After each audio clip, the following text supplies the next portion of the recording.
Maybe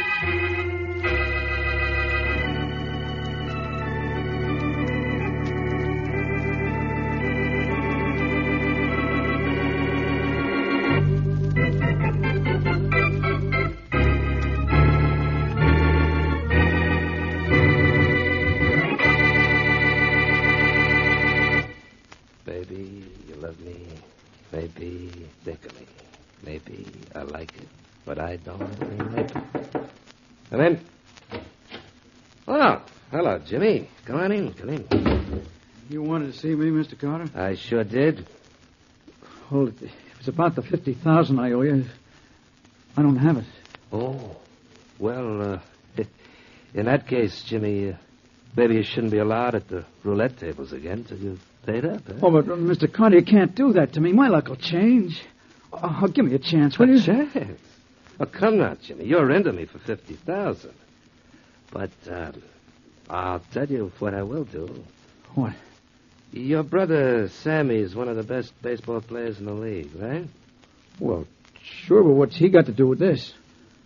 Look, I don't want him to know, you understand? I don't want him to know I've been gambling. Oh, he won't. He won't, Jimmy. Now, if you introduce your brother to a certain young lady, I'll forget that you owe me a dime. How's that? Just to introduce my brother to a girl, and you'll tear up my IOUs for that? Yeah? Gee, I don't get it. You don't have to. But I don't get my $50,000 either. What do you say? Golly, Mr. Carter, I don't know what this is all about. But you'll do it, huh? That's being a good boy, Jimmy. That's being a smart boy, too. Yeah, maybe the smartest you've ever been.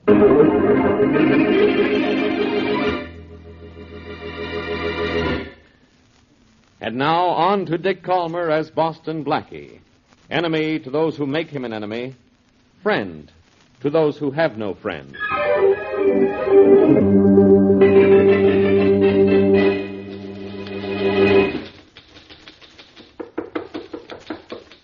Come in. Hello, Joe. Oh. Hello, Carter. Maybe you're surprised to see me, huh? Oh, no. I'm glad to see you, Carter. I thought you were sore at me. Maybe I forgot what I was sore about. That's good. I hoped you would. Sure, Joe. I don't hold a grudge. Guys got a right to make a mistake once in a while. Of course, you overdid it, but... What are you doing, writing a letter? Well, I was... That's pretty typing. Nice and clear. Yeah, I'm using a brand new ribbon. I just put it in. Maybe you're going to write a long letter, huh? Too bad you'll never finish it. Oh, wait a minute. Yeah.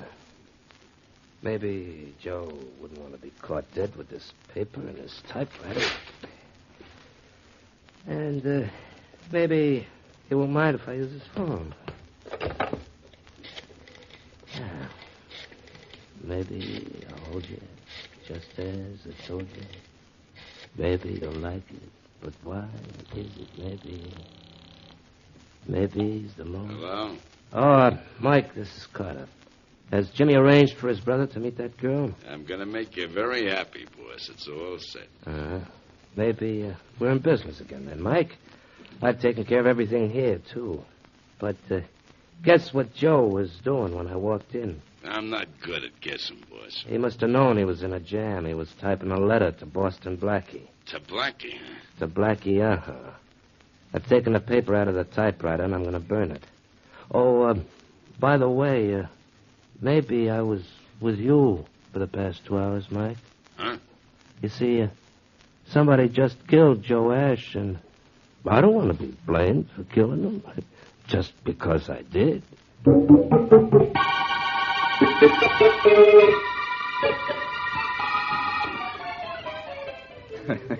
You should have seen Inspector Faraday's face when I walked into his office, Mary. Oh, now, Blackie, why do you tease the inspector? You know you like him. Sure I do. And I like working on his police cases, but I can't help needling him. Honestly, I can't. He practically asks for it just because he's on a case and he hasn't asked for me. Oh, now, Blackie, if that's Inspector Faraday at the door, I don't want you to tease him. Well, I'll try not to. Come in. Oh, Boston Blackie? Yes, come in. Blackie, I'm Jimmy Saunders. You don't know me, but you heard of my brother, Sammy Saunders? Slamming Sammy Saunders, the rookie baseball sensation? Yeah. Well, why didn't you bring your brother along? I'd like to meet him. Oh, excuse me. This is Miss Wesley, Mr. Saunders. Oh, how do you do, Mr. Saunders? I do. What's on your mind, Jimmy? Well, Blackie, I'm in a jam. You know Rolly Carter, the gambler? What about him? Well, I owed him $50,000, but he canceled the debt because of a favor I did him. You can do someone a $50,000 favor? You're in a bigger league than your brother. Blackie, all I did for Carter was introduce my brother to a girl named Catherine Gray. And now I'm sure I did something wrong. You sure did, Jimmy. Carter's probably working on your brother to keep his eyes on Catherine Gray and off the ball. You mean throw games? That's right. But I'll put a stop to that. Your brother will really start swinging his bat around when I start throwing my weight around.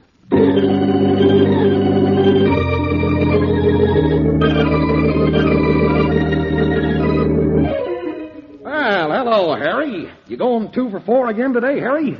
2 for 4, Sam? It's nothing to you. You don't go 4 for 5, you think you ought to be benched. Oh, hey, I almost forgot there's a man outside the locker room who wants to see you. Somebody to see me? Well, now, what's somebody want to see me about? I wouldn't know, son. Well, I'll find out. Yeah, you do that. Guy probably wants your autograph. Gosh, I hope so.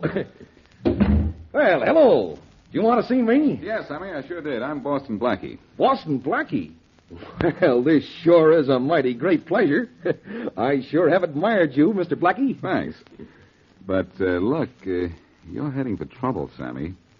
Yesterday you met a girl named Catherine Gray, didn't you? I sure did. And she sure is good to look at. She can cook, too. Sammy, listen. That girl is being hired by Rolly Carter, a gambler, to talk you into throwing games. Oh, now, wait a minute. That's a lie. And you say anything else like that about Miss Sammy, Gray. wait a minute. Use those hands of yours to swing a bat, not to swing punches. Well, nobody's saying anything against Miss Gray. And nobody's saying I'll throw any ball games. Because I ain't throwing a ball game for anybody. And you're lucky I don't throw you right out that door.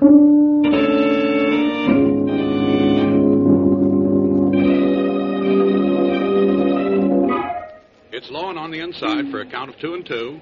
It's the last of the ninth inning with the score tied at 2-all. In fact, this entire game is at 2s for the moment. Hello, Mary. I finally made it. How's the game going? Oh, I don't know. It's tied or something. And your friend Bill Slater's talking about 9-something. Well, Slater means the ninth inning, Mary. Tied, are they? Well, let's see what happens now. What do you expect to happen? I expect Saunders to throw the game if he gets the chance.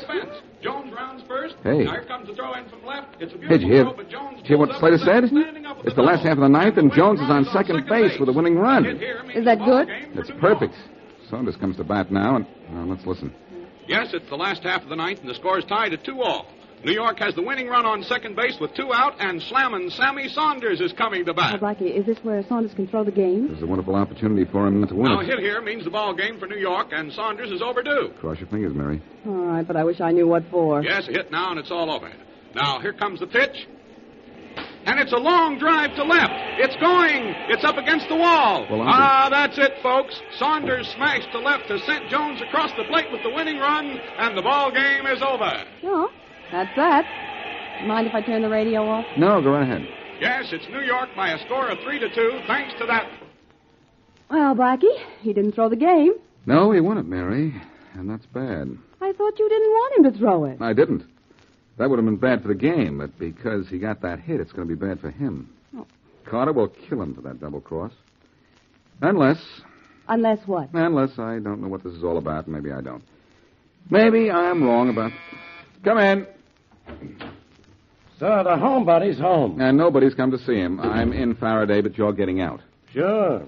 When I'm ready to leave. Oh, now, Blackie, you promised you'd be nice to Inspector Faraday. What? And spoil a beautiful friendship? What friendship?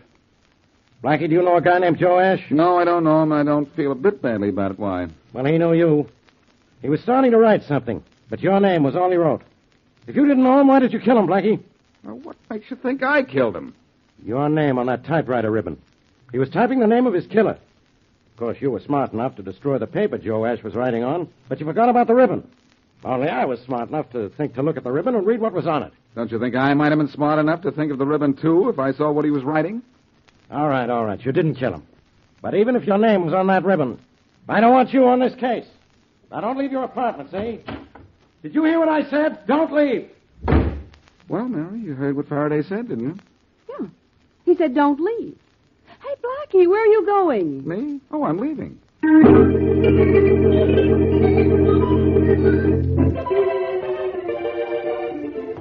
Oh, Sammy, you're a darling to help me with the dishes. Oh, I'll do the chores all by myself if you'll let me, Miss Gray, honey.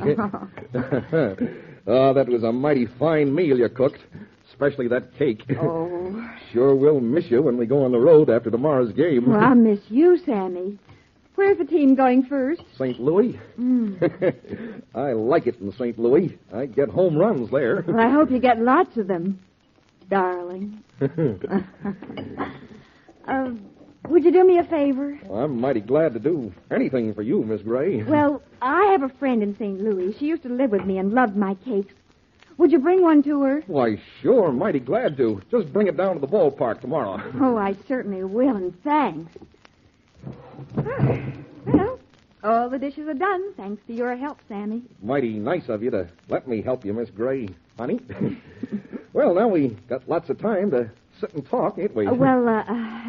It's getting rather late, Sam, and there's an important game tomorrow. Yeah, I reckon you're right. I'll just go out the back way here. It's closer to the bus. Night, Miss Gray. Good night, Sammy, and thanks for helping me. Thanks for letting me. Sure was a pleasure.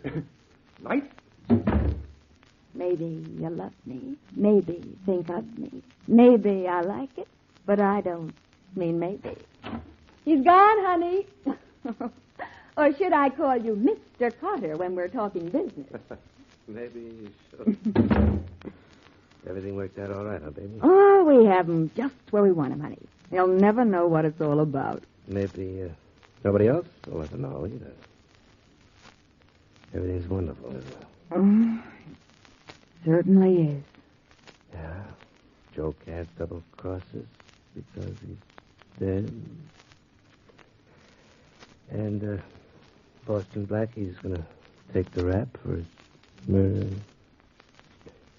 And best of all... I know, sweetheart. Our hopeless hitter of home runs. Yeah. Best of all, Sammy Saunders is up to his batting eye in a racket. And he doesn't have any idea what it's all about.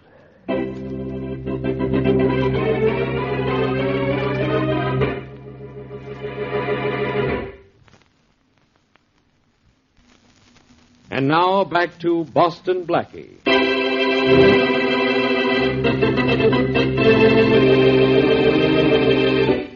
Jimmy Saunders loses $50,000 at roulette. Ruly Carter, owner of the gambling house, cancels Jimmy's debts when Jimmy introduces his ball-playing brother, Sammy, to a beautiful girl named Catherine Gray. Blackie suspects that Sammy is being railroaded into throwing ball games. But even after meeting the girl, Sammy continues to hit. Meanwhile, a man named Joe Ash is murdered by Carter. And the evidence indicates Boston Blackie might be the killer. Inspector Faraday, however, is convinced of Blackie's innocence. And as we return to our story, Blackie pays a visit to Ruly Carter's gambling den. I'm thinking you're not smart, Jimmy. I'm telling you. You know you can't beat the roulette wheel. I can if I get lucky, Mike. That's why I came down here at noon before anybody else got here. Maybe alone I can do something for myself. You're betting against the house, kid. I'm telling you, the house always wins. Oh, I'll get a win. Stop that Don't wheel, worry. Jimmy. Stop it. Ah, hello, Blackie. I'm familiar with the face, but I haven't seen it in here before. What do you want, Blackie? Two very simple things, Mike. First of all, I want to see Ruly Carter. He's not here. Oh. Well, then, I'll at least get the second thing I came for. Something that occurred to me as I stood in the doorway and watched Jimmy play the wheel here. And your right foot go to work. What do you mean, my right foot go to work? Simply that this wheel is crooked. You can control the number you want the ball to stop at. What? Oh, it's an old gimmick, Mike. Why, they've been cheating me. They certainly haven't been giving you a fair shake. Look, Jimmy. See that little ball that goes around? There's a metal... Stop wising up the sucker, Blackie. Nobody's going to love you for that. I'm so worried. Jimmy, listen. Yeah. There's a magnet in this table. When Mike touches a button with his foot, the magnet attracts the ball and falls into a space nowhere near the number you're betting on. Want me to show you? Yeah. Here, bend down with me. Blackie, I told you nobody's going to love you, and I wasn't kidding. I'm going to mess you up for this, Blackie. You mean you're going to try it?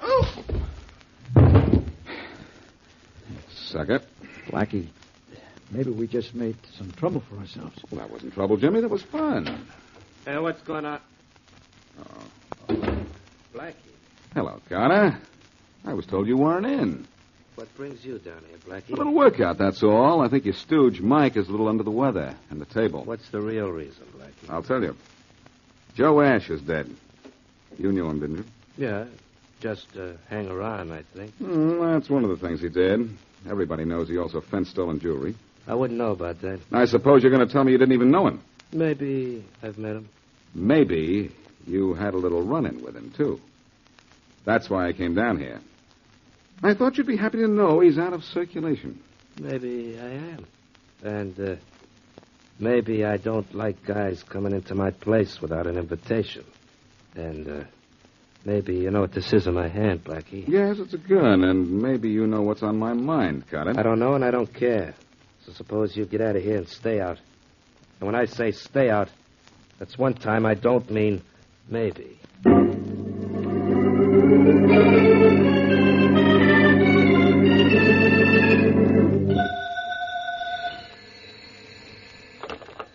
Hello? Hello, Mary. Oh, hello, Blackie. Hey, I've been waiting for your call. For how long? Well, I'm 23 years old. And 23 is cute. Mary, I found out something, and I want to find out a little more from a certain Miss Catherine Gray. Hey, Blackie, you stay away from her. I understand she's beautiful. Possibly, but Mary, Carter is using Sammy Saunders in some kind of a racket, and I've got to find out what it is. Well, if you're going to find out from Catherine Gray, I'm going with you. Oh, no, you're not. One beautiful girl at a time is all I can stand. Goodbye.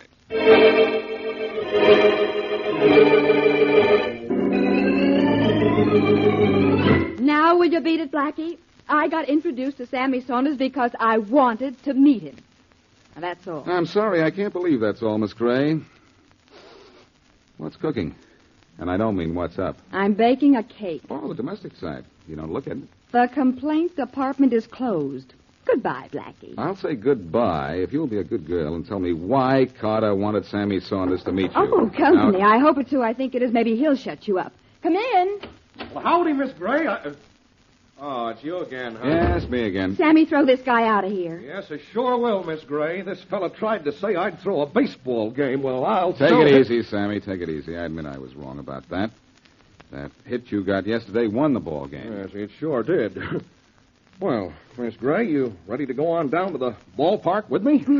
I would have been ready before, but this guy kept bothering me. Oh, bothering Miss Gray, huh? Well, Blackie, I'm going to be mighty nice to you and just warn you this time. But next time, I'm sure going to let you have it. Sammy, I still think that you're making... Before I go, I might knock the cover off you, Blackie. Yes, sir. Now, Miss Gray, you got that cake ready for me to take to St. Louis with me tomorrow? Uh-huh. It'll be ready in just a few minutes. Oh, you've decided to leave, have you, Blackie? So soon? I've heard all I wanted to hear, Miss Gray, and that's all I wanted to know.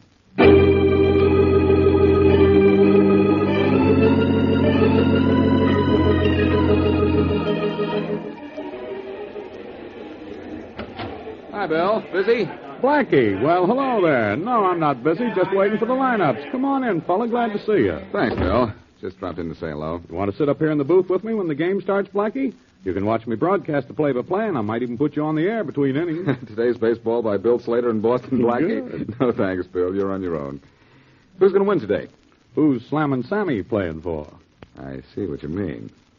Bill, do you know a guy named Ruley Carter? Well, just well enough to hate him by his first name. Why? I imagine he comes out here to the game every day. Know where he sits? Sure. He's got a box of his own. Straight down the line there toward home plate from this broadcasting booth. Why? I'm going to want to see him later. Thanks for the dope, Bill. Well, it's no trouble at all. Drop in again, Blackie, any old time. Thanks, Bill. I'll do that. So long. So, Ruley Carter was... Hey, why don't you watch where you're going? Well, if it isn't Inspector Faraday. You, huh? And if it isn't, I've got bad news for whoever you are because you look like the inspector. Blackie, don't you remember I told you to stay in your apartment till I found out who killed Joe Ash? Yes, I remember it, Faraday, but I also remember that there was a ball game today, and I can't resist a ball game any more than I can resist solving your cases for you. Oh, I suppose you know who killed Joe Ash, huh? Stay right here with me, Faraday, and I'll not only tell you who killed Joe Ash, I'll show you a racket that will simply kill you.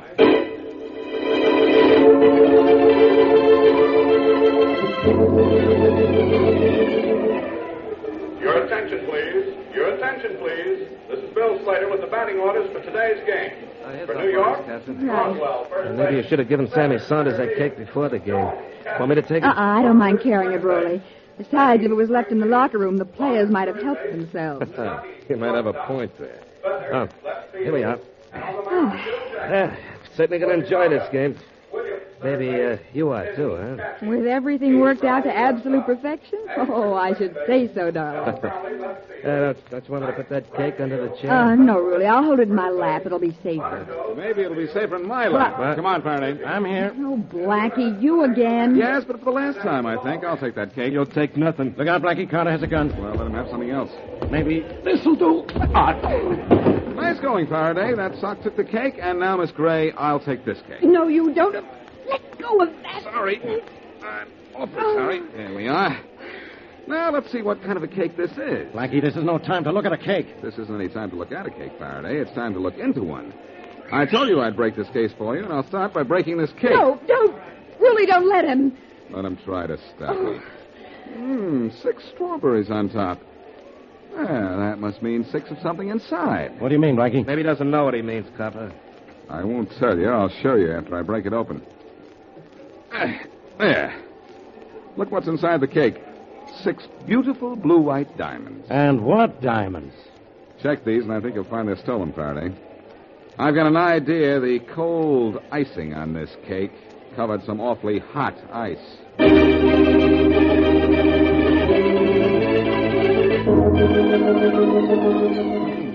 Gosh, this is sure mighty good cake that Miss Gray baked. Sure you don't want some of it, Blackie? No, thanks, Sammy. Go ahead and enjoy yourself. Oh, this is mighty good cake.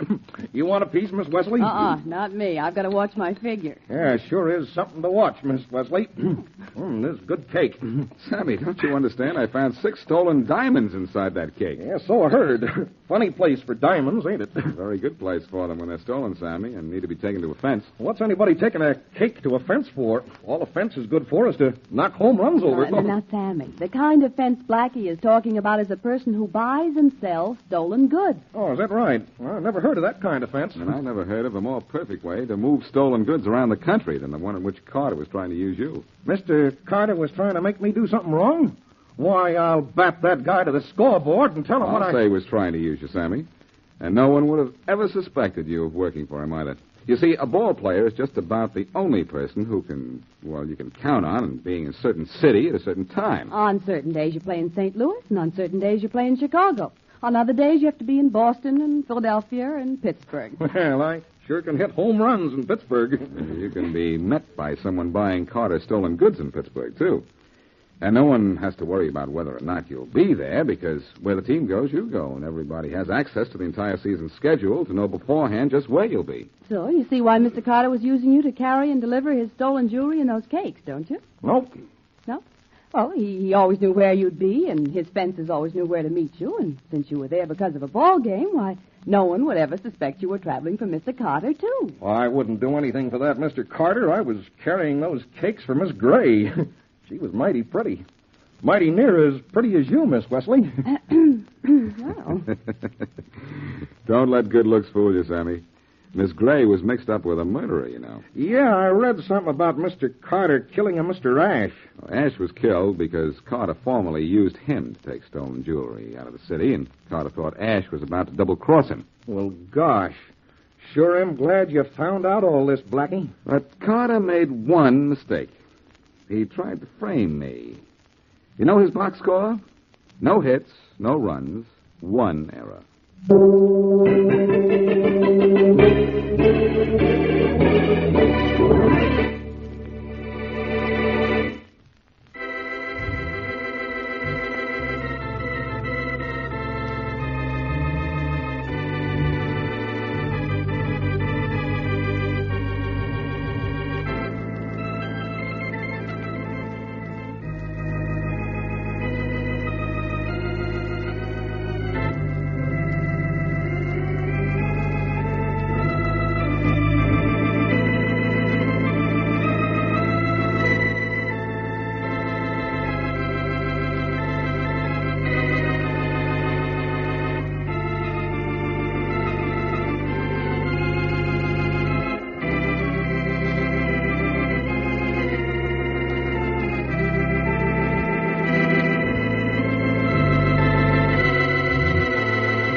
yes? Oh, Mrs. Peterson, come on in. No, is your friend Boston Blackie with you? Why, no, he's not. Oh, well, then I want you to come over to my apartment right away, please, right away. Why, what's the matter? You know what the matter is. I've tried to tell you a dozen times. My husband's going to kill me. Oh, now, Mrs. Peterson, you Please know that. Come over to my apartment.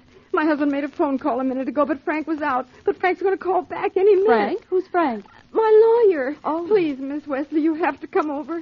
Maybe this phone call will prove to you that my husband's going to kill me. You've got to come, and you've got to help me. Well, all right, I'll come over with you. Come on, hurry up. Frank may call back any minute. Here's my apartment. I left the door locked. Now, Mrs. Peterson, if you keep this up, you're going to have a nervous breakdown. Now, where's your husband? He's in there in the study, the room with the closed door. He's just waiting for that call. He's going to make plans to kill me, you'll see. Now, look, Mrs. Peterson, let's talk to your husband. Let's get this... so foolish, Miss Wesley. There's no use talking to him. He'll deny everything. Why can't you believe me? Why can't... Well, there's the call now. We can listen on the extension. You listen, Miss Wesley. Oh, all right, but I think this is silly. John? Oh, yes, Frank.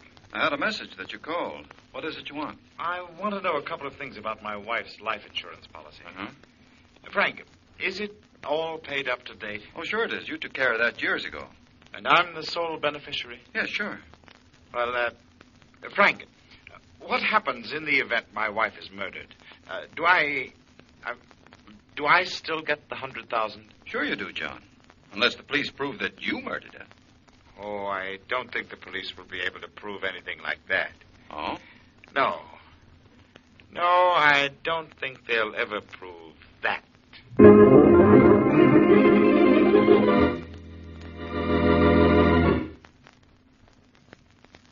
And now meet Dick Calmer as Boston Blackie. Enemy to those who make him an enemy. Friend to those who have no friend.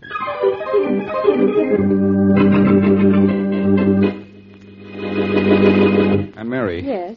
You say you heard Mr. Peterson actually ask Mrs. Peterson's lawyer who would benefit from his wife's insurance policy in the event she was murdered? Yes, Blackie, in exactly those words. Mrs. Peterson, Yes? if you've known for a long time your husband planned to kill you, why didn't you go to the police? Oh, because that wouldn't have done any good. He would have denied everything, and then when the police let him go, he'd have killed me anyway.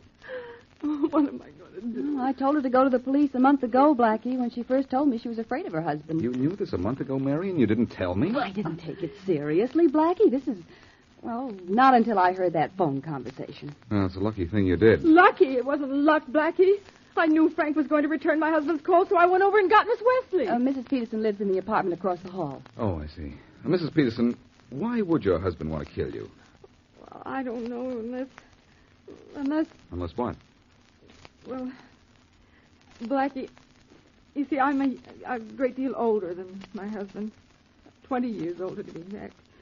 He's probably attracted to some younger woman. When we were first married, he was so kind and generous. Now he scarcely ever gives me any money, even though he's extremely wealthy. Has he ever told you he wanted to leave you or get rid of you? No. But he's very angry every time I ask him for money, and several times he became so angry he threatened to kill me. And now he's taking definite steps to do just that. Well, we're going to take a few steps ourselves. Right toward police headquarters.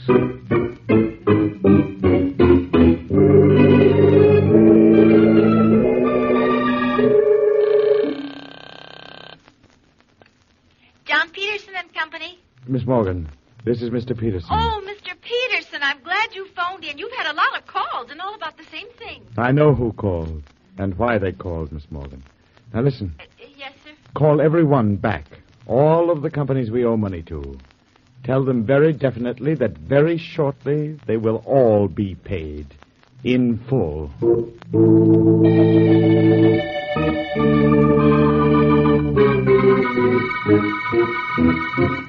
Inspector Faraday, you can arrest my husband for threatening to kill me? Well, I can have him locked up, Mrs. Peterson. Only this is a little out of my line. You see, this is the homicide department. But I'd rather prevent a murder than have to solve one. You mean you'd rather prevent one than have me solve it, Faraday? Oh, you're such a genius. You even know what I mean, even though I don't say it. Well, Quiet, Blackie. You send some of your men to find Mr. Peterson, Inspector Faraday. How long do you think it'll take? Well, they'll bring him in any minute, Miss Wesley. In here? Now, he couldn't possibly know we're looking for him. Unless he knows his wife went to Blackie and Blackie brought her to us. I doubt if he knows, Faraday. He doesn't know Mary overheard his conversation with Mrs. Peterson's lawyer. Inspector, can my husband really be sent to prison for threatening me? Well, of course. But we'll have to prove he's made plans and intends to carry them out. Well... But if what you say is... Come in. Here's John Peterson, Inspector Faraday. Thanks, Lawrence. Come on in, Peterson. What is this all about, anyhow? What's the idea of bringing... Hilda. I'll what are you ask doing all here? the questions, Peterson. That's all, Lawrence. Wait outside. Yes, sir. This your husband, Mrs. Peterson? Hilda, Yes. what is this? What are you Mr. doing? Peterson, your wife charges that you're plotting to kill her. She says I'm going to kill her. Mm-hmm. Hilda, where did you ever get such an idea? Oh, you know very well where I got that idea. Just because I was angry at you a few times doesn't mean that I had... Mr. Peterson, you called your wife's lawyer and asked certain questions about your wife's life insurance policy, didn't you? Oh, yes, but I did... And you asked him what would happen if your wife were murdered, didn't you? Well, yes, I did. And you But made a understand- remark that the police would never prove you killed her, didn't you? Well, I didn't mean exactly... Well, how do you know all about that? Never mind how we know. Inspector Faraday, he's admitting that he plans to kill me, isn't he? No, I'd say so, Mr. no, Peterson. wait a minute. Now, Lawrence. Lawrence. Look, wait a minute. Look here. Yes, Inspector? Take Peterson here out to the desk and book him for plotting the murder of his wife. Yes, sir. Come on, man. Will you let me explain? Will you let me tell you what I did mean? You're going to have plenty of chances to explain, Peterson. I'll be in to question him in a few minutes, Lawrence. Yes, sir. Come on, Mac, like a nice boy. All right. But, Hilda, you're going to be sorry you started this. Very sorry. Mac, I said, come on. Oh, thank you, Inspector. Thank you very much. Don't thank me, Mrs. Peterson. Thank your husband. What he said in here proves what you say is true. Yes. Matt, I think your worries are over now. Maybe not, Faraday. You may not be able to make a case against Peterson hold up in court. Why not? What motive does Peterson have to kill his wife? That $100,000 insurance policy. But Peterson's a rich man, Oh, Faraday. he wants to kill me so he can marry another woman. A younger one. But I still want him, and I want to live. Do you know the woman? I've never seen her, but I know there is one. Well, I think we have to do two things more before Mrs. Peterson is safe. Find the other woman and cut Mr. Peterson off as beneficiary on an insurance policy. Let's do the second first.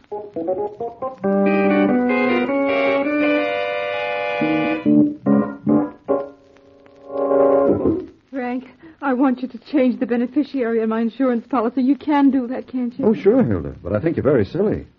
John isn't going to kill you. Those two people waiting out in your reception room think he is. Mary Wesley and Boston Blackie. Miss Wesley heard what John asked you on the phone this afternoon, and her friend Boston Blackie took me to the police to have John arrested. John's been arrested? Yes. And Inspector Faraday had him locked up.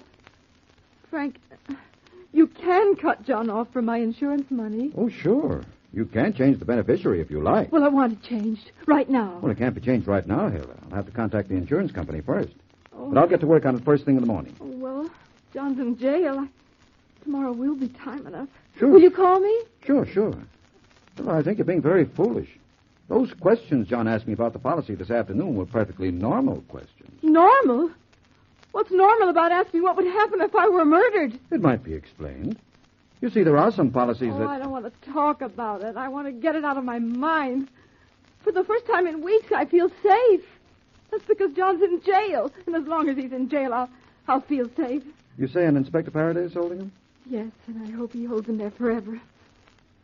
You'll phone me when you want me to sign the new policy, Frank? Yes, sure. Well, all right, I'll be at home then. Goodbye. Goodbye, Hilda. He wants to change.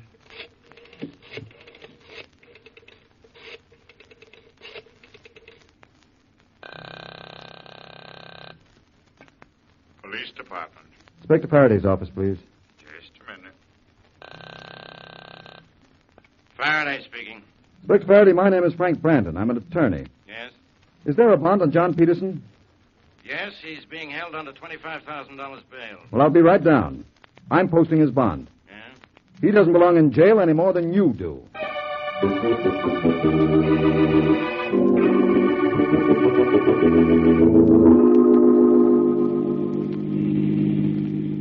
Thanks for bailing me out, Frank. I had to get you out of jail. Look, John, your wife's changing her insurance policy. You're not going to be her beneficiary much longer. I was afraid that would happen. It isn't already changed, is it? No, I can't get to the insurance company until tomorrow. You'll have to work fast. Don't worry. I've taken care of the most important detail already. I'll get that money yet.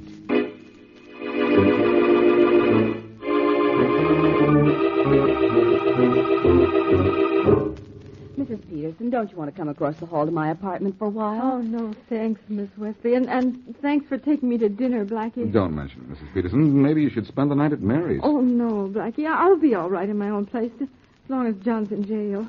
But thanks, just the same. Oh, here, let me open the door for you. No, thanks. I'm used to opening doors for myself. Now, are you sure you won't feel safer over in my apartment, Mrs. Peterson? Thank you, just the same, Miss Wesley, but I'll be more comfortable here. All right. Oh, dear, if I can find that light switch. Wait, perhaps I can find No, it. I found it, thanks. Good night, Miss Wesley. Good night. Oh, Mrs. Peterson. Mary, she's been shot. Oh, Blackie. I better call a doctor right away. No, Mary. Call a policeman. Huh? This woman's dead.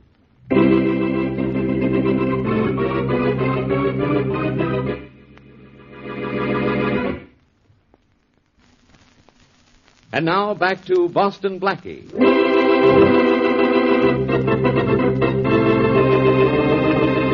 Hilda Peterson fears that her husband, John, is plotting to kill her. Boston Blackie's friend, Mary Wesley, overheard a phone conversation that corroborates Mrs. Peterson's feelings. With Blackie's aid, Mrs. Peterson has her husband arrested and then, at Blackie's suggestion, sees her lawyer to have her husband cut from all benefits from her $100,000 life insurance policy. The husband is later released on bail and his wife shot and killed, virtually in Blackie's presence.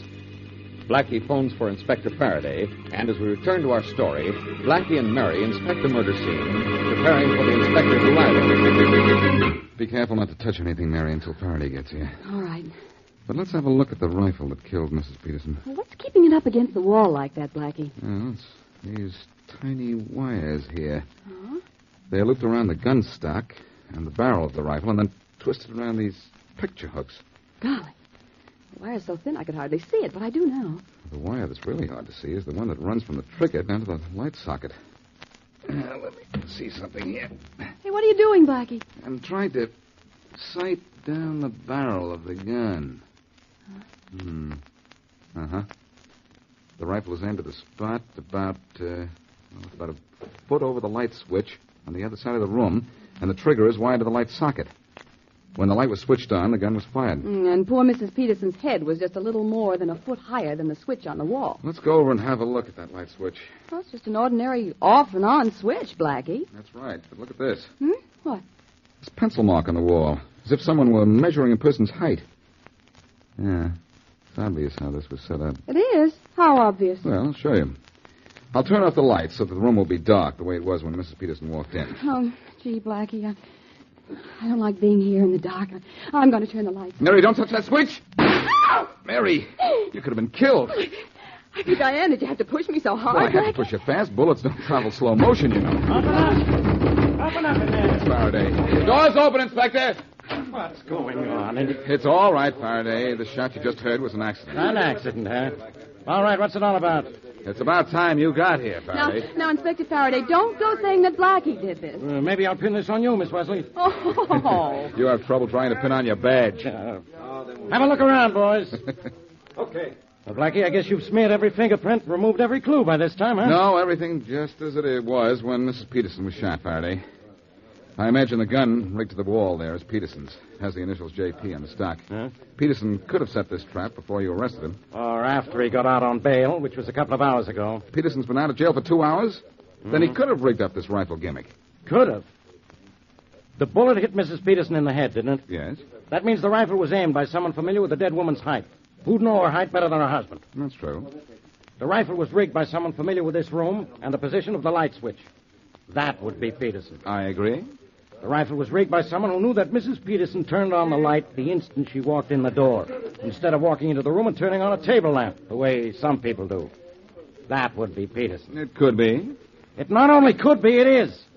Why, this case is so tight against Peterson, a moron could get a conviction. Well, go to it, pal. You finally found a case you can handle.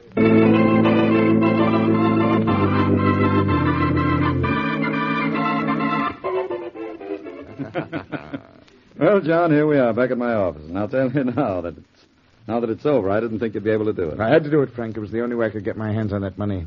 Sure, I know that. But, well, do you think you're safe? Safe? Of course I am. Who's going to find out? I don't know. I was just asking, that's all. Come in. come to your lawyer's office to ask about you, Peterson, and I find you instead. Oh. Getting lucky. I saw you in police headquarters. Who are you? I'm Boston Blackie. You're Peterson, so this must be Frank Brandon, right? Yes, you were here earlier today, weren't you? Mm-hmm. But I waited outside with a friend of mine while you and Mrs. Peterson talked shop. Now I've come to talk shop, too. My shop being murder. Good heavens, man. You don't believe my wife's fantastic story, do you? I have to believe your wife's fantastic murder, Mr. Peterson. What does that mean? Is Hilda dead? Yes, Brandon. Shot through the head by a bullet from John Peterson's hunting rifle. Oh, no, I don't believe it. You're a good actor, Peterson. But you're a poor murderer. Your fingerprints were all over the murder gun. Well, why shouldn't they be? I take it off the rack almost every night and look at it. It's one of my prized possessions. And you're a prize dope for going wife hunting with it. But I didn't kill my wife. She was shot exactly 45 minutes ago. It couldn't have taken more than 10 minutes to rig that gun. Killed her. Where were you about an hour ago? I'll tell you where I was. Don't be a fool. You stay out of this, Frank. As your lawyer, I'm advising you to keep quiet. I will not. I'm telling you not to do it. John, you mustn't. Frank, There's only one way to shut you up, so this is it. Don't. Come on, cut it out. Come on, break it up, will you? I'm going to tell you. Brandon, maybe this will teach you it's not polite to interrupt when someone is talking. Want more? No. All right, then. Just sit there like a good boy while Peterson puts the finish on that story he was telling me. Now, where were you an hour ago, Peterson? At a friend's home. At Charlie Everlane's. Oh, you have wealthy friends. Oh, Blackie, they're rich, but I'm not. I'm broke. I was borrowing money from Everlane with my wife's insurance as collateral. I had to work fast before the policy was changed. Everlane gave me $50,000, which will just keep my business from going on the rocks. John, you're a fool to tell all this. You can go to jail for what you did. No wonder you wanted to keep him quiet, Brandon. I think I'd rather go to jail for swindle than for murder. And will I go to jail now? My wife's policy is still made out payable to me. So it is, but... But a man can't benefit from a crime that he committed, Peterson. I didn't kill my wife. Then why were you so interested in knowing whether or not the policy would pay off in the event your wife was murdered? I wasn't interested. She was. She asked me to call Frank here and ask him all those questions, including what would happen if she were murdered. She asked you to phone, did she? Yes, and gave me a specific list of questions to ask. Well, obviously, she was worried about being murdered, and obviously she was worried about being murdered by you. You still think I murdered her, do you? I know somebody close to her murdered her, and her husband is... No. Hey, where do you think you're going? I'm going out of here. You can't frame me. John, don't be stupid. I guarantee I can stop you Let from go of moving. me. Oh, Blackie. let go of Let you. go Oh, of me. Don, well, please. Let me out of A few minutes are up. Come on, break it up there, both of you. Go. Who are you? I'm Faraday, police inspector. Come on, Peterson. Okay. Blackie asked for a few minutes alone in here. I waited outside a few minutes. Now you're coming with me. Oh, no, he isn't, Faraday. Why not? Because he didn't kill his wife. If you want to take someone to headquarters with you, want to take Brandon here. I didn't kill Hilda. Why should he take me? So this one killed Mrs. Peterson, huh? Okay, Blackie, but you better be right. Come along, Brandon. But I tell you, I didn't quietly. kill her. I was with John Peterson at Charlie Everlane's house when she was killed. I tell you, I don't... Thank you, Blackie. Thank you for taking my part. Just thank yourself, Peterson, for not being guilty. I'm amazed that you believed me so easily. But I'm still more amazed to hear you say Frank killed her. I didn't say he killed her, Peterson. What? All I said to Faraday was, if you want to take someone to headquarters, take Brandon. Yes, but then why did you let the inspector think that Frank is guilty? Why? Yes. To keep the inspector busy while I go back to your apartment. I want to look over something I've overlooked.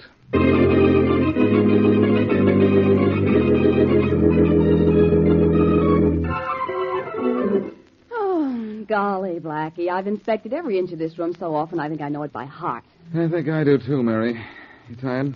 I'm exhausted. Well, why don't you sit down for a while I take another look around? All right. Oh, this big easy chair looks easy to take. Well, if I could only find some...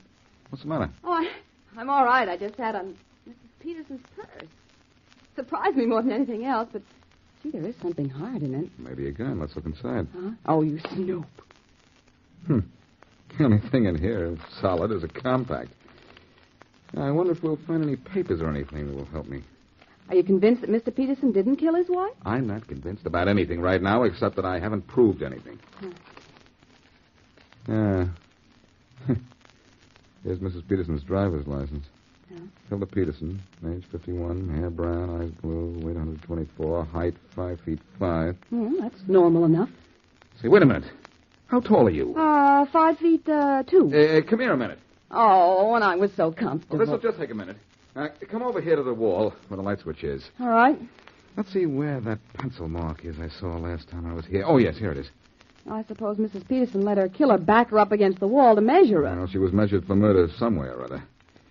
Mary, back up against the wall and stand up there straight, will you? Okay. Yeah, like this? You're 5'2"? Uh-huh.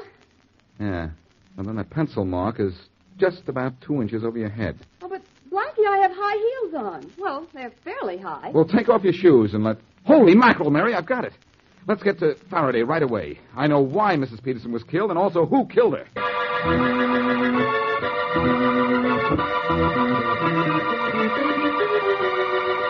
Faraday, we've come to the end of a lot of crazy cases in this office of yours, but this is the craziest yet. Well, I tell you, I'm going to go crazy if you sick me onto another innocent man.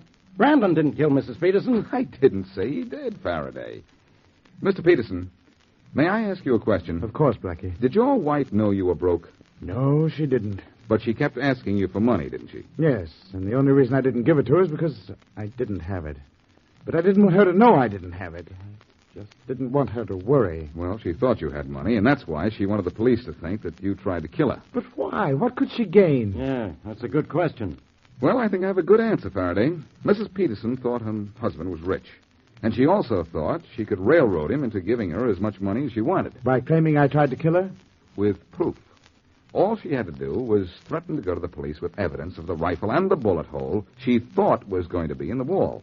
And you would have paid. I would have, if I'd had the money. She could have sent me to jail for years. For plenty of years. But look, this isn't getting us anywhere. If Peterson here didn't kill his wife, who did? Faraday, I'm going to show you something very interesting now, something that's going to make you very happy. What is it? Did you just buy yourself a one-way ticket to Siberia? Banish the thought, pal. Are you ready, Mary? Mm-hmm. Just say the word. Well, the word is take your shoes off and stand up against the wall over there. Then take a pencil and draw a line on the wall to mark your height. Okay, it's done. Oh, is the pencil level, Blackie? Yes, I think so. Hey, what is this? It's just a little demonstration, Faraday. There we are. See that pencil mark on the wall where Mary was just standing? Yeah, I see it. Well, there's one just like it on the wall over the light switch where Mrs. Peterson was standing when she was shot. I know, I saw it. So what? So do you mind if I put a bullet hole in your wall? I'll say I mind. Blackie, don't... Oh, gee, I'm sorry, Faraday. I didn't hear you in time. Now look at that nice clean hole that bullet made. Mary, are you putting your shoes back on? Yeah, Blackie. Blackie, do you realize you could have killed somebody? Well, do you realize I'm just about to show you how somebody was killed? See where that bullet hole is? Yes, I see where it is. In the wall. It's about an inch over the pencil line marking Miss Wesley's height, isn't it, Blackie? Well, at least you noticed it, Mr. Peterson. The bullet hit just where I aimed, about an inch over the line marking Mary's height. Blackie, I have my shoes on now. Swell, Mary. Now stand up against the wall again, will you? The same place you did before. Yeah. Blackie, if you're going to put more pencil marks and bullet holes... Hey, I can't even see the bullet hole now. Hey, Blackie, Mrs. Peterson was wearing high heels when she was killed. Now you're catching on fast, Inspector. And she was wearing flat heels when she measured herself against the wall and aimed that gun. Good heavens. You mean my wife killed herself? By accident, Peterson. Your wife was 5'5", wasn't she? Yes, she was. Well, that mark on the wall in your apartment is just a little over 5'5" from the floor. And the gun was aimed to fire just 1 inch over that. But in high heels, Mrs. Peterson was well over 5'5" tall, believe me. She was a good 5'8". Yeah, Miss Wesley is a good 5'5" in those shoes she's wearing. She'd be killed if you shot at that same mark now. Well, let's not demonstrate to prove that point, Blackie. Don't worry, we won't, Mary. Well, Faraday, are you satisfied? Maybe. Just one more point. Why did Mrs. Peterson plan to have herself shot at when she knew her husband was in jail? Well, that would clear him. Oh, she took care of that little detail by informing her lawyer, or rather, informing her lawyer her husband was in jail. She knew the lawyer would get him out on bail right away, which is exactly what he did. It's quite a plan that woman had, huh, Blackie? She didn't plan so well, Faraday. Look where she is now, in a cemetery. She started out with a plan and wound up with a plot.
We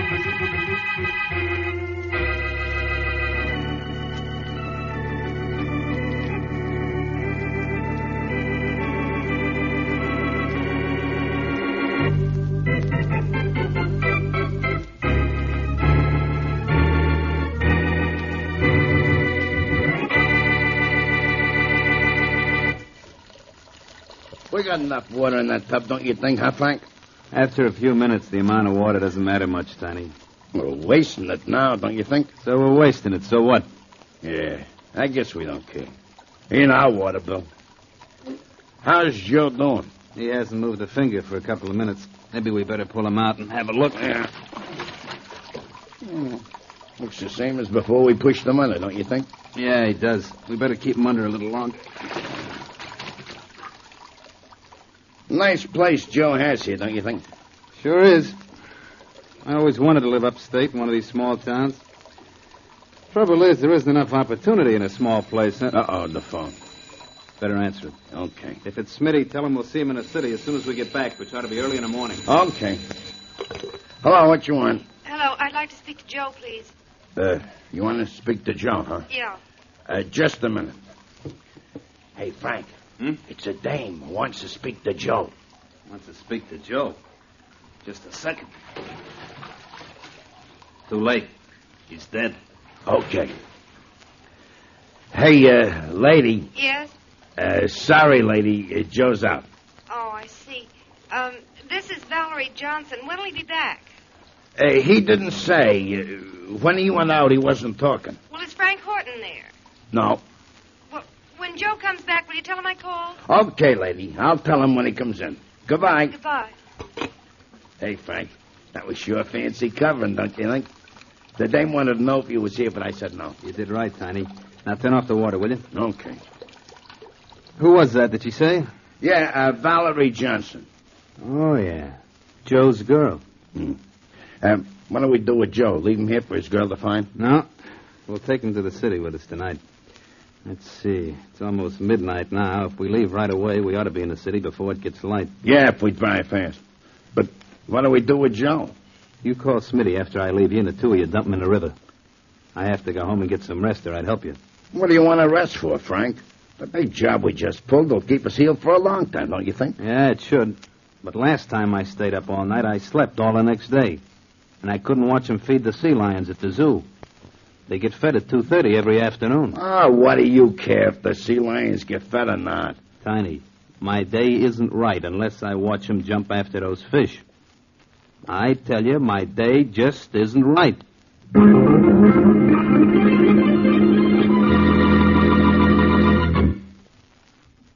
And now, on to Dick Calmer as Boston Blackie. Enemy to those who make him an enemy. Friend to those who have no friend.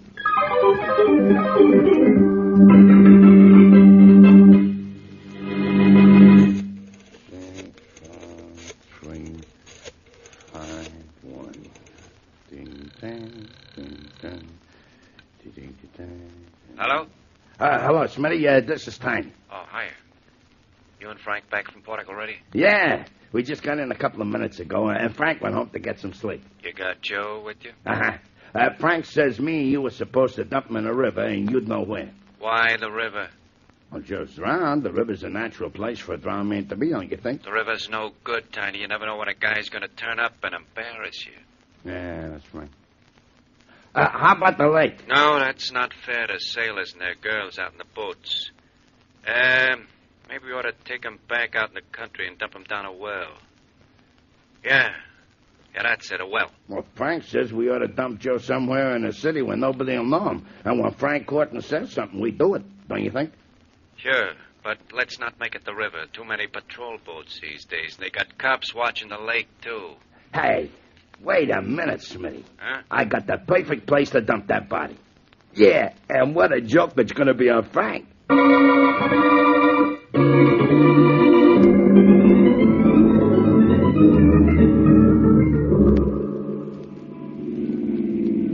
Well, Mary, here we are. Last stop, all out. Thanks for taking me shopping, Blackie. When my car is fixed, I'll take you sometime. Well, let's not make it as early as this, though, huh? Oh. I don't mind getting out at 9 in the morning for you, but I'd just as soon not do it for myself. You're just selfish, that's all? What are your plans for today? Well, for one thing, there was a robbery and a murder last night. I heard it on the radio after you woke me up with that phone call. Well, that means you're going to see Inspector Faraday? That means I am not going to see the good inspector. I'm keeping away from police cases if I can. Especially as you and I have a 2 o'clock appointment this afternoon. A matinee, remember? Oh, Blackie, I'd forgotten all about that. We'll have to change the tickets for later in the week. Why? I promised Aunt Martha I'd take my niece to the zoo today. Well, it's only 10 o'clock. It doesn't take all day to look around a zoo, does it? Oh, I know, but little Helen wants to watch the sea lions being fed, and their feeding time is until 2:30. What am I doing now? Playing second fiddle to a bunch of fish-eating sea lions? All right, be jealous if you want to. But you'll have to admit a sea lion has awful cute whiskers. You don't have to shave for 2 days, and I'll take Helen to see you. How's that?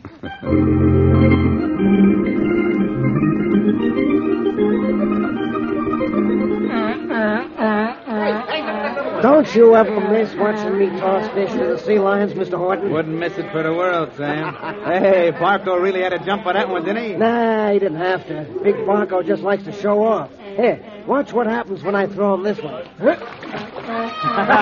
He almost gobbled up little Junior going for that one. With sea lions, fish come first and children later. Watch Daisy go for this. Oh, bad throw. You made Daisy dive for that one. You think she doesn't love that? She got a big laugh from the crowd. I'm surprised she doesn't rear up and take a bow. Hey, the kids sure go for the sea lions, don't they? Yeah. Look at them all. Hey, there's an awfully cute little tot. The one with that pretty girl over there by the rail? That pretty girl is Mary Wesley. You know who she is? No, who? Boston Blackie's girl, that's who. The little doll's her niece. Brings her here every once in a while. Well, here's the last fish for the sea lions. Throw this one to Barco, but make him go a long way for it. Right. Here she goes. Ah, that's my boy Barco did that. Went halfway across the pool for that one and gave his fans a splashing, too. He's some performer, that Barco. If he's ever missing, I'll know where to find him. In your bathtub. Well, I guess the fun's over for today. Hey, what's the matter? I don't know. Hey, Mr. Horton, look at the edge of the pool there. Huh? There's a body floating in the water.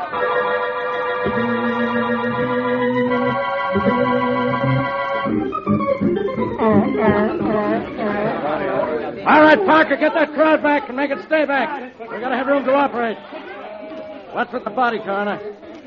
He's dead. He's going to stay dead, Inspector Faraday. I know that much. What can you tell me about him? Well, I'd say this fellow's been dead at least 12 to 14 hours, maybe 16.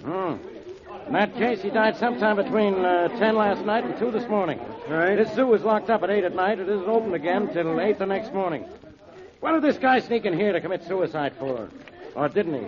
I guess so. He died by drowning. Suicides go to crazy lengths to kill themselves sometimes, Inspector. Yeah. You know who this fellow is? No identification on him. All we found on him was a gun. I sent it to the lab for tests. Yeah? I just wonder if this is the guy I'm looking for. You mean the man who held up that warehouse safe and killed that guard yesterday? I mean just that. He knew we were going to nab him sooner or later, so he turned yellow to beat the chair. They're all yellow, these tough guys with guns. Hello, Faraday. Oh, hello, Blackie. I'm glad to see... Blackie, what are you doing here? Well, it's a long story, Faraday. Where do you want me to begin? At the end. Now go away. I got work to do. And no brain to do it with. What'd this guy do? Jump in the sea lion's pool? Yeah, but why? Maybe he likes fish. Maybe I don't like you. What do I mean, maybe? Blackie, for the first and the last time, beat it. Oh, please, now, Inspector Faraday. Yes, Wesley, you too. Yes, me too. In fact, I'm responsible for Blackie's being here. I was watching the sea lions when this man's body came to the surface, so I phoned Blackie. Who is your dead friend, Faraday? I don't know. But I suppose you do. He's just like you. All wet. I never saw him before in his life. Was he drowned, shot, stabbed, or strangled? He drowned himself. You mean he slipped in here in the middle of the night, climbed high wire fences to drown himself in a sea lion's pool when there's a nice lake just outside the zoo? How do you know he had to sneak in here to kill himself? I heard the coroner tell you how long the man's been dead. Okay, big ears. So what? So I don't think this man died here. Oh, he killed himself somewhere else and then walked here to be found, huh? No, I don't think he killed himself. That's all. I think he was murdered and thrown in the bottom of this pool. You know, Faraday, you can't keep a good man down. That probably applies to a bad man, too.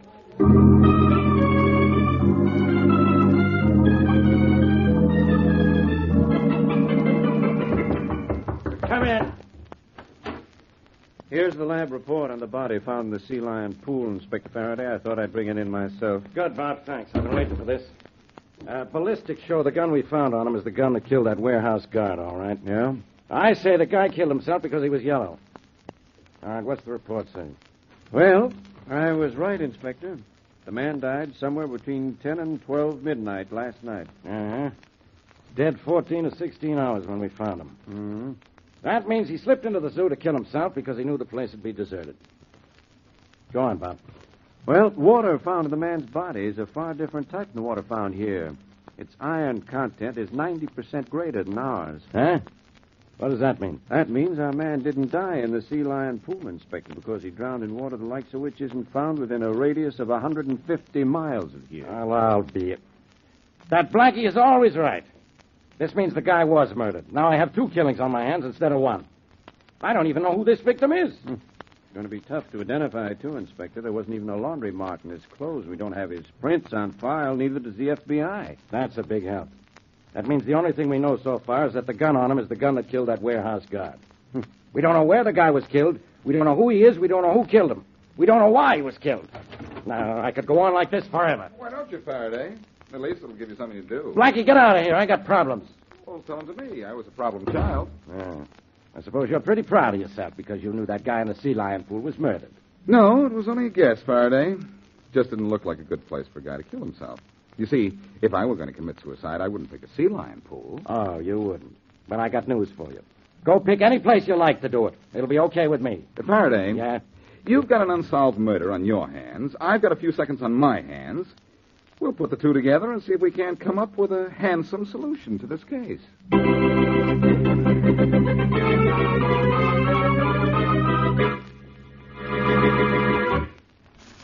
And now, back to Boston Blackie.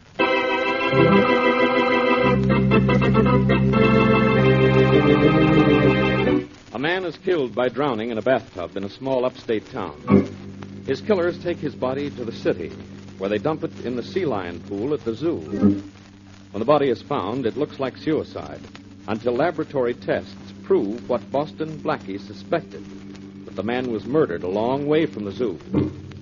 Only identification on the body is a gun, which turns out to have been used the previous day to kill a guard during a warehouse robbery.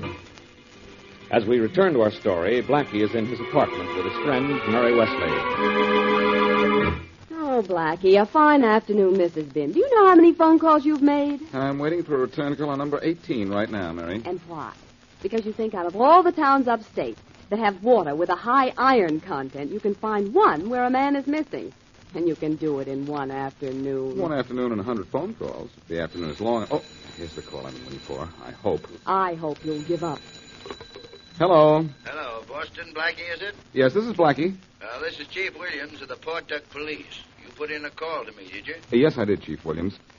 Tell me, do you have any recent report of a missing person in your town? I sure do. Joe Adams. You found him, have you? I don't know. What does Joe Adams look like? Oh, tallish, black hair, light complexion, long, slight, crooked nose. That's the Joe we found then, Chief. Good. He's got his girlfriend to dither. She's been calling me every hour since last night trying to get me to locate him, she has. Will you tell his girlfriend that... No, wait a minute. What's his girl's name? Johnson. Valerie Johnson. Nice girl. Prettiest thing in Pawtuck. Crazy about Joe, she was. Well, you tell her that Miss Wesley and I are going up to Pawtuck. Miss Johnson must have liked Joe Adams. Maybe she can tell us who didn't.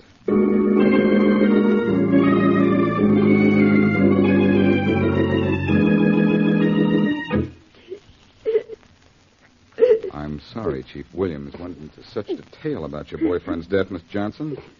I was just going to tell you that he was killed. He didn't commit suicide, Blackie. No, Miss Johnson. Inspector Faraday told me that the test showed that the water in which he drowned was not the same as the water in the city, but was the kind of water you have in this section of the state. And he was killed here? Here and here.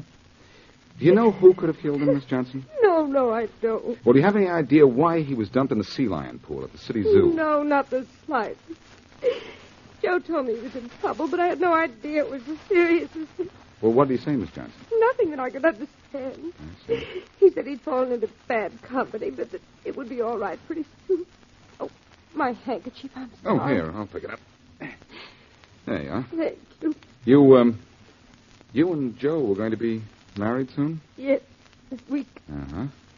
Well, Chief Williams told me Joe had no family. Do you want to come to the city with me and take charge of the body? I suppose someone ought to. Good. I'll wait outside with my friend Miss Wesley while you pack some things, and we'll drive you down. All right. I won't be long. Take your time. Poor girl.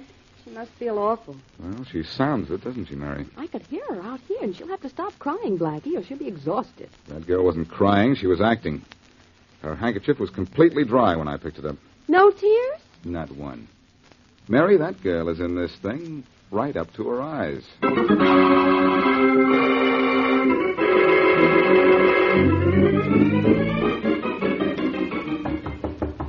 Come in. Hiya, Frank. You sent for me? What you want? You know what I want, Tiny. Are you sure or something? Of course I'm sore. Of all the stupid places to dump Joe's body. Oh, that was a good joke, don't you think? It was a stupid joke because you don't think. Whose idea was that? Yours or Smitty's? Mine. Smitty said the river or lake was no good, Frank. Too many cops. Oh, you could have taken him out in the country to dump him. I nearly had heart failure when he popped up in a sea lion pool. Well, look, Frank, what diff did it make where we dumped him? He'd pop up sooner or later, and he didn't talk when he dragged him out of the sea lion pool, did he? I suppose the gimmick worked all right. Last I heard, the police thought it was suicide because of the gun they found on him. Yeah. Good thing the gun you killed that guard with was a stolen gun. Now the cops think Joe stole the gun and killed himself because they were looking for him for murder, don't you think? Well, Tiny, I could kill you for tossing his body in a sea lion pool. Well, that's talking sort of tough, don't you think? You know how I like it at the pool. And you were even hoping Joe's body would pop up while I was there, weren't you? Well, Smitty and I got a laugh out of it, Frank. We was there over by the monkey cage. You sure did jump. I don't like your sense of humor, Tiny. And maybe I'm getting so I don't like you. Now, look here, Frank. Tiny, I told you and Smitty to dump that body, not throw it in my face. You think I like to look at a man I just killed? Well, nobody asked you to kill him. I killed Joe because I had to, and for your sake as much as mine. He wanted to go to police after I killed that guard at the warehouse. Said he didn't bargain for murder when he went in on that job. None of us bargained for murder, Frank. You didn't have to kill that guard. You could have just slugged him. After he got a good look at me? Oh, no. Well, if he didn't see me or Smitty or Joe, we could have got away and saved your dope for you till you got out. You'd like it if I got a murder rap, wouldn't you, Tiny? Oh, you no. and Smitty could divide the whole 100,000 just two little ways. Nah, Frank. Well, maybe I'm going to divide it one way and make sure there's nobody who saw me kill that... What time is it? 10 minutes after 2. So what? So I can just make it to the zoo by 2:30. My day isn't right unless I see those sea lions fed. I tell you, my day just isn't right.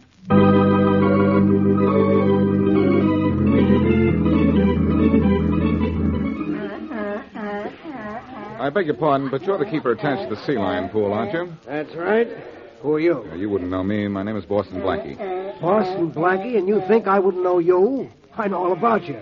What can I do for you, Blackie? That fish you're loading in the basket there, that's for the sea lions, isn't it? Yeah, I feed them in about 5 minutes. Why? I want to take over for you today. What? See that girl over by the sea lion pool? Well, yeah. I followed her here. I know she's waiting for someone. I want that uniform you're wearing and a basket of fish. And with the help of this phony mustache I'm carrying, while I'm throwing fish for the sea lions to catch, I'm going to catch a killer.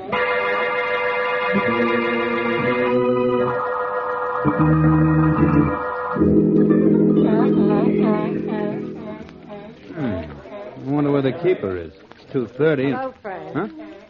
Oh, Valerie. What are you doing here in town? Surprised to see me? Kinda. I didn't know where you lived, but I knew I'd find you here. Joe used to tell me how you always come down here every day. Oh, he did he? You want to know? Wait a minute. There's the guy who feeds the sea lions. I've been waiting for him. Hello there. Hey. Hey, you're not the regular keeper. No, that's right. He's sick. What about it? Nothing.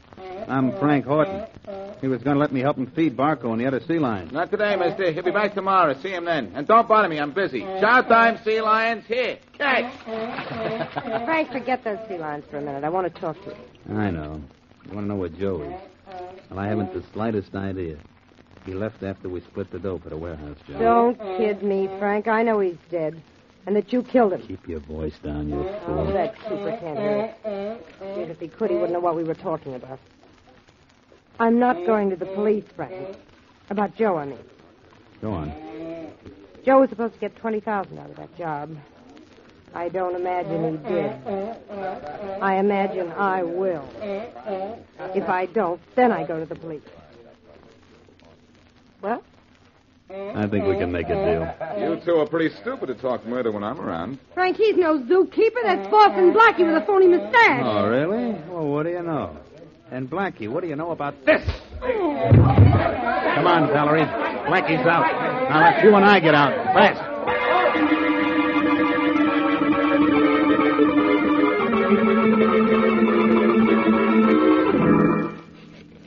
Do you remember what to say now, Mary? Sure, yes. And can you remember how to say it? Well, I drove all the way down to Portuck with Valerie Johnson, didn't I? Well, yes, you did, but... All right, now. Oh, Jimmy. So is my head from that sock I got at the pool. Hello? Frank? Yeah? This is Valerie. Oh, you found out where I live, did you? I'm a clever girl. Too clever to want any part of any of this. I'm going to the cops. Are you? What for? You know what for. I'm going to tell them everything I know, and I know a lot. Look, Valerie, where are you? In the Park Hotel. Stay there. I'll be up in an hour. Oh, Blackie, it worked. He fell for it, huh? He'll be in Valerie Johnson's room in an hour. Perfect. And I'll be there waiting for him.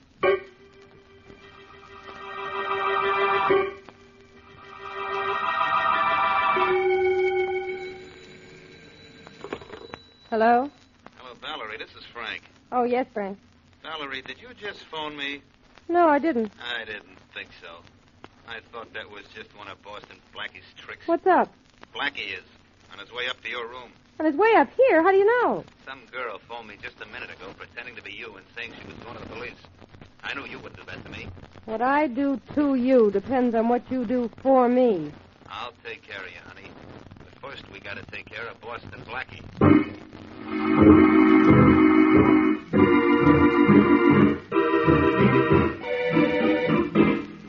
Porter, how soon can you get that trunk out of here? Practically right away, Miss Johnson. Practically right away. Yeah, I got on the rollers now and just waiting for the guy who helps me. Well, go tell him to hurry up or I'll miss my train. Yes, ma'am. I'm practically on my way to tell him, Miss Johnson. You mind if I leave the door open? No, that's all right, but hurry up, will you? I'm practically hurrying as fast as I can now, Miss Johnson. I'll be back in just a minute. See if I forgot me. Porter, I thought you were... The porter didn't close the door, Miss Johnson. I did. Blackie. May I come in? I don't know why not. You're already in. And I see you're on your way out. Trunk is ready to be rolled away and everything. Yes, I'm leaving. Is this your trunk? No, it's not. It is your trunk, Miss Valerie. You live here most of the time, don't you? Or did live here. You've been posing as a little country girl living a quiet life in Portuck, but actually you've been down here doing something crooked, I guarantee. I don't know what you're talking about. That trunk, Miss Johnson, is yours. You certainly didn't bring one with you when we drove down from Portuck today. All right, so I have been living here part of the time. So what? So nothing. But thanks for being such a big help to me. You led me to Joe's killer, and when you led me to Frank Horton, you did exactly that. Don't turn around, Blackie, or my gun may get gay. Frank, you must be part cat. You came out of that closet without a sound. Well, Horton, I thought I was going to wait for you, but it seems that you've been waiting for me. You don't think I fell for that phone call from your girlfriend, do you? Well, I was hoping you would. Would have made things a lot simpler. Things from now on are going to be very simple, Blackie. We'll go out the back way, down the stairs, and out to my car where Tiny and Smitty are waiting to take you for a sightseeing tour. Oh, you're taking me somewhere, are you? Sending you somewhere, Blackie. Properly stamped, but with no return address. That's right. And don't think they'll ever trace your death to us either. Miss Johnson's trunk is packed and ready to go. Only you're going first and like a nice boy. Look who's talking about being a nice boy. Nice boys don't point guns and kill people the way you killed a nice boy like Joe. Nice boys don't turn yellow and want to run to the police because a guard was killed. Oh, that's why you killed Joe, is it? He wanted to go to the police because you killed that guard. That's right. Now, Blackie, let's move. I'm not moving. That truck is moving right at you. You can't shoot straight either, can you, Horton? Yes, I can. You don't get another chance. What you think? Open up in there, Blackie. Come on. Come on in, Faraday. And, Valerie, you better be a good girl and a quiet one. Okay, What's going on in here? Hey, you sound as if you expected me. After I left my apartment, I told Mary to phone you and tell you where I was. There's your killer, Faraday. The man who killed Joe and also that warehouse guard. His two boys are downstairs. We'll get them. So this guy spilled everything, huh? Yes, after he was spilled by this trunk. Nice going, Blackie. Hey, this trunk is on wheels. Yes. It was just about to be carried out. What do you say we do the honors with Horton here instead?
Blackie, that saw's making too much noise.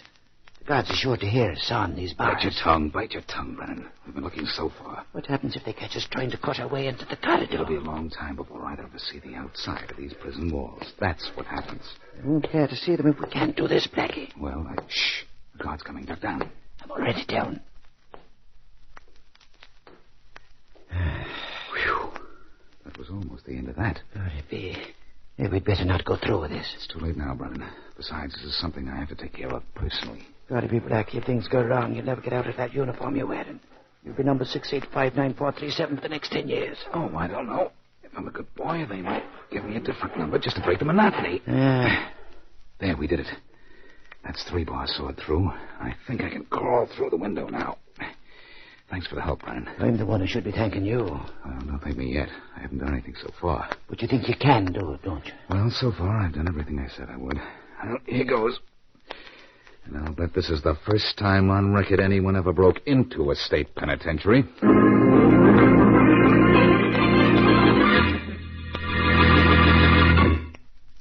And now back to Dick Calmer as Boston Blackie. Enemy to those who make him an enemy. Friend to those who have no friend.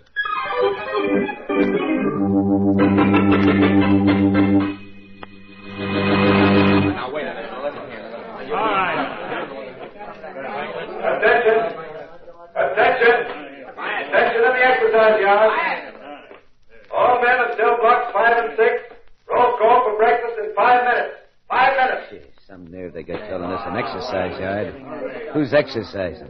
Kevin? I don't know. All I know is it ain't us. You see him around anywhere? No, I'll let you know when I do. I promised you, didn't I? Well, this is the day. The day I gotta take care of that rat. That's what I promised myself. And nobody's gonna stop me. Oh, I wouldn't say nobody, Kevin, Huh? unless you call me a nobody.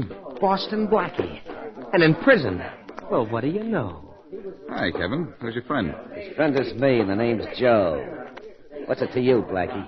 Don't make me answer that. So the great Boston Blackie finally wound up in stir. Well, what do you know? Beat it, Blackie. Sorry, Kevin. I went to too much trouble getting in here. Relax. We've got talk to make, you and I. Wrong boy, Blackie. Me and the friend Joe are talking to each other, and we kind of like it that way. I'd keep moving if I was you, Blackie. You heard what Kevin said. Don't get tough with me, Joe. I don't like it. In fact, I don't like you. Go walk away somewhere. In fact, don't walk, run. Go away. I want to talk to Kevin. Blackie, I wouldn't talk to you if we were the only 2 cons inside these walls. Now get out of my sight before Matty Ennis finds you here. Hey, Kevin, what's Matty Ennis want with this guy? Only his heart, Joe. If any 2 guys in this world hate each other, it's Matty Ennis and Boston Blackie. Only maybe I'm in there, too. I hate them both as much as they hate each other. Listen, Kevin. Ennis is just the guy that I want to talk to you about. Talk to me about rat poison. I'd like it better. And you keep out of my sight or I'll... Uh-oh, the alarm. Some fool's trying to make a break for it, the jerk. Something big, all right. Attention. Attention in the exercise yard. Then we want for inspection. Quiet. No talking. Quiet, all of you. All in for inspection. All in. Inspection. Hey, some nerve they got. What for? Something screwy somewhere, that's all I know. Someone is saying something. Can you make out what it is? No, but they're passing the word down this way. Hey, fella. Hey, what's up, boy? Shut up. Listen. We'll find out what's happened. They found Matty Ennis murdered in his cell. They found Matty Ennis murdered in his cell. Matty Ennis murdered in his cell.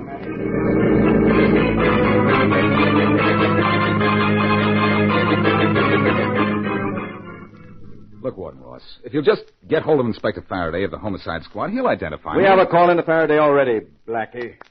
That's what your name is. We'll just have to wait. But it might help if you told us what you're doing here in prison uniform. I can't tell you that, Warden Ross, but believe me, I didn't break into prison to kill Matty Ennis. And I have a permit for the gun that you found on me. You don't have a permit to break into this penitentiary, Blackie. What did you do it for and how? Suppose we settle for the how. I got over the wall and sawed my way into the corridor in cell block 5. Where were you all night? Not in the corridor. No, I hid in the washroom. I knew I'd be safe there because all the prisoners had been checked into their cells for the night. You're still luckier than smart, Blackie. I've heard about the crazy things you've done, but I want you to know that this is the... Maybe this is your friend Faraday. I hope so. I want to get out of here. There's no point in my being here now. Hello? Hello, Warden Ross. This is Faraday, homicide. I got your message. What's the matter? Well, first of all, a man broke into this prison last night. I guess we have a bad connection, Warden. I thought you said broke in. I did say break in. Or broke in. Connection's good. It's the situation that's bad. Somebody broke into Langley Penitentiary? Yes. Last night and wasn't caught till this morning in an emergency checkup of prisoners. There's only one man who'd try such a wacky thing and get away with it. Boston Blackie. Well, that's exactly who this fella claims he is. Would you know his voice if you heard it over the phone? Yes. Put him on. Just a minute. Here, Blackie wants to talk to you. Thanks. Hello, Faraday, old pal. That's enough. Put the warden back on. He wants to talk to you, Warden. Okay. Well, Inspector, is it Boston Blackie? Yes, it's Blackie, all right. What do you want to do with him? Get rid of him. I have enough trouble on my hands as it is. Okay, let him go. He's all right. Only, don't tell him I told you so. Tell Faraday I can hear him. It'll spoil his day. I'll spoil that guy's face one of these days. What's this about other trouble, Warden? A convict was found murdered in his cell this morning. That's so. Anybody I knew? You might remember him. It was Matty Ennis. Matty Ennis? Yes. And Blackie broke into prison last night? Don't let Blackie go. Don't let him go. Why not? Why not? Because Boston Blackie promised he'd get Matty Ennis one of these days. That's why not. And it looks like, as usual, Blackie's kept his word.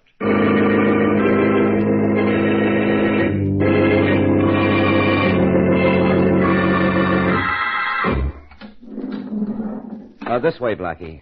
Seeing you're a special prisoner, I guess there's no time limit to you in the visitor's room. Only, don't break out, will you? That's new wire we just put up. Okay, God, I'll remember that. Who is it wants to see me? Oh, some girl. You didn't say that right. If it's a girl, it's Mary Wesley, and she's some girl. I got to look at her. You're not kidding. You can say anything you like, Blackie, but just don't invite her in. I won't.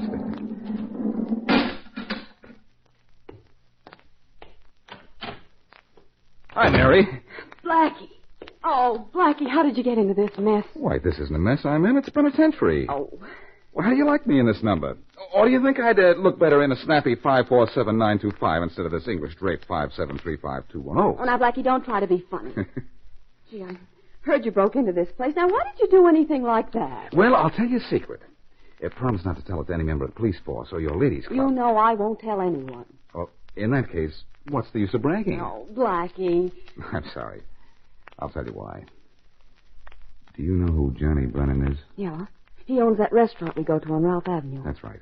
Well, his son Kevin is serving 5 years for being mixed up with a gang of young West Side hoodlums. And now he's in a worse jam than ever and doesn't know it. Well, he couldn't be in more trouble than he is right now. He is, though. His father found out through the underworld grapevine that Kevin was going to be framed for the murder of Matty Ennis. Matty Ennis? Well, he was found dead right here in prison this morning. I heard it on the radio. But, gee, I didn't hear them mention Kevin Brennan. No, but they'll mention him soon. Young Brennan and Ennis are adjourning cells, and as soon as they find out Kevin hated Ennis, it's going to look bad for the kid. Well, why didn't Kevin's father write his son and tell him about the frame? No, Brennan tried to ward Kevin, but his son wouldn't see him. Brennan wrote letters, but Kevin returned them unopened. So Mr. Brennan asked you to see his son. Mm-hmm. And Kevin wouldn't talk to you either. I got here a little late. And don't say we should have gone to the police about the frame, because after that, if Ennis was murdered, that would have made Kevin the number one suspect. But, Blackie, you're still in jail. Oh, but I'm special prisoner, Mary. I even chose my own cell, the one Ennis was murdered in. Oh, fine. Well, if you see any ghosts, tell them goodbye for me. It's what's next to the late Matty Ennis' cell that interests me, Mary. What? Kevin Brennan has the next apartment, and I want to try to get some information out of him. Well, I should think you'd want to get out of here. That this place must get you down. It does, but I'm not going to stay down until I turn Ennis killer up.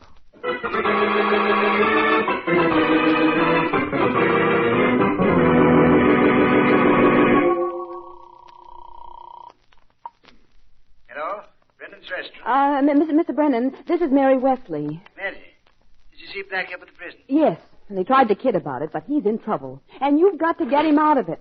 Now, look, you've got to go to Inspector Faraday with me and explain why Blackie broke into prison. Well, Miss Wesley, with Ennis dead, I can't do that. But if I say I ask Blackie to go and order to stop my son from being suspected of his murder, they throw the book at me, boy. I can't go. Blackie didn't say he couldn't go when you asked him to break into prison. Oh, but that was different. This could mean me boy's life. Or Blackie's. Well, I tell Faraday myself, but he won't believe me, and Blackie won't talk. Now, you've got to do it, Mr. Brennan. Please don't ask me to do that, Miss Wesley. It'd be like killing my own boy. I'll go to see Inspector Faraday with you if you want. But I can't tell him why I asked Blackie to go to the penitentiary.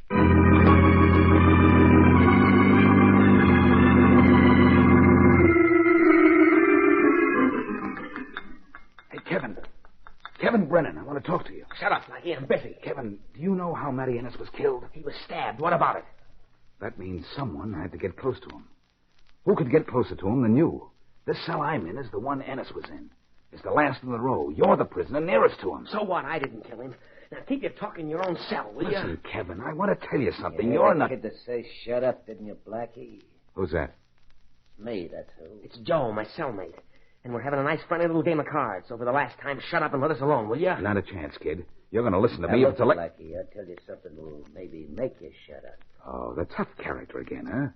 What do you know, Joe? You ain't funny, Blackie. The kid don't want you to talk to him, so don't. I'll start taking it personally. Know what I mean? I hope so. I'm still unhappy with myself for not taking a poke at you in the yard. Maybe I'll make myself glad about me tomorrow, though. Oh, tomorrow, huh? Well, you got a date, Blackie. You see, maybe the kid didn't like Matty Ennis, but I did. He was my friend. I don't like guys who kill my friends, which is one more reason that I don't like you.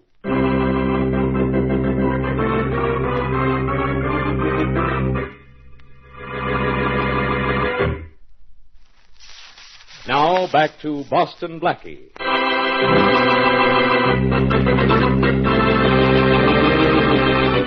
Because he is not on speaking terms with his father, and because he refuses even to read his father's letters, convict Kevin Brennan is unaware that he is to be framed for the murder of Matty Ennis, a fellow inmate of Langley Penitentiary.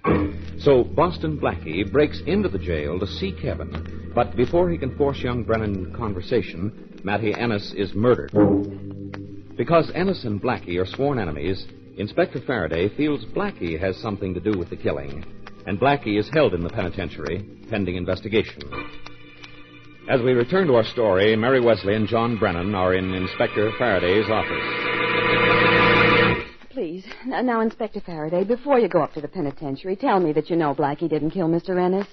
I don't know anything of the kind, Miss Wesley. Sorry, be Inspector. Why would Blackie kill Ennis? Why, Mr. Brennan? Because Blackie said he would someday. Well, now, Blackie says a lot of things that he doesn't mean. He meant this, Miss Wesley. Ennis was sent to jail for a $100,000 robbery, in which 2 little girls were killed in the getaway. We couldn't pin a murder rap on Ennis, and Blackie said he'd take care of Ennis himself. Oh, but that was just an idle threat, Inspector. Blackie hasn't been idle a day in his life, Mr. Brennan. But I have more against him than that threat. Ennis swore he'd get him someday because Blackie broke that case. And I have an idea. Ennis and Blackie met.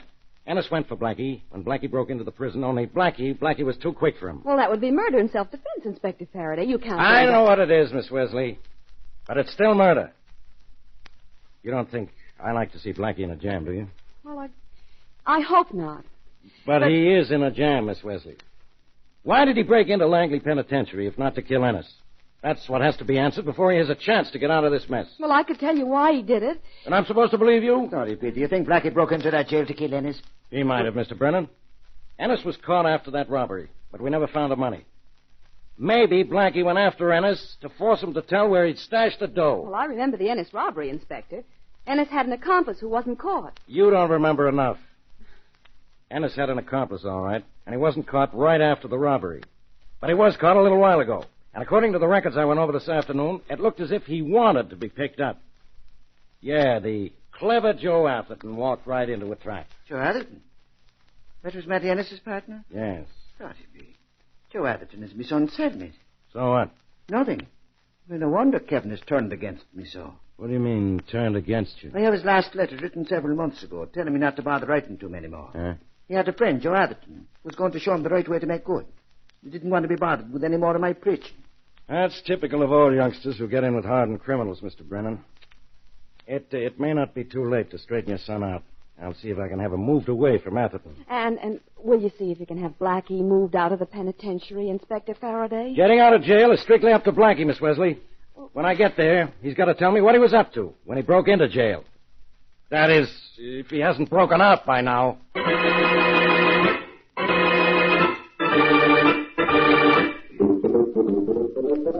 Inspector, you have no idea how cute you look behind that chicken wire.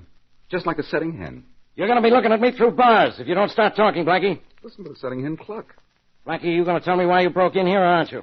I read any good books lately, Inspector. All right. Then you can stay in here till you're 95. Well, that's a relief. I thought you might have them keep me here for life. Look, Blackie, why did you kill Matty Ennis? Oh, Inspector, come now. Maybe I'm a bad boy, but I'm not that bad. You're plenty good. Good enough to break in here without getting caught. Good enough to find Ennis and try to force him to tell you where he stashed the $100,000 he got in that robbery. Good enough to beat him to the punch when he tried to kill you. Will you be good enough to tell me what I'd want with that $100,000? You're not the richest man in the world. No, but I wouldn't go to Ennis to find that money. If I wanted it, I'd try to find his accomplice who wasn't caught and beat it out of him. His accomplice is right here in this prison. Is he? Yes.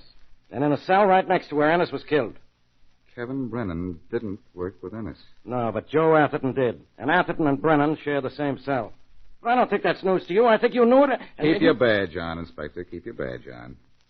How do you know Atherton and Ennis were partners in that robbery?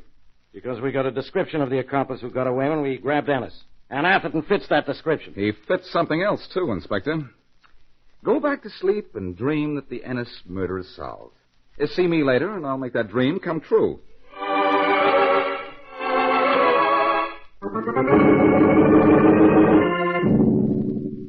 Hey, Joe, you asleep? No, Kevin. What's the matter up there? Bugs in your bunk? No, I was just thinking, that's all. Yeah, what about? Blackie. He went to an awful lot of trouble to get in here to talk to me. Maybe I should let him have his say. Yeah, what for? Because he's an all right guy. He did get to say something about Matty Ennis to me and about me getting into trouble because of him. I'm beginning to think You're beginning to go off your nut. I go to sleep. I did a lot of talking about hating Matty Ennis. Yeah, I know, kid. You want people to think you're a tough guy, don't you? I don't know now. That was your idea. And maybe I shouldn't listen to your ideas. One more crack like that, I'll pull you down out of that funk of yours and slap you around. We'll try it and see what happens to you. Oh, you think you're real tough, huh? Hey, well, we'll see. I'll get you down out of there. Cut it out. Ow! There, you're down now, kid. Let's see if you're up to this. My turn. Oh, yeah, it's a guard. Keep your mouth shut now, Captain. Yeah, and you keep your mouth shut. Hey, Listen to me. what's going on in there, Brennan? You, Atherton. What are you up to now? Nothing, guard. Sounded to me like you two were fighting. Maybe you'd both like a little solitary, huh? No, we weren't fighting, guard. Just swatting flies. Swatting flies? Yeah, that's right. Yeah, just swatting flies. Sure, I was just trying to exterminate an insect.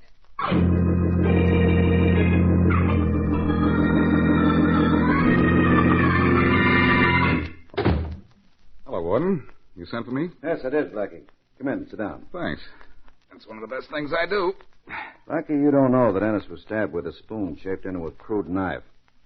Probably by some convict who had access to an emery wheel in the machine shop. That sounds normal enough. After dinner yesterday, we checked the silverware the prisoners used. We do it after every meal. The spoon was missing. We searched, couldn't find it. We know it was missing from the bench where young Brennan ate. Joe Atherton ate there, too, doesn't he? Yes, but there was bad blood between Ennis and Brennan. Atherton and Ennis got on pretty well. Blackie, young Brennan worked in the machine shop. Didn't Atherton? You see, you keep overlooking one fact, Warden, and that is that Brennan's cellmate Atherton had the same opportunity to kill Ennis as the kid did. Exactly the same. Your point, of course, is that Atherton had no reason to kill Ennis, and Kevin did. Well, let's make believe that Atherton had no reason you know of. What are you getting at? Warden, would young Brennan be foolish enough to kill a man everyone knows he hated in a way that had to be traced to him? I doubt it. Look, can you arrange a baseball game between the convicts for tomorrow morning? Yes, of course, but why? You want to know what the score is, don't you? I guarantee I'll be able to tell you when Joe Atherton comes to bat.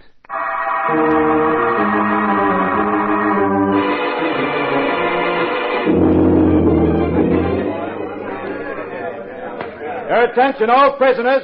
Your attention. Okay, Warden Ross, okay. You men are allowed in the exercise yard today pending your best behavior. I'm allowing this baseball game because I don't think it's fair for all of you to suffer for the actions of 2 or 3. I think it's a good idea for us to take our minds off Matty Ennis for a little while. But you're to be allowed out here only as long as you behave yourselves. All right. I'll umpire the first few innings. Let's play ball. Come on, the warden said play ball. Stop yapping out there on the mound and pitch to me. All right, let's go, men. Well, Blackie, I didn't know you were a catcher. I've caught more than baseballs in my time, Warden Ross. I didn't know you were an umpire. I'm not. Who's going to argue with the warden? I see what you mean. Come on. Stop that bowling out there and let's play ball. Come on, pitcher. Burn one in. You're too good for this guy. You're too good for him, pal. 6-1. You're not going to feel in that mitt of yours, Blackie. I'm going to slam this one over the wall. And don't you wish you could go over the wall after it? You said Here it. comes the pitch, boy. You can't get it. You can't. Hey, got it. Fair ball. Batter up. Get the next batter in there. Lucky hit, kid. Lucky hit. Just keep finding the middle of this whole mitt here. Burn it down and they'll never see it. Pitch it to me, boy. Pitch it to me. Gonna never reach you, Blackie, and a pass to the first one a mile. Well, look who's up. Joe Atherton. Sucker's up, kid. Throw him a hook and he'll break his neck. Break yours, I get half a chance. Wouldn't surprise me at all, especially after what you did to Matty Ennis. Blackie, don't fool with me now. Let's run. What do you mean? Nice pitching, kid. Nice going. The guy needs a paddle, not a bat. Now, one more in the same place, boy. The next one goes right in your head, Joe. That's right. I'll beat your brains in. That's something that would be impossible for me to do to you. No brains. Boy, I'll show you what do you mean? You see, Atherton? You turn back to look at me, and my boy puts another one right over. You put one over on Matty Ennis, too, didn't you? You killed him so you'd get the money he'd stashed away after you got out. Blackie, after the game, I'm going to fix you. Shut up. You're not going to do anything. Now, come on, kid. One more gets this sucker out here. Oh, a sucker, huh? Sure you are. You didn't think I knew that you were Ennis's partner in that 100-grand robbery, did you? Who told you? Oh, the Brennan kid, huh? I should have framed him better. Blackie! Oh, okay, Blackie, you talked me into striking out, but you know too much, and I'm going to... Not with that bat, John. Warden, look away. He could have killed you. Hit you with that bat. Sure, but I hit first. Warden Ross, this character killed Ennis here. And was going to frame young Brennan for the murder. A baseball game is a swell spot to tag him, too.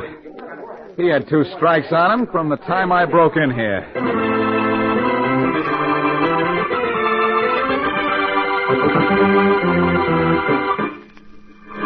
Well, Inspector Faraday, are you satisfied we have Matty Ennis's killer? What I heard Atherton say to Blackie at home plate was enough to convince me. Yes, Warden Ross, Atherton's our man. You don't mind if I wait in this office of yours till my men get here to pick him up, do you? No, not at all. Well, you can wait here if you want to, Faraday, but I'm leaving. I've had enough of this penitentiary to last me for 100 years. Blackie, I ought to send you here for 100 years and a day for not telling me why you broke into this place. Well, I couldn't tell you, Faraday. And if I did, you wouldn't have believed me.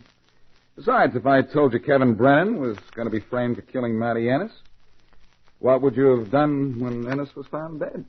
I wouldn't have accused Kevin Brennan because I have to have proof before I accuse anybody of anything. Oh, is that so? You accused me of killing Ennis. Did you have proof? Well, no. But that was different. I can accuse you of anything and be right most of the time. Pal, you're so far from ever being right, the fellas called you Lefty. Yeah? You would have picked on young Brennan, all right. All right, so I would have arrested him and made a mistake. So he would have been released. I suppose you never made a mistake. I made a mistake not figuring out who had a motive to kill Ennis before breaking in here. If I'd known Ennis's accomplice was in prison, too, I could have saved myself a lot of trouble. I guess you think it's my fault for not telling you. I didn't even know you were working on the case. If I'd told you what I was going to do, you'd have worked on me. But I've had enough of this case and enough of this jail and too much of you. That's so. I'm getting out of here. It's all right for me to go now, isn't it, Warden Ross? Yeah. Yes, Blackie. There's nothing to keep you here now. Faraday here wants to prefer charges against you for breaking into jail. I can do that, too, Blackie. I could prefer charges. I know what you could prefer, Faraday, but I know you prefer not to have me in prison.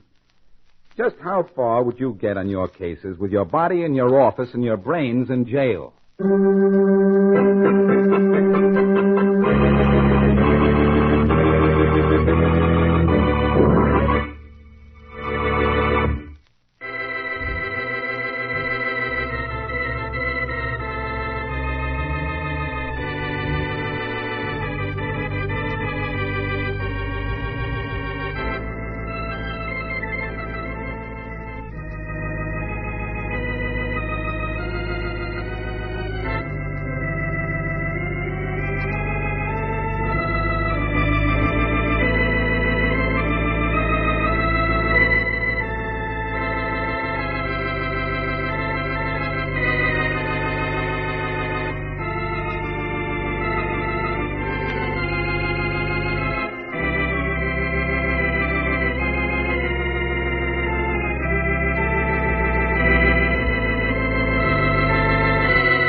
Uh-oh, a hitchhiker.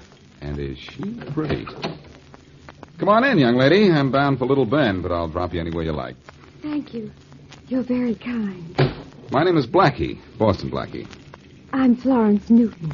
Want to give me an idea of where you'd like to be dropped off? I want to go to the farm. Anyone in particular? My own farm. The one my father owns. Uh-huh. I've been wading in the creek, and I hope he won't mind. Well, there isn't much to do out here in the country except go wading, is there? No, there isn't. What do you kids do for excitement? Saturday night dances, movies, that sort of thing? Yes, that sort of thing. You're, not particularly talkative, are you? I guess I'm not. Good guessing. This is the farm right here.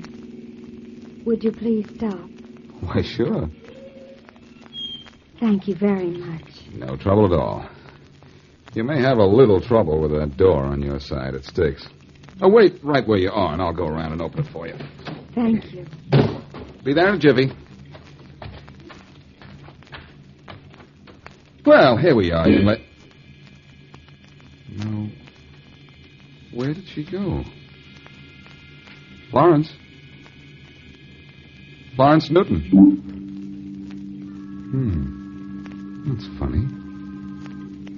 Maybe she went into the house. Guess I'd better find out.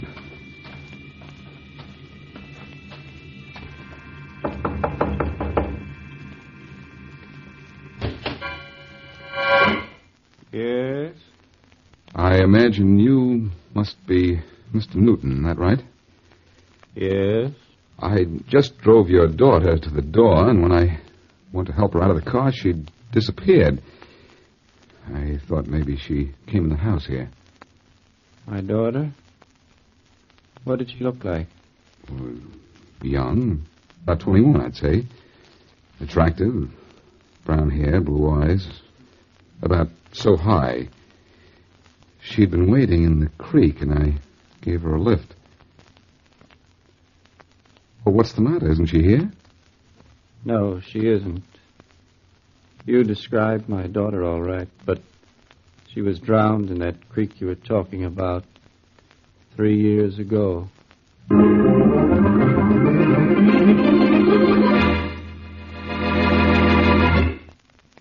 And now back to Dick Calmer as Boston Blackie.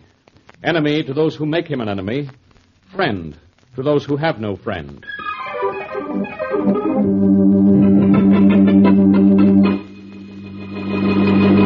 Well, Thompson, I guess you close your case against Butch Heathers tomorrow morning, don't you? We're going to close it, Inspector Faraday, and get a conviction of murder, too. I've never been as sure of a case since I've been district attorney. No reason for you to doubt you'll get a conviction in this case. Boston Blackie's going to send Heathers to the chair for you. I've never known you to be so sure of Blackie before, Inspector. I thought you two didn't even get along. Oh, we rib each other a lot, but we don't mean it. At least I don't. I know I can depend on Blackie when I really need him. Well, I need him this time, Inspector. Blackie says he saw Heathers kill that man. If he repeats that statement in court, that's all I want. Sure it is. It's all you need. Blackie's word is reliable. When he says he sees something, he really sees it.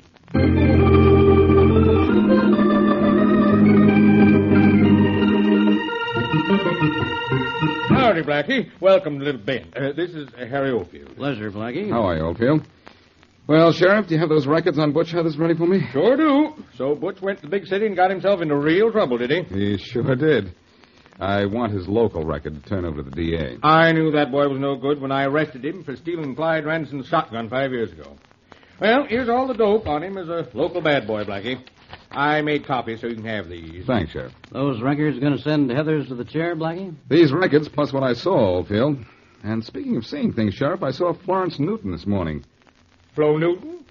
Well, she's been dead 3 years. So her father told me. Blackie, now don't you try to pull that old one on me. I've been hearing for years about people picking up ghosts in every town in this country. But I did pick up this girl, Sheriff. She said she was Florence Newton, and her father admitted the girl was his daughter when I described it to him. Blackie, I'm afraid the country air's gone to your head. Better stay in the city where you don't see things. Look, I don't believe in ghosts any more than you do. But that girl got in my car down by the creek, rode up to the Newton farm with me, and then just disappeared. Well, Blackie, she acted like a ghost anyhow. Believe me, Blackie, Flo Newton's been dead for over 3 years. All right, Sheriff, I believe you. But believe me, I picked up a girl in my car this morning, and she was Florence Newton. Well, it's possible, Blackie, but where did you get wings for your car?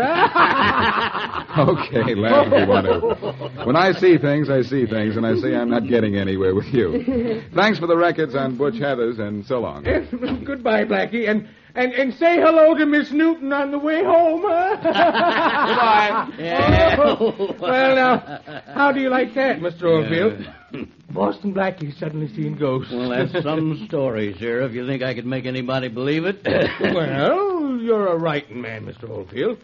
Your paper sent you up here to get a story on Butch Heathers, but I think you got a better one on Blackie and the ghost of Florence Newton.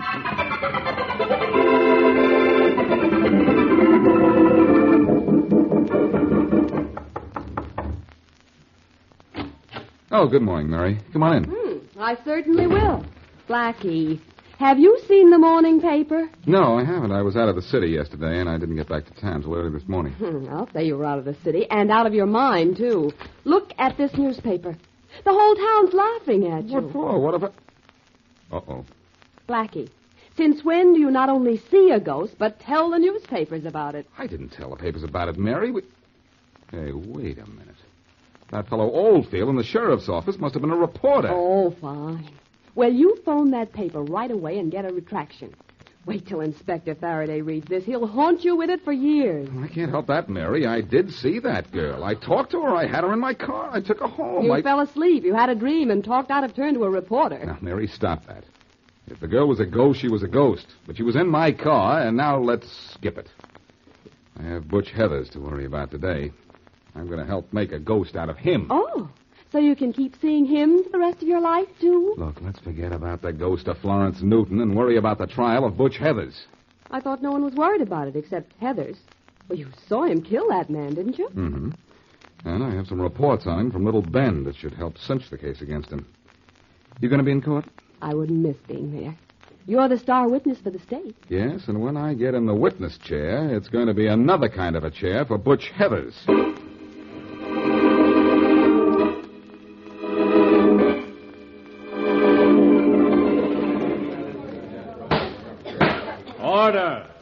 Order in the court.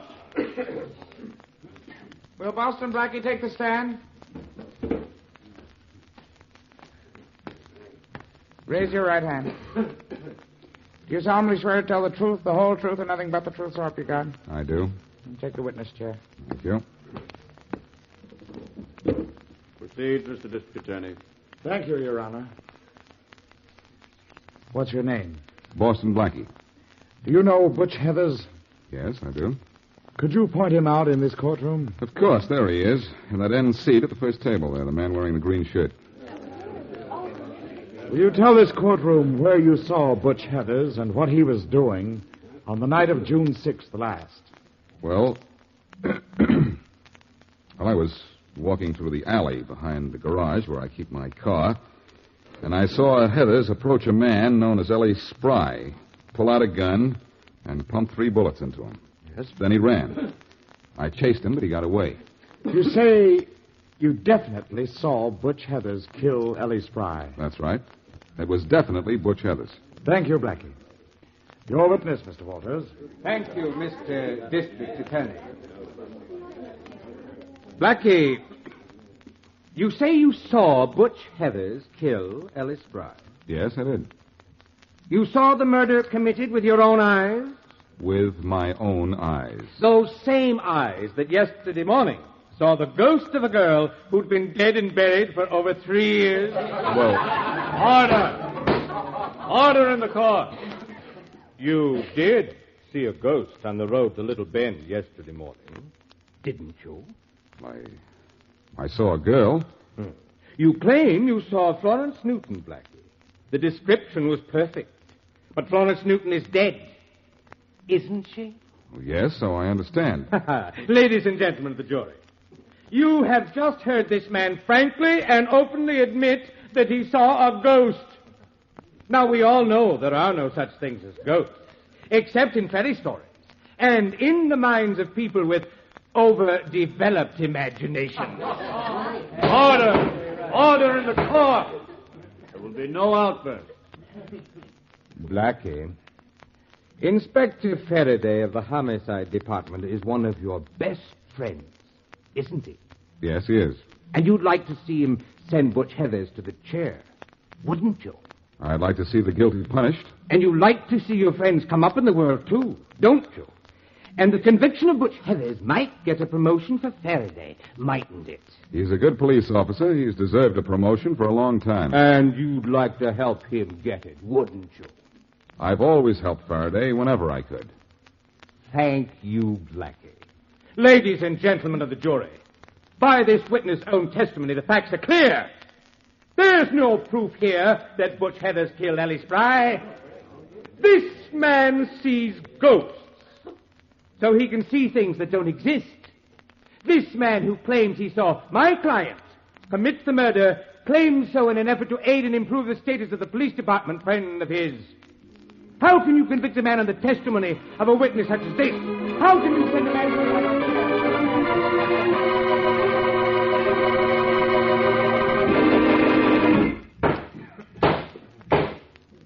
Will the defendant please rise? Ladies and gentlemen of the jury, have you reached a verdict? We have, Your Honor. We find the defendant, Butch Heathers, not guilty. Court is adjourned. Hey, Blackie. Blackie. Oh, hello, Faraday. Well, it looks as if he got away from us. Yeah, he got away, all right. A great guy you are. I counted on you to help him send this guy where he belongs. But you have to go out and see a ghost. You don't believe me either, do you? I'll say I don't. Do you realize what that ghost has done? Sure, he got into this trial and got Butch Heathers out of a jam. And we can't touch him now. He can't be tried again for the same crime. I know all about that. And I know something about that ghost, too. Will you stop talking about that ghost? I'm going to find that ghost and let it do the talking, Faraday. I'm going to find it if I have to follow it to the happy haunting grounds.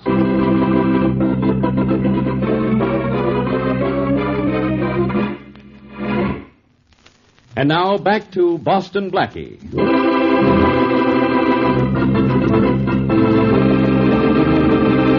On his way to the country village of Little Bend to get the criminal records of Butch Heathers on trial for murder, Boston Blackie gives a lift to a girl who says she is Florence Newton. Later, it turns out Florence Newton has been dead for over 3 years. Blackie is star witness in the trial against Butch Heathers because he saw Butch commit the crime. But the defense attorney wins an acquittal for Butch on the grounds that a man who sees a ghost can see a lot of things that don't exist. As we return to our story, it is the day following the trial, and Mary Wesley is with Blackie in his apartment. Blackie, I'm sorry I teased you about Florence Newton. Can't you do something to find her again? Oh, I've tried that, Mary. I drove out to Little Bend again last night and asked everywhere for a girl who might look just like the dead Florence Newton. But no luck. Well, that's because there was no ghost. Now, will you stop trying to convince yourself there was? Mary, did it ever occur to you that I never said the girl was a ghost? The girl was real, flesh and blood, real. It was her father and the sheriff and everyone else who said if I saw Florence Newton, I saw a ghost. Well, you described the girl to Mr. Newton, and he said it was his daughter. He said it answered the description of his daughter, but that it must have been the ghost of his daughter if it was anything. If I could just find her again. Well, I'll help you, but I certainly never thought I'd help you look for another girl. I'll get Faraday in with us. Maybe we can... Oh, speak of the inspector, he rings the doorbell. Chances are that he'd rather wring my neck. Come in. Boston Blackie. Florence Newton. What? Florence, am I glad to see you. Thanks, Blackie, but... Blackie, if this girl's a ghost... I'm not a ghost, Miss... Oh, excuse me, Miss Newton, Miss Wesley. Hello. So you are real, aren't you? Real pretty, too. Miss Wesley, I came here to explain all about what happened. It's about time somebody explained something. To begin with, my name isn't Florence Newton. I'm Vivian Peters, and I was paid $1,000 to play that trick on you. Who paid you? Butch Heathers? Yes. He was out on bail, but I didn't know that. Or him.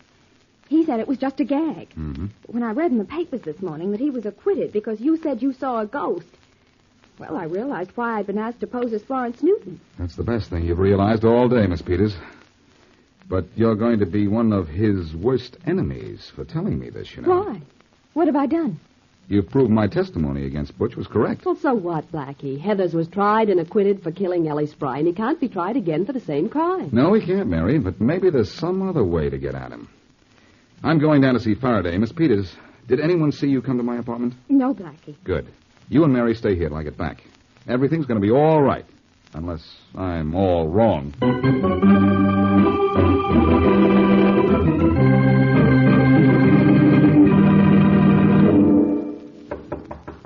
Come in.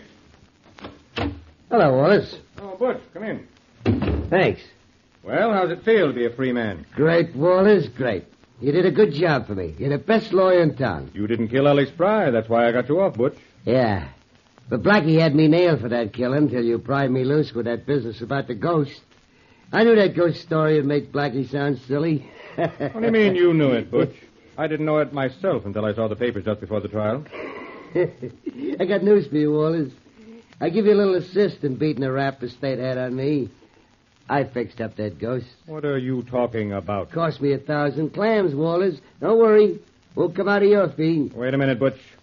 Did Blackie think he was Florence Newton, or didn't he? Sure he did.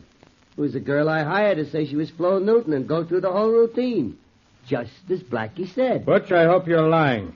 No, I'm not lying. I'm bragging. That was a pretty smart trick, wasn't it? You see, I knew about Flo dying in that creek a while back, 'cause I was living in Little Bend when it happened. Get out of here, Butch. Huh? You heard me. Get out. I took your case and defended you because I thought you were innocent. Now I know you're not. You did kill Ellie Spry, didn't you? Is that what the jury said? No. Because you did something behind my back to ruin Boston Blackie's testimony. Sure made a mess of it, didn't I? Laugh if you want to, Butch. Laugh because you know you can't be tried again for killing Ellie Spry. Laugh because you made a fool out of me. But you're a killer, Butch. Yeah, smart one, though, huh? Yes, you're smart, all right, but so am I.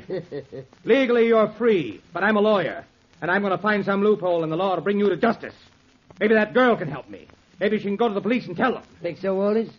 She's a ghost, remember? And all the ghost can say is, boo! Go ahead, Butch. Have a good laugh. Go out and have a good time, too, because you won't be having a good laugh or a good time for very long. Hey. Who are you calling, Wallace? The police. I won't be a party to a conspiracy. I think you better not, Wallace. You don't frighten me with that gun, Butch. But you bother me with that phone. Put it down. Or I'll knock it down, you. I think I'd better take that gun. You think so? No, so.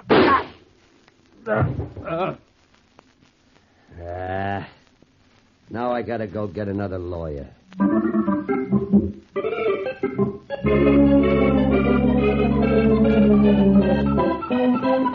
Blackie, get out of my office before you start seeing things in here. Look, Faraday, will you start seeing things? Will you start seeing how and why I was made to believe I picked up Florence Newton on the road to Little Bend? I know why you think you picked up Florence Newton on the road to Little Bend. You're a big dope. You mean I'm a big dupe? Dope. What's the difference? No. Faraday, that girl's real name is Vivian Peters, and she was hired by Butch Heathers to pose as Florence Newton. How do you know? Because she's in my apartment. She told me all about it. Butch hired her when he was out on bail. Now you're not only seeing crazy things, you're saying crazy things. How would Butch know about the death of Florence Newton so he could rig up such a stunt? Butch lived in Little Bend. He knew what she looked like, and the records show that he was there when the Newton girl drowned in that creek. So he was there. So he knew the girl was drowned. So what am I supposed to do now? I can't send Butch Heathers where I want to send him. He can't be tried again for killing Ellie Spry. I know he can't, but I've got to... Listen. There's your phone, Faraday. I know it, Blackie. I gotta know something. Faraday speaking. Inspector Faraday, this is Madeline Wells, Harold Walters' secretary. Yes, Miss Wells. Inspector, Mr. Walters has been killed. What? He's in his office, dead. He's been shot. Wait a minute. Blackie, Butch Heathers' lawyer has been killed. I know. I heard her say it. Stay where you are, Miss Wells. Yes. Don't touch anything. We'll be right up. All right, Inspector. Well, Blackie, what do you think of that? not what I think, Faraday. It's what I know. Butch Heathers has made another mistake. Only this time we're going to make it his last. Oh, no, Blackie. You bungled things the last time I had Butch. Go have yourself some fun in a graveyard. Meet some new ghosts, maybe. You're out of this murder. I'm out? Oh, no. You're out? Oh, yes. From here on, I'm handling Butch Heathers all by myself. You mean mishandling Butch, don't you? I'm going to surprise you, Blackie. I've got an idea. In fact, I've got 2 ideas. You'd better get an idea how you can pin the murder of Harold Walters on Butch before you do anything else. We're just guessing he's our man. He's not our man. He's my man. And I know how I could pin this on him, providing I get no interference from you. I'm going to have you kept here in this office for an hour, so I can have my way, and you can't get in it.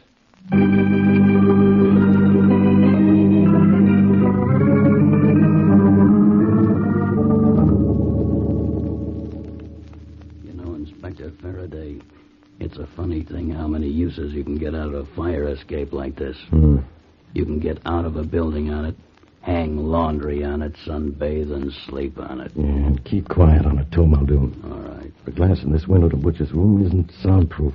Yeah, but it's sure almost look-proof, Inspector. Why, it's so dirty I can hardly see through it. I can see enough. I can see Butch in there, and the door to the hall. Are you sure that Peter's girl will do what you told her to do? She'd better. You know, I'm sort of proud of myself about this. Yeah? This is the kind of idea Blackie would get. He's not the only one who's smart. Well, what if it doesn't work? What do you expect from Blackie's ideas? Uh-oh, there must have been a knock on the door in there. Butch just got up and walked over to it. Well, now he can lift up the window a little, huh? Yeah. Quick, while he's on the other side of the room. All right. That's enough. Butch just opened the door. Is it the Peters dame? It sure is. Well, Miss Peters, you took long enough getting here. Come in. Thanks. We can hear pretty good. You phoned and said you wanted to talk to me, sweetheart. Well, what about? You ought to know what about. I didn't know I was going to save you from the chair when I said I'd play ghost for Boston Blackie. Well, what you didn't know didn't hurt you too much, did it? You got to put the country air out of it, too, didn't you? You got out of the murder rap, Mr. Heathers. And everyone knows you killed Ellie Spry. Blackie's testimony was right, every word of it. Yeah? You've made an accomplice out of me, Heathers, and I don't like it. Inspector, oh, you did? Well. That's too bad. It's so bad that I'm going to the police. Oh, I wouldn't do that if I was you. But you are not me. Look, I killed Ellie Spry. I got away with it. I killed Harold Walters, my lawyer. I'm going to get away with that, too. I'd include you in that list in a minute. And don't forget it. The police will know you killed Walters. They won't even suspect me. Then Walters just win a case for me. Anybody in this town ought to know that Walters and I are the best of friends. But don't go to the cops, sweetheart. Won't do you any good, and I wouldn't like it. You understand? Come on, Muldoon, let's yes, go. I understand. I've heard all I need to hear. I understand. All right, I'll raise the window now. Who's out there? No time now. Let's go right through the glass. All right. Don't move, Butch. Cops. Duck, Miss Peters. They may be shooting. Yeah, she ain't ducking, but I am behind her. Go ahead, shoot, copper. Hit this dame. See if I can. No, don't. Inspector, don't shoot. You'll hit the girl. You mean to kill a girl, don't you? She makes a nice target, doesn't she, Inspector? A nice target, but a better shield. Don't Your shoot. pals ought to see you now, Butch. If you were as tough as you claim to be, you wouldn't be holding that girl in front of you. Cut the talk, pal. Go ahead and shoot, why don't you? You know I'm not going to shoot. Polite cop, huh? You don't shoot ladies, huh? Well, you don't shoot me neither. And you don't catch me. There's a couple of more steps back, and I can reach the door. You did this all wrong, Inspector. Shut up. Well, I'm at the door, Faraday. Go ahead and shoot if you want. This is your last chance. So long. So long, copper. And here's your girlfriend. Maybe you'll stop. Go to sleep, Butch. Get tired. Blackie. Yes, Inspector. Blackie with a black jack. Are you all right, Miss Peters? Yes, thank you. But I think my arm's going to be bruised tomorrow. I think Butch's head is bruised a bit, too. Or maybe this blackjack got the worst of the deal. Faraday, it's a good thing you told the guard to let me go in an hour. No. I knew where you were heading and stayed out there in the hall to wait for you. I imagine you heard Heather's confession? Sure. You heard him admit he killed Ellie Spry and his lawyer. Yes, and it's a good thing I was outside the door. Faraday, what would you do without me? I don't know. But I'd sure like to try. Don't do it, pal. You're a big man on account of me. Yeah. Mm-hmm. The morning papers are going to say that Butch Heathers is another of the feathers in your cap.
That's 860 out of 10, Miss Cronin. That's right.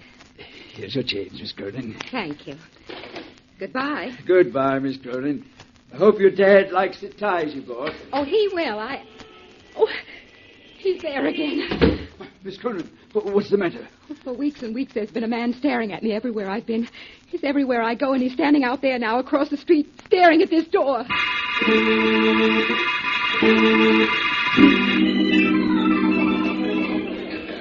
Having a nice time, Eva? Don't you remember me, Bob? I'm Eva Cronin, the girl who always has a nice time. But this is special because you're here. Oh, well, thank you. By the way, you seem to have another admirer sitting at that table in the corner there. He's been staring at you for the last... Bob, let's get out of here. What? It's that man I've been telling you about. Everywhere I go, he goes and stares at me. There he is again.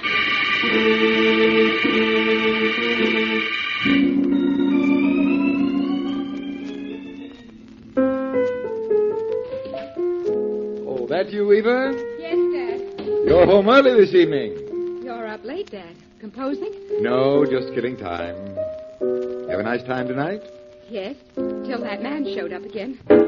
Now, Eva, you know it's only My your... imagination. Oh, no, it's real. He's real.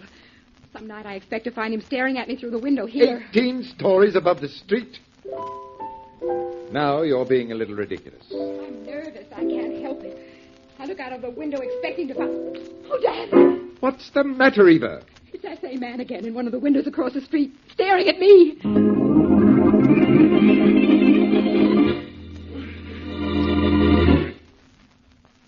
And now meet Dick Calmer as Boston Blackie. Enemy to those who make him an enemy. Friend to those who have no friend.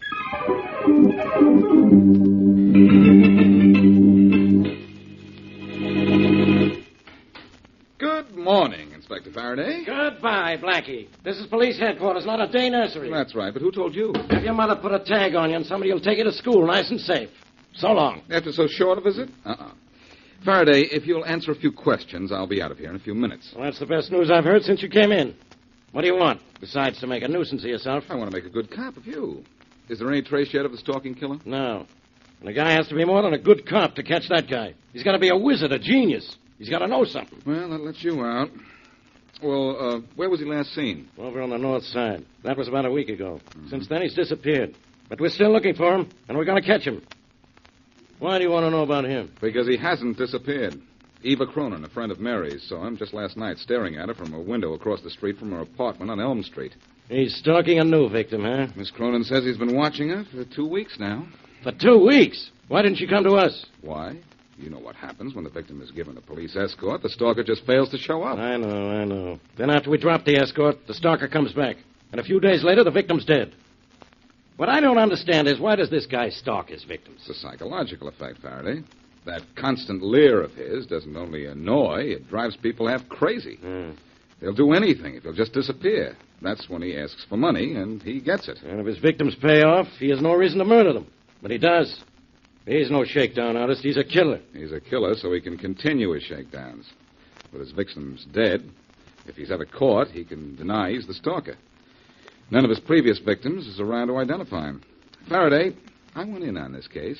Maybe I can grab the stalker. Go ahead. See what you can do. At least you won't be bothering me. Thanks, pal. You know, I'm always willing to go out of my way to keep out of yours. You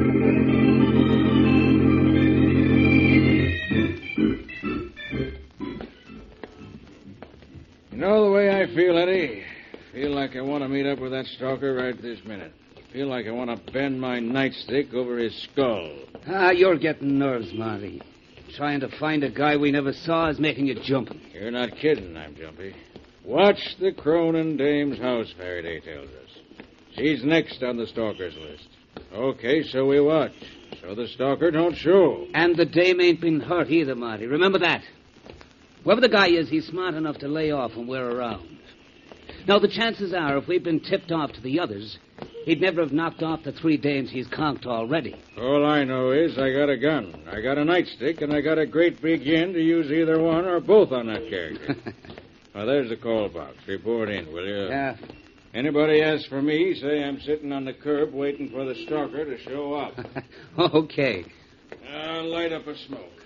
Maybe that'll help. You don't need help. You need action. I'll see what headquarters wants us to do. I'm in favor of giving up this job, right? Headquarters, Hogan? Hogan, this is Clancy. Give me Faraday and homicide. Hold it. Faraday. Clancy, Inspector. Yeah? No news on the stalker. Miller and I have walked ourselves weary patrolling Elm Street where that Cronin dame lives. He ain't going to show, Inspector. How do you know what he's going to do? How does anybody know? If I pull you off the Elm Street assignment where he was supposed to have been spotted, he'll knock off somebody there, sure as anything. We're supposed to stay here? Where do you want to go? Home? Well... Now, look, Clancy, I'm on a spot. You and Miller are 2 of the best cops I've got. Come on back here. We've got to get a break on this case. The stalker's got to open up soon. Maybe you guys ought to be here when he does. Okay, Inspector. If that's the way you want it. So long. So long. Well? Let's go, Marty. No more walking around waiting for the stalker. This time we sit around waiting for him.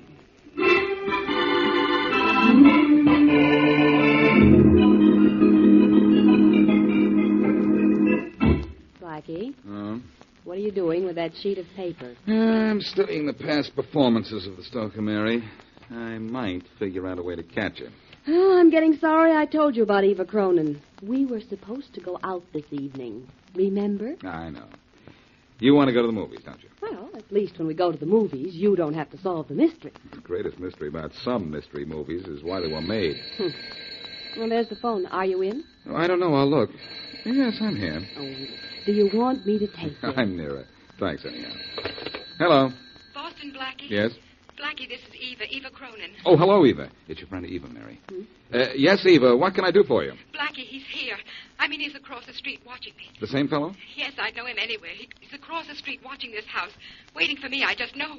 Just a minute. We're in luck, Mary. The stalker's watching Eva now. Oh, golly, I don't know whether I'm glad or scared. Eva, where are you? At 3232 Eastern Road. 3232 Eastern Road. I'm at a party here, Blackie. I was about to leave when I saw him. Stay right where you are. I'm coming up there. The fact that the stalker is waiting for you is just what I've been waiting for.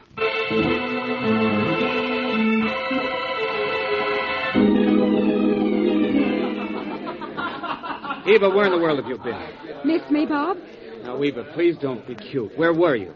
You disappeared 10 minutes ago, and nobody knew where you went. I had to make a phone call. Who'd you call? Bob, stop asking me questions. Oh, honey, I'm sorry. It's just that I was worried. I'm all right. I'm perfectly all right. I went to make a phone call. Is that such a crime? I know, but this is a party, Eva. Besides, you don't have to get so excited. I wasn't trying to pry. Then don't. Oh, Bob, can't you see I'm nervous? I'm upset. I don't know what's happening to me, and I don't want to guess. The man who stared at you in the restaurant last night? Yes. I just called Boston Blackie to tell him that the same man was across the street staring at me when I went to the window a few minutes ago. Oh, Bob, what am I going to do? Call the police. They'll know what to do. Oh, it's no use. I'm going to wait right here until Boston Blackie comes to pick me up.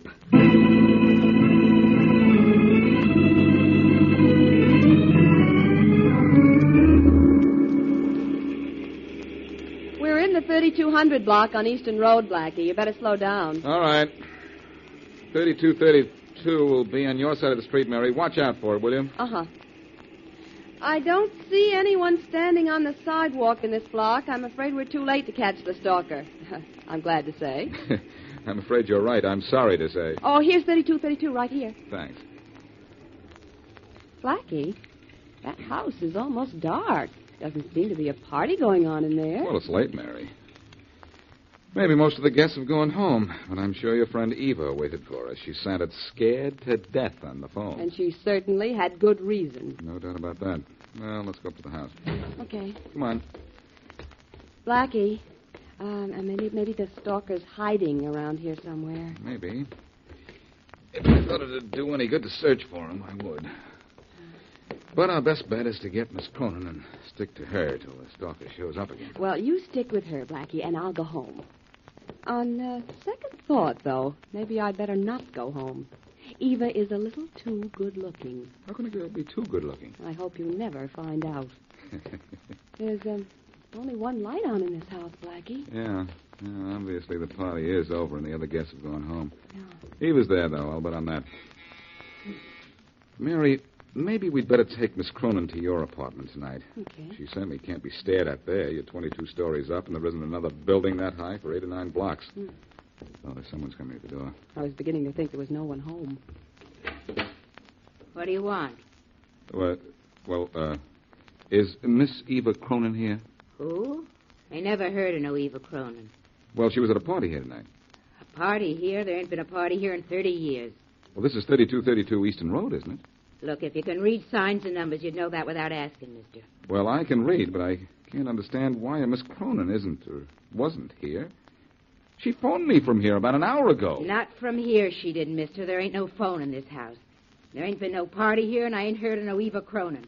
And I ain't in the mood for talking to you or anybody else this time of night. So beat it, mister, beat it.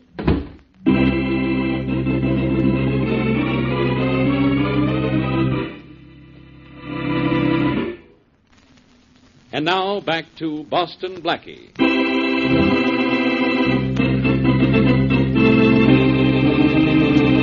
Young, beautiful, and wealthy Eva Cronin is being constantly followed by a man Boston Blackie and the police believe is the notorious stalking killer, who already has extorted money from 3 victims and then murdered them. Eva phones Blackie to say the stalker is watching her at the moment. And Blackie and his friend, Mary Wesley, rush to the address to find that Eva has never been there. The house has no phone. As we return to our story, Blackie is in Eva's apartment with the father of the still missing girl. I don't understand how you can sit there and play the piano, Mr. Cronin, when your daughter's missing. Playing the piano helps me think, Blackie. And besides, I don't think Eva's missing. What's more, she's not really my daughter. I adopted her some years ago. You're not trying to say that you don't care if she's in trouble, are you? Of course not. When her father died, I promised I'd take care of her, and I've taken good care of her. There's her father there. That sent a picture on the piano. Look, Mr. Cronin, I didn't come here because I thought you could help me track the stalker. You couldn't know anything about him, I know. But I'm going to stay here until your daughter shows up. Well, you may have a long wait. I still don't understand what brought you here. Mr. Cronin, your daughter phoned me from 3232 Easton Road that she was being watched by the same man who's been watching her for 2 weeks. My daughter has a fantastic imagination. And if she keeps using it, she'll imagine herself into insanity. I don't get you, Mr. Cronin. The stalker's real, too real. He's killed 3 people already. Eva may be the 4th. If she isn't in trouble right now, why wasn't she at that Easton Road address? I don't know. I didn't even know she'd gone out this evening until you came here looking for her. She must have slipped out with Bob. Bob? Who's he? Her fiancé. He's the fellow in the picture to the right of her dad, right here on the piano. He's a fine boy, but I'm afraid he wants to marry Eva for her money. Your daughter is wealthy? Very.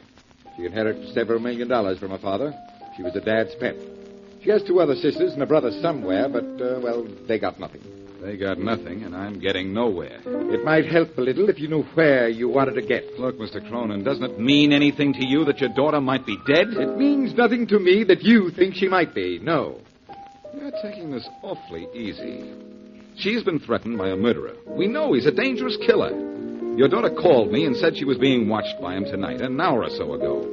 When I got to the address she gave me, she wasn't there. Doesn't that add up to you? All it means is that there's a combination of circumstances which it isn't my business to explain. Eva will show up, Blackie. I'm sure she will. No, you are. Well, I'm sure she won't. I'm more sure now than ever. She's the latest victim of the stalker, Mr. Cronin. Your daughter is dead. Am I? What? Why doesn't somebody tell me these things? Hello, Eva. Eva, where'd you come from? My room. I came home while Daddy was playing. Didn't want to disturb him and went right to my room. What happened to you, Blackie, after I phoned you? What happened to me? What happened to you? I went to that address you gave me. There was no party going on there. There most certainly was. A dozen people can tell you that. When you didn't show up, I got Bob to take me home. Well, good night to you both. I'm going out. Where do you think you're going at this hour? It is rather late, Eva. Perhaps you ought to take Blackie with you. It's impossible. Please, Blackie, stay here. Don't try to follow me. It'll only mean something we'll both regret if you do.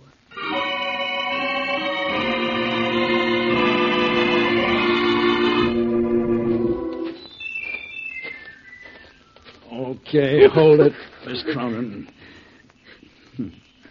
Recognize me? I should, don't you think? Uh-huh. Nice of you to meet me out here in the country like this. Oh. When I wrote you that note, I wasn't sure you would. Why not? You're a brave girl. You know, I've killed 3 people. I know. But they paid me well before I killed them. You're going to pay me, too. Only more than they did, because you have more. I'll take $50,000 from you. Then will you leave me alone? Pay me the $50,000 first. I'll have it for you by tomorrow. How will I get it to you? I'll let you know. Tomorrow. You'll see me sometime tomorrow.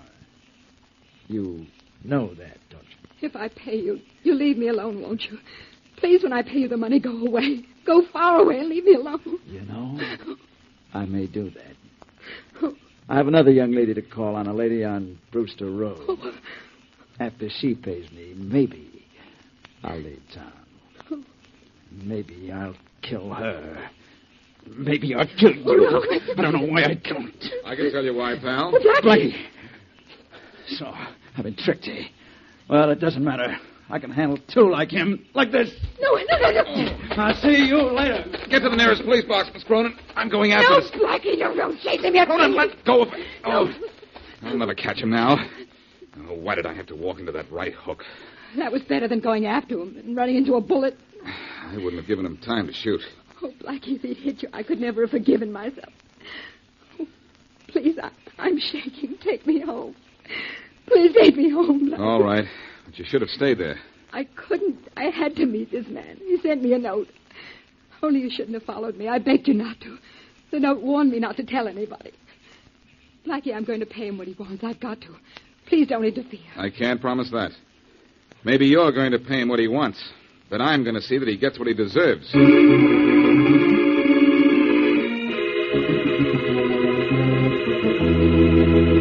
Scott, take this report Blackie gave me. Yeah.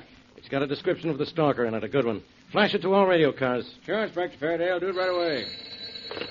Faraday speaking. Inspector, my name's Hester Jones. I live at 19 Brewster Road. Yes? The stalker just ran into 18 Brewster Road, right across the street from here.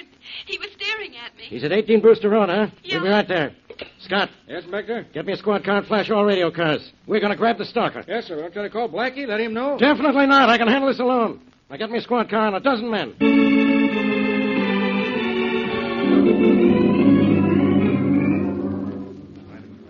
All right, men, quiet. This is the place. And stay just as quiet as you can. Quieter, even. We'll catch this guy here, Inspector Faraday. The city ought to make a monument out of 18 Brewster Road. Yeah, Scott, and bury the stalker under it. Yeah, we've got the street roped off. There's a high wall back of the house. It's too high to climb. Okay, then we've got him trapped. Everybody in position? Yes, Inspector. What position am I assigned, Faraday? Oh, no, Blackie. What are you doing here? The same thing you're doing here, closing in on the stalker. But you had no way of knowing he was holed up here. Oh, yes, I did. The woman who called you called me first, and I told her to call you. Oh, you did. What's the matter? Is the stalker too tough for you? That's right. He did clip you, didn't he? Sure, but don't forget, he was the one who ran away. You guys out there, get away from here. What was that? It was the stalker's voice, as I remember it. Came from inside the house, Inspector Faraday. I know it, Scott. Beat it, all of you. I'll start shooting. I'll kill the first one that moves toward this door. Hear that? We've nailed the stalker, all right. You heard me. Get away, I told you. I'll kill you all. Uh-oh, this guy's going to shoot his way out, huh? And we're saps if we try to break in. We'll get him, but he'll get a couple of cops before we do. Don't you think I know that? Beat it, Blackie. And let the stalker get away? Oh, no. I almost had him earlier tonight. This time, I'm going to get him. This is my job, Blackie. I'll do it. And you'll lose men doing it, Faraday. I've got an idea. Whatever it is, forget it. Listen. Let me borrow your squad car. I'll ram it through the door. If the stalker fires at it, the bullets will just bounce off. Then once I'm inside, I'll grab him. That doesn't sound bad. Only you're not going to do it. Scott. Yes, sir. You heard what Blackie said. Now go on. Get in that squad car. Oh, no, he doesn't, Faraday. It's my idea, and I'm going to carry it out. Blackie, you crazy fool. Come back here. Sure, but I'll have company when I do. Think you'll make it, Inspector? I don't know. I wouldn't bet against Blackie. There he goes. Heading right for that door, full speed.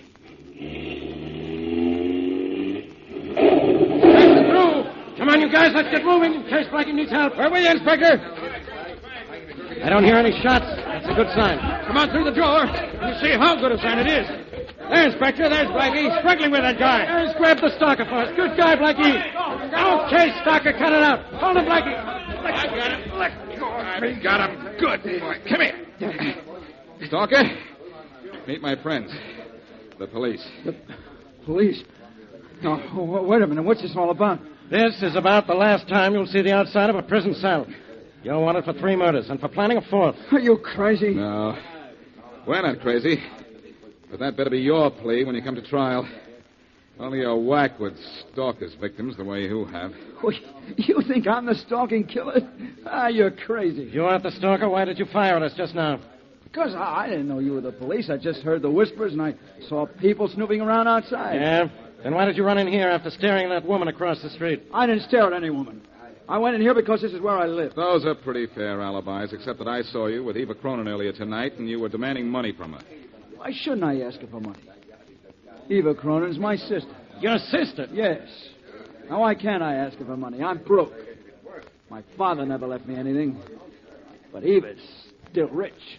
Blackie, what's going on here? This guy isn't the stalker. He's just a dumb, frightened guy. He's not dumb, Faraday. He's smart. Maybe he's the smartest killer we've ever run across. We can't prove he's a killer. The stalker's victims are all dead.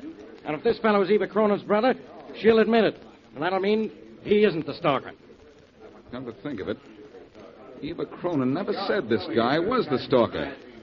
But what are you going to do, let him go? Of course not. I can hold him on suspicion for a while. Do that. I have something on the fire that may cook this guy's goose.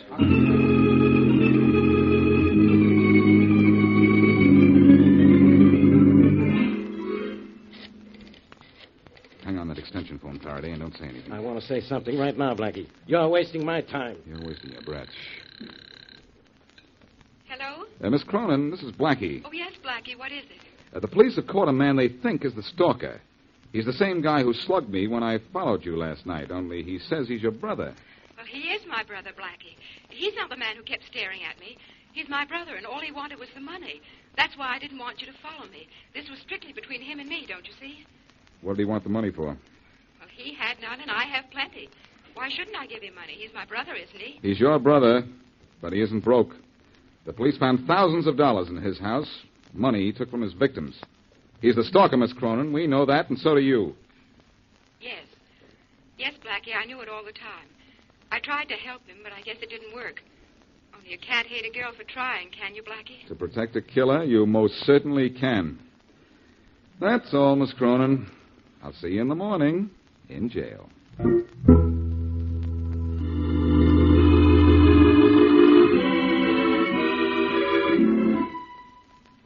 Miss Cronin's in cell 3, Blackie. Thanks, guard. Any time limit on my visit? For most people, it's 5 minutes. Well, I'm not most people. I may take a little longer than that. Suit yourself. Yell for me when you're leaving so I can lock up. Okay.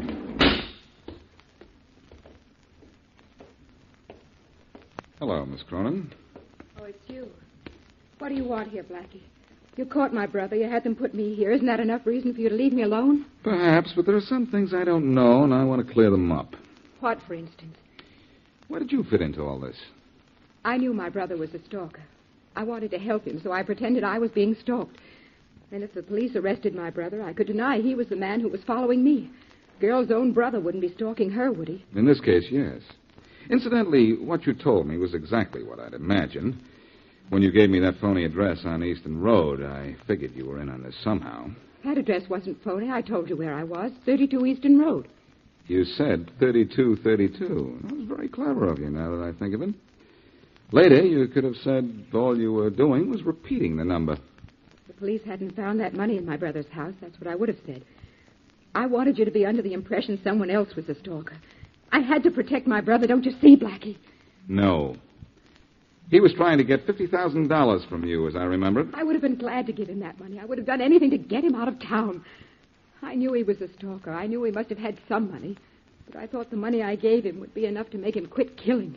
I honestly don't know how much money he did have, Miss Cronin. But you said the police That the police found it? Yes, I said that. But I did it only so that you would talk.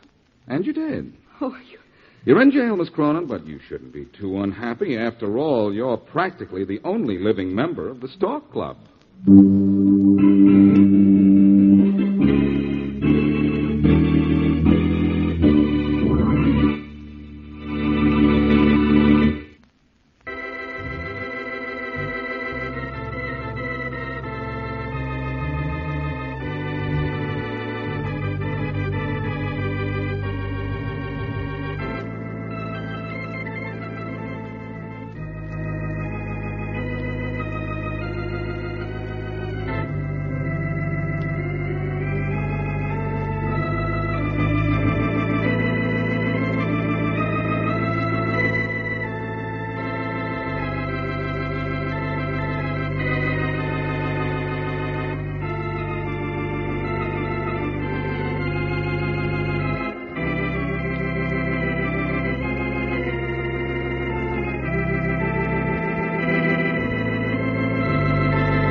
What was that address again, Mary? 2400 Wallace Street. It should be in the next block, Blackie. Want me to wait after I drop you off? Well, that depends on what you've got to do. If it's something that might lead you into trouble, wait for me. Well, you know I never get into trouble, Mary. It's only the criminals I go after that get into it. Well, that's the way it's been up till now. But every time you leave me, I start to worry. Don't you trust me, lady? Oh, Blackie, you know how important you are to me. Well, I'm kind of important to me, too, Mary. Now, stop worrying. And here's that 2400 address. I'll pick you up in half an hour, if you like. Well, I don't know how long I'll be. You better go and I'll take a cab. But, Blackie, please. I promise not to get hit by some gangster's bullet, if only because we have a date tonight, okay? Sure. I'll see you tonight. My cold ought to be better by then. Well, I certainly hope so. Bye. Bye. Morning. What can I do for you? I'm Mary Wesley. I phoned you earlier this morning. Oh, that's right. You did. Sit down. Thank you. Okay. What's your problem, Miss Wesley? First, is this as good a private detective agency as you advertise? We're modest, Miss Wesley.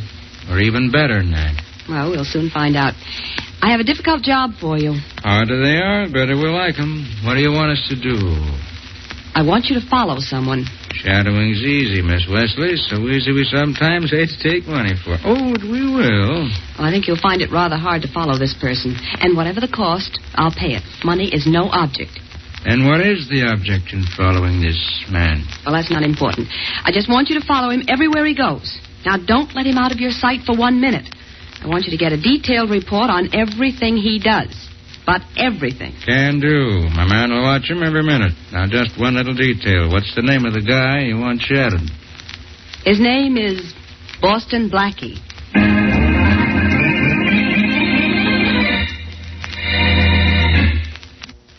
And now back to Dick Calmer as Boston Blackie. Enemy to those who make him an enemy. Friend to those who have no friend.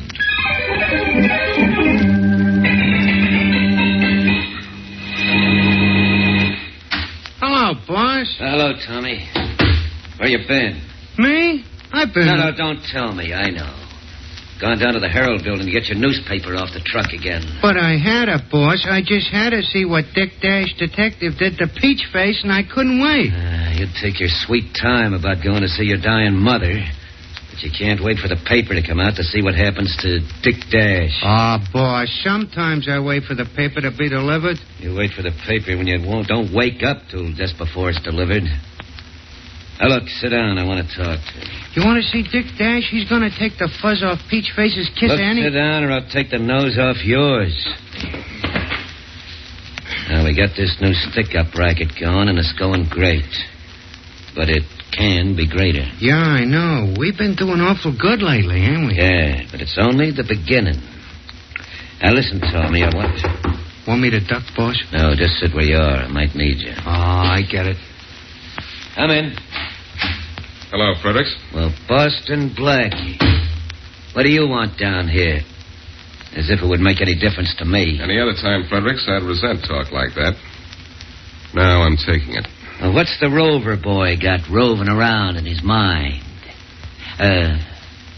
You know Tommy, don't you? Who'd want to? Look, Blackie, maybe I... Sit down, small stuff.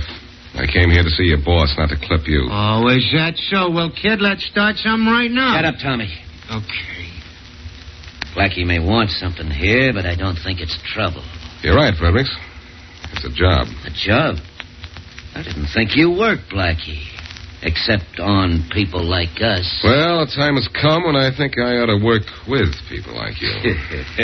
That's all right. Laugh if you want, Fredericks, but I need money. That's not funny to me. You broke, Blackie? I don't believe it. I'll tell you how broke I am. You're in a good racket. The risk is high, but so is the take. I want in. Oh, now, Blackie, please. Aren't you being just a little corny? You don't think I'd trust you within a mile of me when I'm doing a job, do you? I didn't expect you to, no. But you could give me a chance. Find out if you can trust me. Then if you can, let me in.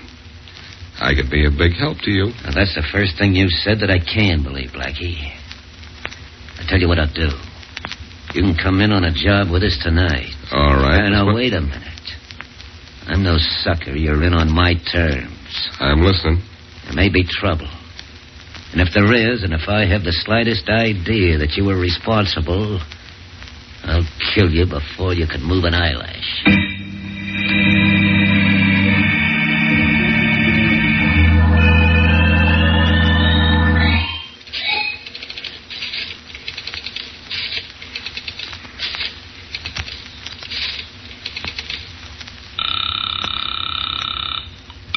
Hello? Mary, this is Blackie. Oh, Blackie, I called your apartment 10 times since I got home and you weren't there. Now, where are you? In a phone booth on Wheaton Street. I've just come from seeing Fredrick's. Seeing him or trying to see him? I saw him. And he didn't see through me. Well, not completely. But he's ruined our date tonight. Well, I don't mind that too much as long as you got what you wanted. Only be careful, please, Blackie. For me. I'll do my best. I'm going out with Fredrick's tonight, sort of a trial. I'll be with him from 8 till midnight when we pull a job. Well, then I won't see you till tomorrow? Yeah, that's the way it looks. Oh, how did you do with your end of the deal? Oh, don't worry. A man from the Brown Detective Agency will follow you everywhere you go. He'll see everything you do. Good. Now all I have to do is hope that Inspector Faraday doesn't interfere. Because if I'm in the groove tonight, Fredrick's and his boys will be in the bag tomorrow.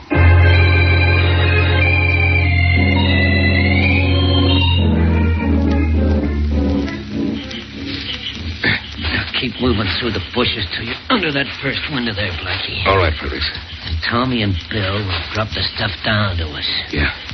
Hey, you did a good job on that lock, Blackie. Thanks. That's my new business from now on. Yeah. Hey, Fredrick, did you have to pick a place surrounded by bushes? Ouch! Those thorns hurt. Yeah, you'll get a worse pain than that from this gun in your back if you cross us tonight, Blackie. Why don't you stop that talk? I'm in this because I want to get something out of it. And that's all. I'm glad we're out of those bushes, though. Which window do we stay under? The one just above us now. Oh. Hey, there's Bill up there. Toss the stuff down, Bill. Okay. Where's Tommy? Watching the entrance of the building so Bill can work without having to be his own lookout. Hey, down there. Catch. I got it. Hey, what is this stuff? Just something that's easier to steal than earn. One guess. Money, huh? Good guess. Hey, Bill. Yeah, boss? We're ready to make a break for it. You stick up there as a lookout till we get away. Sure, boss. I'll stay up here. Hey, boss. Yeah? The watchman. He's coming around the back of the building. I can see him from here. I'd better let him have it. Yeah, make it snappy. Wait a minute. Quiet up there, Bill. He'll hear you. Fredrick. Well, Blackie, start talking. I'll handle the watchman, okay with you? Okay, but do it fast. I'm on my way. I gotta be able to tag him just before he comes around the corner of the building. I'll wait here, Blackie. Only don't get cute. Just don't get cute. Something awful funny's going on here. Good night, friend. I tagged him, Fredrick. He won't move for a while. Better shoot him, Blackie. If he's alive, you'll know what you look like. You're the boss. Well, Fredrick, I knocked him off. We'd better get going now. Okay, Blackie. That was nice shooting. All right, come on. That shot will bring the cops here in no time. Believe me, I'm not waiting around to say hello to them. Let's go. Yeah. For some reason or other, I don't mind the thorns in these bushes as much as I did. Maybe it's because you don't have a gun in your back now. What does that mean? It's you're okay, Blackie. I can use you. Shooting that watchman will set you in solid. Thanks. Hey, there's Tommy at the car. Where's Bill? Probably still in the building. But he'll get away. If he doesn't, so what? I've got you to take his place.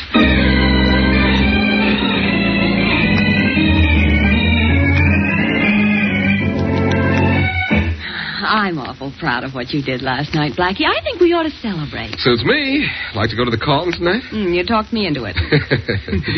We're celebrating a little early, you know, honey. I'm in the Fredrick's gang, all right, but I still have to find out where their next job is so I can have Faraday there to grab them. What would the inspector do without you? And for that matter, what would I do? Oh, that's what I like. An interruption when the conversation is getting good. Come in. Hello, Blackie. Hello, Faraday, old pal. Mary and I were planning to go out to celebrate. Want to join us? Blackie, when you and Miss Wesley go out, she's going home. And you're probably going downtown with me. You mean there's a doubt in your mind? Not much of a one, I'll tell you that. Blackie, you've been trying to get something on a guy named Fredrick, sir. Don't look now, Inspector, but I've practically gotten what I want. I was on a job with him last night. That's what I thought. You shot the watchman on that job, didn't you? Sure, with blanks. Blanks? Since when would a blank cartridge kill a man? What? That watchman was found shot to death, Blackie. Well, listen... Not that it should be any news to you. Blackie. Hold it, Mary. You know how wrong Faraday generally is. Inspector, for your information, I went on that job last night to get evidence you need, and I did shoot the watchman, just as I said. But I used a blank cartridge, and that's definite. Maybe, only I don't believe it. Let me see your gun. Sure, if you want to. But I've taken the blanks out and reloaded it with real bullets. That's all. You never had blanks in it, Blackie. Blanks don't kill people, and that watchman you shot is dead. Are you serious? You're the one who makes jokes, not me. Wait a minute, Faraday. I didn't kill anybody. This was part of a plan, and I have an alibi. Yeah? Mary hired a detective to follow me everywhere I went. He was there when I fired at that watchman, and he must have seen that watchman get up as soon as Fredrick and I ran away. What? I wanted in on the Fredricks gang so I could turn them over to you. Mary hired a private detective, so if something like this happened, I'd be in the clear. A private detective from the Brown Agency, Inspector Faraday. He saw what Blackie did, and he'll prove that the watchman wasn't really shot by Blackie. Well, let's have him prove it. Okay, I'll call the agency right away. I hope this guy saw what happened, Blackie. He saw everything, Faraday. He was instructed not to let me get out of his sight. And that agency has good men.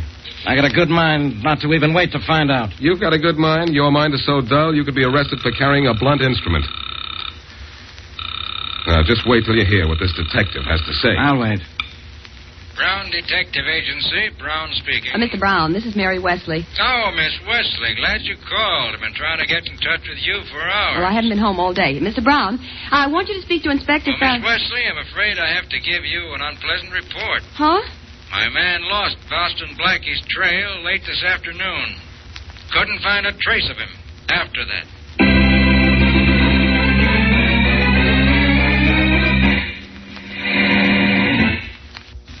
And now, back to Boston Blackie.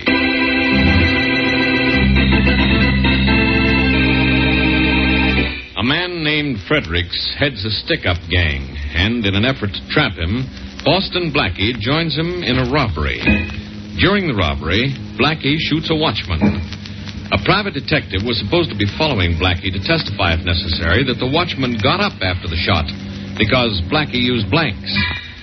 It turns out, though, the watchman is found, shot, and killed. And when it is learned that the private detective lost Blackie's trail before the robbery, Blackie has no way of proving that he didn't kill the man. As we return to our story, Faraday prepares to take Blackie to jail for murder. Faraday, you have to listen to me. I'll listen to you in the lineup, Blackie. And when I get you into that light in the Detective Bureau, I want you to talk plenty. I like the light I'm under right now. Have you ever seen a prettier chandelier? I've never seen a prettier mess than you're in right now. Inspector Faraday, please, now let Blackie... Quiet, Miss Wesley, Well, huh? Inspector, all Blackie needs is a little time, and then he'll find the man who killed that watchman. You've been around Blackie so much, you're beginning to think like him. If you'd stick around, maybe you'd start thinking, period. Give me just a few hours, and I'll clear this up for you, Faraday. I promise you. It's clear enough already, Blackie. So you're going to headquarters. And no tricks. Why, you know I'd never pull a trick on you. No, not much. But this time you don't get a chance. Turn around, Blackie. I want your back to me. It's impolite. All right, apologize to Emily Post later. Turn around, I said. This time I'm going to make sure there are no tricks. Faraday, you're making a mistake. Sure, I know. All right. My back is turned. Oh, Inspector, won't you listen? And not to you, Miss Wesley, so be quiet. All right, Blackie. Take your gun out of your pocket, then put both hands over your head. With my gun in one hand? Yeah, with your gun in one hand, pointing at the ceiling. You can't shoot me with your gun in that position. I can walk over and take it. You're clever, Inspector. All right, my gun is in my hand, and my hands are in the air. And I'm coming up behind you and... Blackie, what's happening? Hey, the lights.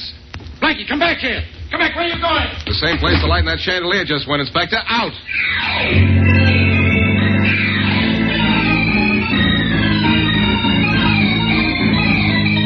This guy, Dick Dash, sure is great, boy. Sure is great. What do you do all night, Tommy? Wait up for Dick Dash to come out in the morning? I went down and got on with the newspaper truck again this morning, boss. I think the guy's nuts. Well, I'm glad you're not, Bill. Smart work after the stick-up last night. What made you get down to make sure that watchman was dead? The sap looked up when you and Blackie ducked through the bushes, boss. Oh? I was still watching in the second-story window. I saw him. Hey, boss, Dick Dash has Peach Face backed into a potato Shut up peeler. about Dick Dash, will you, Tommy? All right. So, you shot the watchman yourself, huh, Bill? Yeah, and just in time, too. He was just getting up. I let him have it. That was all. You know, I wasn't surprised that guy was alive. Didn't trust Blackie. Yeah, I almost didn't. I sure don't now. Think we better get out of town? No, not yet. Blackie will be here pretty soon. He knows the score. He knows what's happened to him, and he'll be here to make sure something happens to us. Tommy. Tom, will you put down those funnies and listen to me? Sure, boss.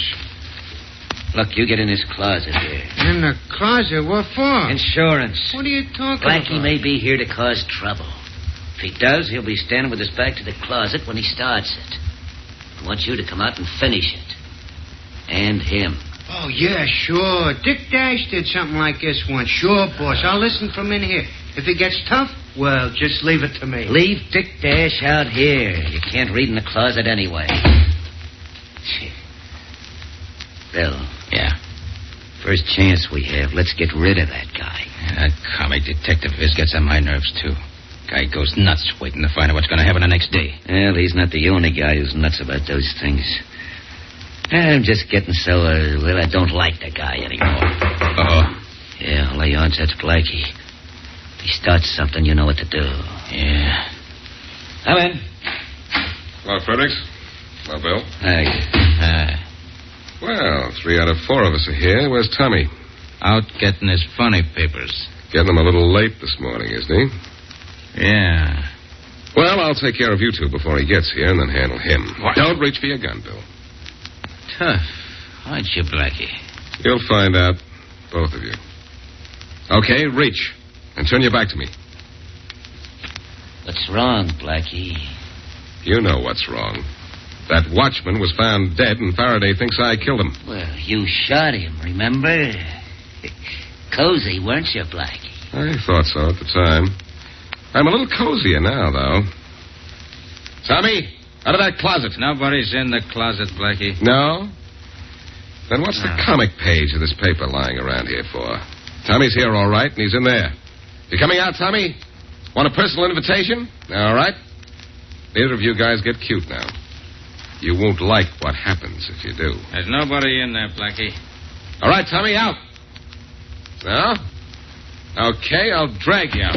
Okay. Come on, you little... I did it, boss. Just like in Dick Dash Detective. When he yanked open the door, I let him have it. Like he'll be out for an hour. Good. It's the only place he knows about where he can find any of us. Now, beat it, both of you. I'll get in touch with you. Maybe we're out of business in this town, but after Faraday picks him up, I guarantee you, so's Boston Blackie.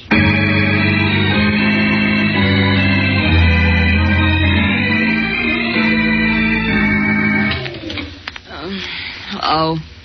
Hello, Mary. Sorry to wake you up.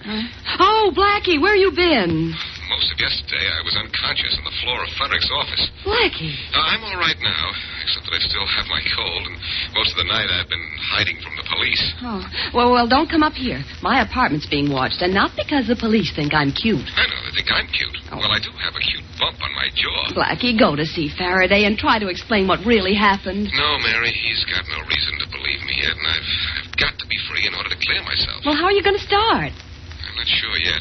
Of course, I know who killed that watchman. Yeah? It's one of Fredrick's men. But I have no proof, and I've got to find Fredrick's if I can. Oh, Blackie, please, now don't do anything foolish. If you haven't found what you want by morning, give yourself up. Oh, please, I'm scared. Look how scared Fredrick's ought to be about now. Well, I've got one lead on how to get to him. Yeah? A lead that has to do with the comic pages, only believe me, it isn't very funny.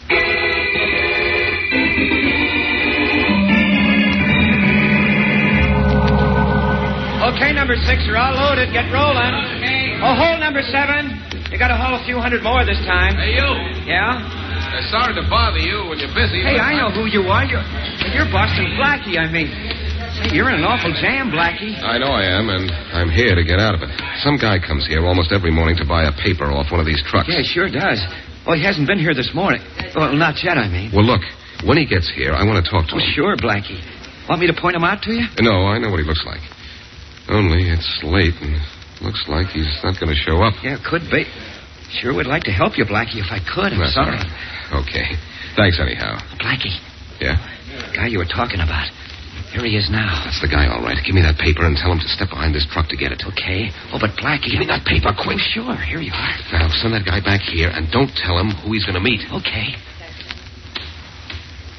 Say, mister, I'll have one of those papers this morning. I gotta see Dick Dash, detective, before I leave town. Oh, you're leaving town? Yeah. Well, there's a man behind this truck with some extra papers. He'll sell you one. Thanks a lot.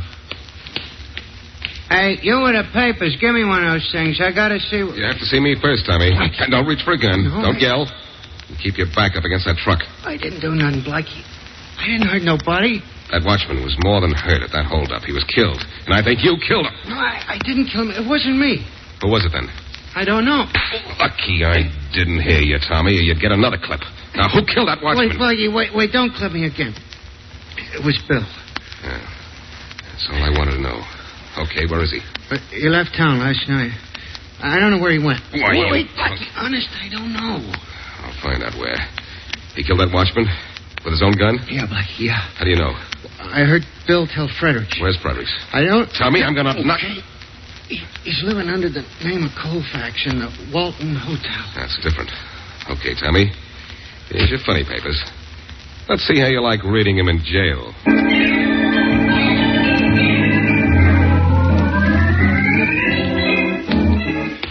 Blackie, this is the first time I've ever arrested a man and then let him go to a hotel. The things I let you get away with. Faraday, you let me come here to the Walton, but you came with me, didn't you? I surrendered to you on that condition. That you'd let me do this. Yeah, I know. All right. Here's 905. This is supposed to be Frederick's room. And this is where I take a chance on letting you run out on me again, isn't it? No Faraday. No chandeliers. And no more than 5 minutes, or I'm coming in there and arresting you for good. You mean for murder, don't you? You know what I mean. I always do. Very funny. But to you. Faraday, listen to the door now. I promise you an earful. You and your promises. Get out of sight, Faraday. I'm out of sight. Well, you just be sure to stay in that room. Yeah, who is it? it's Tommy with the funny papers. Just a minute. Hello, Fredericks. And don't close the door. I'm coming in. Keep you out. Stop pushing, Fredericks. I'm in. Yeah. What do you want? To finish what I started in your office last night. Only this time, no closet gimmicks. This is going to be done my way. It won't do you any good to kill me, Blackie. I could tell the police you didn't really kill that watchman. I'm the only one that knows that Bill did it. I'm your only alibi. Now, you got to keep me alive. Do I? We'll see about that. I see you're packing. Going somewhere? Yeah, you know I got to blow town.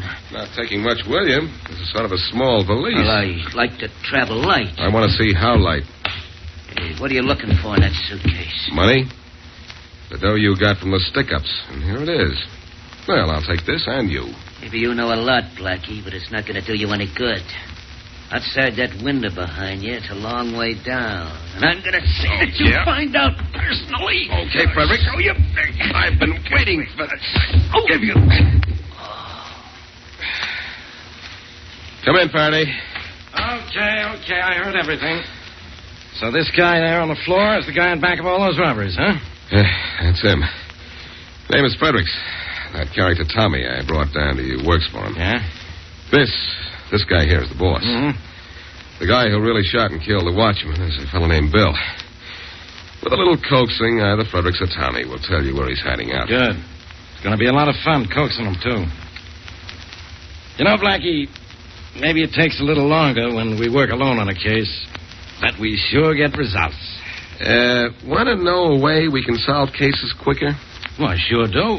On the next case, when we work alone, I'll work alone.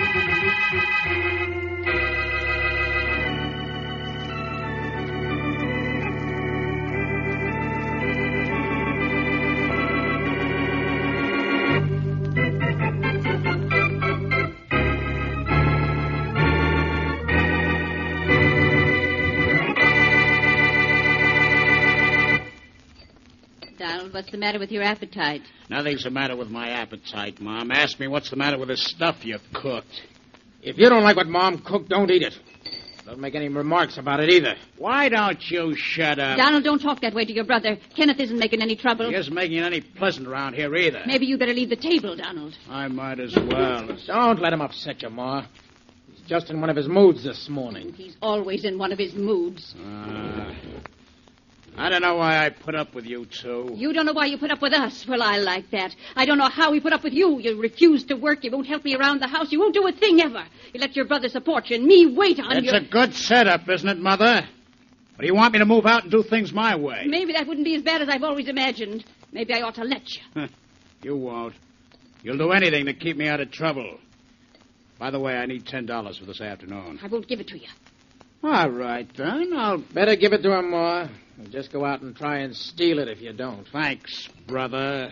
Sometimes you're almost a good guy. You ought to be ashamed to take money from me, Donald. It's Kenneth's money. He works for it, and all you do is spend it. That's the way it's supposed to be. He makes it, I spend it. Where's the $10, Ma? I'll get it for you. But believe me, this is going to stop one of these days. When it stops, I'll start. That's simple, isn't it? Keep me happy, I keep out of trouble. I ought to let you go. You'll end up in just one place, the electric chair, and maybe that's a good idea.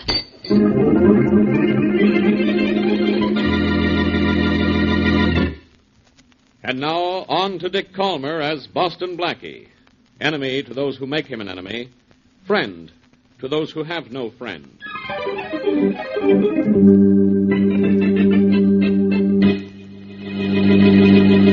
I'm leaving now, Mr. Williams. Is there anything you want me to do? No, Kenneth. I think you've seen enough of the office for today. You put everything in the safe, didn't you? Yes, sir. Well, then, I guess that's all. I guess that's all, Kenneth. See you in the morning. Good night. Good night. Night, Miss Holloway. Oh, good night, Kenneth. There's a fine boy, Miss Holloway. Hard worker. He'll go places someday. He's all right, but have you ever met his brother? Once. That was enough. How two brothers can be so different. It's stopped raining, hasn't it? Yes, it stopped about a half hour ago. That's good. I hate to go home in the rain. Well, we might as well call it a day ourselves, Miss Holloway. Say, what's Kenneth using for a head this afternoon? He didn't put everything in the safe. Look at those ledgers on the table. Why, that's funny. Kenneth never forgets those ledgers. Well, he's entitled to slip up once, Miss Holloway.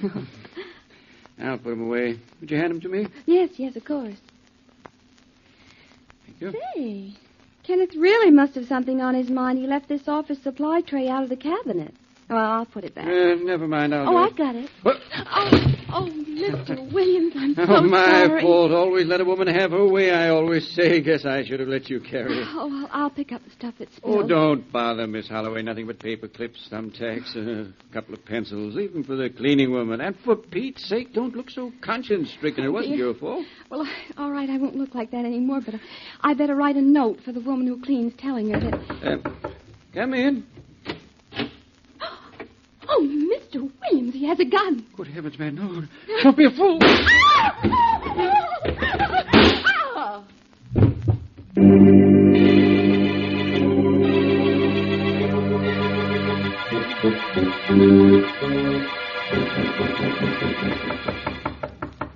Yeah, who was it? It's your mother, Donald. I want to clean up your room. Okay, come on in and clean it. Who's stopping you?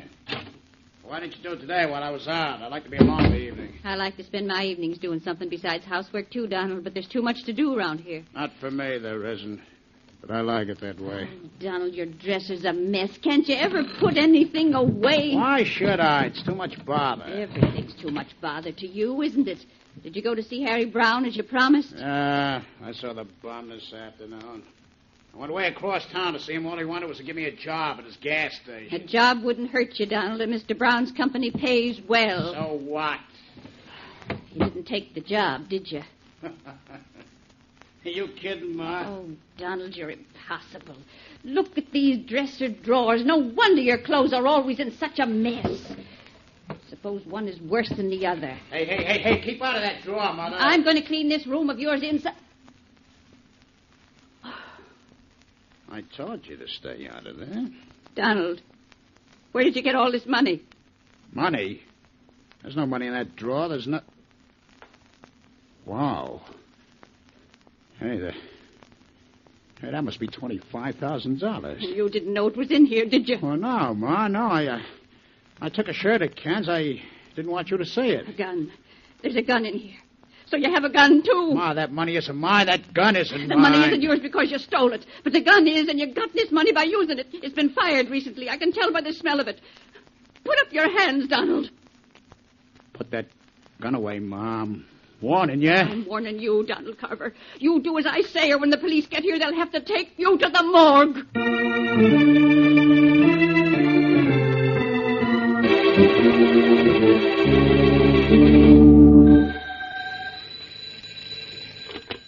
Hello. Hello, Blackie. This is Mary. Oh, hello, Mary. You sound excited. What's the matter? Well, did you hear what was on the radio a minute ago? No, I didn't. Mine isn't on. Well, Inspector Faraday just solved a robbery and a murder in 1 hour and 30 minutes. And guess who was arrested? Who? Donald Carver.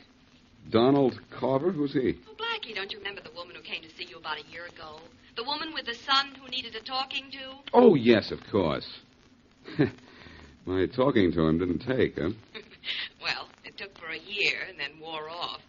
Apparently, there was a robbery and murder early this evening, and Carver's mother found some of the stolen money and the murder gun in her son's dresser drawer and phoned the police. His own mother turned him in, huh? Mm-hmm. Gee, must have been a pretty tough thing for her to do. Yeah. Hey, wait a minute. I just remembered something else about Mrs. Carver. Huh? She said if I didn't straighten Donald out, she'd do something drastic to get rid of him. Yes, that's right, she did. Mary, it's not like a killer to keep a murder gun in his dresser drawer. It can be found too easily. Well, this whole case was over in 90 minutes. I think the case has just begun, Mary. Who was killed and where? A man named Williams and his secretary, Miss Holloway. It happened in Mr. Williams' office where Donald's brother Kenneth works. That's 18 Oval Square. 18 Oval Square, huh? Uh-huh. Well, I'm going to Oval Square right now. And I'll bet before long I have Faraday running around in circles.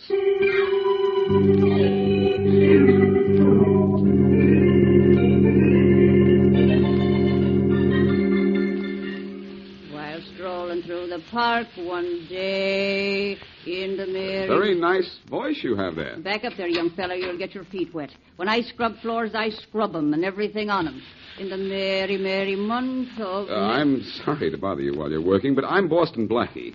A murder was committed in this room this evening, I understand. Mighty good understanding you've got. Month of May, How long has it been since the police left? Oh, about an hour. Take a look around. Never see such a mess. Must have been some fight here before the killings.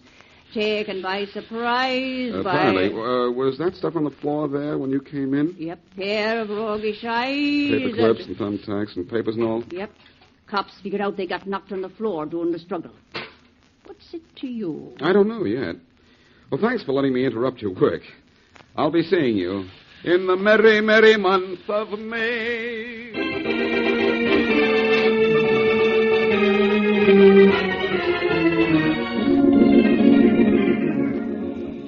Blackie, are you sure this is Mrs. Carver's house? I'm positive. Well, let's go in. All right, I'm with you. Careful, Mary. It's muddy. Oh, it was an awful rain this afternoon. It's made an awful mess as I walk to Mrs. Carver's house. I'll say. You can tell a lot of people have been here. A lot of policemen, I know that. I'll bet that's Faraday's print right there, the big flat one. That one there is probably Mrs. Carver's. And Mary, Huh? look at those prints going around to the side of the house, the path that leads to the kitchen. Oh, yeah. There's an unusual design in one of the heels. See? A round indentation in the mud. Yeah, I see it. But I haven't been interested in mud since I stopped making mud pies. Come on, let's go in and see Mrs. Carver. Well, that is what we came down here to do, isn't it? You go out there. What? Get away from here. Wherever Blackie goes, there's trouble. I said get out of here. Blackie, he's holding a shotgun. I know, and he's holding us up from going in, too. Hey, look, you. We want to see Mrs. Carver. You heard me say to get off these premises, didn't you? Well, get in fast. Mom isn't seeing anybody. Now get out of here before I count 3 or I'll... What's the trouble? That's okay, Put down Mom. that gun. Who is it out there? It's me, Mrs. Carver, Boston Blackie, and my friend Miss Wesley. Oh, Blackie, come in. Please come in. Kenneth didn't know you. Well, Mom says to come in. What are you waiting for? Never saw such a contradictory young man. Angry because we came here, and now he's angry because we won't come in. I don't care how angry he got as long as that shotgun kept cool. Hello, Mrs. Carver. Hello. Hope you don't mind a couple of visitors. Come in, Blackie. You too, Miss Wesley. Kenneth, put away that shotgun. Okay, Mom. Sorry about the gun, Blackie. Didn't know it was you. I guess you're here because of my brother. Yes, we are. Mrs. Carver, it must have been very difficult for you to turn in your own son. It was, Blackie. But not so difficult to find some of the stolen money in the murder gun, huh? It was in his dresser drawer. I was cleaning. That late in the evening? I had a lot of washing to do during the day. You know, Mrs. Carver, I remember a remark you made about a year ago concerning Donald and his antics. You said you might not be able to stand them or him much longer. Are you hinting that Ma killed those people and is trying to blame Donald? Why don't you block him? You mean you ought to try? Why, I'll... Blackie, please, now, don't hit him. Whether or not he gets hit is up to him, Mary. Get out of here, Blackie. Get out before I throw you out. Come on, Blackie, please. Now, let's not have any trouble. Please, Blackie. Wait a minute. What time did you come home tonight, Kenneth? At 5:45. At exactly 5:45? Yes.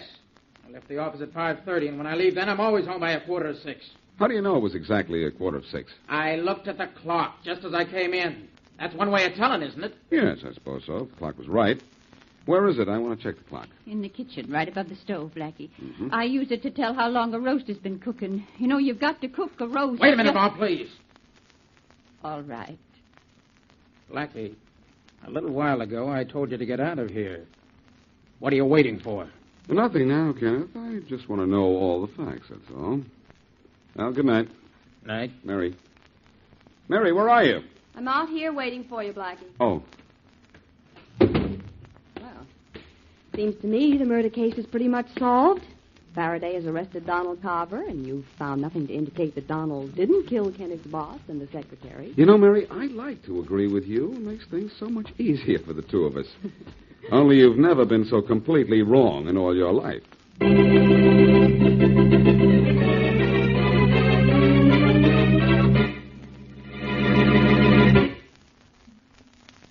And now, back to Boston Blackie.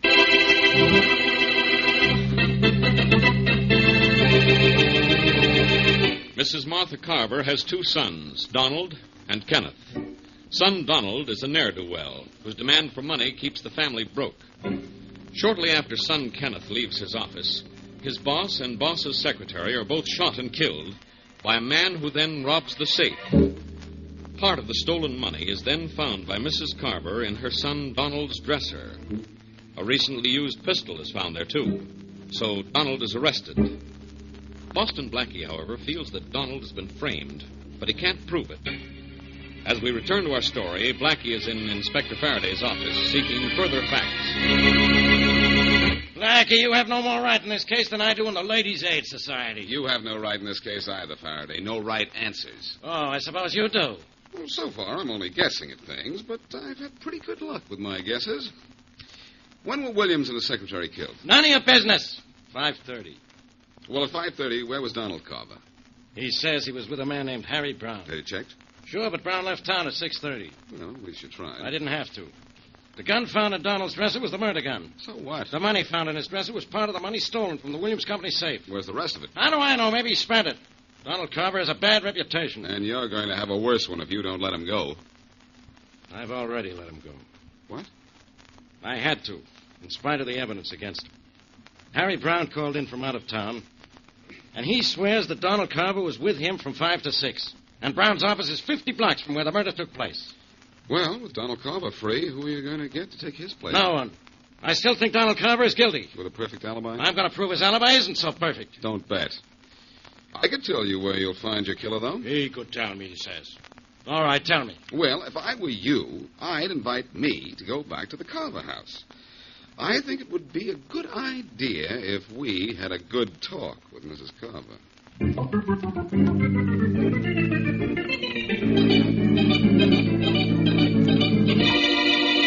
Well, what are you sitting there looking at me for? The police let me go. They think I'm innocent. Is my own brother going to convict me? Why don't you get out of here, Donald? Want to try to make me? Yeah. You know, kid, I have an idea I was framed. And I got a very good idea who did it, too. Maybe you and Mom did this thing together. You never were much good, Donald, but just how low can you get? I ought to Why knock don't you try, Mama's boy? Scared? Not of you, and this'll prove it. So you do have a little blood in you, huh, kid? Well, I'm going to see just how much and what color it is. That's what you think. That's what I was waiting.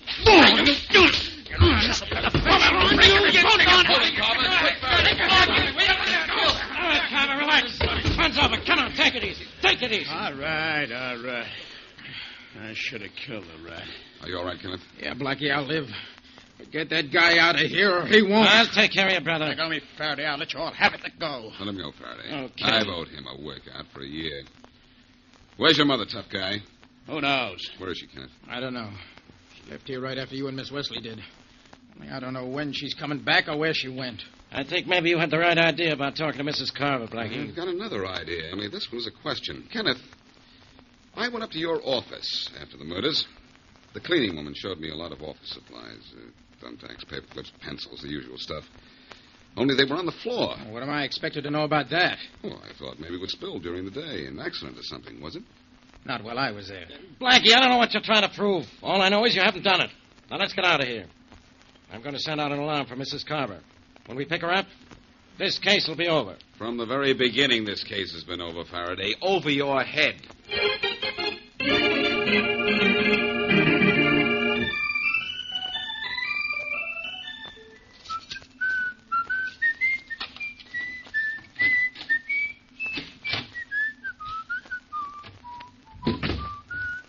Stand right where you are, Blackie. What? Oh, Mrs. Carver, and a gun. What are you doing in my apartment? You're looking for trouble, Blackie. Looks like I found it. Why the gun, Mrs. Carver? I don't want to hurt you, Blackie. But if you don't stay away from my boys and me, I'll kill you. I don't know who killed those people, but I don't want you to find out. Mrs. Carver, be smart and put down that gun. Why should I? Because I think you trust me. After you put down the gun, you're going to do one other thing. What is that? Call your sons, both of them. They're at home. And you're going to tell them to meet you in Inspector Faraday's office. Am I? Yes. And do you know what you're going to do in Faraday's office? What? You're going to confess that you robbed and murdered Williams and his secretary and tried to blame it on your son, Donald. Don't be funny, Blackie. Mrs. Carver, your guilty son has succeeded in outsmarting the police so far. But you really want him caught. I know that. And I promise you I'll prove a case against him. So, won't you help me do it quickly and get it over with?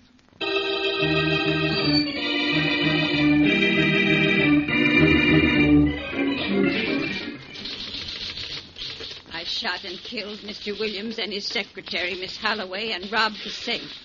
Then I put part of the money... A little more slowly, Mrs. Carver. This is being typed as you talk. I'm sorry. Are you even with her, Casey?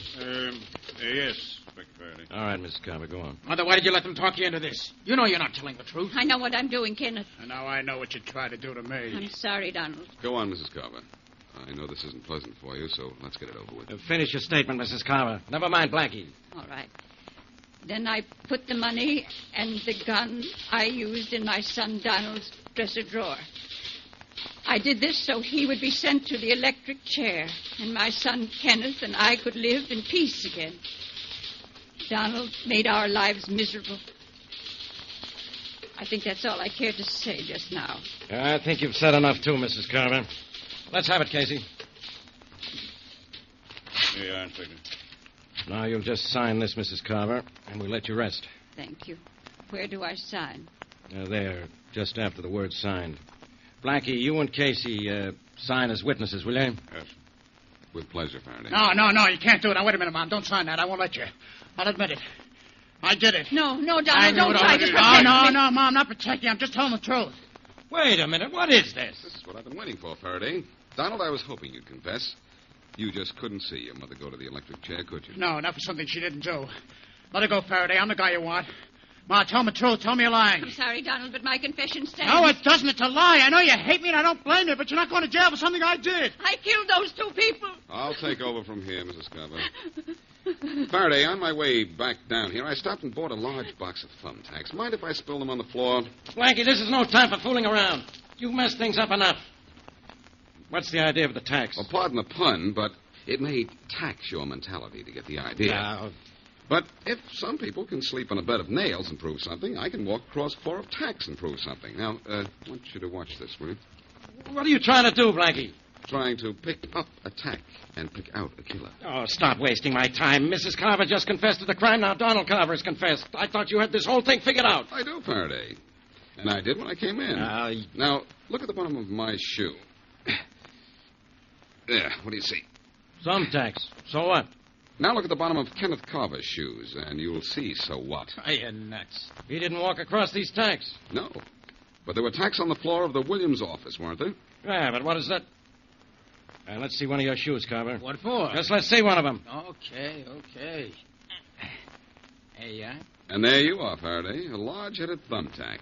Look closely, and you'll find it's the same kind you found on the floor of the murder room. A guy can pick up a thumbtack anywhere. Not the kind you have in the heel of that shoe of yours, Kenneth.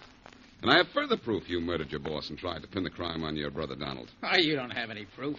If he didn't do it, Ma did. She wanted him sent to the chair. If she did, she picked a very poor time to frame him. Your mother knew your brother had an appointment with Harry Brown, 50 blocks from your office. Mrs. Carver, you knew your son Donald was nowhere near the Williams office, didn't you? Yes. But you didn't know it, did you, Kenneth? So I didn't know it. So what? What does that prove? Any more than the fact that I have a thumbtack in the heel of my shoe. That proves plenty, that thumbtack, believe me. Kenneth, you didn't leave the building the night of the murders. You came back, shot your boss and his secretary, and stepped on one of the thumbtacks that were on the floor. How they got there, I don't know. Maybe there was a fight, or they were dropped accidentally. Wait a minute, Blackie. Don't get me all mixed up. Suppose this Kenneth guy picked up the thumbtack on the street, any place at all. Just because it's in his heel doesn't mean he was in the office. Oh, but it does. You see, it had been raining when he got home, and Kenneth, good son that he is, wouldn't go in the front door and muddy up the living room. He went in through the kitchen. Remember, Mrs. Carver? He told me he looked at the clock, and you told me it was in the kitchen. He did come in through the kitchen that evening. Sure. And the footprints leading to the kitchen had a small, round indentation in the heel. I noticed it when I came to the house with Mary. I could have accused Kenneth then, but I wanted the whole story first. Now I know he kept most of the money and put the rest of the money and the gun in Donald's dresser. Tried to frame me, did he? I'll tear that guy up. But don't bother, Donald. I've already done that to his alibi. Faraday will take it from there.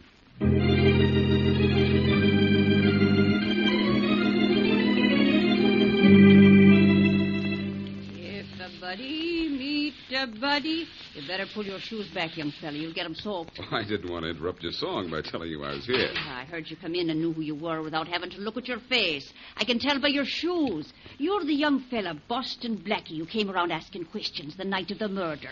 Coming through the right... Well, I'm the same person, all right. I came back to thank you for your help. Help? Oh, I didn't do nothing to help. If a buddy kiss a buddy...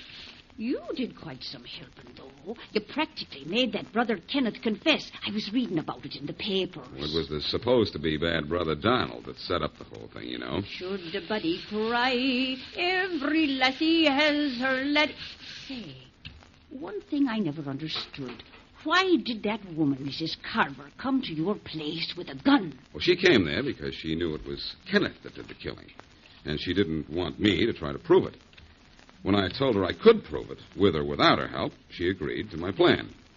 She found Kenneth wasn't such a good son when he was willing to stand by and see her confess.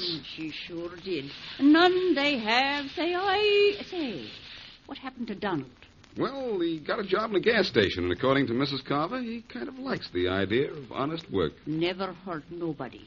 And all the lads, they smile at me when coming through the right.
Hiya, Blackie.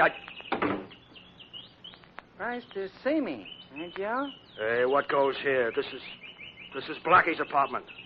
Somebody called a little while ago and said Blackie wanted me to bring a canary from my shop up here. Was that you? Yeah. Cute, don't you think? Blackie's out. Saw him go out with his girlfriend. Headed for your shop. Had a date with you. Thought I'd borrow his apartment. And you. Made the call because I wanted you here, Joe. Look, I don't want nothing to do with you. I told you that in my shop yesterday. Know that? Thought maybe you had sense enough to change your mind. But I didn't. Joe, I could make a fortune using the back room of your pet shop for a gambling joint. I told you once, nothing doing. I've been in trouble with the law before, but no more. No more for me, Bob. I'm running that pet shop honest, and nobody's going to sell me on nothing else. Afraid you'd say that. That's why I got the idea of using Blackie's place to convince you. Nobody's going to sell you. That's what you said. But you didn't say nothing was going to sell you. This gun, for instance. Hey, wait a minute. Make your mind up now. quick, Joe. You with me? No, and I'm going straight to the cops and tell them you figure on operating in this town. Give me that gun now. Come on. I'll take it. Give me that gun, will you? Take it? I said, come on. Come on. Get it just Come the on. same? Now. Nice and convenient. Cops in Boston Blackie's apartment. I think I'll pick up this canary, call up Inspector Faraday, and then call it a day.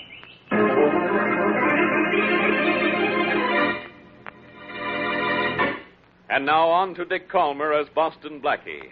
Enemy to those who make him an enemy. Friend to those who have no friend.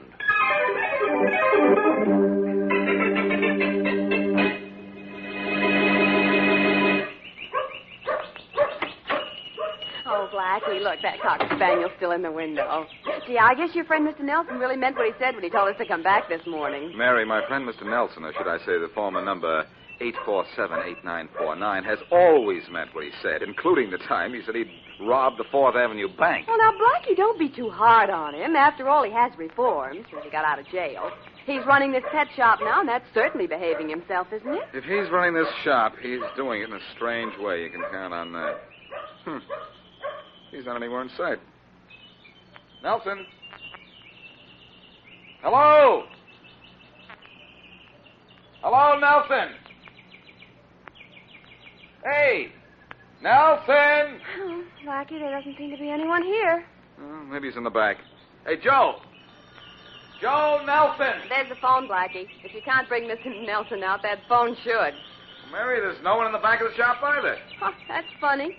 I wonder if it's funny ha-ha or funny peculiar. Well, there's somebody else to do it, so I'll answer the phone. Well, if there's someone asking about that cocker spaniel, tell them it's sold. Mary, you ought to be ashamed of yourself. Hello. Boston Blackie? Yes, this is Blackie. Who's this? Unimportant. Hey, wait a minute. How'd you know I was here? Know a lot of things, Blackie. Oh, and you want to tell me one or two of them, huh? Guessed it. Know where you can find Joe Nelson? You do? Where? In your apartment. In my apartment? What's he doing there? Nothing. Just lying nice and still. Better hurry home, Blackie. Just called Faraday and told him to rush up there, too. You called Faraday? What for? Joe Nelson's met with a little accident. He's dead. And murdered.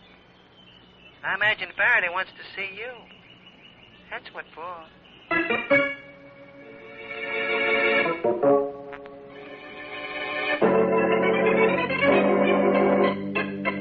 Faraday, if I killed Joe Nelson, you know I wouldn't leave his body right here in my apartment. I didn't say you killed him, Blackie, even in self-defense. Why would I kill him even in self-defense? You got the dope on him that sent him to prison. Guys like Nelson here get a little peeved at guys who do that to them. But Nelson wasn't sore. I saw him in his pet shop yesterday, and he told me so. Yeah, you saw him in his pet shop yesterday, and today he turned up in your apartment, dead. That doesn't look good for you, Blackie. It doesn't mean a thing, Faraday, except that Joe's killer saw me in Joe's pet shop and saw a good chance to commit this murder and frame me. That's the only explanation for that phone call, too. I know. The phone call you got clears you. You are being framed, Blackie. I'm convinced of that. I just wanted to tease you for a while. Ha-ha. Well, you got your laugh. Where do we go from here? Well, Hey, what's that razor blade doing on the floor? Where? Oh, that's mine. What do you do with your old razor blades, Blackie? Just toss them on the rug? This blade is a lot sharper than you are, pal, and a whole lot less rusty. I suppose you're so sharp, you're going to tell me who killed this guy, huh? Sure. Just give me time, Faraday, and I'll give you the somebody who made a dead body out of Joe Nelson.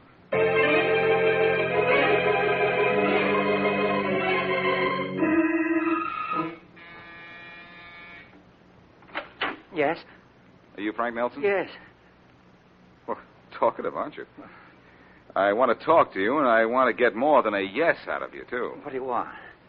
First, I want to close this door. Behind me, of course. Oh, please, whoever you are, I don't want any trouble. I've had enough trouble already. You mean your cousin's death is trouble to you? Well, Think how much trouble it was to him. Are you a policeman? No, I'm Boston Blackie. My cousin's body was found in your apartment. I heard it. I heard it on the radio. The radio was right, but what you gather from what you heard is wrong. I didn't kill him. What? In fact, I'm here to investigate his death. You care who killed him? But you once sent my cousin to jail. You sent him. Sure I did. When he was wrong. But he was all right after he got out, and I don't like to see this happen to anybody. Who killed him, you know? The radio said you might have killed him. I heard it. Do you think I did? Oh, no, of course not. I wouldn't think of anything like that. Murder. Oh, please go away. I'm upset enough over my cousin's death. Please. Funny, as I recall, that you weren't even speaking to him. No, we weren't. We never really have, except to say hello, but not speaking to somebody and murder. That two different things. Yes, one's fatal. Look, Nelson, don't fall apart from fright just because I pay you a social call and ask you a few simple questions. You are Joe Nelson's next of kin. Yes, yes. You don't know who killed your cousin or why, Well, no, I don't know. Okay, Nelson. I think maybe we'll meet again.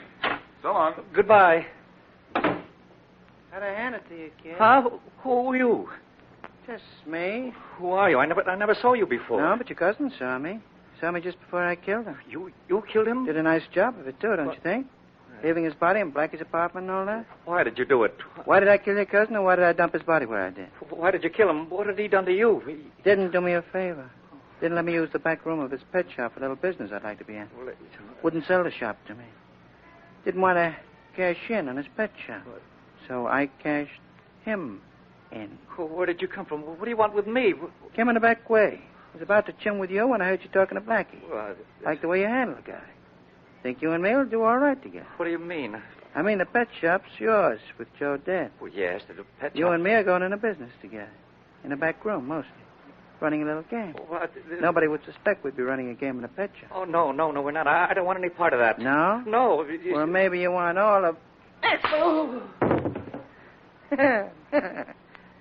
That's only a sample of what happens to you if you don't do what I say. Gotta do what I say. Gotta do it. Or else.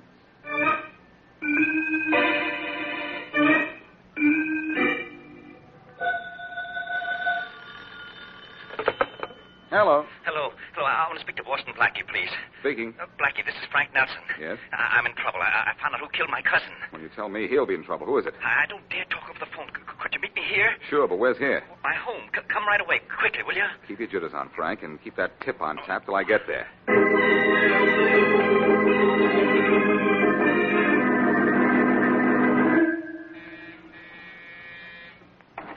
Oh, come in, Blackie. Hello, Frank. Did I get here soon enough to suit you? I was afraid you wouldn't come at all. What's the matter with you? Are you afraid of everything? Well, you said you knew who killed Joe. Now, who was... Knocked Blackie good, didn't I, Frank? I don't think you got even a peek at me. All right, I got him here so you could knock him out. Now, are you through with me? Now, will you leave me alone? Partners, now, that's us. No, we're not. Just beginning a week together. What do I have to do now? You hit him awful hard. You might have killed him. Didn't know. Just knocks him out. But I'm going to finish the job. Do you have to? Yeah. You're going to help. What are you going to do?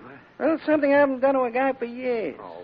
Tie his hands, tie his feet, tie his hands and feet together. Then put him and a few weights in a gunny sack and toss him... In the river, Bob, no... Why not? Guy gets giddy in a beam when he wakes up in a sack at the bottom of the river. Oh, tie. But not so light-headed he floats.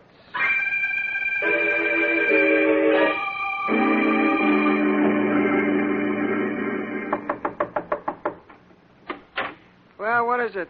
Well, what is it? I'll tell you what it is. You, Buster Evans. Yeah? I'm Michael's homicide department. I'm supposed to bring you to headquarters. Me? What for? For a little matter of murder. You're crazy, The Jack. records say you had a bust-up with Joe Nelson when both of you were in prison. Sure, but that was 3 years ago. I know. But Nelson has been murdered, and that was yesterday, so Inspector Faraday wants to see him. Yeah? Yeah, and he's rounding up everybody who might have had a motive to kill Nelson, and you're pretty high on the list.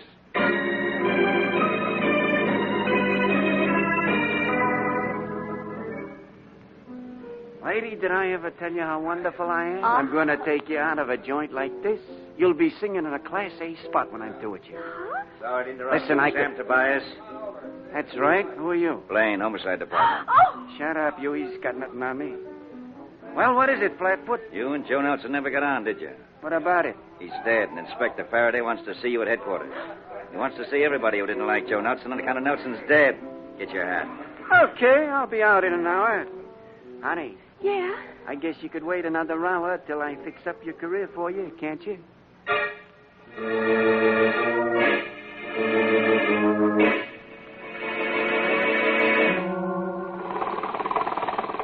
shouldn't have made me come along, Bob. You shouldn't have. Why not?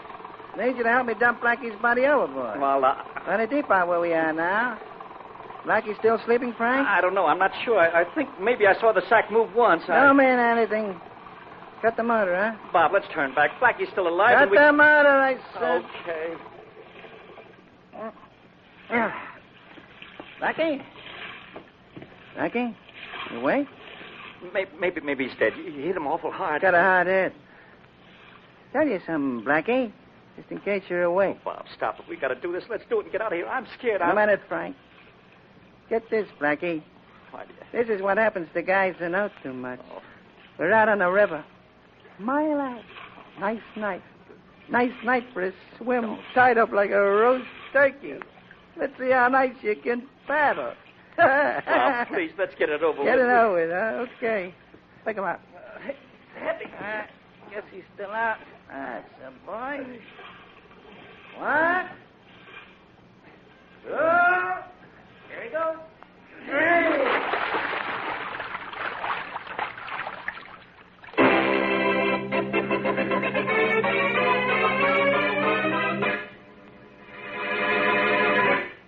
And now, back to Boston Blackie.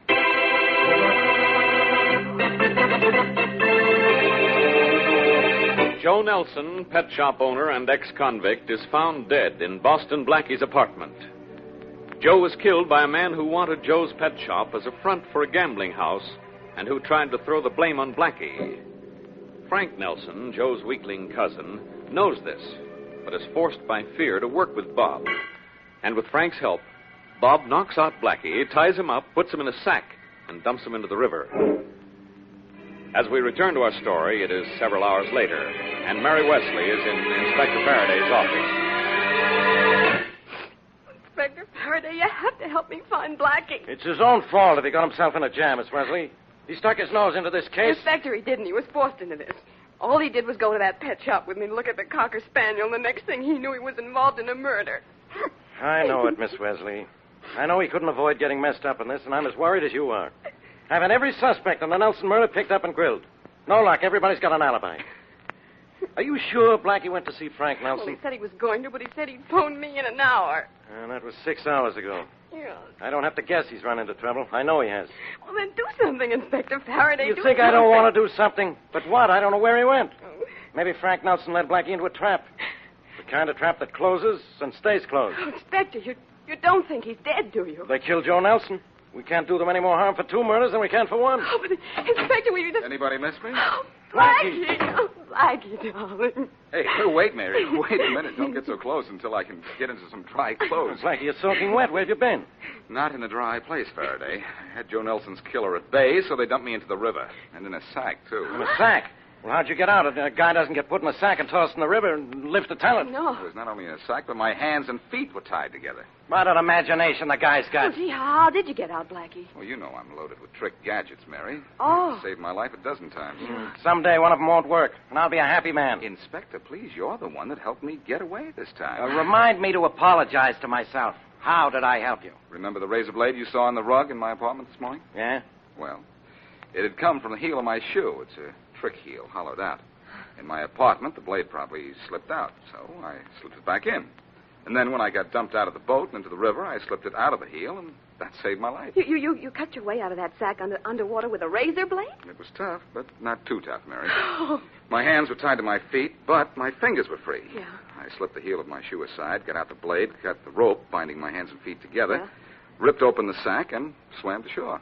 Sorry I'm so late. Oh, sorry you're late. Oh, Blackie, we thought you were dead. Oh, when I swallowed those first few gulps of water, I thought I was too, Mary. Faraday, I know Joe Nelson's killer. Yeah?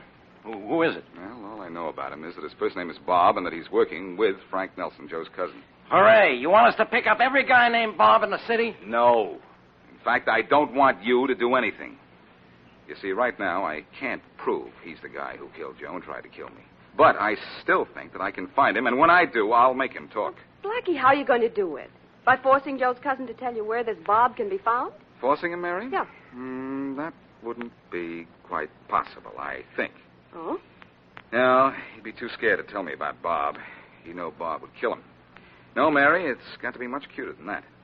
And it also has to provide the proof I need. Offhand, that sounds like a pretty tough order, Blackie. Yeah, maybe. But haven't you heard, Inspector? I'm a pretty tough character.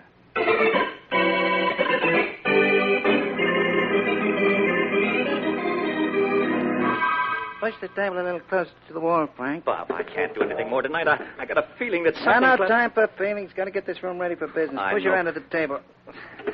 That's got it. I sent word around to the list that you gave me that we'd be open for business tomorrow night. But do you think that maybe Hank, we ought to tomorrow wait... isn't too soon. Could open tonight.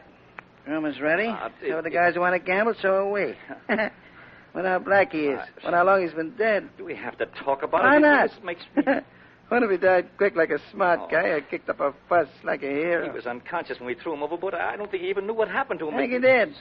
Water usually wakes a guy up. Oh, that'd That's be about worse. sacking a guy and dumping him into the drink. Yes. Gives a guy a surprise, like a gag at a party. Oh, can't we talk about something else? It's all you'll be hearing about for months. What happened to Boston Blackie? I wish you... And nobody'll ever know. I'm not so sure. Oh.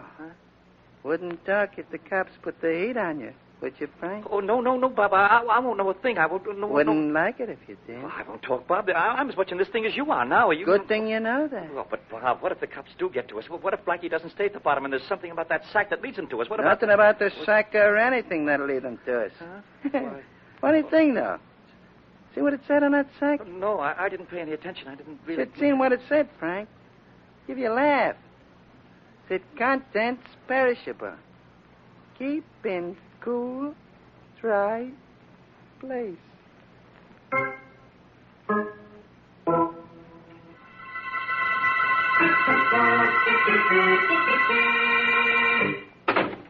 Throw your head on the chair, Mary. I'm going to work, and you're going to watch. Oh, seems to me that's all I've done tonight. Watch you come back from the dead and watch Frank Nelson's house just now to see that he got home. He's home, and he's alone. That's all I care about. When I was supposed to be unconscious in that sack, I heard this character, Bob, talk. I think I can imitate his voice. Oh, now what good will that do? I imagine you're going to call Frank. But what can you say to him over the phone that will either lead you to Bob or give you the proof you say you need? Wait and see, lady. Just wait and see. I could follow Frank and get him to lead me to Bob eventually, but this way is better. It's faster. Now, listen. Mm-hmm. Okay. I've got Frank's home number written down here. Yeah. Here it is. Indigo 1561. Watch me trick him into telling me where Bob can be reached. Listen. Okay. Hello? Frank? Yes? Gotta talk to you. Know who this is? Oh, sure, Bob. I know. What's the matter? More trouble? No. And there ain't gonna be any. Oh, that's good. First of all, throw my old phone number away. Yeah, I was going to do that. Not gonna work from my place anymore. Want me from now on? Call Hillside 3267. Got it? Oh, wait a minute. I'll write it down. Here's your old number in my book. What number did you have for me? Macon 6784. Yeah, Macon 6784. That was Cross it off and put the new one in. Hillside 3267. That's if you want me from now on. Okay, Hillside. Now get this. Want you to meet me right away. Lincoln Park. What? Want to see you. Entrance to Lincoln Park. At this hour? But, Bob, you only left me a half hour ago. What's wrong? Is it Blackie? You know we got rid of him like it did your cousin. Yeah, sure, I know, but I can't imagine what the trouble is then. I can't... Meet me and find out, that's all. Right away. Goodbye. Well, Mary, how'd I do? Oh, Blackie, you were wonderful. And you got Bob's phone number. Well, that was one of the reasons for the call. Now I'm calling Bob, pretending to be Frank. Oh, I get it. And I'll get the two of them out at Lincoln Park. Lincoln 6784.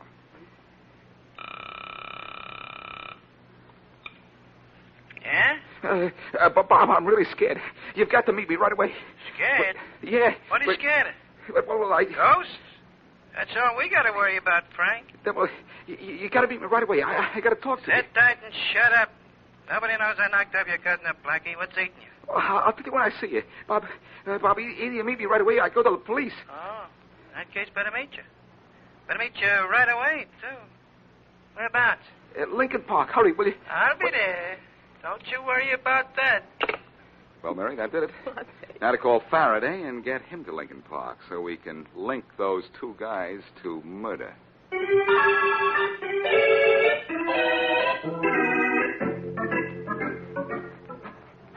That you, Frank? Sure, it's me, Bob. Sure, you By the didn't. time you got here. Now, what's all this about being scared and going to the cops about me killing your cousin? What are you talking about? I don't. Can't say it to my face, can you? What was? Too yellow? Huh?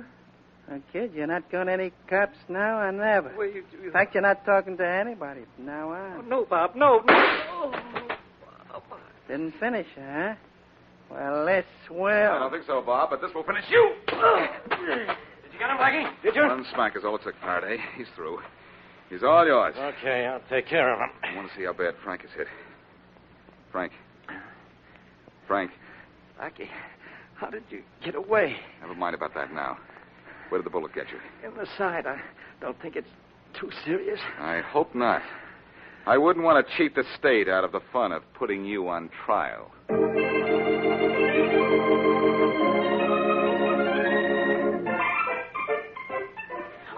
Look, Blackie, look at the cute cocker spaniel in the window. Oh, I want it. Now, you know what happened the last time we went dog shopping, Mary. Well, I still didn't get the dog, and that's all I remember.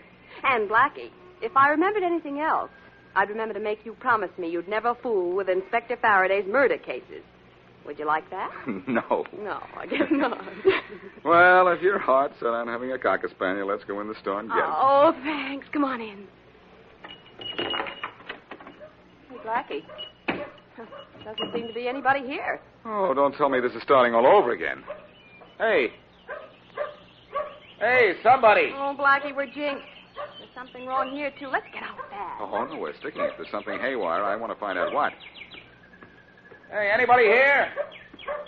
Anybody? Did you want something, please? Oh, mister, am I glad to see you. What is I can do for you? We'd like that black cocker spaniel in the window.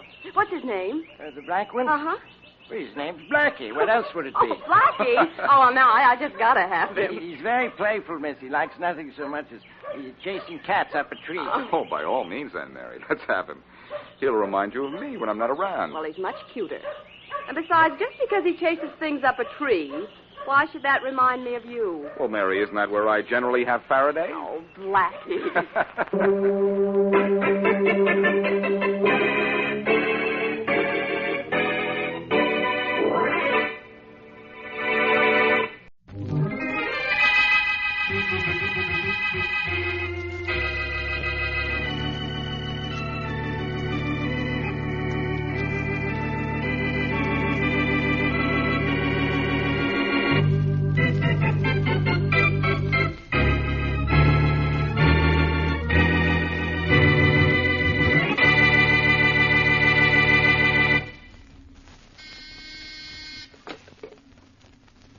Yes? Mr. Martin? Yes? There's a John Burns here to see you, Mr. Martin. He said you'd know who he was if I told you. Johnny Cash Burns? Yes, Miss Arden. Johnny Burns, send him right in. Yes, sir. Mr. Martin? Mr. Burns, Mr. Johnny Burns. That's right. Come in. Sit down. Have a cigar, Mr. Burns. No, thanks, chum. Don't smoke. Don't do anything but sell Woolens. At a price. See what I mean? Yes, of course. Now, are you really serious about the number of bolts that you can sell me? Sure. Serious about the price, too. I didn't want to go into details over the phone. I like to do business man to man. See what I mean? Yes, I do. This firm hasn't had imported woolens in any quantity for years. You could put us back in big business if you could deliver imported material. Your firm can have a large quantity, Mr. Martin, for a corresponding amount of money. See what I mean? How much? It'll be $1 a yard less than you're paying for domestic woolens right now. $1 a yard less than... Mr. Burns, are you a legitimate operator? Do you want imported woolens, Mr. Martin? Yes. Well, what do you care, what or who I am? Well... You want woolens? I'll get them. I'm going out of town, but I'll be back in a few days. And when I come back, you're back in business. See what I mean?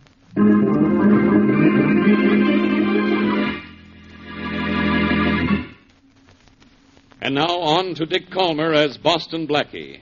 Enemy to those who make him an enemy. Friend to those who have no friend.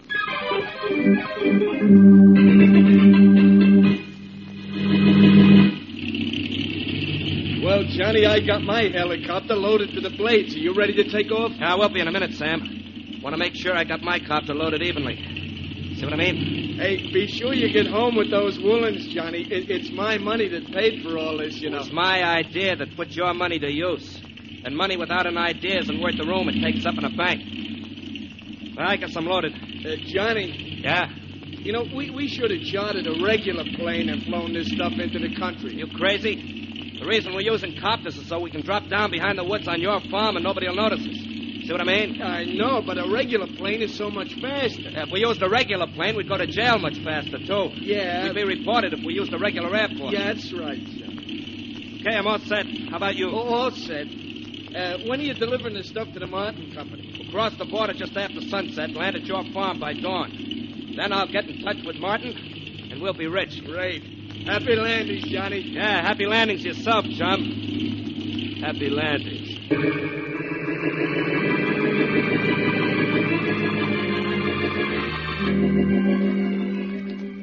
Are you sure you can't come to the party with me this evening, Blackie? I'm not going to like it without you. Oh, Mary, I'd love to, but I can't. The police department is raising funds for the Underprivileged Children's League, and I promised Faraday I'd help out. I know. So I'll just walk you there, if you don't mind. Well, you're giving up the party for a good cause. I guess I shouldn't complain. I'll try to join you later if I can get away in time. Otherwise, I'll call for you when the party's over. Yeah. Whose party is this, anyhow? Johnny Burns. You know him, don't you? Johnny Burns? Mm-hmm. No, I don't think I do. Oh, you met him once or twice, I think. He's always, he always puts "see what I mean" at the end of his sentences. But he's really very nice. Don't you remember him? Oh, yes, of course. We met him at the Bradfords one night. I remember. Rather nice guy. Mm-hmm. He gives nice parties. Well, he lives in the neighborhood of nice parties, I'll say that. Which house is his? The third one down the street. Oh, you've been here before. Yes. He and his aunt gave a bridge party about a month ago. London Bridge? Oh, Blackie, your jokes are falling down. Ouch. Well, here we are. I'll call for you when the party's over if I can't make it sooner. Call me if you need me. You can get me through Faraday's office. Have a good time. But not too good without me. Oh, Blackie. I'll pick you up and take you home around midnight. I'll be waiting. I'll be there.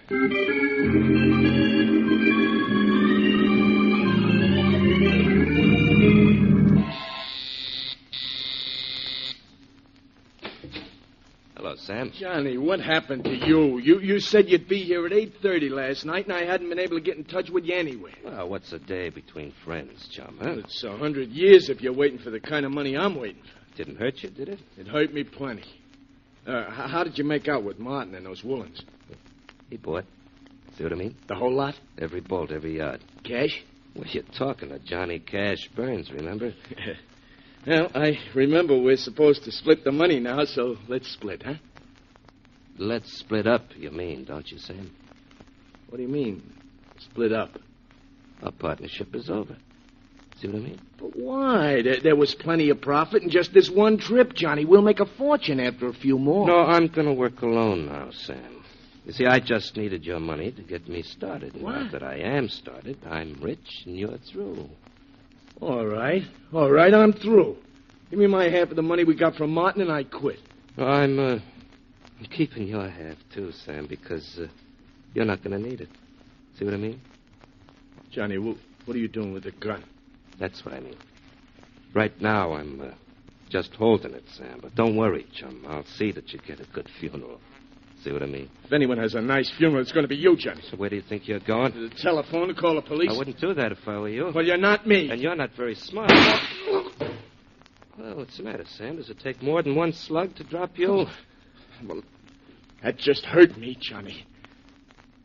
All right, get out of here, and I won't ever tell who shot me. You can call the police, write letters, send telegrams, send planes up to write it in the sky, but you'll never be able to prove I shot you. No? No. You won't be able to prove I was even here. Oh, Johnny, you're a fool. You're a mad, crazy... Oh, my. Guess you need one more slug, huh? Oh, Johnny. That did it. In fact, that does it. 3 slugs and you're out. And 3 steps and I'm out. The phone. The phone.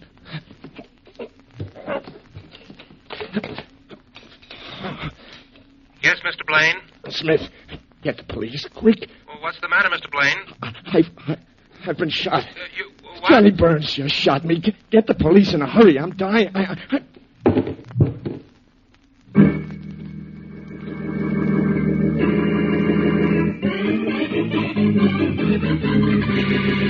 You killed him, didn't you, Burns? You pumped 3 bullets into him. Burns, you shot him down in cold blood. Stood there and let him have it. You did it, didn't you, Burns? You did it. Fired 3 shots into him. You killed him. We know you did. Talk, Burns, talk. Talk, or you'll never get out of that chair. You'll sit under that light till you dry up, Burns. Admit it, Burns. You killed him, didn't you?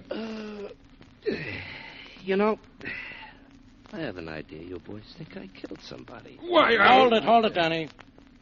This guy's stubborn. He's not going to talk. Go out and see if Miss Wesley's here yet, will you, Sergeant? Yes, Inspector Faraday, right away. Miss Wesley will tell you I was with her when Sam Blaine was killed, Inspector. That's a lie.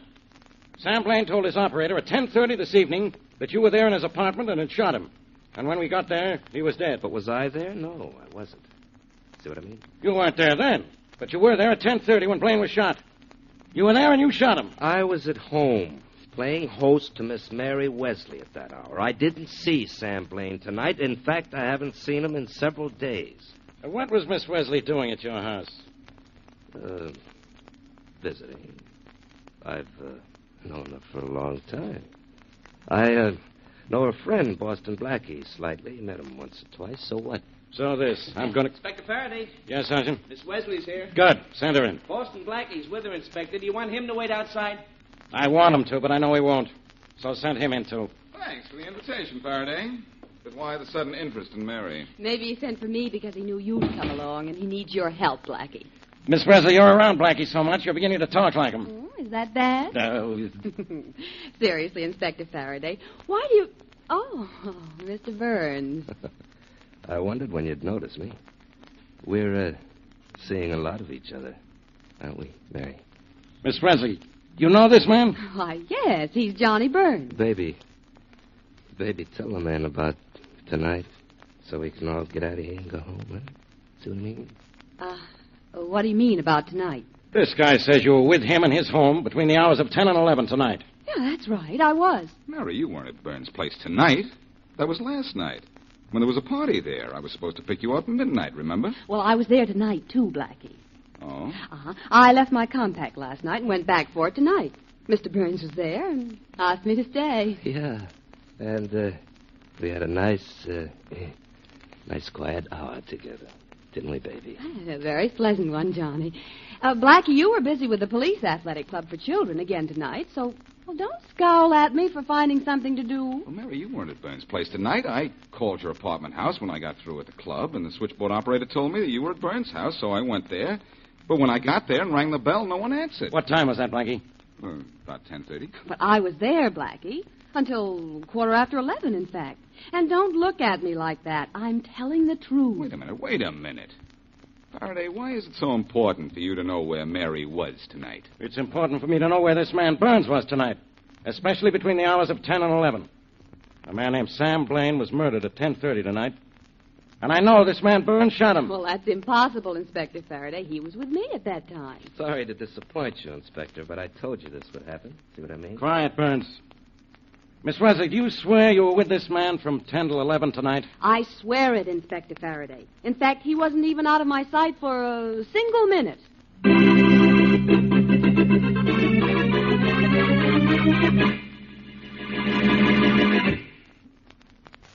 And now back to Boston Blackie.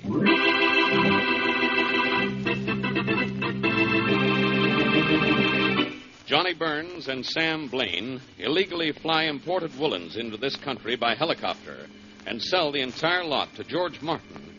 But instead of dividing the take with Blaine, Burns kills his partner. Blaine phoned about Burns after he was shot and even named his assailant. But the police can't prove Burns killed Blaine.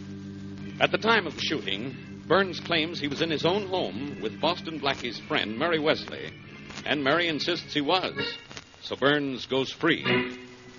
As we return to our story, Boston Blackie and Mary Wesley are in Blackie's apartment. The doorbell rings.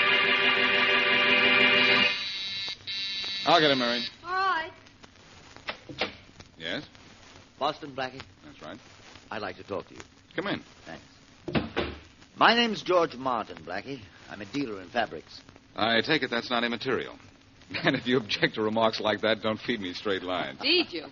For that, you ought to be sent to sleep without supper. Oh, dear. Mr. Martin, the young lady with a sense of humor is Mary Wesley. Oh, how do you do? How do you do, Mr. Martin? I hope you're not here to sell me any cloth, Mr. Martin. No, Blackie. I want to tell you about a man named John Burns. Johnny Burns, he calls himself. Johnny Burns. I'm trying to find out something about Johnny Burns.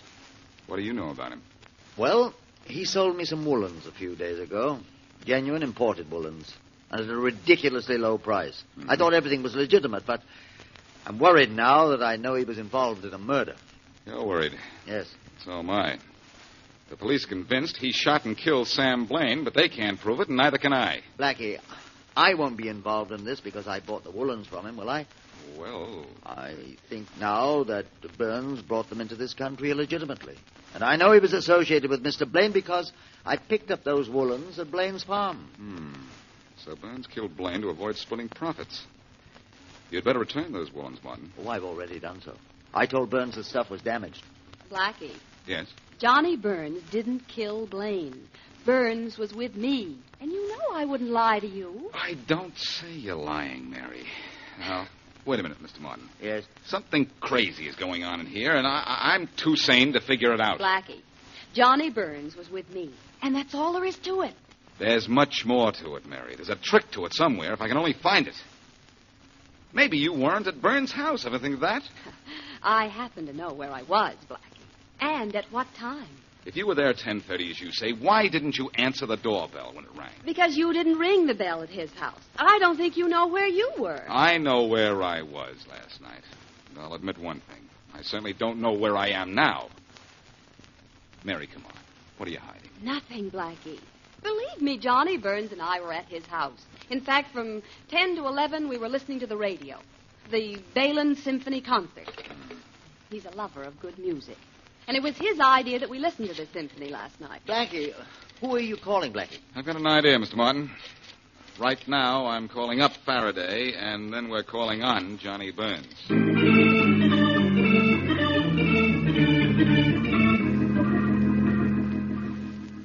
Faraday, this is just the way it was when I came here for Mary last night. I rang the bell, no answer. Well, let's not ring the doorbell anymore, Blackie. Let's use your peculiar genius with locks and just walk in, huh? Why, Faraday, what a terrible thing for you to suggest. Oh. Turn your back. I want my genius with locks to stay peculiar to me. All right. But wait a minute, Faraday. We've rung the doorbell a dozen times. Nobody answers. Nobody's home. Yeah, you're right. And no one was at home here between 10 and 11 last night when Sam Blaine was killed, either. Well, if that's so, Miss Wesley was lying. She claims she was here, and Johnny Burns claims he was here. But they weren't, either one of them. Close your mouth and open the door. Turn your back. It's turned. And the lock's turned. Well, that was easy. That was genius. Well, let's go in. Go in and wait, you mean? According to you, there's nobody home. There can't be. Not anybody who can hear, anyhow. You mean hear bells, don't you? You know what I mean.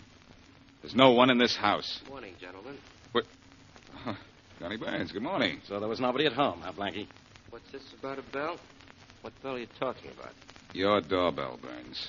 Oh, that. I forgot to tell you it doesn't work. Hasn't worked in a week. Yeah, that explains how Mary could have been here last night and not hear the bell, but that's all it explains. You want things explained, Blackie? Or so do I. I want an explanation for you busting in. Either that or you get out of here, both of you. I'm reading. See what I mean? I'm going to do a little reading myself before this day is over. Your confession. What are you going to use to get it? A rubber hose? I got nothing to confess. Oh, I see you're interested in books, Faraday.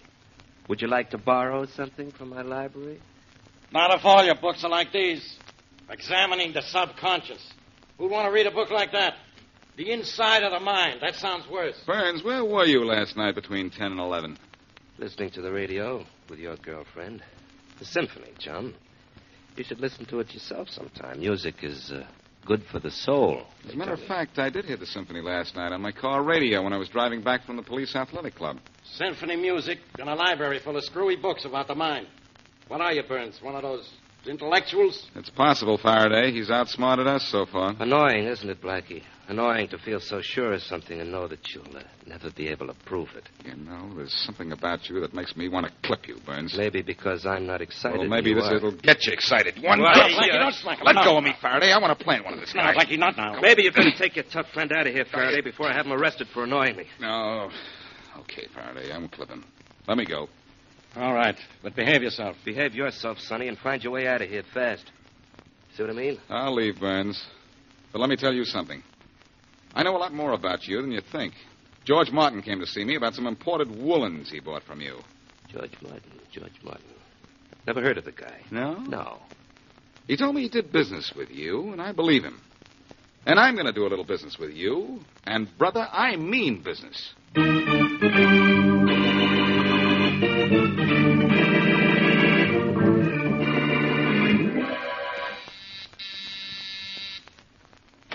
Hello, Mary. Oh, Blackie, come on in. Well, is everything over but the shouting, or do we still have to whisper? Yes. I don't have to now. Here's the evening paper. The girl at the desk downstairs said you hadn't picked yours up yet. Oh, thanks. Oh, gosh, this is awful. What is? Well, didn't you read the headline? 100 people were killed in a chemical plant explosion last night. That's not news. I heard it on the radio last night, and so did you. I listened to the symphony with Johnny Burns last night. Remember? Well, I was listening to the symphony, too, at the same time you were.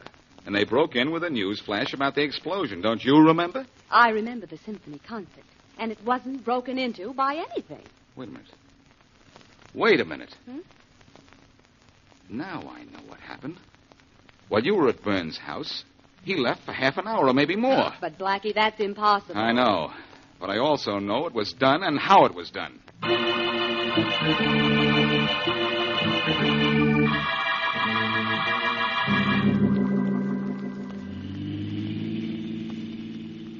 I figure this way, Faraday. Martin told me he picked up his woolens from Burns at Blaine's farm. Yeah? Burns wasn't at his house. Maybe he's out here at the farm. Well, here's the farm. What goes on now? Look, Faraday. There goes Burns now, running out toward the barn. What for? Is he in a hurry to milk the cows? The barn door's open, Faraday. Ever see a cow with wings? Hey, that's an airplane. That's a helicopter, and I'll bet it's loaded with woolens. That's why Burns is scramming. Hey, Burns, where do you think you're going? Don't run him down, Blackie. Run him down. I'll knock him down.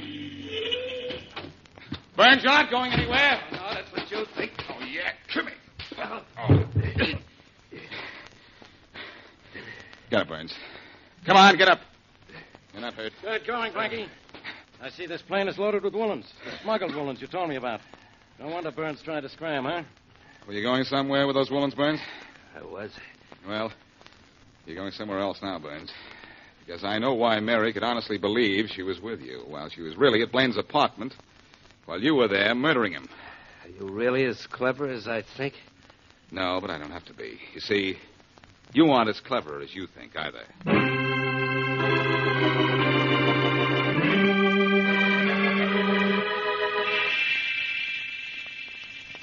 Concentrate, Mary. Concentrate. How can she concentrate, Blackie? She's almost asleep. Then she's all set for what I want to do. Listen to what I tell you now, Mary. How can she hear you? She's asleep. Is she? We'll see. Mary, you left your compact in Inspector Faraday's office. Blackie, what are you talking about? Her compact isn't Quiet, in my... Faraday. Mary, your compact is in Faraday's office. In exactly 1 hour, you will go down and get it.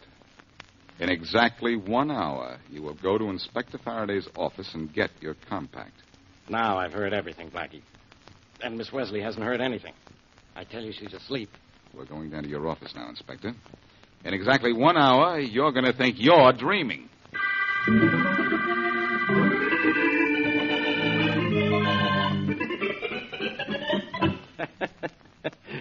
All right, Blackie, the hour's up. Where's Miss Wesley? Well, she'll be here any minute, Faraday, and when she comes, I'll show you just how Johnny Burns could be in two places at once. She's not going to show up at all. How could she? She was fast asleep when you told her to come down here for a compact. She didn't hear a word. Hello there. What were you saying, Faraday? Nothing now that she's here. Hi, Miss Wesley. Hi. Sorry to interrupt a conference, but I was under the impression I left my compact here. Anybody see it? Nobody's seen your compact, Mary, but Inspector Faraday has just seen something else. He's seen how I hypnotized you. You what? I hypnotized you in my apartment, Mary. Just as Johnny Burns did in his apartment the night of the party. Wait a minute. Miss Wesley wasn't hypnotized. She was asleep. Faraday, hypnosis is an acknowledged science, and it includes post-hypnotic suggestion. Whatever that is. Well, listen, I'll try to explain it to you. After Burns hypnotized you the night of the party, Mary, he gave you a post-hypnotic suggestion to return there the following night to look for your compact. The compact he then proceeded to take out of your bag. Well, I don't remember anything about being hypnotized by him, Blackie. Of course not. But listen, Mary. Your subconscious mind made you come back to Burns' house the following night, made you come back there and fall asleep when he snapped his fingers or his lighter or said some key word that he had planted while you were under hypnosis. On your second visit to his place, the night of the murder, he put you under. Now, during hypnosis, you're completely unconscious of time. You were ordered to have no recollection of falling asleep or of being hypnotized the night before. And I did all this? You had to, Mary. The subconscious is very strong. Burns used hypnosis and you as a perfect alibi for his time while he was murdering Blaine. Okay, I heard enough. I'm calling the detention room. It would have been easy for Burns to drive from his house to Blaine's and back in a half hour. And I'm convinced this is the way he tricked Miss Wesley. Yes, Inspector? Sergeant, get me Johnny Burns. Yes, sir? I'll be right in. And I'll have a confession in an hour. Yes, sir. Oh, Blackie, I'm so sorry. I honestly thought I was telling the truth when I said Johnny Burns was with me all the time. I know you thought you were telling the truth, Mary. But let this be a lesson to you. Stay away from guys like Johnny Burns. Why? He seemed like such a nice man. Mary, if you were working for me, you know what I'd say about people like Johnny Burns? No, what? Play with Burns and you get fired.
I could listen to that all night, Henry.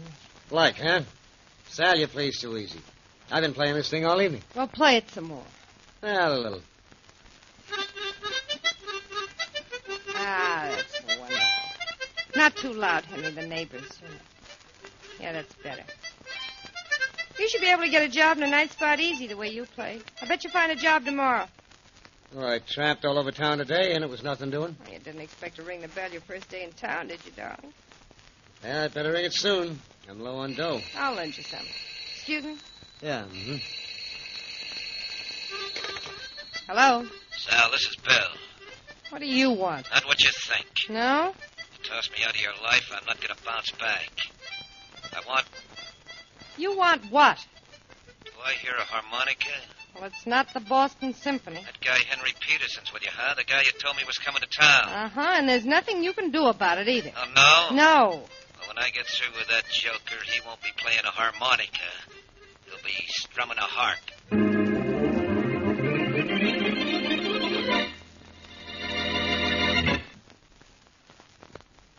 And now on to Dick Calmer as Boston Blackie.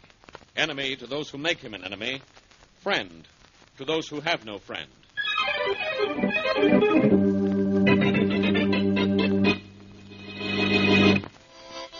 Will you put down that harmonica and listen to me? You don't have anything to say. I don't go with a gal who still has a boyfriend.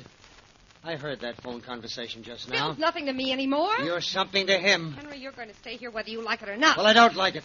And I'm not staying. You have to. I gave up Bill for you. The day I got your letter about coming here to live, I told Bill it was all off. Well, it's all off with us, too. I know Bill Foster's rep on his record, and I don't want to be the reason the cops are looking for him for murder. Henry, if you walk out on me, I'll kill you. What a choice.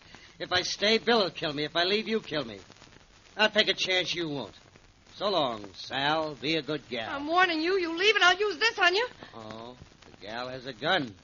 My mother never told me which way to duck in a case like this, so I think I'll just duck out. Well, think again, music man. I gave up an awful lot for you. Bill loves me, and Bill's rich. And I turned him down for you, and now that I did, I'm keeping you. Forget it, will you? You and I were a quick thing that just isn't anymore. Go on back to Bill. I'll go back where I came from. So long. Henry, if you walk out on me, I said so long, Sal. Oh, yeah. Here. Here's a little thing to remember me by.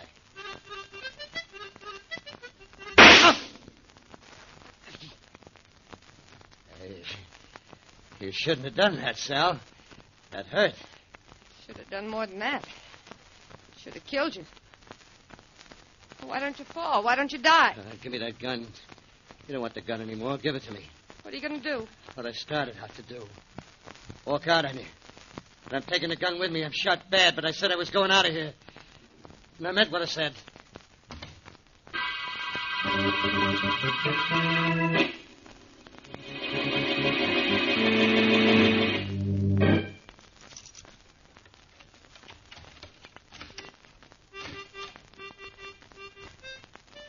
Who's that? Me, Bill. Who's me? Turn on the lights and see. This is your apartment. Turn them on. Who are you? I'm Henry Peterson. Henry Yeah. What's left of me anyway? What's the matter with you? What are you... Hey, you've been shot. Yeah, nicely, too. I held on just about as long as I could. Just long enough to make it here. Oh, you idiot. What are you trying to do to me? What's the idea of coming here? I just wanted you to know who did the job. Your pal, Sal. Sal? Yeah. He's a good shot. This is the gun she used. Oh, you're dying, you jerk. Now get out of here. I've got a record. If you die here, the police will never believe I didn't kill you. Now, don't frame me, kid. Go on, get out. I'm sorry, Bill. I just don't think I got the time.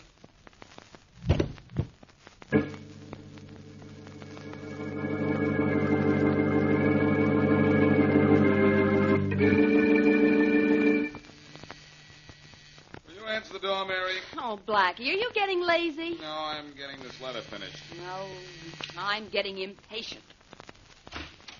Yes? Is Boston Blackie in? Oh, yes. I'm Yes, Sally Rogers. I'd like to speak to him, please. Yeah, come on in. Thank you. You're Miss Wesley, aren't you? Yeah, I am. How'd you know? I've Seen your picture in the papers with Blackie. Oh. Blackie, there's someone here to see you. See me? Mm-hmm. A very pretty girl. Very pretty girl. You said someone, Mary? Blackie, this is Sally Rogers. And something tells me she's in trouble. Are you, Miss Rogers? No, I'm not Blackie, but I'm afraid Henry Peterson is. Who's Henry Peterson? He's a friend of mine. He's a professional harmonica player. When he left me last night, he said he'd be back this morning, and I haven't heard from him all day. I'm afraid something's happened to him. What, for instance? Well, I was engaged to Bill Foster before I met Henry. Henry was going to see Bill when he left me. In other words, Bill Foster's happened to him, huh? Well... That guy shouldn't happen to anyone. Are you talking about Bill Foster, the racketeer, Miss Rogers? Yes, Miss Wesley, I am. And Bill threatened to do something terrible to Henry. Blackie, will you help me find him? Your boyfriend has been missing less than 24 hours, Miss Rogers. I don't think there's anything to worry about, but if there is, why don't you go to the police? No, I'm afraid to because of Bill. He may be watching me. Go to the police, Miss Rogers. And if you're afraid of Foster, ask them to protect you. The police would love to pin a rap on Bill Foster. They'll give you plenty of help. Well, you think I should? I know you should. And if you're not satisfied with what the police accomplish, come and see me again. Thanks, Blackie. I'll do that. Goodbye. Goodbye. So long. Well, you certainly got rid of her in a hurry, Blackie. What's the matter? Isn't she your type? I help people who need help, Mary, and she doesn't. Well, you seem very sure. I thought she was terribly upset. Hey! Good night. What was that? Gee, someone in the hall just screamed. As if you didn't know. Come on, let's go and see. Oh, Blackie, I have an awful feeling. Mary, it's not a feeling anymore. It's a fact. Look there on the floor, Yes. near the elevator. That's Sally Rogers. Got a nasty gash on her head. We'll take her into my apartment, and you can do whatever nurses are supposed to do in cases like this, while I have Faraday grab Bill Foster, which is what I do in cases like this.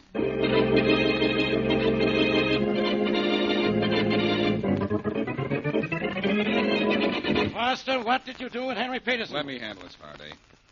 Foster, where did you hide Peterson's body? Blackie, I've never even seen the guy in my life. How many times do I have to tell you? We don't want to hear you say that again, Foster. We want the truth. I'm telling the truth. Didn't even know the guy was in town till I called Sal and heard him playing the harmonica. Miss Rogers told Blackie you threatened to kill him. Sure, Inspector, sure I did, but I was just kidding. Some sense of humor. You slugged Miss Rogers outside my apartment, but first you killed Henry Peterson. You did kill Peterson, didn't you? Come in. Inspector Faraday? Yeah, Blaine? Inspector, there's a man out here who wants to see you. Well, who cares? I'm trying to get this guy here to admit he killed Henry Peterson. But the man outside is Henry Peterson. Henry Peterson? And I killed the guy, huh? Yes, you... Send him in here, Blaine. Yes, sir, right away. Come in here, Peterson. The inspector will see you. Well, I think you're about through with me, aren't you, Inspector? Sit down, Foster. I have a hunch there's Inspector, this is Henry Peterson. Come in, Peterson. Thanks, Inspector. What an entrance. What an audience. I understand you think I'm dead. I had reason to believe you were. That'll be all, Blaine. Yes, Inspector, sure. Do you know this man, Peterson? This one here? Yeah. Yes, by reputation only. He's Bill Foster, isn't he? I know him all. I understand he's supposed to have killed me. Whatever gave anybody that idea? Well, I'm sure I don't know, Henry, but I'm glad you showed up before these guys beat a confession out of me. I'd be here. Peterson, I understand you're new in town. Yeah, just got here yesterday. Came in yesterday. Is there anyone in town who can identify you, that is, besides Sally Rogers? Well, let's see now. No, I don't think so. I haven't seen anyone else. I have my driver's license right here in my wallet. I'll show you that. You look at it, Faraday. Peterson, I understand you play the harmonica. Yes, how'd you know? Sure, I play it. Miss Rogers told me. You don't by any chance have a harmonica with you, do you? Yes, certainly. I always carry one right here, sure. But can you play one? Shall I play what you want or what I want? Anything. Well, I don't know that. But how about this?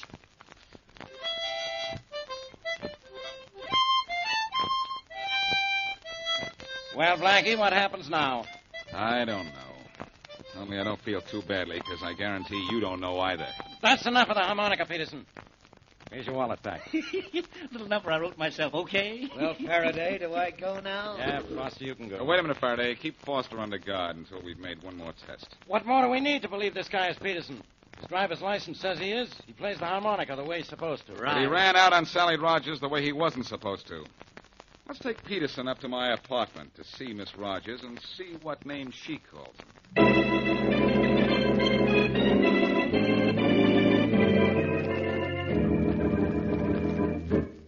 Mary, how's Miss Rogers? Is she all right? Oh, yes, Blackie. The cut on her head wasn't as bad as it looked. She's lying down in the bedroom. She has an awful headache. And I'm going to have one. This guy here isn't Peterson. I'm who I say I am. You take me to the South, you prove it. Yes, sir. Okay. Let's stop this nonsense. Come on, Faraday. Bring him into the bedroom. I'll show you I'm right. Come on, Peterson. I'm right with you. Right back. Miss Rogers, are you awake? What? Oh, Blackie, hello. Miss Rogers, I'm Inspector Faraday of the police. Hello. This man says he's Henry Peterson. Oh, hello, Henry. Where have you been? Sal, baby. Is this Henry Peterson, Miss Rogers? Of course. Henry, what happened to you? Blackie, I don't know why you're standing there with your mouth open. Except maybe it's because this case is closed.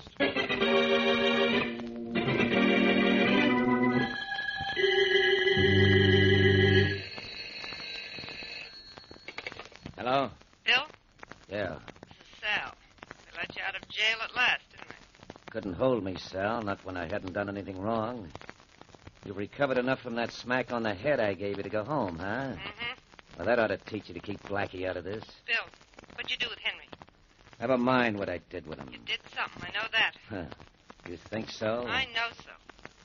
I followed him after he left my apartment. I saw him go to yours. Where is he now? Some place where he won't do either of us any harm. That bullet of yours finished him, sweetheart. He's dead? Sure. Only if I were you, I'd keep quiet about it. Why? What do I have to be afraid of? He died in your house. And the police will always take my word against yours. Now, look, you. Just because you didn't shoot the guy where he dropped dead right away, I almost got loused up. Now, you keep your mouth shut. I'll have it closed permanently. You know, I'm pretty sure you would. When they brought your friend to see me at Blackie's, I said he was Henry. I caught on quick, don't you think? Well, stay caught on. We'll go to the chair. Both of us. Don't you worry, darling. This is one time we've not only fooled the police, we've made a fool out of Boston Blackie.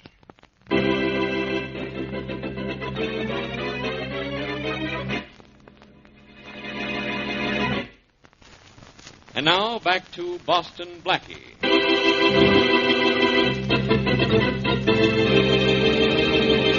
Harmonica-playing Henry Peterson is shot by his girlfriend, Sally Rogers. Wounded, he goes to the home of racketeer Bill Foster, Sally's ex-fiancé, and after telling Bill who shot him, dies. Sally, who saw Henry go to Bill's, comes to Blackie to complain that Henry is missing. Blackie and Inspector Faraday then pick up Bill and are about to charge him with the murder of Henry Peterson when, apparently, Henry Peterson appears very much alive. Sally identifies him as her missing boyfriend, so Faraday releases Bill Foster, and the case is closed. As we return to our story, Blackie, convinced that the real Henry is dead, questions one of Sally's neighbors. Mrs. Stone, Sally Rogers had a visitor last night. I wonder if Oh, you could yes, tell me... indeed she did. I heard him playing the harmonica all evening, walls are thin, you know. Well- I just loved the way he played the William Tell Overture. I've never heard it played like that. It was simply Well, wonderful. that's... the way... yes, that's fine, Mrs. Stone. But did you see him? Oh, goodness gracious. No, indeed I didn't. He was still playing the harmonica at 10 o'clock. I was fast asleep in bed. Well, and besides, I'm not interested in what my neighbor's friends looks like. I mind my own business. Yes, of course. No, indeed But- I'm not. And there's no use in asking anyone else in the building because no one saw him come in or go out. Oh, you asked around? Well, maybe I was a little curious. He played the William Tell Overture so beautifully. I don't doubt it. Wonder why he played the William Tell Overture when the funeral march would have been so much more appropriate.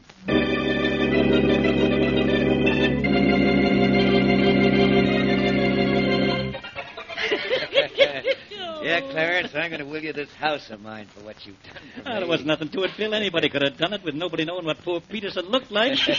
Well, it was the way you played that harmonica that convinced Faraday, though, Clarence. Yes, really. Lucky you thought to take it along, huh? I had an idea Sal might tell somebody he played the thing. It's a lucky thing they didn't ask me to play anything complicated. I'm not that good. Well, you were good enough to cover up for me, Clarence, and, thanks a lot. Oh, it was a pleasure. It was a pleasure. Say, Bill, what did you do with Henry's body? Fed it to the fish. What do you think of it? That's something one of the boys at the door, Bill. You want me to No, just sit still. Come in. Hello, Bill. Blackie, come in. Thanks, Bill. I was in the neighborhood. Oh. I didn't know you and Henry were such good friends. Yeah, we get along. Now. Funny. I thought you two were rivals for the same girl. Oh, that's all. We both decided she'll do better back in circulation. You mean you're both in on Henry Peterson's murder? What murder? I'm Henry Peterson. So you keep telling everybody. But I told you Blackie, what's with you wasting time on the murder of a guy who ain't dead? I'm still not sure he isn't, despite Miss Rogers' identification. She could have come to me for help and then been scared into helping you, by you. Look, the police told the whole I'm story. not the police, Henry, or whoever you are. Look, you have your harmonica with you? Why, sure. I never go anywhere without it. I never know when I might get an audition and land a job, you know? Well, how about auditioning for me right now? Well, sure. How about this? Wait a minute. I'll pick the tune. Sure. Go right ahead. Let's hear the William Tell Overture. Yes. William Tell Overture? Yes. Oh, you don't want to hear that? You mean you don't want to play it? Well, no, I don't like it exactly. That's right. You mean you can't play it? So what if he can't? Musician doesn't know everything that was ever written. That's right, Bill. That's right, yes. But if Henry doesn't know it now, he has an awfully short memory because he played it for Sally Rogers last night. How do you know? A neighbor with big ears heard him play it. Oh, yeah? Now, play a little of it for me, Henry, or I'll get big ideas. Okay. Go on, play it for him, Henry. Sure.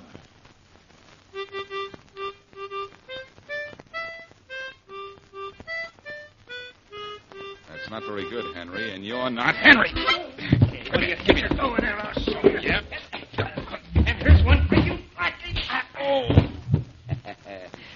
You walked into that one, Blackie. So it looks like I'm the one that'll walk out of here.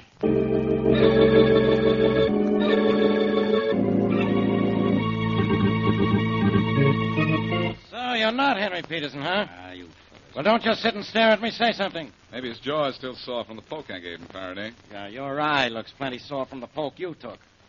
Foster do that? Yes, and it's going to be one of the last things he ever did. I'll have him here in your office an hour after I leave here. One at a time, Blackie. Let's hear a few words from you, whatever your name is, one at a time. What's your name? Clarence Brown. Why did you say you were Henry Peterson? Bill hired me to say it. It was a gag. He hired you to say it because the real Henry Peterson is dead and you know it. I don't know nothing about that. I just did what Bill paid me to do, and I didn't ask any questions. Well, I'm going to ask you one. Where's Foster now? I don't know. Don't waste time asking him, Faraday. I said I'd find Foster, and I will. But I'm going to find our man by finding a woman first.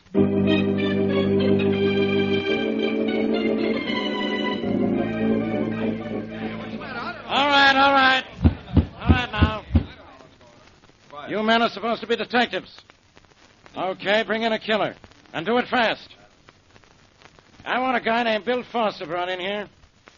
I want him here tonight. But, Inspector... I don't want to hear any buts. No buts. All you guys have a description of Foster? You know what he looks like from that picture we had made up. Now get him. And get him before Boston Blackie does. You either live up to your jobs as detectives, or if Blackie gets Foster first, you'll never live that down.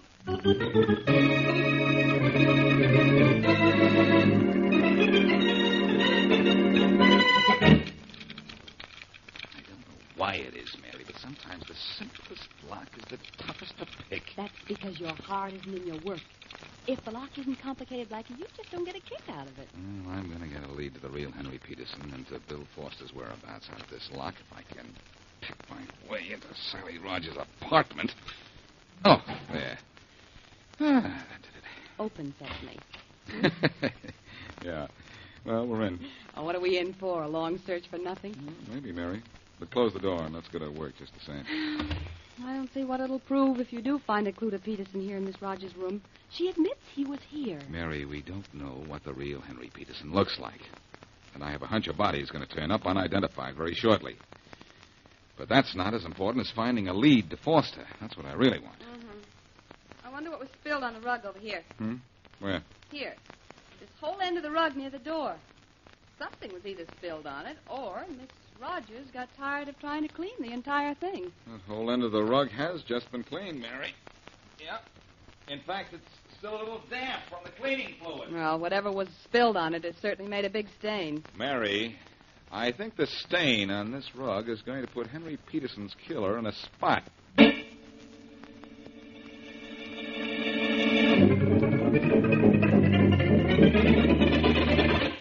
Faraday, I've got great news for you. I Listen got to this. better news for me. I'm having you thrown out of here right now. Oh, no, Well, look who's here. Well, again, Blackie. What'd you do, Foster? Give yourself up? Sure, right after two of Faraday's men grabbed me at the airport. I was just going on a business trip. Sure. You deny you killed Peterson. You deny you slugged Blackie, too? No, I did that. He got tough in my apartment, and I clipped him. Now, don't tell me you're sore about that. If he isn't, I am. Blackie, Foster admits he hired Clarence Brown to pose as Henry Peterson. But he won't say he killed anyone. I have a reason for that, Faraday. A very simple reason. I didn't kill anyone. No? I'll make you admit it before I'm through with you. If you do, you'll be lying, Faraday. Now, he'll be lying flat on his back. Come in. Hello, Inspector Faraday. Get out of here, Miss Wesley. I have enough trouble with Blackie. But Blackie said for me to come here. And he asked me to bring Miss Rogers along with me. You remember Miss Rogers, don't you? Yeah. Now, both of you get out of here. Faraday, better do some listening, some fast listening. Miss Rogers, you agreed to come here with Miss Wesley? Of course. She told me I was to hear a confession in the Henry Peterson murder case. Mm-hmm. I couldn't understand what she meant, inasmuch as Henry is alive, but I came just in case. Peterson isn't alive, and nobody knows that better than you. You mean Bill Foster finally got to him? I imagine the real Peterson finally got to Foster, but I'm head of my story. You identified a phony as Henry Peterson, Miss Rogers. Why? Foster made me do it. He threatened me. Why, that's a lie. What do you It mean is a it's lie. It probably isn't, but it's beside the point. You identified an imposter as Peterson because you thought our investigation would stop right there. You wanted that because you killed Henry Peterson. Are you kidding? Oh, wait a minute, Blackie. You can't accuse Can't her. I? Faraday, there's a spot on the rug in Miss Rogers' apartment, a big spot. She tried to clean it up, but it didn't work. Your laboratory men will prove it's blood. What they don't know is that it's the real Henry Peterson's blood. They don't... Better say that slower. Better listen faster. No. Faraday, Miss Rogers shot Peterson. He staggered out of her place and made it to Foster's apartment. There's a recently cleaned stain on his rug, too. I know. I just came from there. All right. You have the story, Blackie, but you got it backwards. Foster killed him, and he managed to get to my place. I got scared. You lying little rat. Keep him away from me. Hold it, Foster. Hold it. I know she's lying. Her next-door neighbor, a woman with very good ears, was a big help to me. She not only heard a harmonica playing the William Tell Overture, but about 20 minutes later she heard what she thought was a backfire the night we know Peterson was killed. That was Miss Rogers' gun going off. Peterson did get to your house, didn't he, Foster? Sure, and he died there. You could see the spot I was in. He came to tell me it was Sal that killed him, and then he died. I had to get rid of the body. The cops would have built a foolproof case against me. Even had the murder gun with him. And he told you that Miss Rogers shot him? Yeah, that's right. He's telling the truth, Faraday. You can grab Sally Rogers. Nobody's going to get me for anything. Where I'm going alone. Right, Blackie. I got it. I got it. Quiet down, Miss Rogers. Quiet down. Right now, Faraday will take you off my hands because you're going into the arms of the law.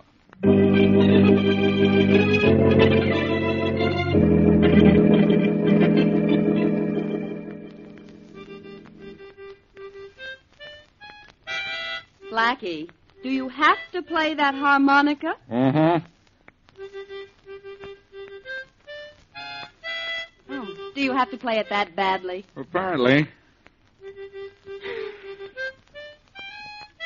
Blackie, that's the last tune that poor Henry Peterson played, and look what happened to him. And he played it right. Oh, I don't know about that. He ended up on a sour note, too, in the river. Faraday found his body just a little while ago.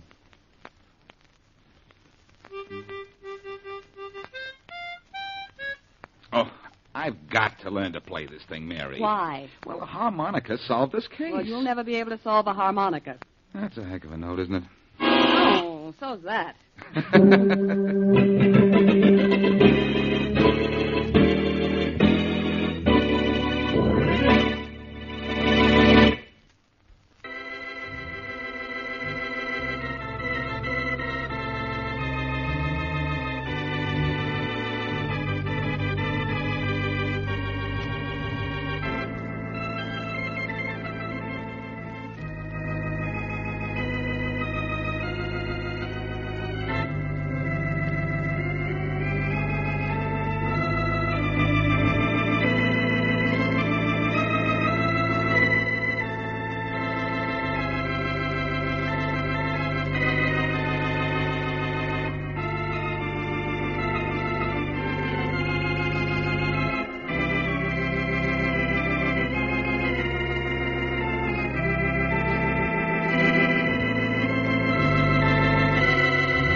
Blackie, I know I won't help. Please forgive me. It's all right, Mrs. Randolph. Come in. How's Mr. Randolph this morning? Well, he's still desperately ill, and that drilling down there in the street, Blackie's driving him out of his mind. It is an awful racket. It's even bothering me. In fact, the only thing that bothers me more is Inspector Faraday. Could you do me a favor? Certainly. You know my husband's too sick to be moved to a hospital. And you have influence in town. Couldn't you phone and It's see... as good as done, Mrs. Randolph. Come in. Come right in. I'll call Tom Jackson. He's street commissioner and ought to be able to have that noise stopped immediately. Oh, thank you, Blackie. I knew you could do something. I better phone Tom this home. He's never in his office at this hour. Probably wake him up, but after all, he's a public servant. And we're the public, aren't we? Yes, and you will have that drilling stopped until my husband's out of danger. I certainly will try. Oh, thank Hello? Tom. Speaking. I hope I got you out of bed. This is Blackie. You didn't get me out of bed, but you did wake me up. I was at a meeting till 4 o'clock this morning. What's... I'm sorry, Tom, but look, there's a sick man in my apartment building, and some of your boys are breaking up the street down below us. It's driving the poor man almost... Okay, I'll handle it right away. What's your address? The Sunset Parkway, number 51. All right. So, wait a minute. Is it just 7 o'clock, or has my watch stopped? It's 7 o'clock, and I want that drilling stopped. Blackie, there's something wrong somewhere. There hasn't been any order to repair anything on Sunset Parkway. And even if there were, they wouldn't be drilling at this hour of the morning. It's against the law. What? Oh, there's something wrong, Blackie. But I'll look into it right away. Never mind, Tom. You go back to sleep. I'll look into this myself.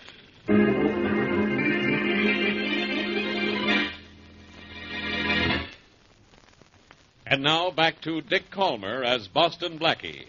Enemy to those who make him an enemy. Friend to those who have no friend.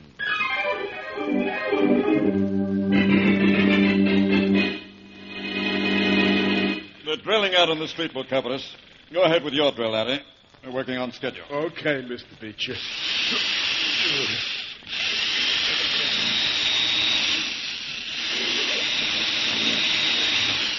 Do you think I've drilled into this vault deep enough now, Mr. Beecher? Yes, I think so, Larry. Looks good. How deep is the hole? Well, it's deep enough to be full with a stick of dynamite bigger than the first two I drilled. Well, then let's get that dynamite in there. Right. You slide it in. Yeah, Billy, you do. Yeah, sure, Mr. Beecher. Hey, don't push it in so hard, Billy boy. You want us all to be blown up? It has to be detonated before it explodes, Larry. Oh. Got the wires hooked in ready, Billy? Yeah, Mr. Beecher. Let's get the way off to the other side of the bank and let it go. Come on, Larry. Unless you want that vault door to fall on top of you. Oh, not me. I'm with you, Mr. Beecher. What time's it, Billy? 7-3, Mr. Beecher. Yeah, We're 7. right on time. Blast off. Yeah, let's see it blowed out, Billy boy. All right. Here it goes. It's open, Mr. Beecher. Oh, I sure drilled those holes good, didn't I, Mr. Beecher? Well, never mind about that. Let's get in that vault and grab that money and get out of here before the place is full of guards. Come on, Larry. Oh, Billy boy, nobody never heard that little noise. Not after the boss got that big idea of them drilling the streets out in front while we was working. The money's in those sacks there. Let's each grab as many as we can and beat it. Yeah. I'm grabbing mine, Mr. Beecher. I sure hope Smith's out back of the cart. He will be. Well, I got a hold of 2 bags of stuff, Mr. Beecher. Come on, Billy boy. Wait a let's minute. go. Look back. What is it? Somebody's coming. Mr. Beecher, it's a guard. It was a guard. It's a corpse now. Oh, that sure was good shooting, Mr. Beecher. He dropped without even seeing us. We've seen the last of everything. Now, come on. We've seen the last of this bank.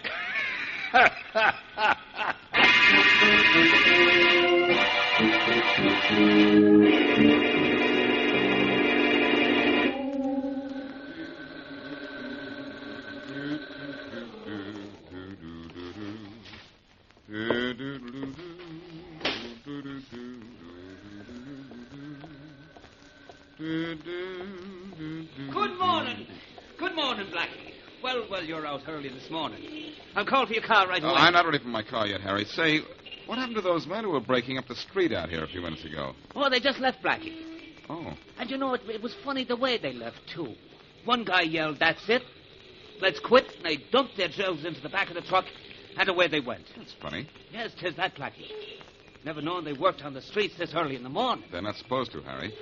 And I just found out they're not supposed to be digging up Sunset Parkway at any time of the day. Oh, no, Blackie, if you think anything's maybe mysterious, I got their license number for you. You know, being a doorman, I make a hobby of license plates. It was a truck. And the number was a crazy 012345. Thanks, Harry. And I guess that... Hey, look, Harry. The bank across the street. Blackie, that's Williams, one of the bank guards. Look at him, he's staggering. He's been shot. Come on, let's go over there and give him a hand. Right. Hurry up. I think he just collapsed behind that parked car. wonder what's the matter with him. I didn't hear any shooting. Who could hear anything with that drilling in the street? Uh-oh, Harry. He stopped a couple of bullets. Williams, this is me, Harry. Harry? The doorman is number 51. You know me, don't you? Harry, the bank, they blasted the vault. They got away out the back, Harry. That was the reason for the drilling in the street to cover up a blast. Williams, did you see the men who shot you? No, I didn't see them. They were too fast. They got away out the back. Williams. He can't hear you, Harry. He's dead. Poor man. Harry, I don't know who killed this bank guard, but I'll find out, and you can bank on that.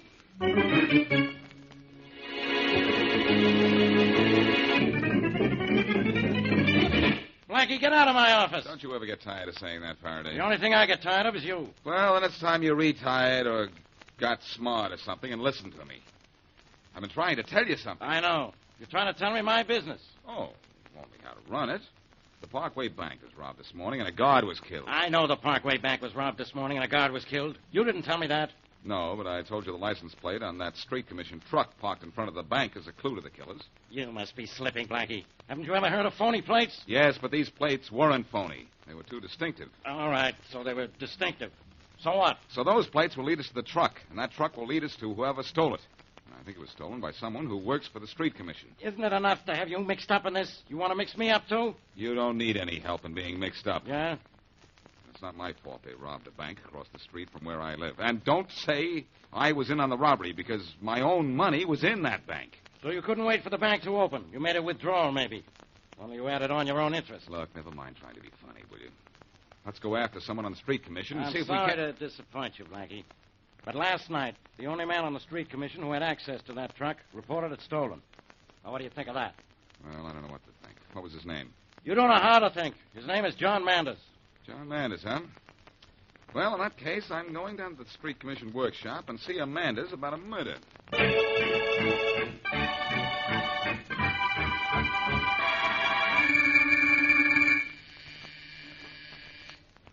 Come in.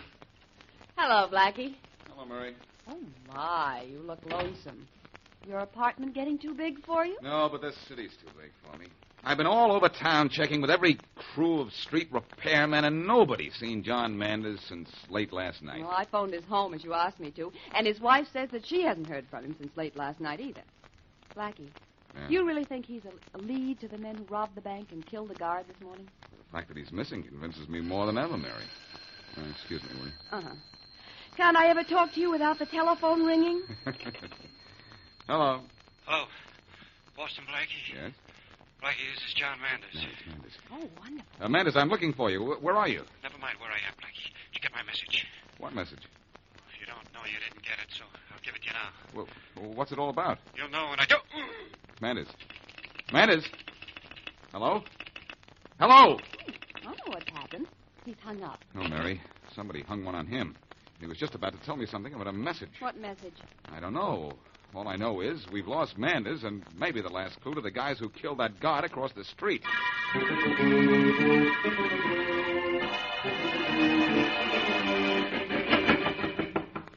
Billy, that ought to be Larry bringing Manders in. Go open the door. Right, Mr. Beecher. Oh. Well, hi, Larry. Hey, Billy boy. Here he is. I seen him make a phone call, and I gave him a crack on the head like you said to, and I dragged him in, and here we are. Good work, Larry. Thanks. Tell anybody anything, Billy. Believe me, I didn't. Shut up. Got him tied up good and tight, huh, Larry? Oh, you gotta hog tie a guy with a loose mouth, Billy boy. Well, I brung him in like you wanted, Mr. Beecher. Yes, thanks, Larry. Who was he talking to? Oh, you mean on the phone? Yes, of course. That was Boston Blackie. What's the idea, man? Yeah, what's the idea, Manders? You forced me into this. I didn't want to join you. I told you I didn't want any part of the robbing of the Parkway Bank. I told you it might be a killing when you killed the guard. I sure did, Manders. He got in my way. I kill anybody who gets in my way. You sure do, Mr. Peacher. Yeah, you do, Mr. Peacher. And guys who double-cross you, too. Look, I did what you told me to do. I let you steal that truck and help with the digging on the parkway. I did everything just as you You tried told to me. reach Boston Blackie. What did you tell him? Nothing. I didn't have a chance to. What were you going to tell him? What's the difference? I didn't do it, did I? Maybe and maybe not. I want to know what you said and what you were going to say. And if you don't start talking, you're going to start dying. What do you mean? Start dying? People who get in my way die quickly. People who double-cross me die slowly, Billy. Billy, gag yourself. Yeah, sure, Peacher. Look, I just got an idea. Yeah? Larry, you go out and get some brick and mortar. Brick and mortar, We're going to yeah. put our squealing friend in this little alcove here. Build a wall in front of him and let him suffocate quietly. Nicely and slowly. Well, it'll be more easy to just drill a hole in him with a bullet and dump him somewheres, Mr. Peacher. Easier, yes, Larry. But no matter what you do with a body, it always pops up to cause you trouble. This body isn't going to pop up till this building falls down. Hey, that's not a bad idea, Mr. Peacher. Yeah, it's not a bad idea, Mr. But we'll kill him before we wall him up, won't we? No. Just knock him out and seal him up alive. Alive? He'll die more slowly that way. It'll be a lesson to him. And a lesson to you two men, too. You know what I mean.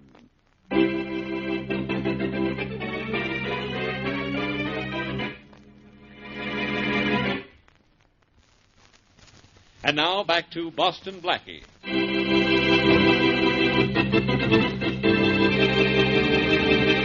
The Parkway Bank across the street from Blackie's apartment building is robbed, and the guard shot and killed. The noise of blasting the vault and shooting the guard is not heard because of pneumatic drills being used in the street as a cover-up. John Manders, a street repairman, forced to join the gang, contacts Blackie to see if Blackie received his message. Blackie is not, and Manders is slugged before he can say any more. Later, he is bound and gagged and sealed behind a brick wall and left to die of suffocation. As we return to our story, Blackie and his friend, Mary Wesley, are watching repairmen fill the holes dug into the street in front of the Parkway Bank. Oh, those men certainly did a lot of damage with those drills, didn't they, Blackie? They didn't help the street any, Mary. But these guys with the steamrollers will soon have it fixed up. Mm-hmm.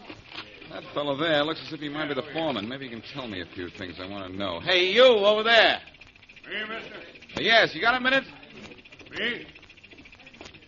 I guess so. Are you the foreman of this gang? Me? Yeah, I am. Maybe you know a man by the name of Manders. John Manders? He was foreman of a crew like this. Sure, I know, John. All right, How well? Me? Oh, yeah. He's in trouble, you know. He's disappeared. So I hear. Was he asking for trouble? I mean, do you know whether or not he was kicking around with any tough characters? John wasn't a finer fellow in the department. Family man, loved his kids, took his pay home every Friday without even opening the envelope. Well, was he in debt, or do you think he was in any other kind of trouble at all? Me? Never saw John do anything to speak to no one and get him into trouble. Fine man, John. Mighty sorry to hear he's in a jam. Boss! Hey, boss! Yeah, Sam? We got the street repaired okay, except for a few lines in the pavement off to one side of where the big damage was. Yeah, I saw those lines. Let them go. First heavy traffic or hot day will smooth them out okay. That's what I figured, too. All right, man, let's pick up and get out of here. Anything else you want to know about John, mister? No, thanks. You've been a big help already. Me? Glad to be of service anytime, mister. All right, boys, let's get going. Get that equipment in the truck and get out of here. Well, Blackie, you learned a lot, didn't you? I learned a lot about how to repair streets, but nothing about how to find John Manders and those killers. Well, the street certainly looks smooth, doesn't it? Yes, it does, but believe me, Mary, this case is awful rough.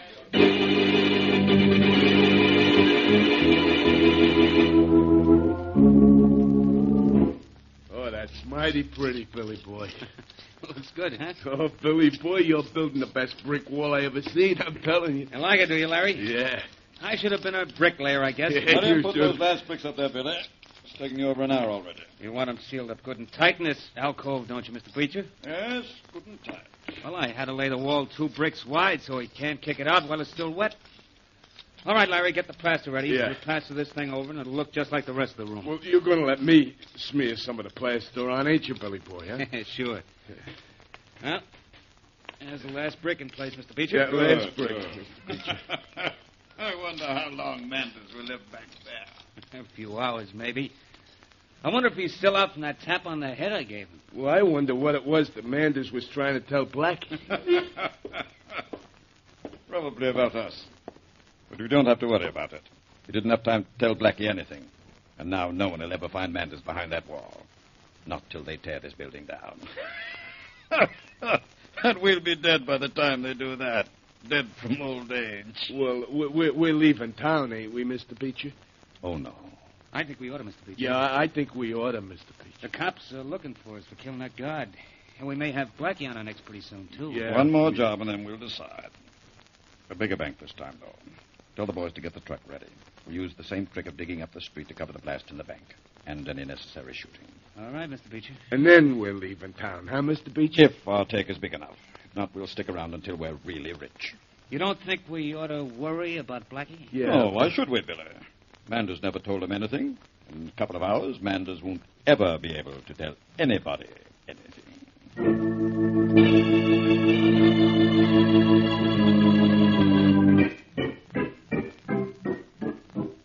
Blackie, won't you please stop pacing up and down? I can't help it, Mary. I've got to figure out what Manders meant when he phoned here and asked me if I got his message. Well, he might not have meant anything. But I know he did.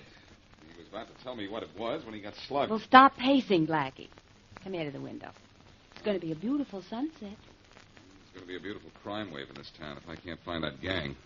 I have a hunch they're not one-time operators. Well, let Inspector Faraday catch them. It's his job. But Manders was trying to tell me something, and it's my job to figure out what it was and tell Faraday. Well, you'll figure it out at dinner, maybe. Let's go to... No, I'm not hungry. Well, come over to the window and get some fresh air, and maybe you will be. Oh, look down there. You can see where they repaired the street this afternoon. Uh-huh. And the last time I looked out this window, I saw some guys tearing up the street and had no idea that about... Blackie, what's the matter? Look, Mary. Just up the street from where they filled in those holes this afternoon. Where? Up there, Mary. About 10 or 15 feet from the first filled-in hole. Oh. See those lines in the street? Yeah, I do. Well, those are the grooves that the repairman decided not to cover. And am I glad they didn't, Mary? I have a hunch that's the message Manders wanted to get to me. Well, Blackie, it does look like a message. The first lines make almost a perfect 3. And the second figure is the letter L. I'm sure of it. And then there's a box drawn on the street. A box or a square. It could be a square. And that entire thing down there could be an address. Yeah, it could be. It could be number 3, something or other square. Mary, you get Faraday on the phone and tell him to get right up here. Okay. I'm going to have a look in the telephone directory. The telephone directory? Yes, because if that's a message drilled into the street, I'm on the right road to a solution of this case.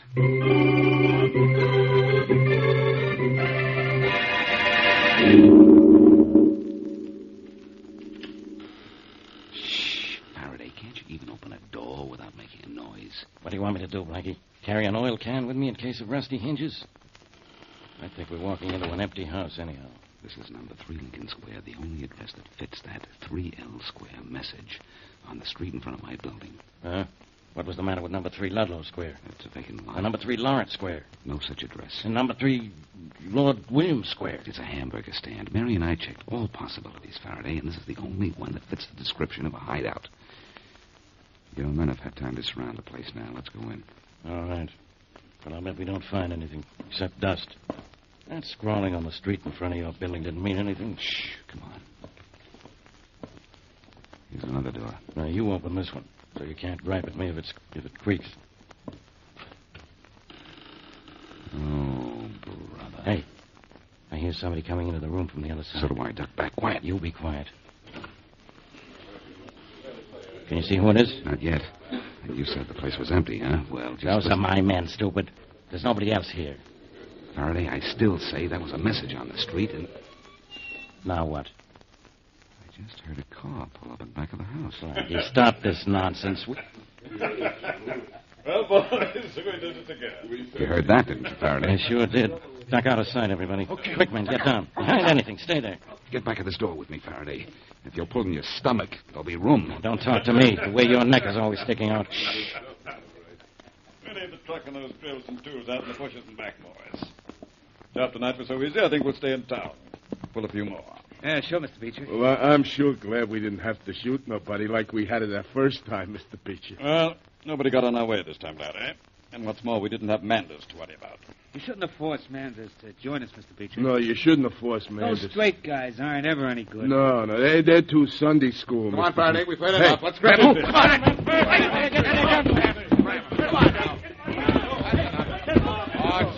Good work, man. You got him in cuffs and make us laugh. I know it. I should have stayed on the farm.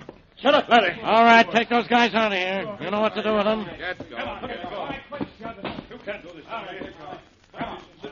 Well, Blackie, I guess I owe you an apology. But you owe me one, too. Do I? What for? You said John Manders was the lead to this Beecher and his gang. Well, we found the gang without finding him. Ah. Well, I think I can find him, Faraday. Huh? Get me one of those crowbars from the truck in the back of the house. And I'll dig him up for you.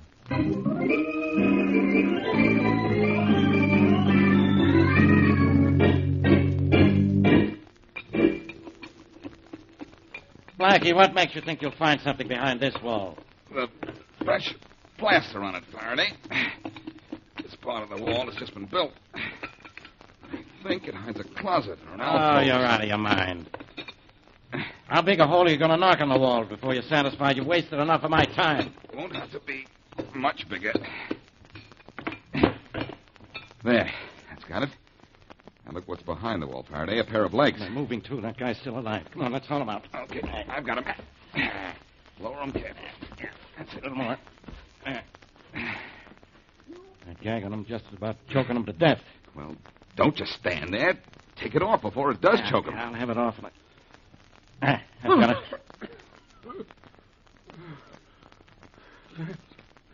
Thanks, you guys. Thanks a lot. I was just about done for. I'm Boston Blackie. Are you John Manders? Yeah.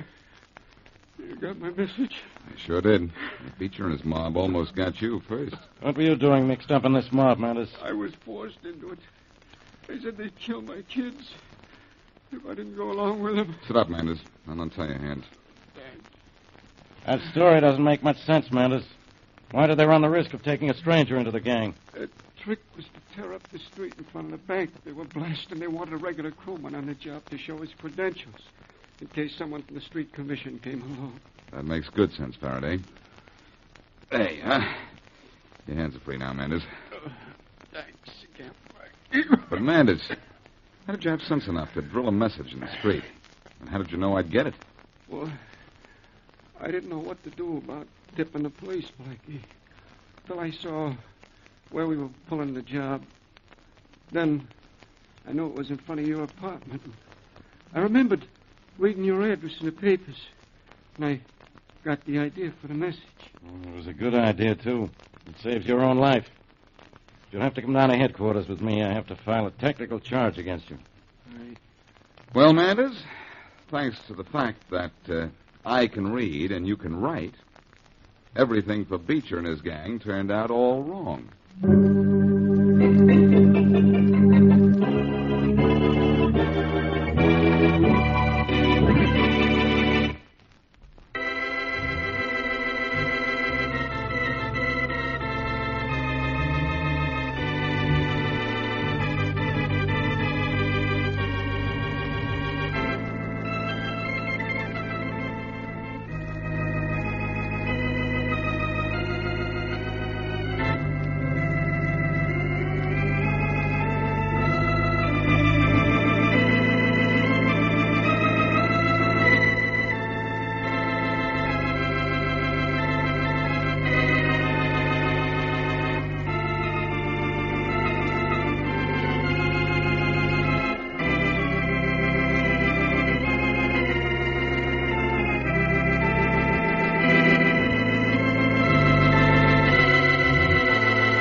Blackie. Tell him I'll be out as soon as I'm finished dressing. Sure will, Mary.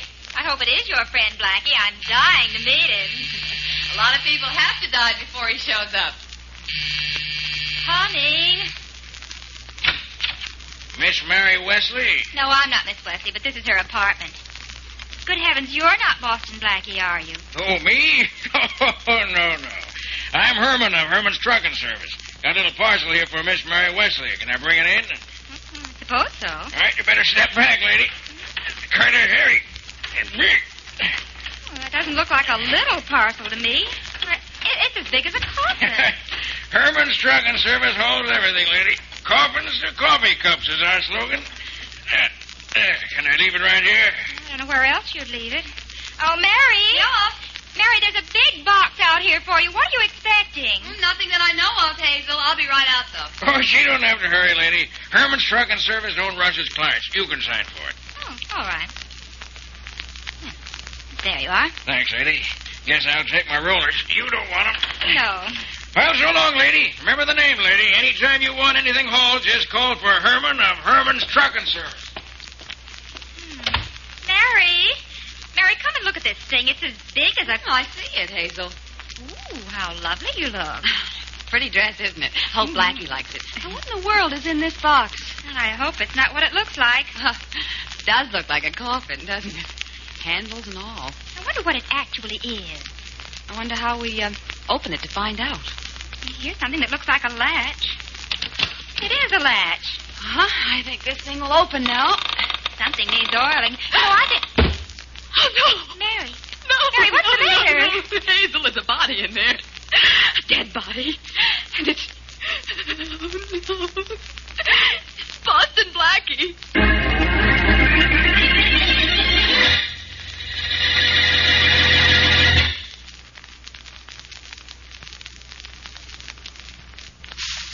And now on to Dick Calmer as Boston Blackie, if he's still alive.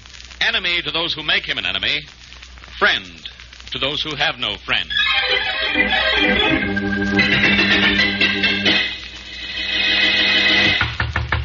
Wait a minute. Yes? You're Boston Blackie, aren't you? But, yes, I am. You like it, don't you? My name, the weather, or your remaining anonymous? I mean it. You liked it. Didn't you? What's it? It is what I sent Miss Mary Wesley this morning. I'm Percy Wayne of the Wayne Wax Museum. May I come in? Well, that's the first question you've asked that I can answer. Sure, come in. Thank you. Now, what's this it I'm supposed to have liked? The wax figure of you in the coffin I sent to Miss Wesley. The what of what? She must have thought it was really you in that coffin, too. But you must be slightly out of your mind. If you have a mind to be out of... Oh, please, don't phone the police. I can explain everything. Well, I'm not calling the police. I'm calling Mary Wesley. Must have frightened her to death. Yes, I imagine I did. What's the idea? Well, it's really very easy to explain. I sent a likeness of you in that coffin to Miss Wesley to show you how good a wax sculptor I am. Why didn't you just let me take your word for it? Oh, but you didn't know me. I want to show you and Inspector Faraday in my wax museum, closing your latest case. Why doesn't she answer? Well, perhaps she's gone for the police. The figure in that coffin looked awfully real. Hello? Mary, this is Blackie. Oh, Blackie. It's all right, Mary. I'm not dead. That was a wax image of me in that coffin. Oh, Blackie, I know, but...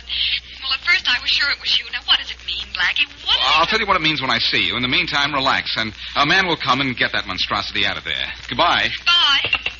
Wayne, you heard what I said to Miss Wesley. Now, get that coffin out of her apartment. She thought it was really you, didn't she? Yes, she did. It's a fine joke. Now, go get that thing out of her apartment and fast. Right away, Blackie, but may I use you in my museum? I'm just opening it, and I want to show all the famous local crime breakers and police and criminals. Sure. I don't care. Just get out of here and get that wax morgue piece out of Mary's apartment. Oh, right away, Blackie, right away, and thank you very much. Goodbye. Goodbye. Now what? Never a dull moment at the club, Blackie. I better answer that. Some people have some sense of humor. Hello? Blackie, this is Faraday. What are you so proud of? That you remember your name? Don't work on me, Blackie. This is no social call. A wax figure of me was delivered to my office a little while ago with a note on it telling me to contact you about it. Now, what's the idea, Blackie? It isn't my idea, pal. A man named Percy Wayne wants to include you among the famous figures in his wax museum. Oh, he does, huh? Famous figures, huh? And they want me? Sure, they're going to display you as a dummy. Very consistent, I'd say. So that's what it is. Well, if you see your friend Wayne, tell him I'll let him know. I got other things to worry about. Sure, you've got your job, for one thing. How do you manage to hold it, Inspector? Yeah, I don't know how I managed to hold off clipping you. I would if I didn't have something on my mind. Blackie, did you ever hear of Duke Allen? Duke Allen? Who's he? He's a big-time operator from the Middle West who nobody's ever seen. The word is whom, Faraday. Who cares? Nobody's ever seen him.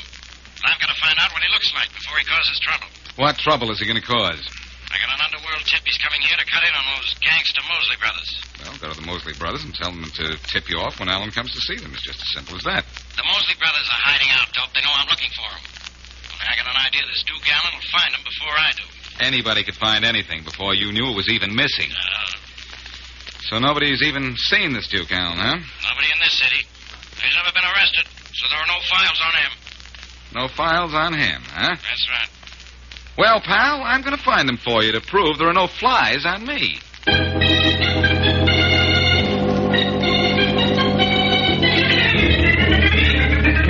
You'll kick through with that $1,000, Mrs. Brighton. You're going to be an awfully sorry lady. But I don't have $1,000, Mr. Mosley. Then get it and get it fast. We'll be around to your store at noon tomorrow. We want you to have it. That's all. My brother will take you to the door. Bob. Sure, Lenny. Oh, Mr. Mosley, can't you give me more time? Lenny I'm a said poor we'd woman. see you at noon tomorrow, lady. So long. But you've got to give me time. I have to have time. Well, one more customer we got. Yeah. You know, we've done good, even though we are hiding from Faraday and his cops. Right.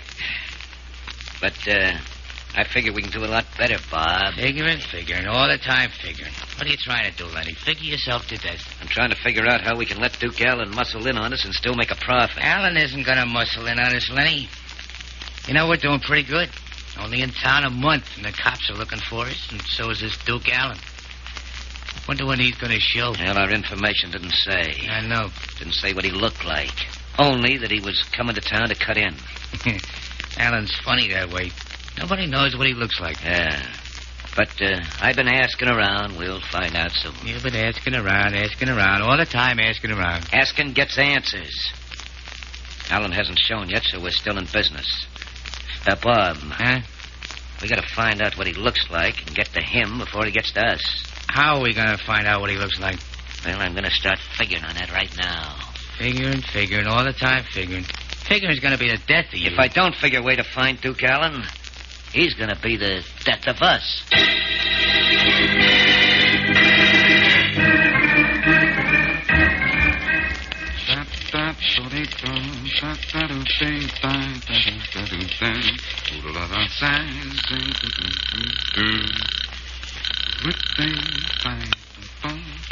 Wayne Wax Museum. Percy Wayne speaking.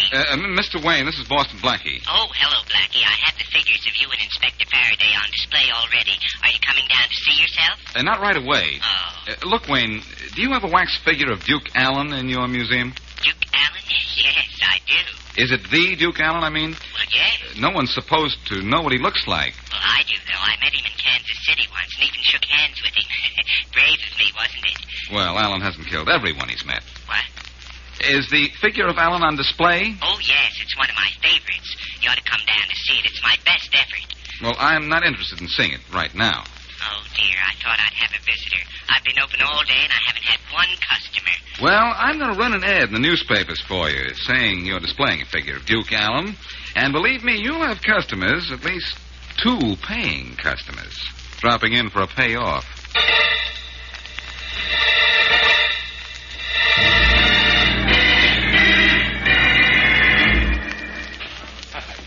That ad in the paper said they have dummies of Dillinger and Babyface Nelson at this museum, too. Yeah. Let's look at them first, Lenny. All we're interested in is finding out what Duke Allen looks like.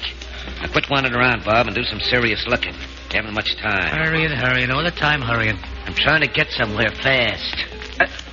Hey, here's Duke Allen. Yeah. Yeah, see? That's what the sign says. I can read. Now, quick, take a picture of the dummy.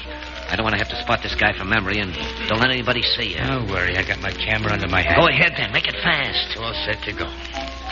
Attaboy. Yeah. We got Allen's picture. Now what? Now we develop the picture, find him, and knock him off before he gets to us. Knock him off, huh? A pleasure, Lenny. Yeah, but it's going to be all mine. Now, come on, let's get out of here. Get that picture developed. How long do you think it'll take us to find it? Not long. Carry his picture round.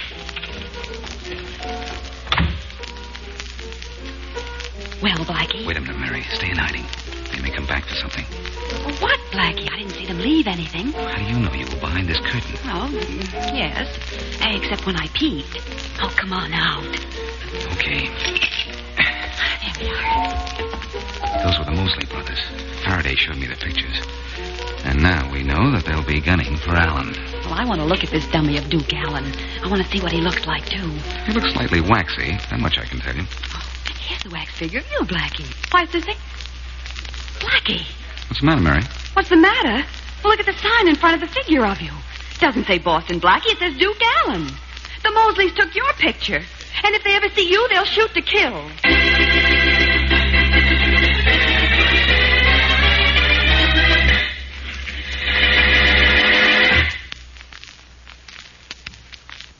And now back to Boston Blackie.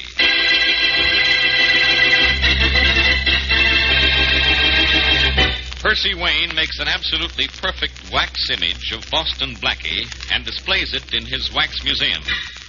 Also in the museum are the figures of other famous crime fighters and detectives and scores of famous criminals of the past and present. Duke Allen, Midwest racketeer, is coming to town to take over from the Mosley brothers, local racket bosses. No one knows what Allen looks like. That is, no one but Percy Wayne, who has a wax figure of him in his museum. The Mosley brothers learn this, come to the museum, take a photograph of the figure marked Duke Allen, and then set out to find and kill him. What they don't know, however, is that the figure marked Duke Allen is actually that of Boston Blackie. As we return to our story, the Mosley brothers are in their hideout as the telephone rings. Hello? Hello, is this one of the Mosley brothers? Who wants to know? I do. This is Duke Allen. Duke Allen? Surprised I found you. Yeah. Who's this, Lenny or Bob? This is Lenny. Hiya, Lenny. Hiya. I'm coming up to see you and Bob. How'd you know where to find us?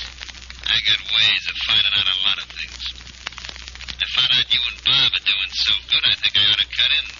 Or maybe take over. Bob and I aren't cutting anybody in. Maybe we might cut you up a little, but not in. That's kind of tough talk. Yeah, I know. I'll soften you and your brother up. I can find you. You can't find me. You don't know what I look like or even where I am. Think we don't know what you look like, huh? That's right. It's wrong. We know where you are, too. So you say. Well, just to prove it to you, and just to prove we're a little tougher to deal with than you think, I'll phone you back as soon as my brother comes in. You will, huh? You really think you know where I am? Where you are? What you look like. Only try to cut in on us, Duke, and I'll hate to tell you what you look like.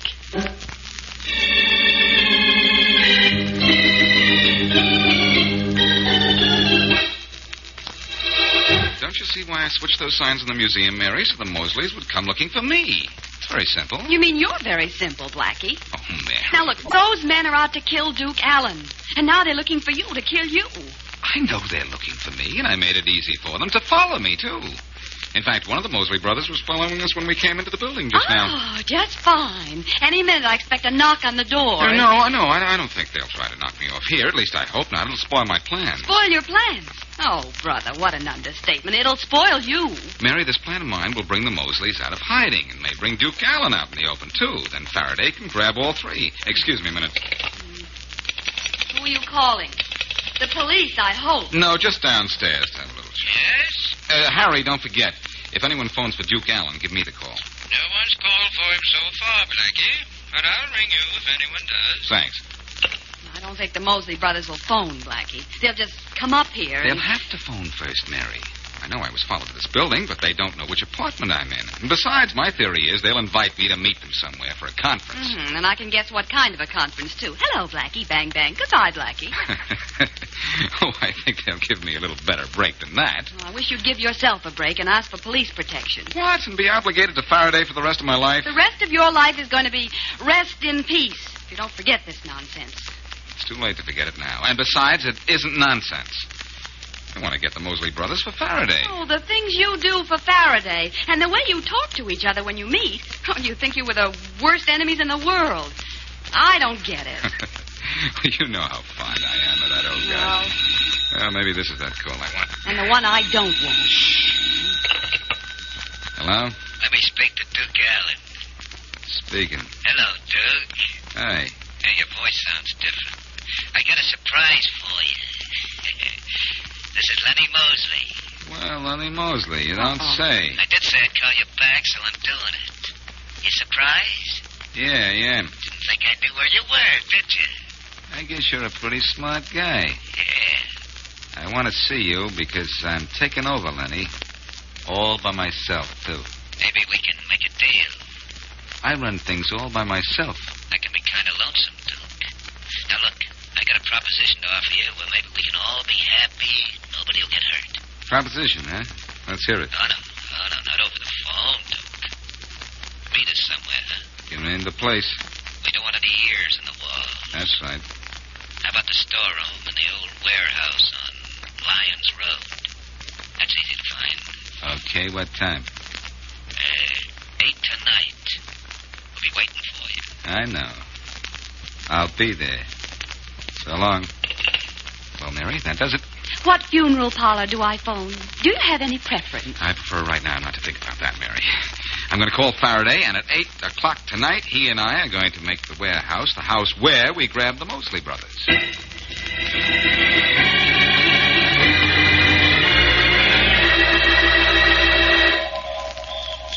The Mosley brothers are here? You're nuts, Blackie. There's nobody in that warehouse. What do you say that, Faraday? Just because it's dark in there? You don't think they'd keep a light burning in the window for us, do you? I don't think they're in there.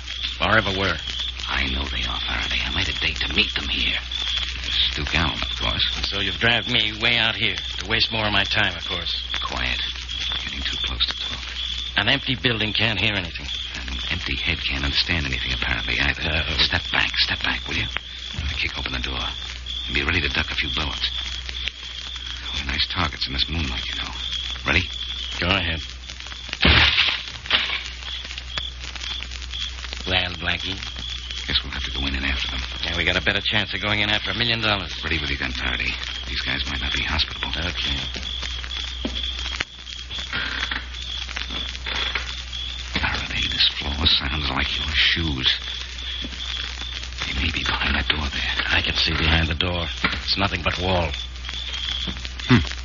There's no one here. That's funny. Ha. I'm hysterical. Genius, aren't you, Blackie? Kind of a semi-pro genius right now. Where'll I put this light on? Turn it off. I can see you, and I'd rather not. Faraday, that light bulb was warm when I touched it. Now he's taking the temperature of electric lights. Come on, stupid. Let's get out of this joint. Wait a minute. Huh? The Mosleys kept their date here. I'm sure of it. I wonder what made them leave. Who cares? I wonder what I'm doing here in a warehouse with a bunch of old newspapers and a young idiot. I'm just looking at one of those newspapers. Take a peek at the one on top here. It's from last July. Huh? Our pictures are on the front page in that Jeff Martin case. Now, don't remind me of it. I still say my idea... Faraday, I've got it.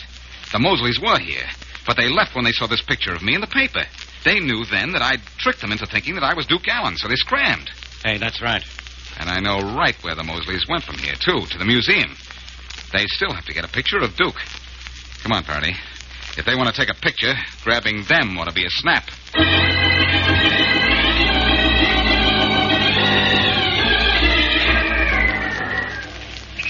Lenny. Yeah? You think they have statues of us in the museum by now? No, how should I know, Bob? Well, let's go in and see. I feel neglected. They got everybody else's. All I know is Boston Blackie tricked us. We got to get Duke Allen's picture and scram out of that museum as fast as we can. Hurrying, all the time hurrying. Well, come on, let's go in and... Like me to go in with you, boys? Huh? Who are you? Maybe the guy wasn't talking to us, Lenny. Oh, yes, I was, Bob. Allow me to introduce myself, boys, in person this time. I'm Duke Allen. Huh? Duke? Surprised? Yeah. Come on, walk down the alley with me so we can talk. Yeah, sure. What are you doing here, Duke? Gonna look in the museum to see if you can find statues of us? I don't need any wax dummies to tell me what you boys look like. All I needed was a few connections, not suppose... Hey, Lenny, he's got a gun. Also got a knife in his neck. Lenny, always fast. Yeah, and it was a pleasure, too. But quick, let's pick him up, dump him in the back of our car before somebody comes along. Okay, that's it. I got his legs. What are we going to do when we get him in the car, Lenny? I don't know yet. I'm just figuring. Figuring. All the time figuring. Now, hold him with one hand, open the car door. Okay. Good. Now, 1, 2, 3, and in. That's it. All right, quick, close that door. Somebody's coming down the street. Okay. Nobody can see him in there. What are we going to do? Leave him there and scram? No, we'll drive him around town for a few hours till the museum closes. Then I'll figure out how to get rid of the body and Boston Blackie, too.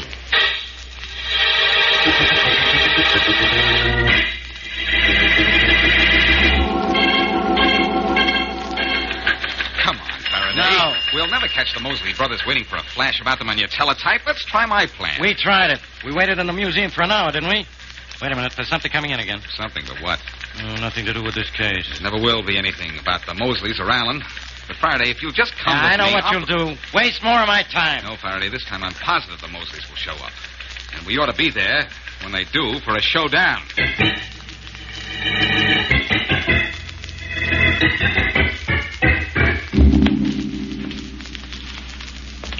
This museum's sure a spooky place in the dark, Lenny.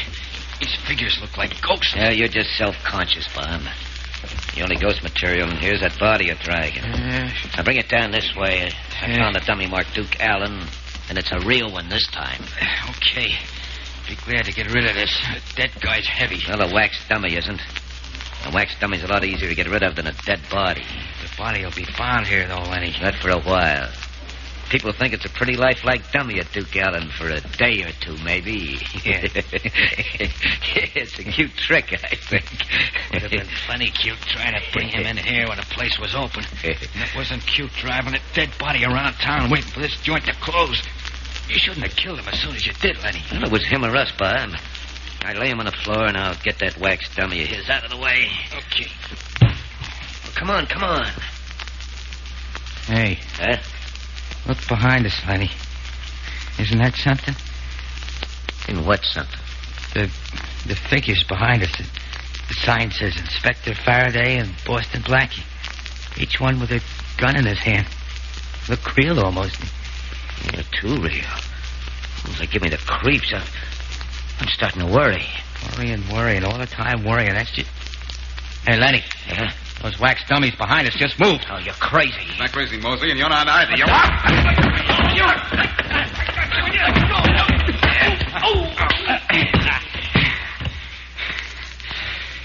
I told you they'd come here tonight, Faraday. Yeah, well, it took them long enough to show up. I was standing still so long, I was beginning to think I was a wax dummy. There are no cracks.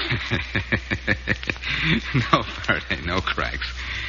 You couldn't be a wax dummy. Of course not. Of course not is right. A wax dummy looks lifelike.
Yeah? I feel a hunk of poetry coming on. Well, let it go right by, will you, Joe? Oh, I can't. I got poetry in my soul, I guess. Oh. Get this, Carter. Here I lie on a rooftop high, waiting till I see a guy. Come out of City Hall across the street, and then I'll plug him nice and neat. It smells. How do you want it, with music? Yeah, loud music. Loud enough to drown it out. I sure wish His Honor and company would trace out of City Hall, though. Getting sore elbows lying up here on this roof. Oh, they'll be out pretty soon. All of them will. That meeting in the mayor's office was supposed to be over at noon. It's 1:15 already. Got your rifle set? I'm ready. You? My fingers itchier than poison ivy. Oh, Carter, I feel a hunk of poetry coming on. I think this is the last job we'll do together. Now shut up, will you? The rooftop is no place for poetry. It's a nice place for a sunbath, though, huh? What?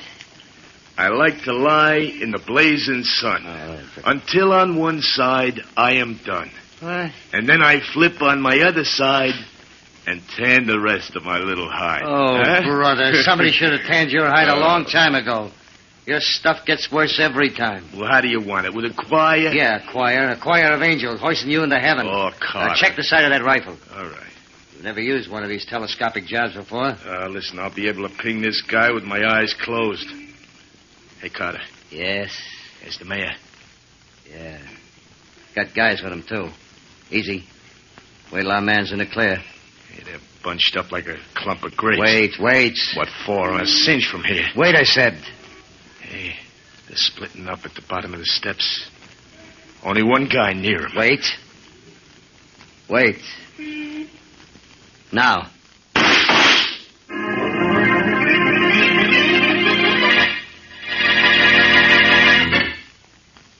And now on to Dick Calmer as Boston Blackie. Enemy to those who make him an enemy. Friend to those who have no friend.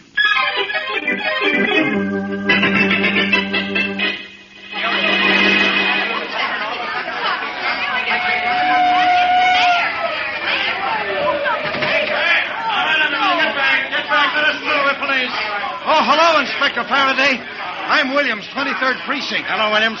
Had a little shooting here, huh? A big one, Inspector. It's Mayor Rogers. Mayor Rogers? Is he dead? Bullet in the heart, one through the head, Inspector. The mayor. Nobody told me it was the mayor. This is all I need. Hey, move away. Yeah, move away. Get right back. High caliber bullets, too. Keep everybody back. Clear the sidewalk if they don't stay back. Get back. We're not going back. Williams, any witnesses? Yes, sir. There were several men with him when he got it, but no one knows where the shots came from. No one even heard them. Yeah, that's not good. How was he standing when he was hit? The men with him all agree he had his back to the street. Uh-huh. He's hit in the back of the head. I can see from the wounds the bullets entered in a downward direction. Williams, those shots came from the roof of that building across the street. Well, no one knows where they came from. I do. We're going to get to the bottom of this by getting to the top of that building. Anyhow, Boston Blackie would say it that way. Probably. Oh, Blackie's really going to burn at this. This is one time I figured something out before he's even shown up at the scene of the crime.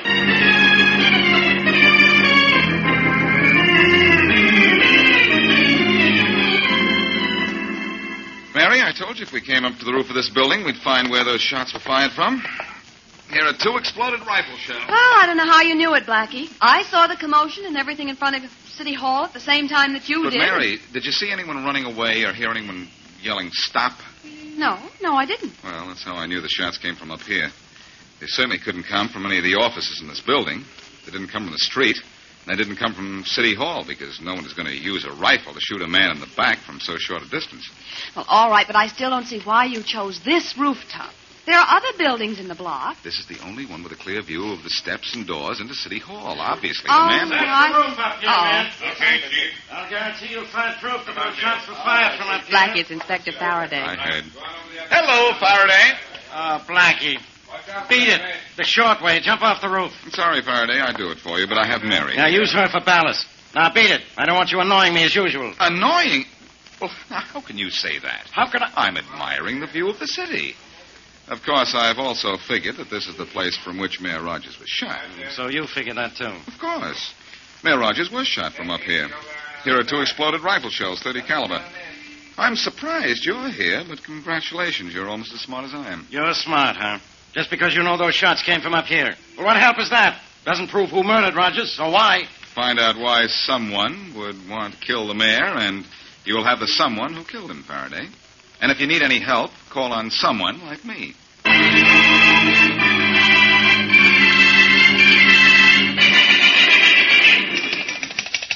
Hello? Hello? Hello, Johnson. Harry Johnson. This is Johnson speaking. Well, this is Martin, Rex Martin. Oh, yeah. It's your favorite business rival. You were with the mayor when he was shot, weren't you? Yes. Well, I just thought I'd, call up and tell you things are going to be different from now on. A lot different. Are they? You ought to know they are. Times have changed. I don't think so. You're hard to convince, aren't you, Johnson? Maybe. I've got a little logic some friends of mine are arranging that you're going to find very easy to understand and very hard to argue against.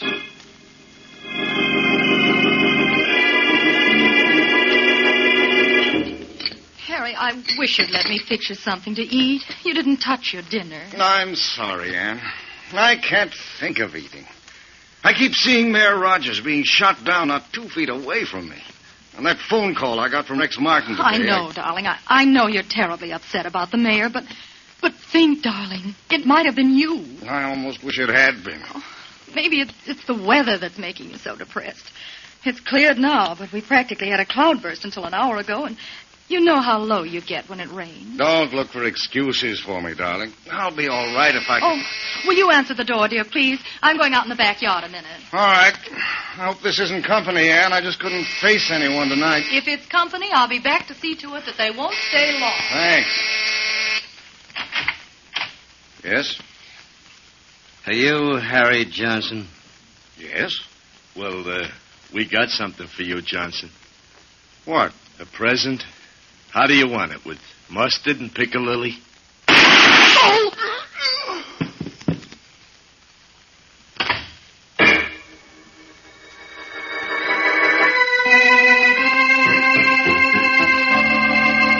Mrs. Johnson, where were you when your husband went to this door? Well, I'd just gone out in the backyard, Inspector Faraday. Out in the yard? Doing what? I went to see if the wash was dry. I see. Did you... Oh, Inspector Faraday. Yes, Sergeant. I just talked to the man from next door. He didn't see anyone around at the time of the shooting, sir. That's fine. Nobody saw anything or anyone. Mrs. Johnson here claims she was out in the backyard. Yes, I was. That's right, she was, Inspector. The man next door says he saw her out there at the time he heard shots. Thanks, Sergeant. Yes, sir. Well, Mrs. Johnson, that bears out your story. Sorry I had to question you. That's quite all right, Inspector. I understand everything. Well, if you do, you're the only one around here who does.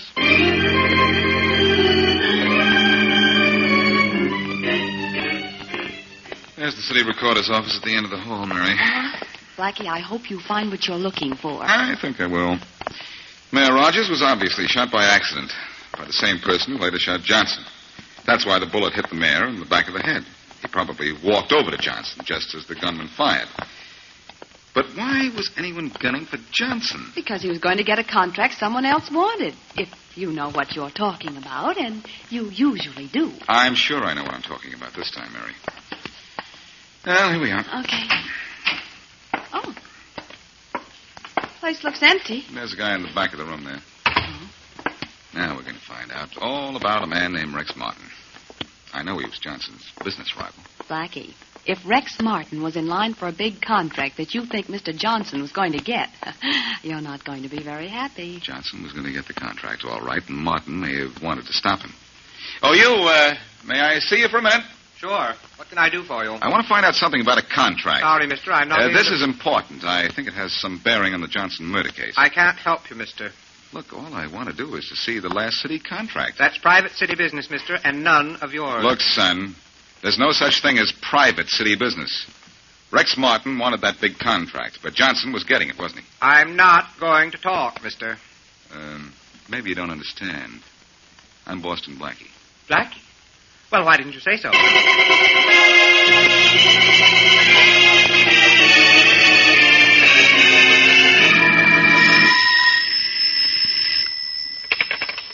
Hello? Hello, Carter. This is Joe. Oh, yeah, Joe. Did you get the money? Part of it.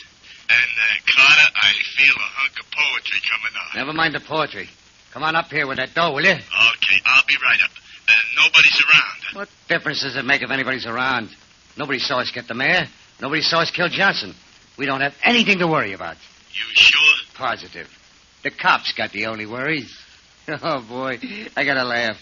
The cops have the answer to everything right under their noses, but they'll never know it's there. Yeah, that's right. You know something, Joe? What? I feel so good, I could even listen to some of your lousy poetry. Okay, then listen. Yes? Whenever I think of the racket we're in, I close my eyes and I just gotta grin. Yeah? Maybe we're nuts, but we sure have fun killing two birds for the price of one.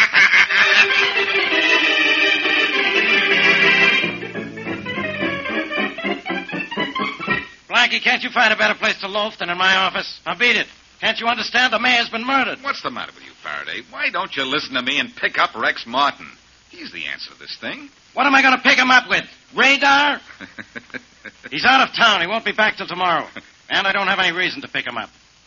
What's he got to do with this? You get a look at the last city contract, and you'll have a reason. I looked for it at the recorder's office, but couldn't find it. Yeah? I'll bet anything that it was going to Harry Johnson. And I know Martin's been trying for years to get a big city job. So when Johnson was due to get the contract, Martin had Johnson killed. Yeah, what about the mayor?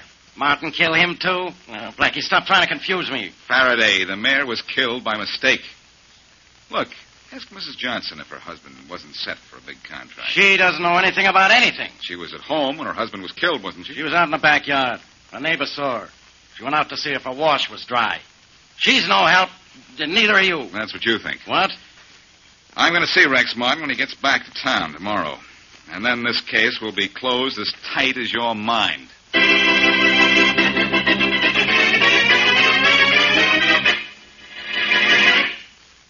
And now back to Boston Blackie.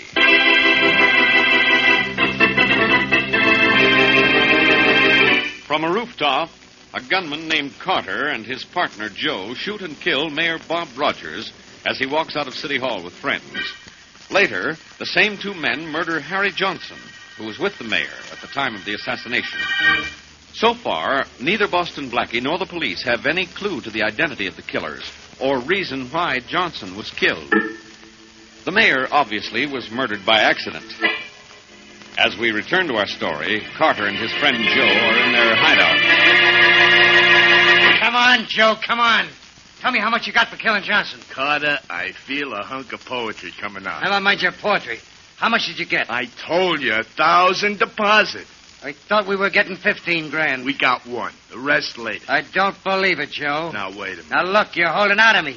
And so help me if you are. Now, take it easy, Carter. You can bust bones grabbing a guy like that. And the bones will be in your neck if I ever found out that you...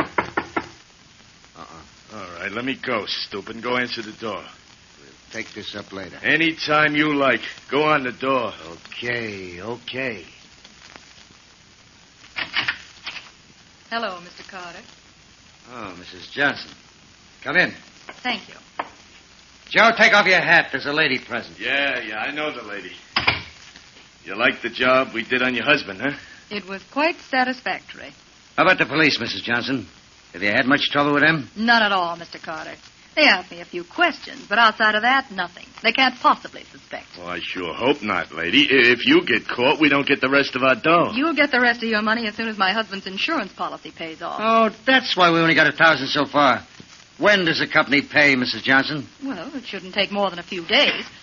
By the way, I heard arguing just before I came in. What's the matter? Oh, Carter here thinks I held out some of the advance you gave me. He claims it was only 1,000. I say it was 1,000? more. It was 2.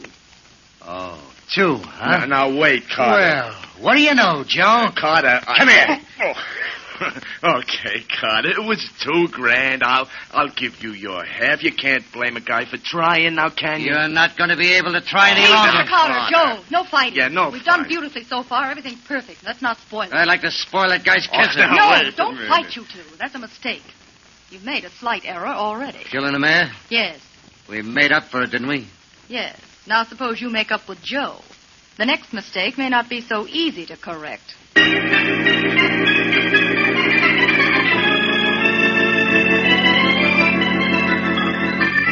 How How much longer do I have to wait to see Mr. Martin, Miss Beautiful? Thank you, Blackie. And the name is Joanne. And the phone number? My husband doesn't like me to give it out. I'll just write that. Huh? Well, that's different. And may I use this telephone here to make a call while I'm waiting for Mr. Martin? Of course, there's one on the desk there. I'll give you an outside line. Thank you, Mrs. Beautiful. Mm-hmm. How long have you worked for Rex Martin? About a year. Lucky Martin. Faraday speaking. Hello, Faraday, old pal. This is Blackie. Don't old pal me. Okay, old pal, I won't. Instead, I'll old pal Rex Martin. Rex Martin? Why don't you leave him alone? Faraday, I've told you I know just why Johnson was killed, and Rex Martin is it. Sure. Tra-la. And I'm the queen of the May. Well, look, Queenie.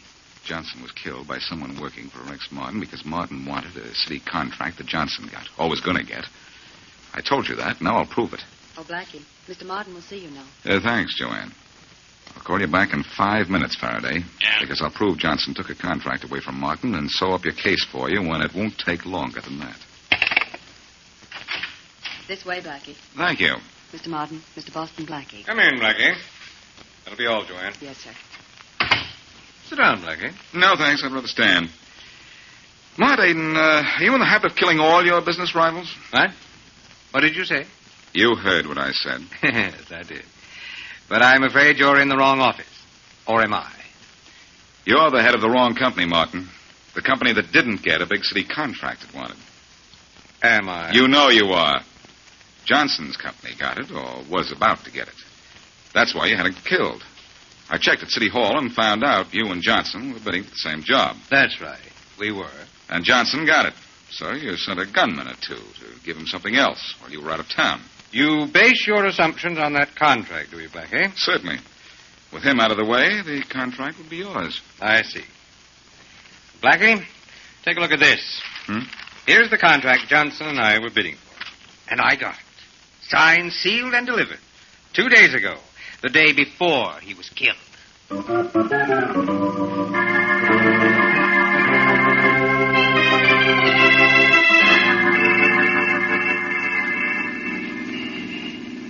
The shop I want is in the next block, Blackie. Yes, Mary, I know. You're really upset about this case, aren't you? The case is upset, too. Something funny about this somewhere. And I don't know what it is. Martin's not the man I want. Maybe your reasoning's been all wrong. Maybe. I know it's been all wrong. Here's your shop. Thanks. Pick me up later? Mm-hmm. When? Oh, in about an hour. I don't take as long to pick out a hat as you think. A hat? Again? Yes. What's wrong with the bonnet you bought the day Johnson was shot? I didn't buy one that day. It was raining cats and dogs. Remember? Oh, yes, of course. Well, I'll be... Mary, I've got it. You've just solved this case. I have. It wasn't only raining cats and dogs that day. It was raining clues. And I've been all wet for not figuring what happened till now.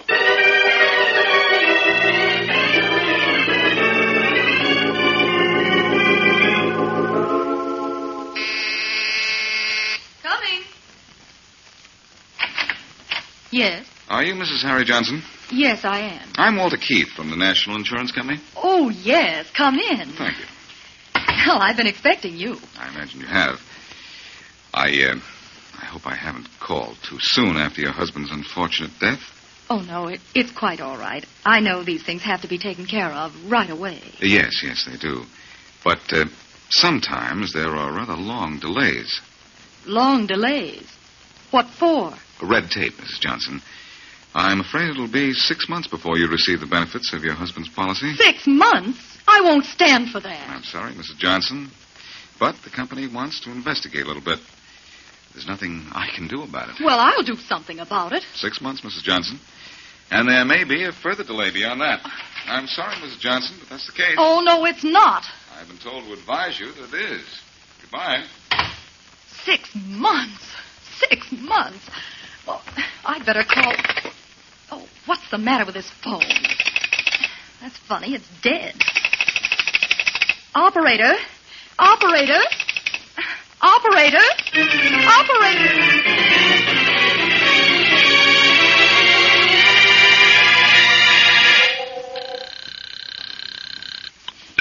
Hello? Mary, this is Blackie. Oh, hello, Blackie. Well, How did Mrs. Johnson take the news about her insurance? The same way she'd take a dose of medicine. She didn't know me, I'm sure of that. Only I hope my plan works. Certainly a long shot, Blackie. But it's worth a try. She ought to come into the store to use the phone any minute now. I hope so. I think she'll be here. If she hired someone to kill her husband, she probably has to collect her insurance to make the payoff. So she'll have to report what I told her, that the payoff will be delayed. Maybe yes, maybe no. Well, there's no maybe about her using the phone at her house. I cut the wires before I went in, and she wouldn't dare use a neighbor's phone to call a killer. This is the nearest phone, and I am... Oh, here she comes now, Mary. In fact, she's going into the booth next to mine. It's the only other one. I'll call you back later. You mean much later, too, I know. Well, I hope you hear what you want to hear. Well, if she's making the call, I think Faraday and I will be making a call ourselves.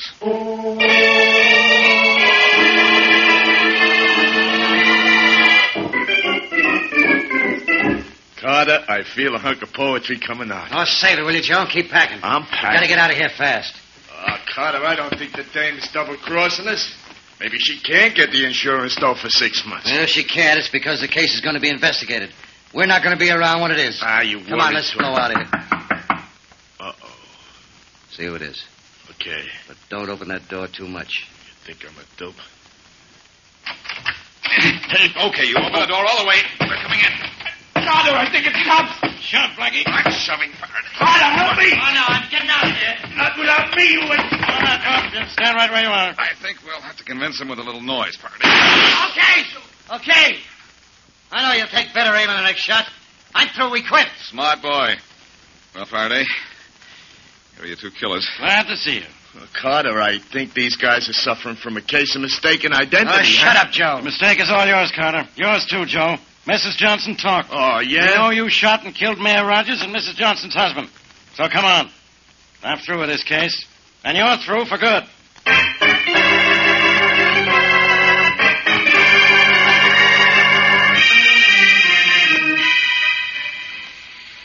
Rain, rain, go away.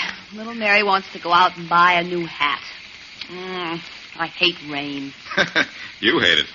Imagine what Mrs. Johnson thinks of it. Blackie, how long did it take her before she confessed? Oh, not long. As soon as I told her she couldn't have gone out in the yard to see if the wash was dry, because it had just stopped raining. Well, that broke her down. All she wanted to do was have an alibi for the time that her two hired killers shot her husband. And when her neighbor saw her in the yard at the time the shots were fired, she was in the clear. She thought. How did you find the two killers, Blackie? You never told me. Well, it was Mrs. Johnson's phone call to Carter that led me to them. When I heard the number she called, Faraday took it from there. From the phone number, Faraday got the address, and then it was an easy... You think that was a stroke of genius, don't you? Oh, the stroke of genius was the idea to cut the wires to her phone at home. Oh. I had to force her to call Carter from a phone where I could hear her talking. But it really wasn't such a clever stunt. No, I wouldn't brag about that. Well, I want to do a little bragging. I gave you the hint about the rain when I didn't buy my hat the day of the murder. Yes, you did, Mary. You know, one of the characters in this case had a yen for poetry. You know how he'd sum up this case? How? It rained, and so you got no hat. That's true, and there's no bosh. Yes. But the rain broke down an alibi. It all came out in the wash. Oh, Blackie.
Tell when you go out who you're gonna meet. Hello, Inspector Faraday. Huh? You speaking to me? Well, your name's Faraday, isn't it? Faraday? Yeah, I'm Faraday. Well, my name's Sammy. You know me, Sammy. Yeah, hello, Sammy. I kind of thought you'd be along this way. Well, so I'm along. What do you want? Just to tell you something, I know about a holdup. They're sticking up an armored truck. Who is? When? Where? The north side is where. Tomorrow night is when. The Butcher Boys is who? The Butcher Boys, huh? Yeah. Thanks, Sammy. Oh, that's not all, pal. There's something more important. They're going to take the loot directly to the boss. What? The boss? Yeah. They're going right from the armored truck job to the boss? Yeah, I thought you'd like to know. Like to know. Sammy, I almost like you for this. I've been trying to find out who heads the Butcher Boys for months. Maybe I can grab him this time. Thanks a lot, Sammy. Okay. You keep on being a good boy. I'll be good to you someday. I hope you remember that. I won't forget it. Oh, you got a good memory for things, Sammy? What, huh? A memory for everything but faces. You can remember to tell Faraday about it, though, John. Who are you guys? The Butcher Boys? Two of them. We come from a large family. Come on, Sam. You're going for a large ride. Grab it on. I already got it. No. Please, boys. I didn't tell Faraday a thing. I didn't say a word about a thing. Oh, don't kill me. Please, don't kill me. Why, we aren't going to kill you, Sammy. That is not unless the boss says to kill you. Oh, no. Sammy, you let's go can't see what the boss wants us to do No, with but you, huh? The spot you put us in's got to be erased. It's got to be erased, or you got to be.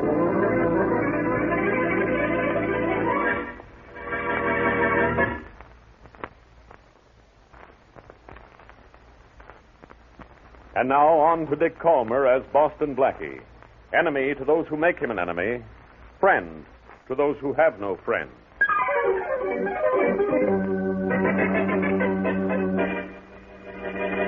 James, have you sent Henry for the car? Yes, Mr. Van Allister. Good. He said there would be a slight delay, though. With the big car, though. In that case, tell him I'll take the convertible instead of the big car today. Right away, Mr. Van Allister. I'll see who's at the door, James. Yes, sir. Oh, hiya, James. Good afternoon, Mr. Butcher. Come right in. Thanks. Come on, Ted. Drag our friend Sammy with you. Mr. Van Allister, the message John and Theodore Butcher and friend to see you. Thank you, James. That'll be all for now. Very good, sir. Well, John, Ted, who's this? This is Loudmouth Sammy, boy. Loudmouth? Loudmouth, loose mouth, limp mouth. Doesn't make any difference, boss. No. He talks. The cops. No, I didn't. Said I'm being confidential with Inspector Faraday. And you can guess about what, can't you? It was nothing. I never guessed at anything, John. I'll tell you what it was about, boss. Never mind, Ted. I'd rather hear it from our guest. Oh, I didn't tell him anything. I didn't tell him. John, advise our guest that I prefer the truth, will you? Oh, sure, boss. You've advised him enough, I think. Yes, that's enough. Well, That's I'm enough. listening, Sammy. Now start talking. You'll get a little advice from me, too. No more, please. I'll tell you what I told Inspector Faraday. Well? It was about the armored truck. It was about holding up the armored truck. Oh, is that all? Yeah, that's all. I swear that's all. I wonder. John. Yeah? Take him into the Oh, other no, room. Yeah, I know the rest, boss. No. Come on, Ted, you can help. No, me. wait a minute. I'll make a deal. I'll tell you something else. The man really is talkative, isn't he, boy? He sure is. What are you saying? Well, what is it you have to say? Well, look, if I can tell you something you really want to know, will you let me go? Will you? Perhaps. How'd you like to knock off Boston Blackie, huh? Take him inside, gentlemen, if that's all he wait, has wait, to wait. say. You know, if you let Blackie around, he'll get you sooner or later. I know where he'll be, and alone, and I know what he's up to. Make me a deal, huh? Make me a deal. Let me go, and I'll tell you everything. Hey, that Blackie's a bad guy, boss. Yeah, I had one run-in with him, and I came in second. Yeah. The squealer here's got something. Perhaps. Where is Blackie going to be? Will you let me go then, huh? We'll see. Well, then, where is he? Well, it ain't where he is. It's where he's gonna go tomorrow night. Oh? Tell us where that is, Sammy. Because wherever it is, he'll never leave there alive.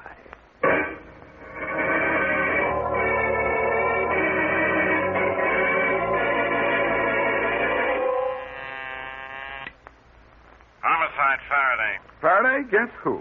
Blackie, hang up. Hang yourself. Do something, but don't bother me. Same old Faraday. Same old tired talk, same old tired brain. Yeah? You ought to know that if I call you up, it's about something important. The only thing you could say that would be important to me would be goodbye.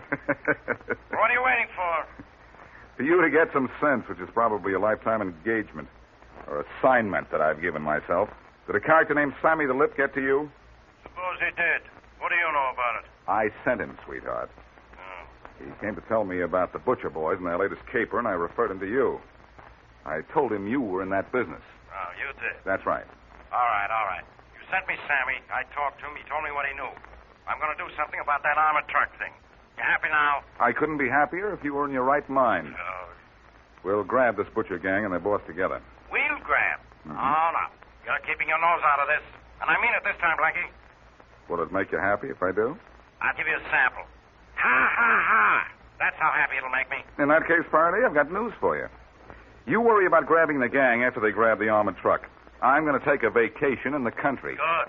You need a rest, and I need one. Very From clever. Mm-hmm. That's very clever.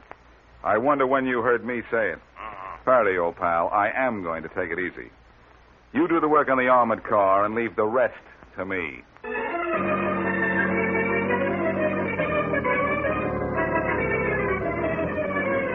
All right, boys, all right.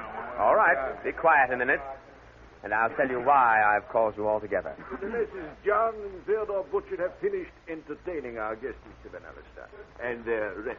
That's quite all right, James. I'll go over things with them a little later. Boys? Yeah? Yes, sir. The police have been informed of our intention to rob that armored truck on the north side tomorrow night.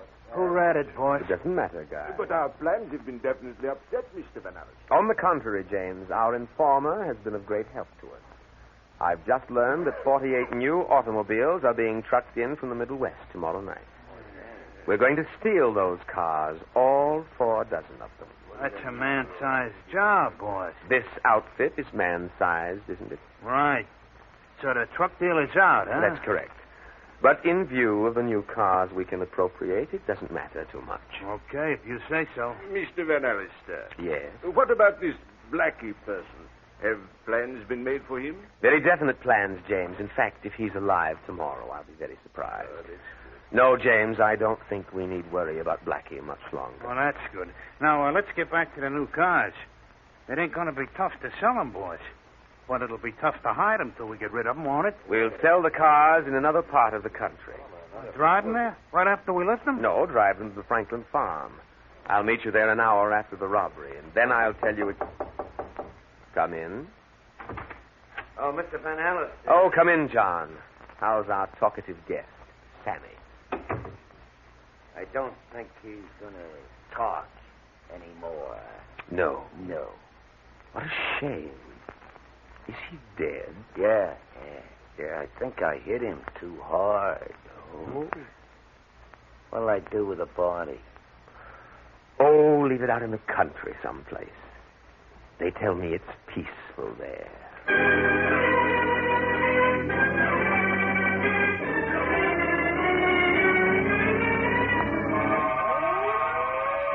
Here comes the ambulance, Inspector Faraday.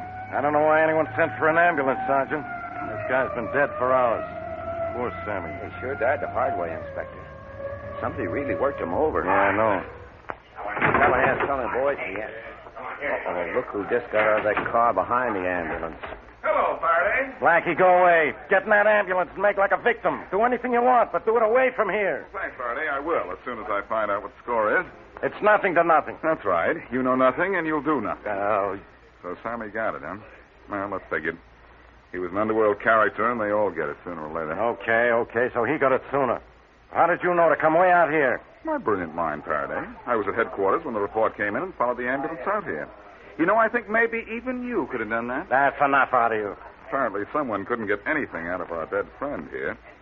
But you got plenty out of him, didn't you? Enough to know when, where, and how to get to the boss of the butcher mob. You think it's going to be easy? It will be if you'll stay out of my way. Okay, Faraday, I'll do it. Good. I'll get to the boss myself.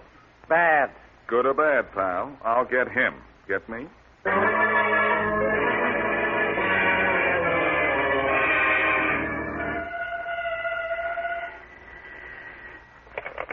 Hello? Hello, Mary. This is Blackie. Oh, Blackie, you're late. You promised you'd take me to dinner a half hour ago. I'm sorry, Mary, but I'm going to be later. Uh-oh. Little Mary eats alone and likes it. Well, Blackie doesn't eat and doesn't like it. I'm tracking down the butcher mob. Do you have to? Mm-hmm. And it seems to me I had a run-in with one of those lads once. I think it was Willie or Ted. No, it wasn't. It was Johnny. Oh, what am I saying? You never met one of us. Thanks, Mary. It was Johnny. What did he look like? Do you remember? I have a poor memory for faces. Uh-oh. I guess if I don't tell you I won't see yours for so long, I'll forget it, too. Now you're being a good girl. What did he look like? Well, he was tall, blonde, and had a mustache and an ugly scar on his right cheek. Mustache on his right cheek? Funny place for one. Oh, you know what I mean. Yes, I know. Well, have a nice dinner. Oh, I'm sure I will. You eat something, too, will you? I sure will, Mary.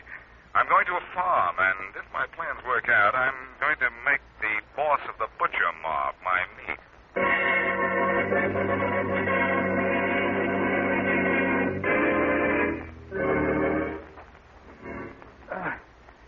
Couple of more yards, and I'll make it.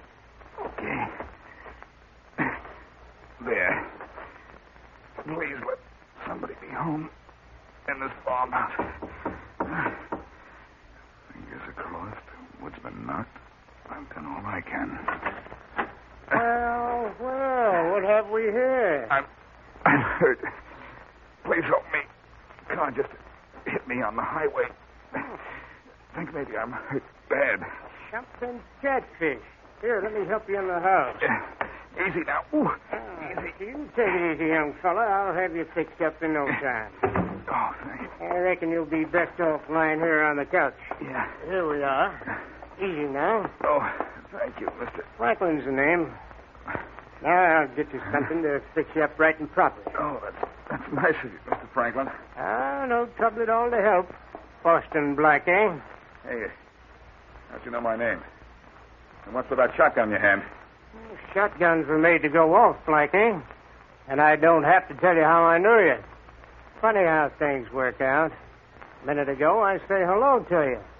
Now I've got to say goodbye. So long, Blackie.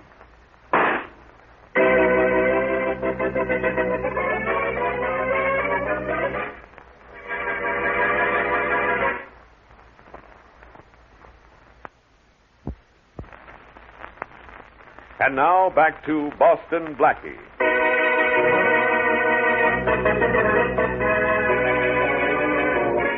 An underworld character named Sammy tells Inspector Faraday how he can find the boss of the notorious butcher mob. Because he talked, Sammy is killed by the mob. And the mob, unknown to Faraday, changes its plans, arranges to kill Blackie, and steal a load of new cars. When we left Blackie, he had arrived at a farmhouse, presumably having been hit by a car, and unaccountably, the farmers grabbed a shotgun, after which a shot was heard. As we return to our story, the telephone rings in Inspector Faraday's office. Faraday speaking. Inspector Faraday, this is Mary Wesley. Miss Wesley, if I'm not being pestered by Blackie, I'm bothered by you. Now, leave me alone, will you? Inspector, where's Blackie? Do you know? No, and I don't care. As long as he's out of my way. Oh, Inspector, listen. He wanted me to describe one of the butcher mob for him. He said he wanted to be sure he'd recognize him again if he saw him, but that was 6 hours ago, and, well, I'm afraid something's happened to Blackie. I'm hoping something did. Hey! On account of him, I got a phony tip about an armored car that was supposed to be hijacked. I hope he stays loose. Oh, please. Now, Inspector Faraday, you know you don't mean that. Well, of course I don't. But I'm sore. Blackie wouldn't stay out of this case. Now it's all messed up. Why is it? I had men all set to follow the butcher mob after an armored truck robbery on the north side tonight. But the truck wasn't even stopped. That means Blackie's interfered. Now, how do I find the mob leader? Look, Inspector, you'll find the leader of the butcher mob some other time. Please, try to find Blackie now. I'll try. But don't worry, Miss Wesley. No matter where he is, he's all right. Unless, Huh? Oh, unless what, Inspector? unless, like I always said, he'll meet a guy someday who's luckier than he is. Let's just hope today isn't that someday.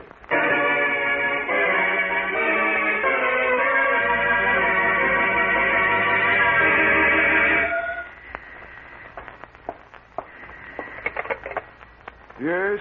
Mr. Franklin, Yes? you know who this is. Well, I'm not quite sure. You know all right. What about Boston Blackie? Did he arrive as I said he would? Sure did. Got here and pretended he'd been hit by a danged automobile and wanted me to fix him up. I did with a shotgun. Good, good, wonderful. And Sammy was a helpful gentleman after all. He told us he'd told Blackie about our using your big barn, and that Blackie would be out to see you. Danged if he wasn't, too. Well, as long as you took care of him, it doesn't matter now. Excellent work, Mr. Franklin. Get rid of the body and be ready for this evening. We'll be using the barn to hold 48 brand new cars. The barn will be here when the cars get here. Good. I'll be at home here waiting for a report. You call me, will you? You know the number. It seems to me maybe I mislaid it somewhere. I don't... Oh, you've got it. Look for it. Goodbye.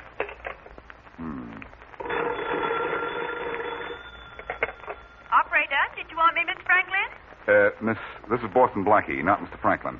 A call just came here from the city. Yep, that's right. Call came from Downey 1561. That's all I wanted to know. Thanks, miss. Thank you very much for everything.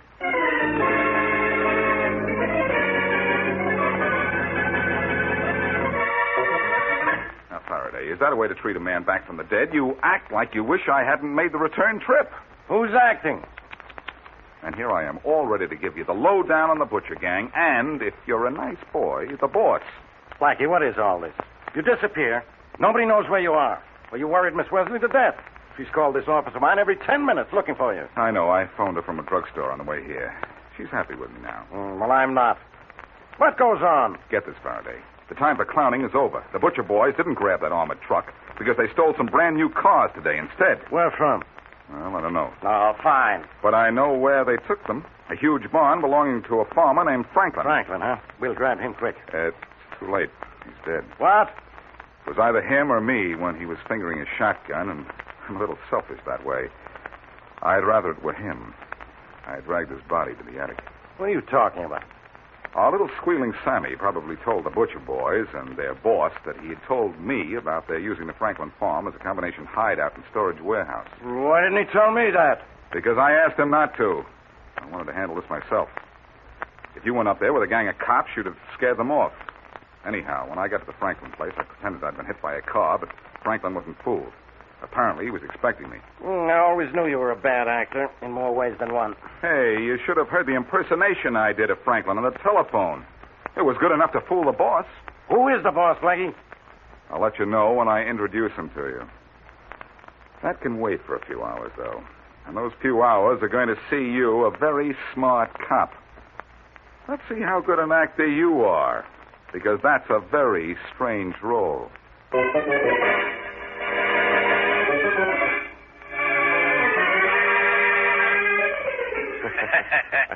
Good. Very good. Excellent work, John. Okay, boss. Do I move the cars now? That's right.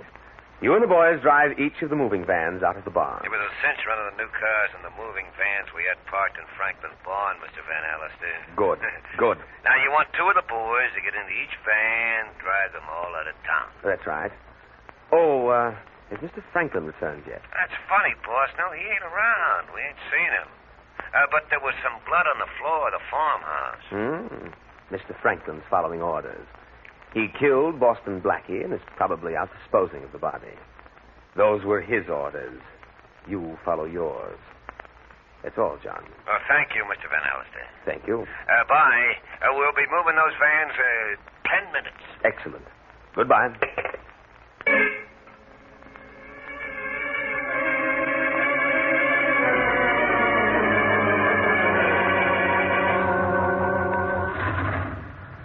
van's the lead van, Ted. You know the route to take, or do I have to tell you again? I got it, John. What's holding up those vans behind us? The last one's backing out of the barn now. We better wait for it to turn around. Tommy's driving, and that guy could get lost in a telephone booth. I hear that hick farmer Franklin knocked off Boston Blackie. That right? Sure. He's one guy I really wanted out of the way. Tommy's got his van turned around. I guess we can start rolling. Okay, let's go. Run!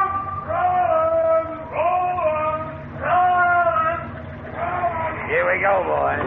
Here we go.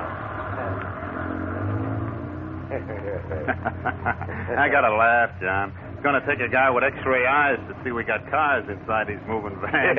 You ain't kidding, huh? Very funny. But fellas, the joke's on you. Who are you? Hey, Blackie. That's right. This gun and I say that all the vans are following you, but you're following my orders.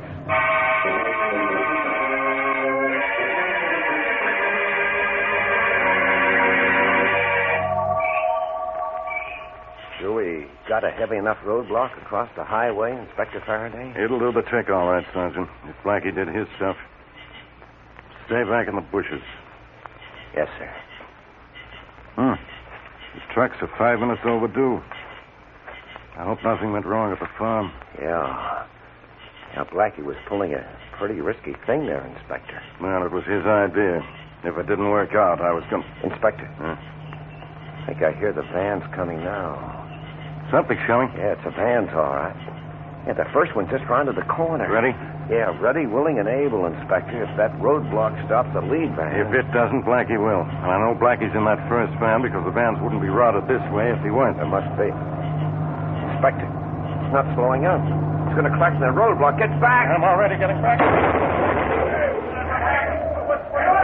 it. The other stopped in time, Inspector. Go get him. Come on. Right. Oh, they're giving up easy, Inspector. There's Boston Blackie. Hey, Blackie, you hurt? Help, Faraday. Well, my driver got a little ambitious when he saw the block and tried to crash through it. Huh? He thought he could get away from me eventually, I guess, but the roadblock and the police gave him ideas. Bad ideas.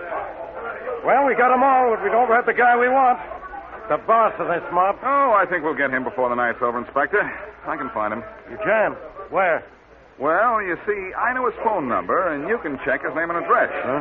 I know the phone number, believe me. I'm not calling for an appointment first.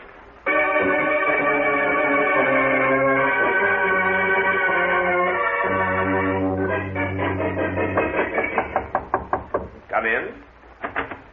A gentleman here to see you, Mr. Van Allister. Well, show him in, James. And, James. Yes, sir.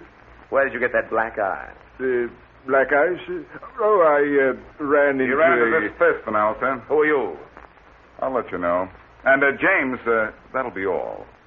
Faraday's waiting for you outside. Very good, sir. Nice place you have here, Van Allister. I demand to know who you are. Stop it, kid. You're not in a position to demand anything. What? But I'll tell you, I'm a nice guy that way. I'm Boston Blackie. Blackie?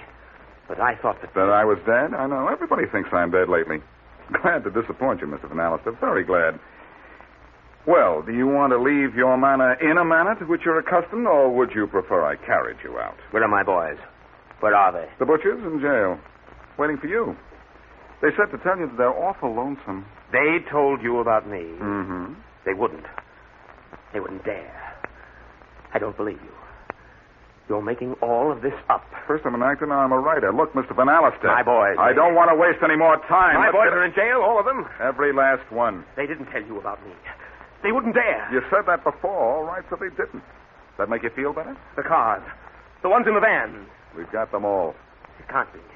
It mustn't be. I planned too long. I was too careful. You're lying. You know you're lying. Tell me you're lying. Oh, come here, you lazy-ass punk. Come on, cutie. Come on, let's get moving. No. You're responsible for this. You're the one that wrecked all my plans. I'm going to... Mr. Van Allister, I'm surprised at you. With your breeding, too. Using the wrong knife. Blackie, need any help? No, thanks, Faraday. This guy on the floor does. Yeah. That's your gang boss, pal. Uh-huh. See to it that he's unemployed for a long, long time.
we digging, Joe?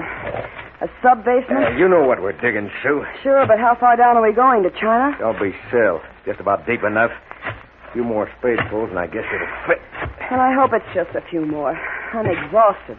Don't be crazy. I've done most of the work. And I know why, too. Look, Joe, isn't this deep enough? Yeah, I guess so. Yeah, it's deep enough. But is it wide enough and long enough? It's wide enough. Well, I think it's okay. Let's lift it in. You get that end. All right. Now lift. Hey, it's heavy, isn't it? Don't be lazy. Come on, lift. I'm doing my best. Okay. Now lower it.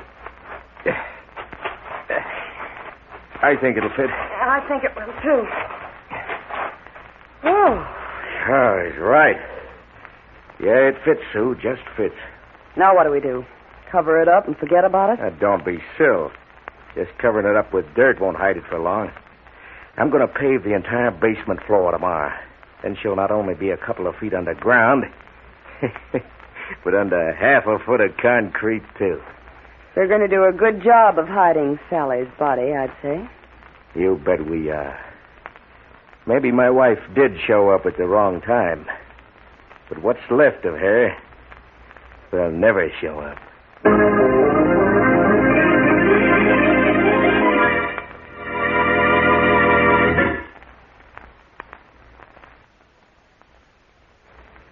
And now on to Dick Calmer as Boston Blackie.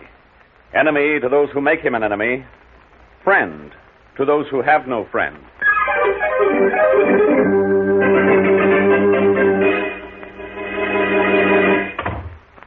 Hello, Joe.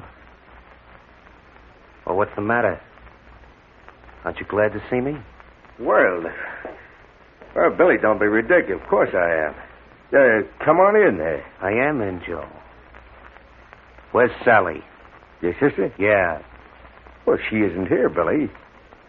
She's been out of town, you know that. But you and I quit stalling. She came back last night. I know that. And I also know what happened. Now, look, Billy, skip it. I'm not sore because you killed her. She meant nothing to me. But money does. And you're going to get me a chunk of it or I start talking. Now, Billy, you got to listen to me. Do I? What do you bet? Seems to me that you better listen to me. You killed Sally. But I got it fixed so the cops are going to pick up your friend Sue Adams for it. And for keeping my mouth shut about you, I want a lot of dough.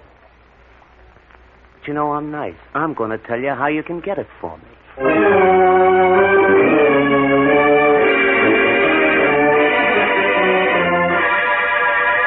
All right, Mary. Have a nice trip, and I'll be a good boy while you're going. Uh-oh. There's the doorbell. Well, I'll try to be a good boy. Goodbye. Bye. Coming. Yes? Is this Boston Blackie's apartment? If it isn't, I'm in the wrong place. Oh, you're Blackie? Uh-huh. And apparently you're in trouble. Come in. Thanks. I'm Sue Adams, and I am in trouble. But how did you know? Oh, I'm a genius at telling what people are thinking. And also, you're twisting that handkerchief so hard, it's going to be shredded in a minute. Oh, I'm sorry. Well, don't apologize to me. Say you're sorry to the handkerchief. But what kind of trouble are you in? Blackie, I'm afraid I'm going to be killed. Well, apparently you're letting it scare you to death. Don't do it. That'll save someone a lot of trouble. Please, Blackie, I'm serious. I'm sorry. But so many people imagine that This isn't imagination. You see, I helped him do it. Helped him do what? Bury his wife. Huh? What him buried his wife? Joe Lang. He buried his wife, Sally, in the basement of his home last night. This morning, he paved the floor of the basement with concrete. And you helped him? I helped him to bury her. Who helped him kill her? Joe said he found her in the basement, already dead. But I know he's lying. What makes you think so? Because he said he'd go to the chair if his wife's body were found. He said he'd see that I had to be buried, too, if I ever told what I knew. So you've come right to me to tell me all about it, huh? That's asking for it, isn't it? No. I think Joe intends to kill me anyway. He invited me to his place in the mountains, and he's never done that before. I know he wants to take me out there to kill me. Well, you're in a spot, young lady. And in this case, the best spot for you is police headquarters. I'll phone it. Come in. Hello, Blackie. Well, think of the inspector and up he pops. Hello, Faraday. Hi. Well, what do you want me for this time? Murder, arson, or help? I don't want you for anything, Blackie. But is this girl Sue Adams? Yes, I'm Sue Adams. I got a phone call saying I might find you up here. A phone call from whom? A fellow named Wilson. Forget it, pal. Faraday, this girl wants you. For protection. Oh, she does she, Blackie? Well, maybe I want her. For murder. What do you mean, maybe? I mean, I got a phone call from Billy Wilson, the dead woman's brother. He said this girl killed his sister, Sally Lang. No. One of my men followed her here, and here I am. Just because you got a phone call, you think you've got a murderer. Faraday, what are you using for a head? All right, so the phone call doesn't mean she killed Mrs. Lang. But it means she knows something about it. Sure she does, and she's told me everything she knows. She helped Joe Lang bury the body. Oh. And it's Joe Lang who murdered his wife. Oh. But before you have a murder case, you've got to find a body, you know. Oh. And that's why you need me, because I know where it is. Put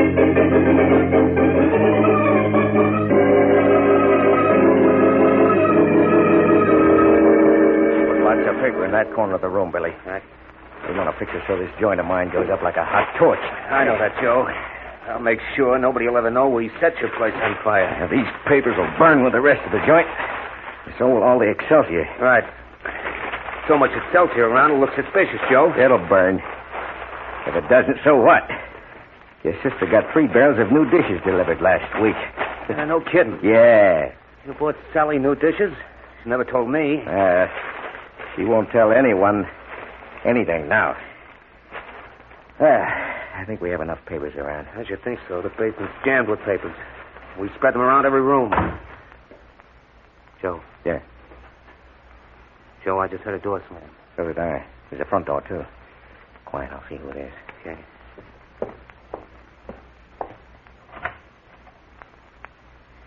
Well? Billy, we gotta work fast. It's Boston Blackie. I've seen that guy's picture in the paper so often I'd know him anywhere. Boston Blackie? Oh, somebody must have found out that we... Never mind about him. If we want the insurance from this joint of mine, we'll have to set fire to it, but quick. What about Blackie? He's prowling around. I saw him head toward the back of the house. Come on, light this stuff. Okay, but what about Blackie? With the gab. When he gets in one of the back rooms, I'll lock him in. We'll scram and he'll go up in smoke. Joe, that's murder. It's going to be suicide if we don't get out of here ourselves. Look at those flames go. Come on. Where's Blackie? It's where I thought he'd be. In that room over there. And if I'm fast, we can lock him in and... Got it. Hey, you guys. Joe, fire start to spread out. Yeah. In a minute, it's going to cook Blackie's goose. We'll let you and I get out.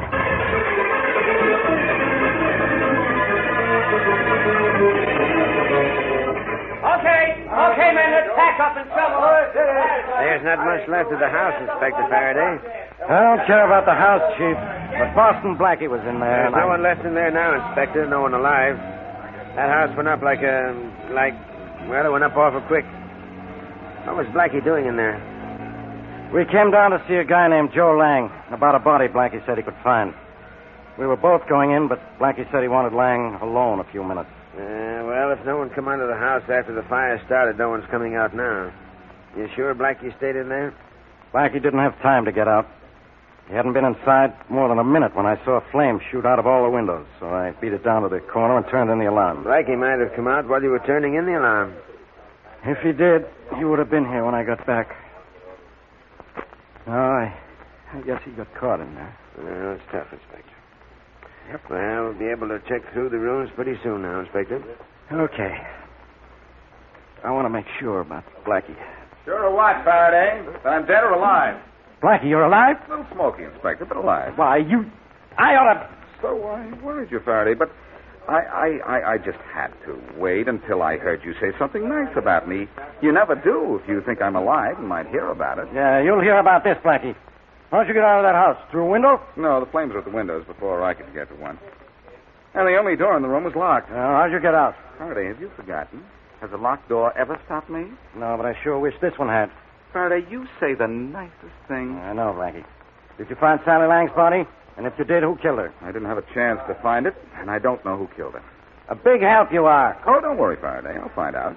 It could be, you know, that Sally's killer just burned his house behind him.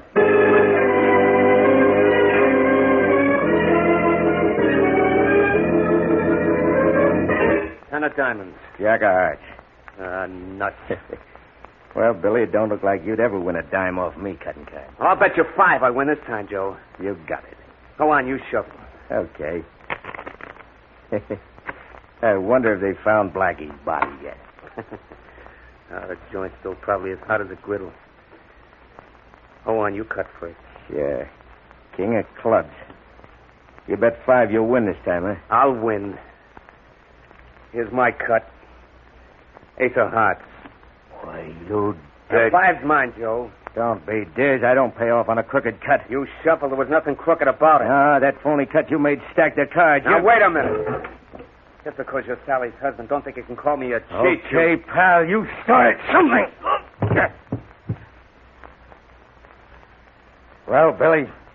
Okay, that's enough. Yeah. Maybe you'll get away with this, but you're not going to get away with killing my sister.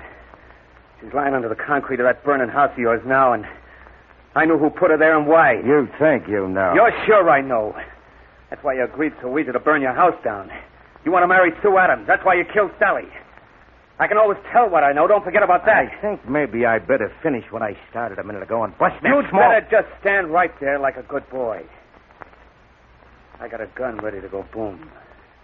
Pretty smart, aren't you? Smart enough to know now I won't live long with you loose. All right, come on, Joe. I'm taking you on a one-way trip to headquarters.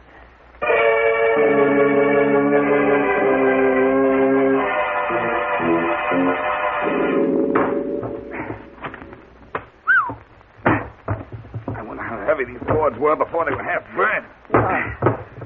Better get out of the way, Sue. I'm going to toss some of these old planks your way. I'm out of your way. Blackie, what happens to me because I helped Joe bury his wife here? If you can prove that you were forced to help him, Sue, not much. I've kept you out of Faraday's hands so far, haven't I? Yes. There. I guess I've cleared a big enough floor space. Are you sure this is where she's buried? Oh, I'm positive, Blackie. It was right by that concrete pillar there. That's the exact spot. We'll know in a minute. Hand me that pick. Okay. The heat of fire broke the concrete a little, and I'll have to finish the job. Here you are. Thanks. Yeah. This is the place, all right, Sue. The ground below the floor is soft. Blackie, I don't have to look at her, do I? Not now, if you don't want to. There. I got enough of the concrete out of the way. Now I'll just spade the dirt out of here. Yeah, this is the place, all right. The dirt is plenty loose. Blackie, Yeah? you believe I was forced to help bury her here, don't you? We'll talk about that later, Miss Adams. Right now, I've got... What's the matter? Oh, nothing. Nothing at all. I've just hit the bottom of this pit, and there's nobody here. What's going on, Miss Adams?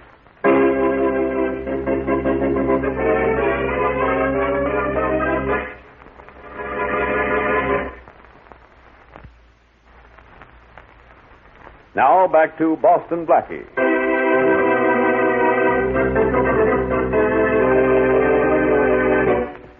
Joe Lang and his girlfriend, Sue Adams, bury the dead body of Joe's wife in the basement of the Lang home. Fearful of her own life, Sue tells Blackie all about it. Blackie goes to the Lang home to find the dead woman's body, but is temporarily sidetracked when Joe and his brother-in-law, Billy Wilson, burn down the house. Later, however, he goes to the spot where the dead woman is buried, but the body is missing. As we return to our story, Blackie is in the telephone booth calling Inspector Faraday's office.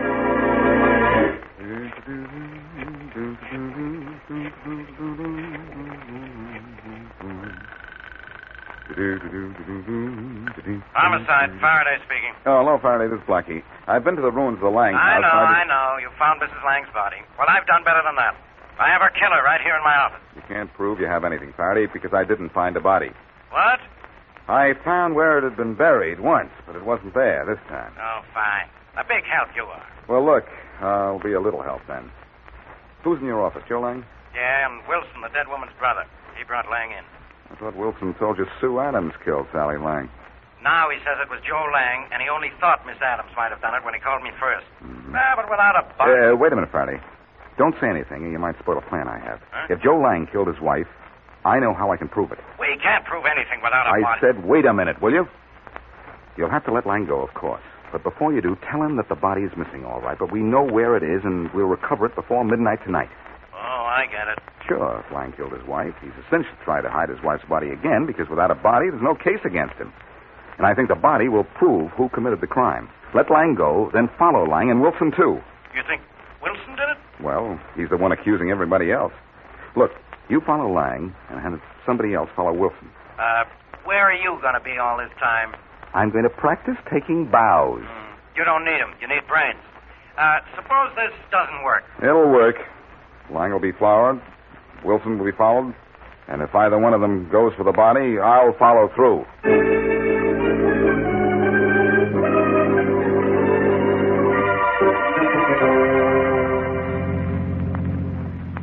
Don't let Lang's car get too far ahead of us, Sergeant. I won't, Inspector Faraday. With his tough driving was no life. Yeah. Wonder if Wilson is leading Blackie out into the country, too. I don't know. I doubt it, though. I don't think Wilson did it. What's his motive? He didn't gain anything by her death. But Lang did. What? He got rid of her. Oh, so he could marry that Sue Adams, huh? Oh, maybe just because he was sick of her. She weighed almost 200 pounds, I understand, and was as ugly as... Hey, Lang's car just pulled off the road by these woods up there. Yeah, I noticed. Hey, he's getting out, ducking into the woods. Pull up right behind him, quick. And we'll help him find a body. Okay. Looks like Blackie was right, huh? Usually is, but don't tell him I said so. Hey, Lang! Lang! Looking for something, Lang? Don't run for it, Butter. I'll have to stop you with a slug. Okay. You think I'm still? I think you're pretty dumb if you didn't know we could follow you out here. Okay, so you followed me out here. What for? You like the country air? You know why we followed you out here. So you'll do exactly what you've done. Lead us to your wife's body. You think it's out here, do you? I know it is. And if you don't lead us to where it's hidden, we'll find it ourselves. Okay. Okay, so I hid her body in the woods here. There it is, Inspector. The body. Good. Why'd you try to hide it, Lang? Why? Because Never mind, I'll tell you why. Because you know we can't prove a murder without a body. You knew Blackie knew the body was in the basement of your house, so you dug it up and brought it here. Now you wanted to get rid of it again. Well, we've got the body. You know what that means? Means we've also got you.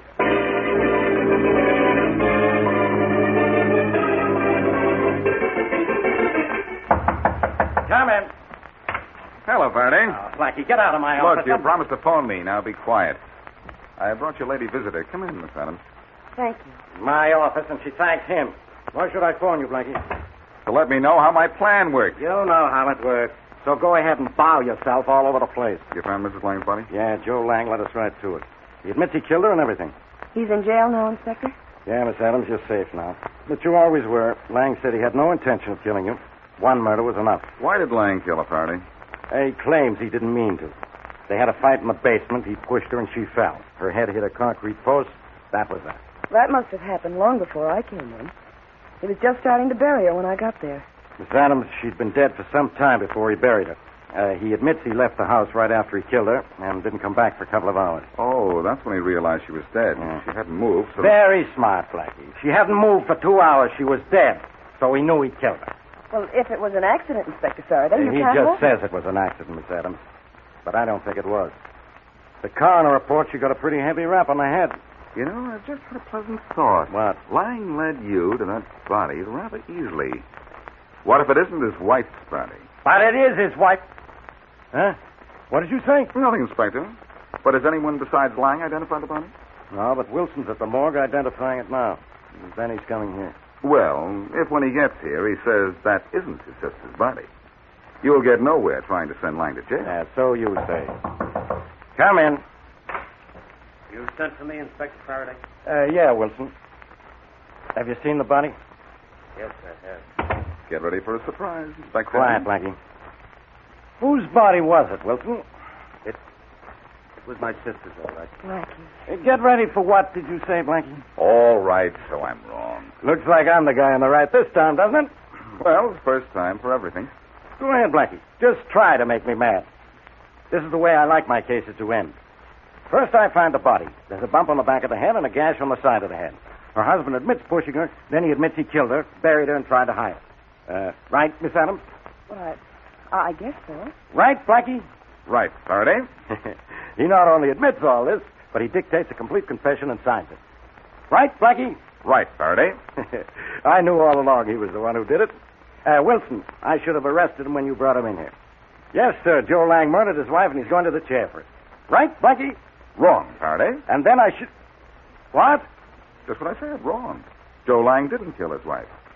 But I know who did. Joe Lang killed his wife. That's who did. No. Right here's who did. Billy Wilson. Blackie, you're out of your mind. And... I know, and get out of your office. I think you're through with me, aren't you, Inspector? Yeah, Wilson, you... Wait a minute, Faraday. Wilson, when did you last see your sister? Oh, it was some time ago. She's been out of town. I wonder, Wilson, if you didn't see her between the time her husband pushed her and the time he came back home. Huh? What do you mean? I mean, maybe Lang only thinks he killed your sister. He did push her down. She fell against the post. But it didn't kill her. She was killed later by that second blow on the side of the head. You're through with me, aren't you, Inspector? Wait a minute. Go on, Blackie. Wilson, you found your sister unconscious, revived her, learned what happened. Then you quarreled about something, and you killed her, knowing Joe would come home, find her dead, and think that he had killed her. Faraday, arrest this guy, and you'll arrest Mrs. Lang's killer. Hey, Wilson, where do you think you're going? You said you were through with me, Inspector. Yeah, but I've changed my mind. Too late, Inspector. Blackie, grab him before I'll grab him, don't worry. You better worry, Blackie. Oh, boy. This guy wants a battle, huh? Come here. Nice going, Blackie. The bigger they are, the harder they fall, I always say. Yes, Faraday. If it's corny, it's what you always say. But you know what I say? What? Let's find out why this mister killed his sister.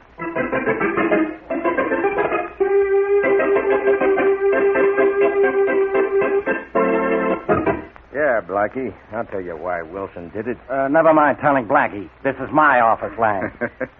Besides, we know why he killed her. He wanted money, and she refused to give it to him. So he hit her with a poker. His confession tells us that. Yes, it was a big mistake. Your wife couldn't have gotten that mark on the side of her head if she'd died when you pushed her. Well, I'm glad you found that out, but I wasn't talking about Sally's killing. You want to know why we burned down the house, don't you, Blackie? Oh, Lang, I think I know. That was for money, too. Yeah, that's right, Blackie. Billy knew I was scared about what happened to Sally. I thought I'd killed her, and when he said I had to burn down my house and give him half the insurance money or else, well, I figured he knew I'd kill Sally and would go to the cops if I didn't do what he said. Oh, Lang, you didn't play this very smart. If you thought you killed your wife by accident, you should have called the police. Don't be silly. Even Sue Adams thought I'd kill Sally when she found me with a body. Everybody knows Sally and I didn't get along. Well, you've got a charge against you for withholding evidence from the police, and you're going to jail for arson. Well, so what? That's better than where Billy's going. He's going to the chair for a murder. Oh, one thing I want to know, Blackie. Yeah? First, you thought maybe I killed her. Then you thought Billy killed her. Why didn't you ever think Sue did it? Your wife was a 200-pounder, Lang, and Sue Adams isn't much over 100.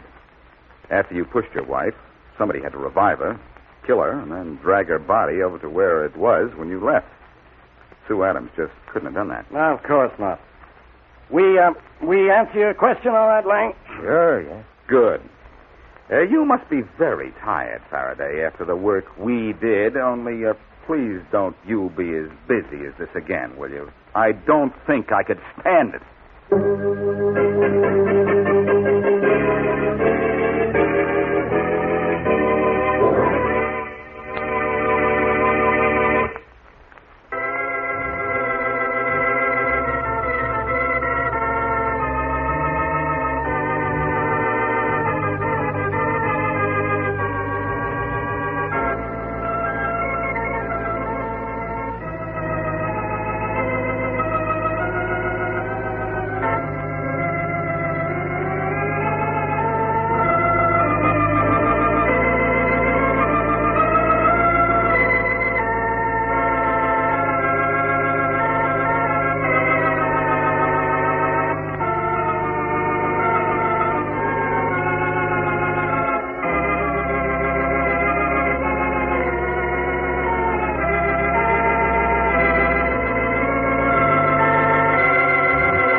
Inspector Faraday. Yeah. Lying just the way it was when I saw it from the hilltop over there.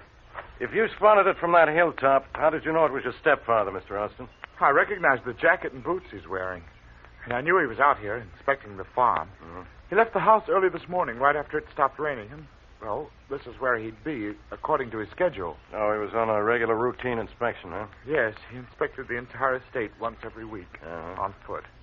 Yeah. Well, he's killed by a blow on the head. One blow that meant instant death.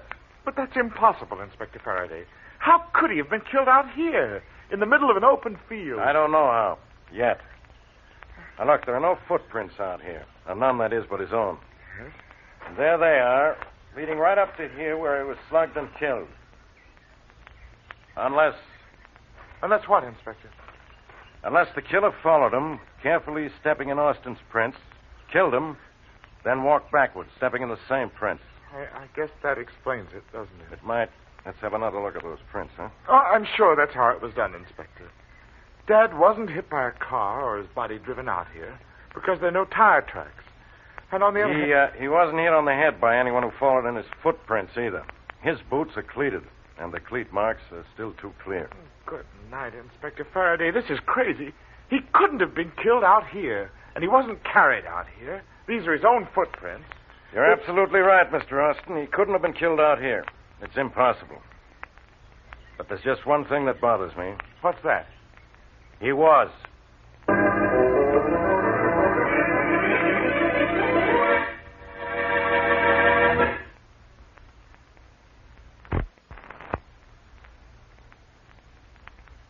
And now on to Dick Colmer as Boston Blackie. Enemy to those who make him an enemy. Friend to those who have no friend.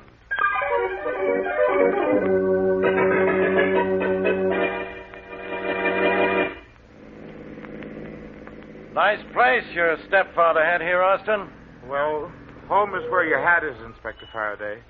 This place is so big I could have lost a dozen hats in it. Yeah. You won't ask Alice too many questions, will you? It's only been 3 hours since I found the body, and she's awfully upset about Dad's death. No, I'll try not to bother her too much. Thank you. Is his daughter an adopted child, too? No, I'm the adopted one. She's really Austin's daughter. His only child, in fact. I see. Don't you people lock doors out here? No need to. No one can get past the entrance to the estate without a permit. And the entire grounds are surrounded by an electric fence. Well, at least Boston Blackie can't get in there. This way. I imagine Alice is in the living room. Well, as soon as Faraday gets here, Oh, no. Blackie, you can't be out here. I'll tell me that the next time I see me. Hello, Inspector. Don't hello me. Goodbye me. I'd like that better. I'm sorry I can't leave. I accepted the kind invitation of Miss Austin here to solve the murder of the father. Well, I called him, Inspector, because of the circumstances of Dad's death.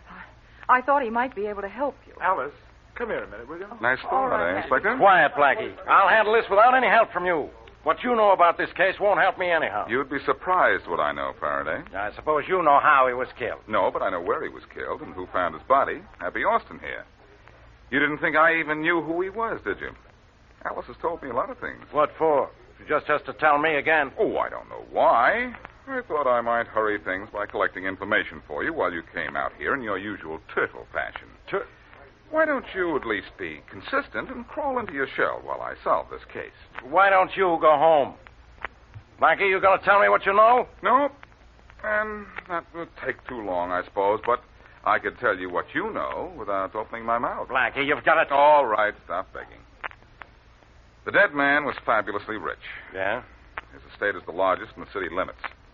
Besides this mansion here, there's a private golf course, an airport, a lake, 400 acres of forest, and 1,000 acres of farming land.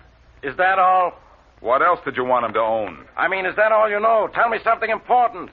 Well, he was killed in the middle of a field on one of his regular inspection tours. And he made his tours on such a strict schedule that everyone in the estate knew exactly where he'd be at any given time. Which means, of course... I know what it means. It means anybody on the estate could have killed him. Anybody with a motive, Faraday. And don't forget, there's a little item of how he was killed. By a blow on the back of the head. By someone standing 100 feet away at the edge of the field. Don't tell me the arm of the criminal is longer than the arm of the law. Faraday, before you find out who killed him, You have to find out how he could have been killed in the middle of an open field. Do you know how? All I know is that he was killed shortly after the rain this morning. That'd be about 8 o'clock. Excuse me, Inspector Faraday, but may I leave? I'm expecting Jim Saunders, my fiancé, any minute, and I'd like to meet him. I'm sorry, Miss Austin, but no one can leave the estate. Oh, I won't leave the estate, I promise. Now, you're going to drive down and meet him at the gate, huh? Yes. All right. Thank you. Don't tell Jim about Dad's death, Alice. He might celebrate, and that would look bad. If I told him you said that, he'd make your face look bad. Remember, Miss Austin, don't leave the estate. Oh, no, I won't, Inspector. Austin, what was the meaning of that crack about Jim Saunders? Nothing, Blackie. Only I wish he'd crack his neck one of these days. Now, that's a nice, happy thought. Why the hot hate, Austin? Maybe he just doesn't like the guy, Blackie. Oh, thanks, Faraday. Come here a minute, will you, Inspector? Yeah, what for? For a hunk of punch. I don't like our friend Happy here. Huh? And I have an idea that before I'm through with him, I'm going to make Happy miserable.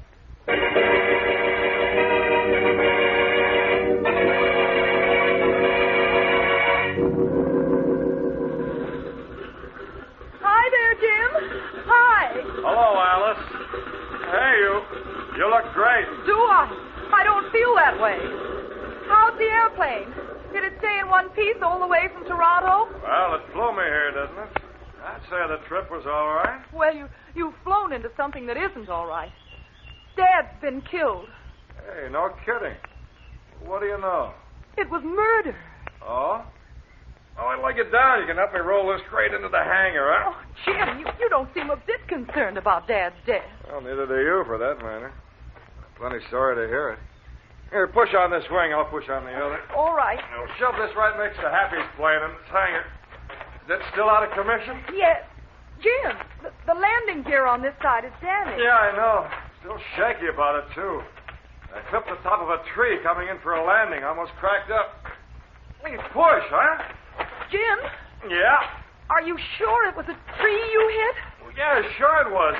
Could you find the tree again? I doubt it. I was going pretty fast at the time. Hey, what are you getting at? Nothing, Jim.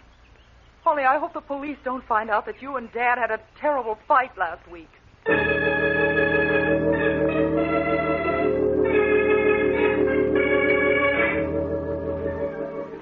I see you made the newspapers again this evening, Blackie. Look, Mary, did you invite me up for dinner to look at you at the back page of the paper? But, Blackie, this is really an exciting mystery.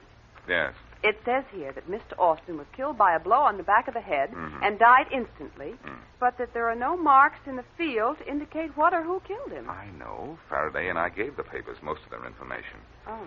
There are no footprints or tire tracks in the field, and Austin wasn't carried to the spot where he died. Then how was he killed? How'd he get into the middle of that field? He walked there. After he was hit? No, death was instantaneous, Mary. That's the problem in this case. And what's the solution? There's always a solution, you know. So they say. But this time, honestly, I'm stumped. The more I think about this case, the crazier it sounds. If I could just... If you could just what? Mary, that airplane up there.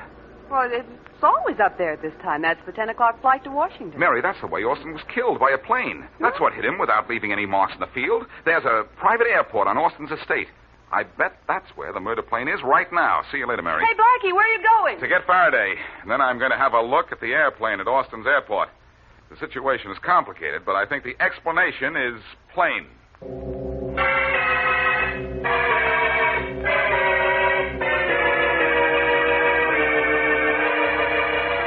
Austin was killed by one of the planes in this hangar, huh, Blackie? Well, which one? There are two. Well, Faraday will have to look them over before we find out. This is just a waste of time.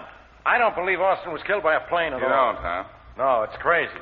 Look. Oh, you are. Look, Austin was found in the middle of a field, wasn't he? Yeah? He wasn't hit by anyone who followed him into the field or a truck or a car that went through the field. And he wasn't carried into the field. We know that, don't we? Yes. Then he was obviously hit and killed just where he was found. And the only thing that could possibly have killed him where he was found without leaving tracks is a plane. Don't you agree? Yeah. No. But let's have a look at these planes. Well, I've been looking while I talk, Faraday, and here's the plane that did it right here. Look at the left side of this landing gear. Yeah? Pretty badly bent. So it is. I was right, Faraday. The killer knew where Austin would be at a certain moment. He went up in this plane, found Austin, cut his motor, glided in silently behind his victim, swooped low, hit him, accelerated his motor, and zoomed away. Austin didn't even know what hit him. You two don't know what hit him either. I guess it wasn't that plane. Who are you? Saunders. Jim Saunders. That's my plane. Oh, you're the guy Alice Austin went to see. Huh? Yeah, she met me here. I just flew in from Toronto this afternoon. How'd you get this damaged landing gear? Hit a tree coming in for a landing? You mean hit John Austin coming in for a kill, don't you? Sorry to disappoint you, but I was still in Toronto when that old buzzard was killed. Here's my log to prove I didn't leave the Toronto airport till 10 this morning. I understand the old guy was killed about 8. You understand we can check on the time you left the Toronto airport, don't you? Sure, go ahead, check on it. It's okay with me. And then it better be okay with you to keep away from my plane.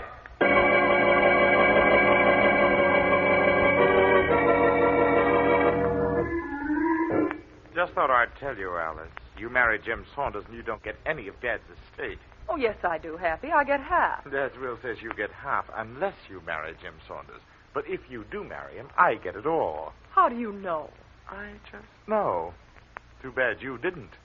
What do you mean, too bad I didn't? Well, it occurs to me that you and Jim might plan to get married now that Dad isn't around to object. We were going to be married even if Dad did object. What were you going to live on? Love? Jim doesn't have a dime. All he owns is a plane. You think he'll marry you when he finds out that you won't get a cent from Dad? Well, Happy, you're not going to do this to me, are you? You'll ignore Dad's will, won't you, and give me half? Oh, no. Not if you marry Jim Saunders. Look, darling, I'm not actually your brother. If you really want to live in style, you could marry me. Marry you? Yes. I wouldn't marry you for anything. Not for anything, Alice, darling? No. Not even to save yourself from going to the chair for murder?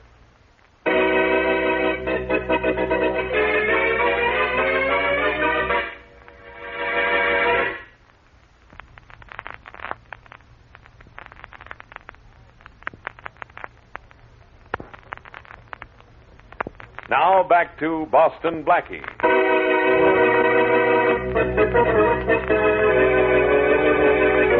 Wealthy John Austin is found murdered in the middle of a field. He has not been carried there or hit by anything or anyone who went through the field. Jim Saunders, flyer fiancé of Austin's daughter Alice, has fought bitterly with the dead man, and the landing gear of his plane is damaged.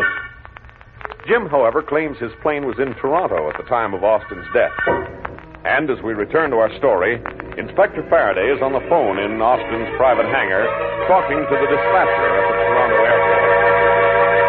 Look, can you tell me what time this morning Jim Saunders took off from the Toronto airport? Yes, Inspector Faraday, but I'll have to check on it. Just a minute. Thanks.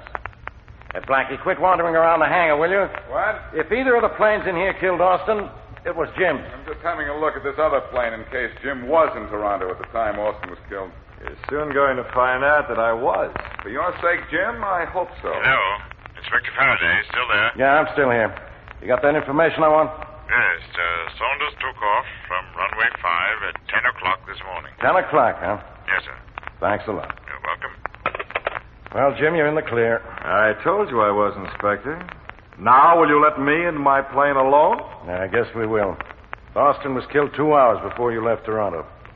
Tell me, whose plane is this other one? It has Happy Austin's name on it. By a bit of clever deduction, I'd say it was his. Very funny. Jim, does Happy Austin fly?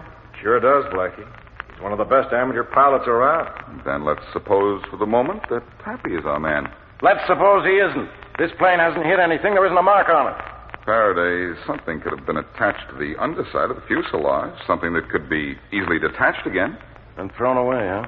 Maybe better than that. After killing Austin, Happy could have flown out over the ocean. That's only a few miles from here, unhooked whatever it was, and dropped it into the water. That's right, Blackie. It's only about 30 minutes flying time from here to the coast, but Thanks, Jim. You're a big help. Jim, could this type of plane hit a man, kill him, and not crack up under the impact? Sure, it could. Easy, but I say it again, Jim. You are a big help. Faraday, Happy Austin was an adopted son. He wanted to marry Alice. Happy could have killed his stepfather for the money he'd inherited. Just one thing, Blackie. There's a part missing from the engine of Happy's plane. This ship hasn't flown in months. Oh. Jim, did I say you were a big help?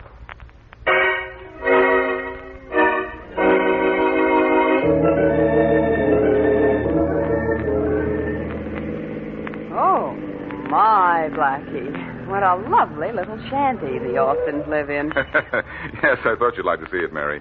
And wait till you see the inside of this palatial hut. Oh, it probably looks like the inside of the Metropolitan Museum. Only bigger.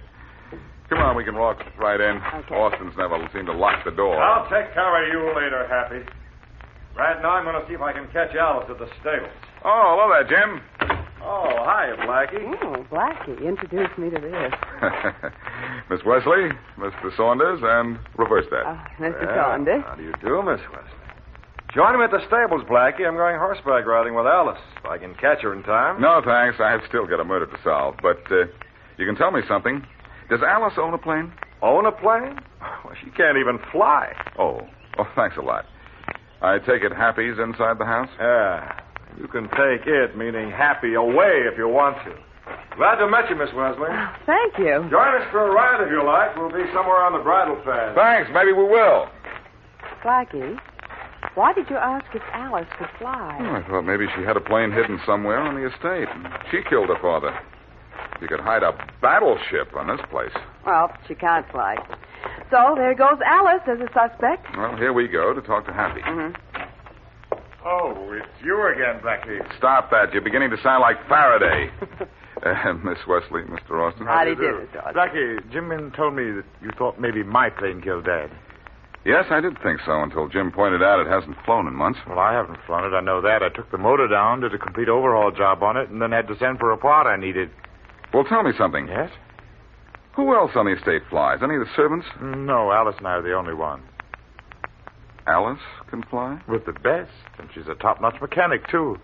And Jim said she couldn't handle a plane. Well, I think I'll find Faraday somewhere around here, and then I think the inspector and I will join Alice and Jim on the bridle path. You're going to ride a horse, Blackie? No, I'm not going to ride. But I guarantee I'm not going to keep walking around in circles on this case either.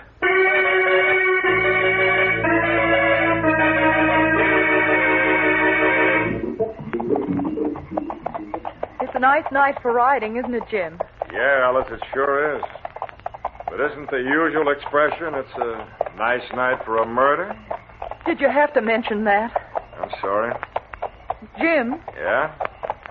Dad's will says I don't get a dime if I marry you. Well, how do you know? Happy told me. Well, how does he know? Well, I guess Dad told him. They were awfully chummy, a lot closer than Dad and I were. He probably talked Dad into giving me no money if I married you. Well, of all the dirty... Come on, boy. What? Jim, wait! I want to get back in a hurry and have a talk with that brother of yours. But wait for me, Jim. Wait. Hey, ho, boy, ho. Steady now. Steady. Miss Austin, having trouble? No, I'm all right, Inspector. This horse is having its moments, though. Hello, Blackie. Hello, Miss Austin. Where'd Jim ride off to? He's gone back to the stable. Miss Austin, we found out you could have killed your father. You can fly a plane, can't you? Yes. I never told you I couldn't. No, but Jim did. He said you couldn't fly, and Happy said his plane couldn't fly. I'm going to find out about that before I fly off the handle.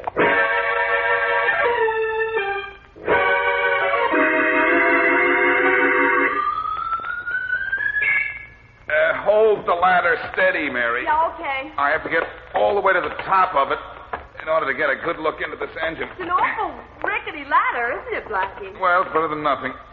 But hold it steady. I will. Alice Austin looked awful unhappy when Inspector Faraday brought her up to the house. Did she really kill her father? Could be, Mary. At least Faraday isn't going to let her out of his sight until I find out whether this plane of Happy's is in shape to fly or not. That engine looks awful clean. It certainly doesn't look as if it had been used. I know it doesn't, but it could have been cleaned up. I want to have a look at this carburetor.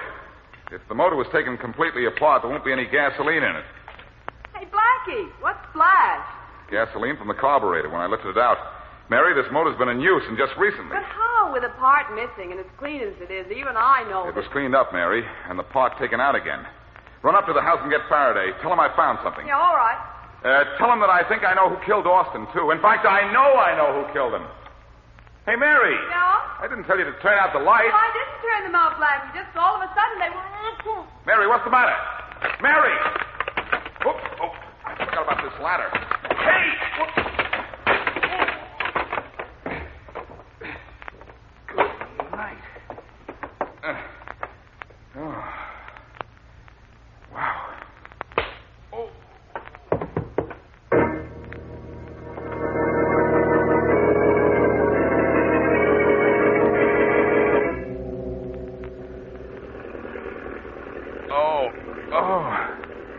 Well, Blackie, the high altitude seems to have cleared your head. What's that roaring noise? An engine. An airplane engine. Jim's plane. You and I are in it. Oh. How'd I get here, Happy? I tied you up and threw you in the plane.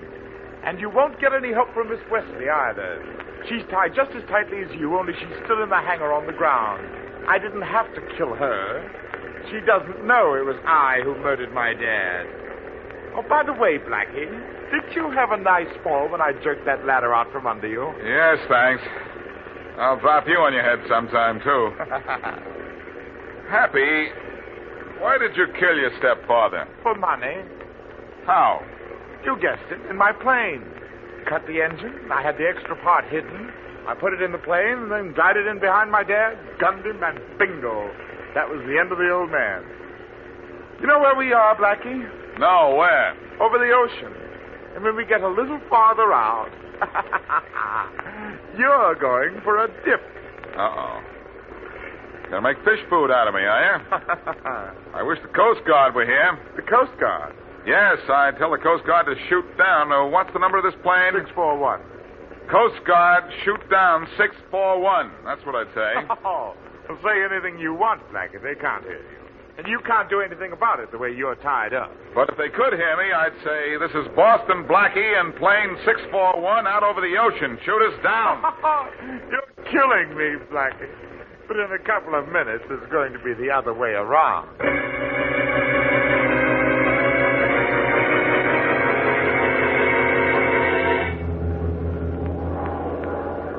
Boy, that Blackie is really something. He sure is. He's tied up in that other plane, but he managed to switch on the radio and pages. Yeah. We'll keep our radio tuned in on that frequency a little longer, Joe. We might pick up more. You okay? If the Coast Guard sees us, I hope they shoot us down, Happy. You've only said that 25 times, Blackie. If you don't cut it out, I'll slug you quiet. The number is 641. Be on the lookout for it. Blackie gave us the approximate position. Right.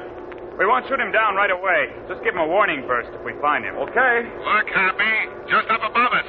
There's a Coast Guard plane. Well, what do you know? I know they don't see us, and even if they did, they won't know what's going on. That's what he thinks, huh, Dan? Yeah. Hey, there's the plane right down there under our starboard wing. Yeah, sure enough. Here we come, Blackie. Let's go, Joe.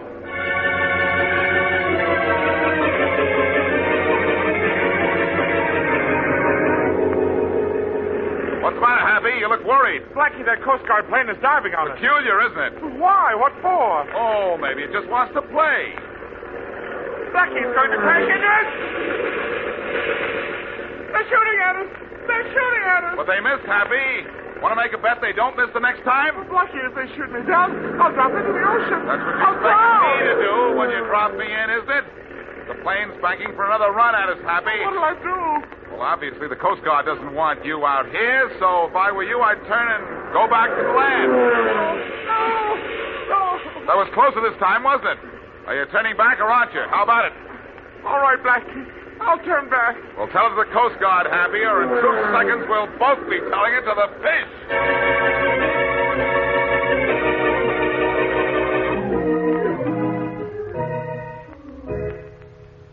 What time is it, Mary? Well, Blackie, according to my watch, it's 11:30. But according to my curiosity, it's time for questions. Well, I untied you at the hangar where Happy left you. Maybe I can loosen the strings on whatever is puzzling you. What do you want to know? First, why did Jim Saunders say Alice couldn't fly when she could? That's very simple, Mary. He didn't know she could. Oh, I suppose she was saving it for a surprise or something. Anything else? Just one more thing. How did you manage to get the Coast Guard on the trail of Jim's plane when Happy had you tied up in it? I kicked over the switch on the radio with my elbow and started talking, hoping somebody would hear me. And Happy didn't see you? Oh, are you lucky? I'm lucky those Coast Guard planes were within a reasonable distance, or Happy would have added me to his list of dead. Oh, I know he killed his father, but... You know, Blackie... What? I feel rather sorry for him. Don't feel sorry for him, Mary. Happy Austin is one flyer who doesn't deserve a happy landing.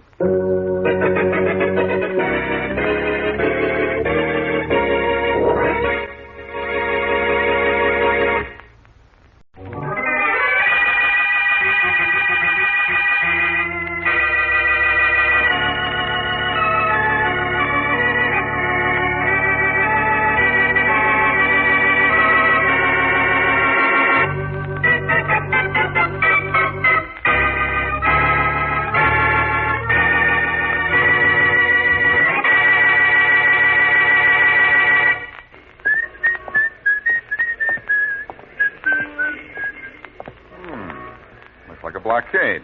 Huh? Okay, blockhead, move out of the way, will you? Why should I? Well, you're too big to squeeze by, and I want in. What do you want in for? I want to see the boss. And I want to go to the White House and see the president. Who are you? Boston Blackie. Yeah? Yeah. Well, why didn't you say so? Come on. Well, my name's a magic word. Yeah, it sure is. This way. Okay.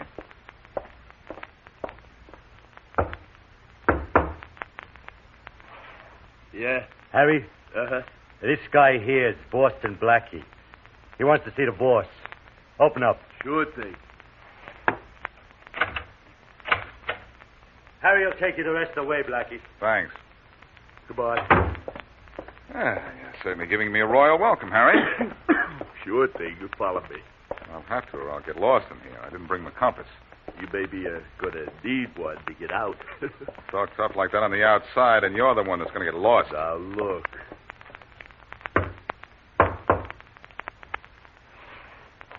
Yes? Boston Blackie to see you, Mr. Buckley. Oh, that's fine. Come right in, Blackie. Boss says come right in. I heard him. That'll be all, Harry. Go back to your post. Sure thing, boss. Harry, you have a cold? Yeah, but I'm doing something about it. What, coughing? Oh, Well, Blackie, I'm glad to see you. I'm amazed to see you, Buckley. I mean, amazed at the ease with which I got in. Country hospitality, Blackie. You forget this is my first venture in the role of a city slicker. And it's your last, too, Buckley. I know the kind of jobs you pulled upstate. And I know you've come here to crack at bigger stuff.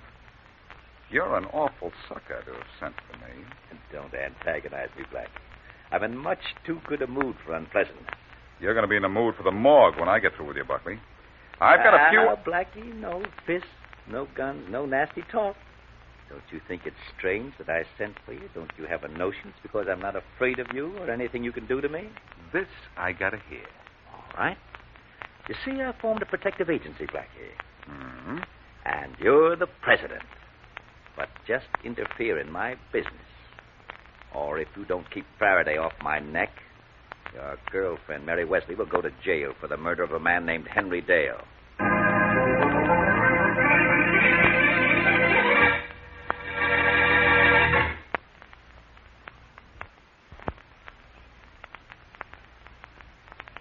And now back to Dick Calmer as Boston Blackie. Enemy to those who make him an enemy. Friend to those who have no friend.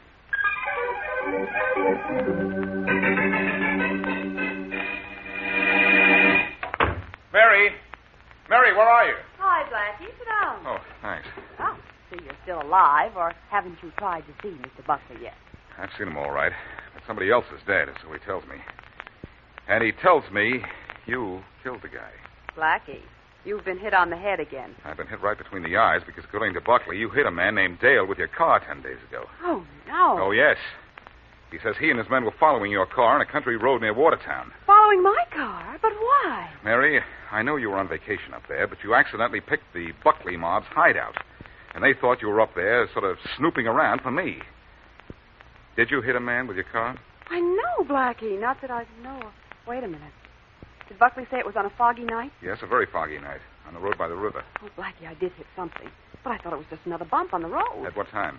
Oh, I don't know. I'd say it was around 10:30. Uh-oh. It was just after 10:30 that Buckley and his boys found the man on the road. And yours was the only car ahead of them. The man wasn't dead yet, and he said he'd just been hit by a car.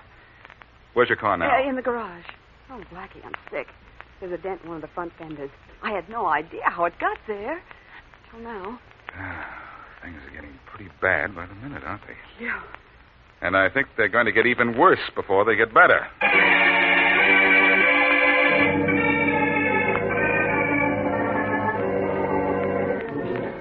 So you want me to tell you what made that dent in this fender, hey, Blackie? You guys in the Motor Vehicle Bureau can tell those things, can't you, Will? Usually. What do you think made it? Well, I'm not the expert. You are. Ah, putting me to a test, eh?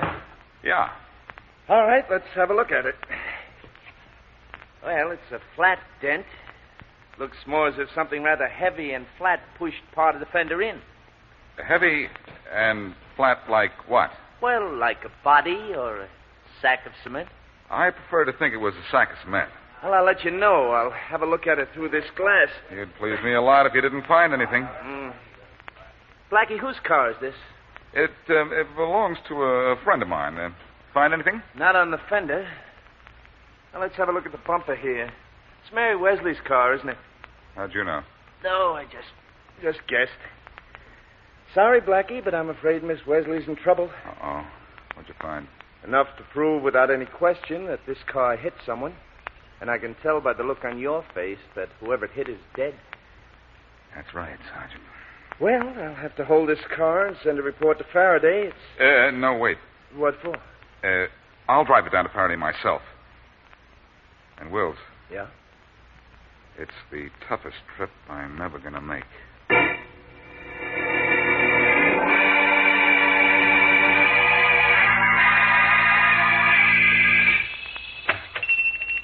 There's the old guy, Harry, ready and waiting. He's going to be willing, too. Willing to part with $100 a week. Yes, gentlemen, something I can do for you. Some shirts, maybe. We have a special sale on pipe. Your name is Adams, right? Yes. Okay, now, it says here in the book that you're down for $100 a week.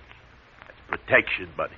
Protection money? I don't have to be protected. Who am I to be protected against? Guys like us. Well, I don't... $100, Adams. Get it up. Get out of here. Now, look, Adams. You know, we got a pretty good organization. Did you ever hear of Boston Blackie? Now, he's president of our little company, and Blackie especially wanted you to join up. I don't care who wanted me to do anything. If you two don't leave at once, I'll call the police. Get out or I'll call. Learn him not to make telephone calls when he's Operator. got company. Harry. Operator. Yeah, it ain't Operator. Nice sock, huh? Yeah, it was all right. Well, we better work on this guy a little bit while he's out, Chuck. Yeah. Just so he knows that we mean business when we call back here tomorrow.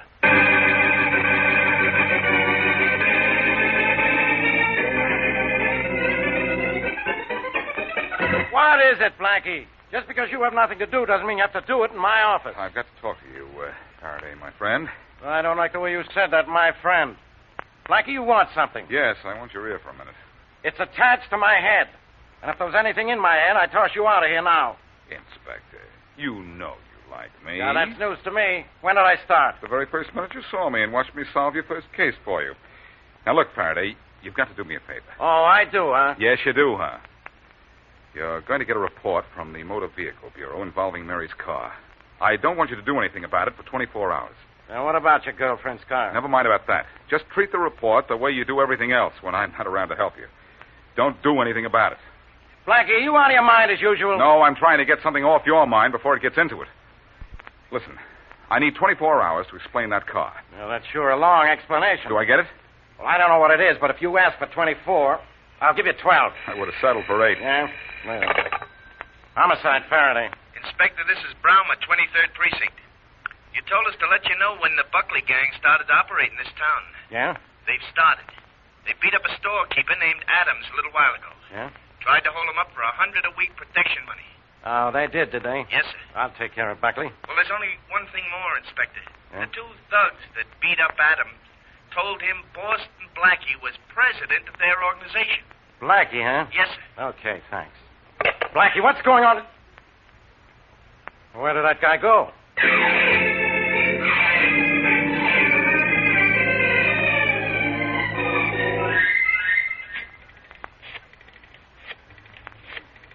Oh, come on, Mary. Answer in a hurry, will you?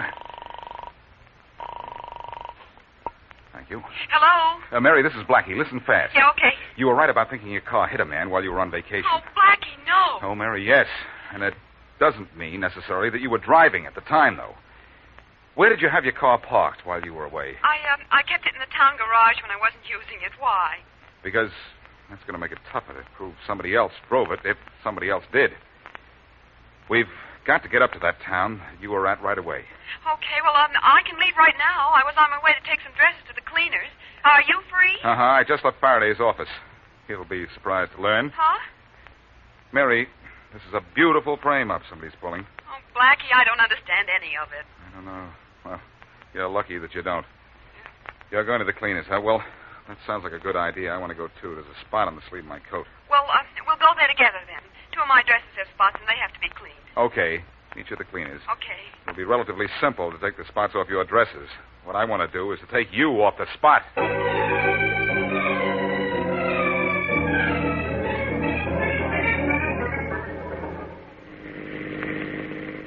The sheriff said the man your car hit lived in a house down this road. You see a house, Mary? Well, not yet, Blackie. Let's go a little farther. We've got to find out something. We have to find the man's family first, Mary. Yeah, I know. I'm upset because the more I think about it, the more I think maybe that bump I hit was a man. If it was, you're in real trouble. So am I. Was the road as foggy as it is tonight? Foggier. I couldn't see a thing. Yeah, that's interesting. It is? Why? Oh, here's a house. Huh? Yeah. Maybe this is the one we want. Okay, I hope so. I have an idea. It is, Mary. Apparently there's a link between the dead man and Buckley's mob. He might have been one of them. One they wanted to get rid of. Yeah, and at the same time get rid of you through me. That's right. Oh, Blackie, they wouldn't kill one of their own men just to frame someone for murder, would they? They wanted to get rid of him anyhow. Come on, let's go up the house. Okay. I'll get out your side. Yeah, well, careful. The ground's a little muddy. We're up to our necks in something worse than mud, Mary. Yeah, I can say that again. It's long enough to find this place. It's after 10 o'clock. Well, let's get out of this mud and into the house. Keep your fingers crossed, Mary. This may still be the wrong house. Yeah, I know. Yeah? Good evening. Are you Martha Dale? Yeah, that's me. Did you have a brother named Henry Dale? Yeah, I did have. Oh, Blackie, we're in luck. Had a brother, I said. You won't find him here no more. He's up in the cemetery. Yes, we know, and we're very sorry. He was killed by an automobile about 10 days ago, wasn't he? Yep, he sure was. Always thought he would be someday, too. Never looked where he was going. What you asking for? We're investigating the accident. We don't think it was an accident. We think your brother was in bad company. Henry? In bad company? That's right. Not Henry. He only wandered off the farm to go fishing down by the river. Except to go to work in the garage. He didn't mix with no company at all, bad or good. Worked in a garage, you say? Which one? Well, there's only one here in town, Allen's. Yeah, that's where I kept my car, Blackie. Anything more you want from me? No, thank you. Okay, then. Guess I'll go back to bed, then. Night. Night. Good night. So the man who was killed worked in the garage where you kept your car. Ah, that's something, Mary. Yeah, but what? I'm not sure, but it could mean that they had to kill somebody to frame you and picked on Dale so that he couldn't tell anyone that they used your car for the job. Well, what about the bump I hit, Blackie? Oh, the road we came over was full of bumps. Yeah, that's true. This is a frame-up, all right, Mary, and a very beautiful one for a very big reason. What's that? There isn't any way to prove that somebody else was driving your car the night it hit and killed the garage man.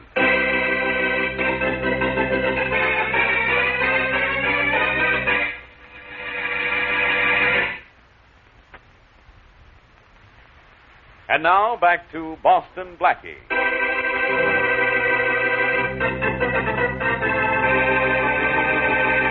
When When Boston Blackie's friend, Mary Wesley, was on vacation, her car hit what she thought was a bump going down a dark and fog-shrouded country road. Later, it is proved that Mary's car hit and killed a man. Witness to the killing is a gangster named Buckley, or at least that's Buckley's story. Blackie is sure that Mary's been framed, but has no way of proving it. Buckley's gang, free because Blackie is trying to clear Mary, and thinking that Blackie has influenced Faraday to leave them alone, starts a shakedown racket using Boston Blackie's name. As we return to our story, Blackie is in Inspector Faraday's office. Blackie, I don't care what your reason is for trying to hold me back. I'm not going to stall any longer. Your time's up. So's your number if you interfere now, Faraday. I'll handle myself. But regardless of that car I was supposed to get a report on and didn't, what about you being in with the Buckley mob and trying... Faraday, you know better than that. Correction, please. You don't know anything at all. Yeah, well, I know the Buckley mob is trying to shake down every merchant in this town. If I don't stop them soon, somebody's going to get killed. You won't promise to be that somebody, will you, for me? I promise to have the Buckley mob behind bars inside of 24 hours. That's what I promise, and I mean it. Well, in that case, I'll help you. No, thanks. All right, then I won't help you. Do you know where the Buckley mob hides out? No. Well, I do. So long, Faraday. If you live long enough, maybe you'll find him. Wait a minute. You know where Buckley is? Buckley and all his boys. Do I go with you, or don't I? Okay, you can go with me. Okay, then we'll go together. Just the two of us. Why just the two of us? Buckley's smart, Inspector. If you send a lot of men after him, he'll be gone before your men even get out of their cars. You'd like to send Buckley up the river, wouldn't you? You know I would. Well, let's buckle down to the job of sending Buckley up.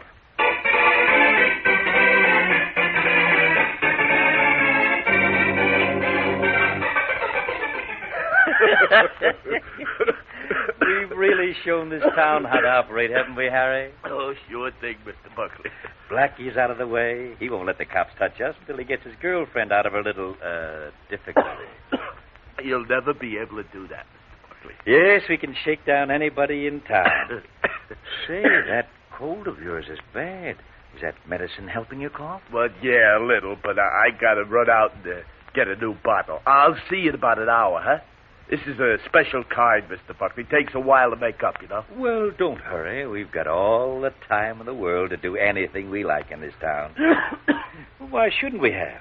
Boston Blackie is making sure the police don't bother us.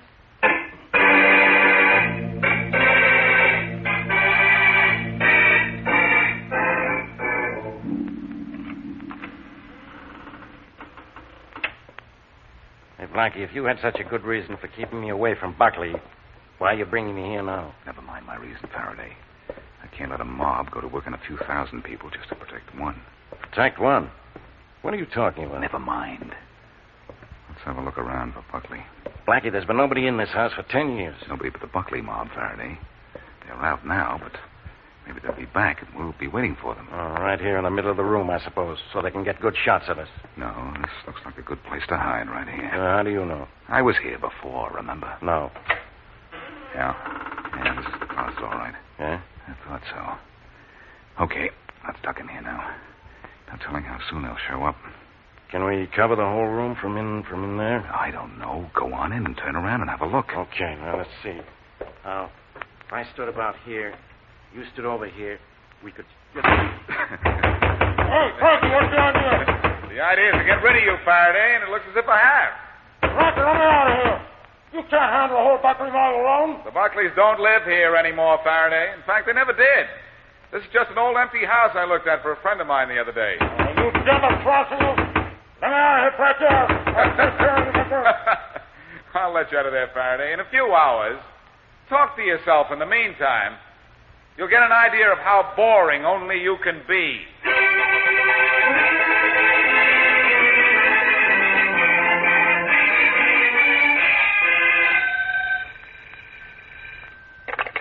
Hello? Mary, this is Blackie. Oh, yes, Blackie. Any luck? A little. I got rid of Faraday for the time being. The time being? Yes, the time being. Just long enough to get you out of this jam, if a hunch of mine is right. Oh, I did. Mary, I'm convinced someone else was driving your car when it killed the garage man. Oh, I hope I wasn't driving it, but...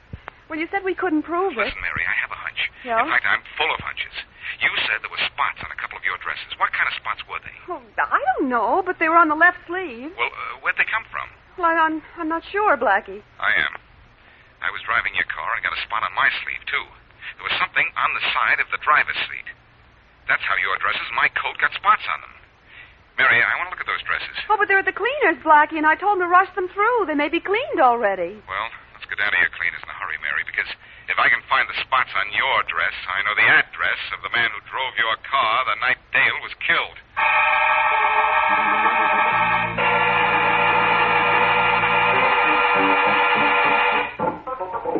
No, Miss Wesley, the dresses are still here. The truck from the central plant hasn't shown up yet. Well, let's see them, will you, please? Better Yeah, still, sure. just show me one of them, the green one. Yeah, sure, Blackie. Just a minute. I have it right here. Blackie, what will this prove? Let's say, what do I hope it will prove? Here's that dress, Miss Wesley. You want to look at the green one, didn't you? Yeah, that's the one. Let's see that spot. Here it is, Blackie, in the back of the left sleeve right there. It's going to be hard to take that out, Miss Wesley. Well, Blackie? I'm not sure. But if what I think is right, this spot is going to get Faraday out of a closet and you out of a jam.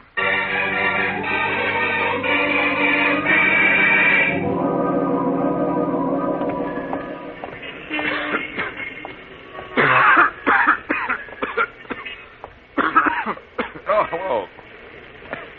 You still out here blocking doorways? Oh, hiya, Blackie. What's the matter? Got a cold? Want in to see the boss again, huh? Yes. Gonna take me to Harry like a nice boy? Sure. Come in. I gotta hold the door open for the president of our company. Thanks. Follow me. Oh, I think I know my way all right. You better stay out here and guard the front door, huh? Oh, yeah, that's a good idea. Hello, Harry. Well, if it ain't Blackie. You want to see Mr. Buckley, huh? Yes, I do. Okay, you follow me. Hey, you got an awful bad cough there, Blackie. You got a cold? Yes.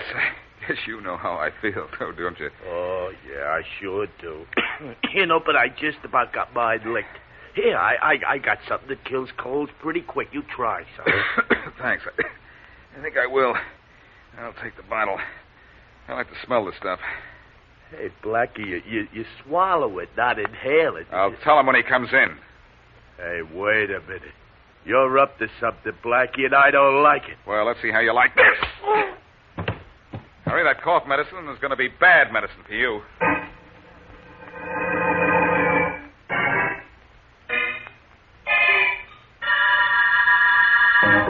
Harry. Smith. Tommy. Where is everybody? Harry. Joe, somebody. What's going on here? Where are you guys? What's the matter here? Harry. Joe. Somebody. What's the... Hello, Buckley. Huh? Oh, Blackie. Hello. Where's everybody? Don't you know? You're the boss here. Yes, but... Say, didn't you see anyone when you came in? Yes, I saw them all. Faraday and I saw all the boys, Buckley. One at a time. Well, where are they? Sleeping, some of them. The ones who wouldn't go quietly. And all of them are in the police wagon outside and waiting patiently for you. You're lying. Go outside and climb into the police wagon yourself and see. You want your friend, Miss Wesley, to go to prison? I told you if you interfered in my affairs and didn't keep Faraday away, I'd send her to jail. Yes, I know you told me that. Now, just to make things even, maybe I ought to tell you that Mary wasn't driving a car when it killed Henry Dale. If she wasn't, I don't know who was. Oh, yes, you do. You were riding with him at the time. Harry just told me. Harry told you? He wouldn't tell you anything like that. I'll admit he didn't want to at first, but I persuaded him. And what's more, I have proof that Harry was driving Mary's car. Some of his special cough medicine spilled on the side of the driver's seat. Wait a minute, Buckley. Wait a minute. You're not going anywhere. Not until I give you an escort. Oh, yes, I In am. place of an escort, maybe you'd like this. Come on in, Faraday. The slaughter's fine. Oh, we have to pick him up and carry him out, too, huh? Sure. If you're weak after staying in a closet for so long, I'll carry him out myself. Don't remind me about that closet, Blackie. If you hadn't let me out 3 hours ago, I'd have suffocated. I'm sorry, Faraday. But it was because I locked you in that you can lock these guys up.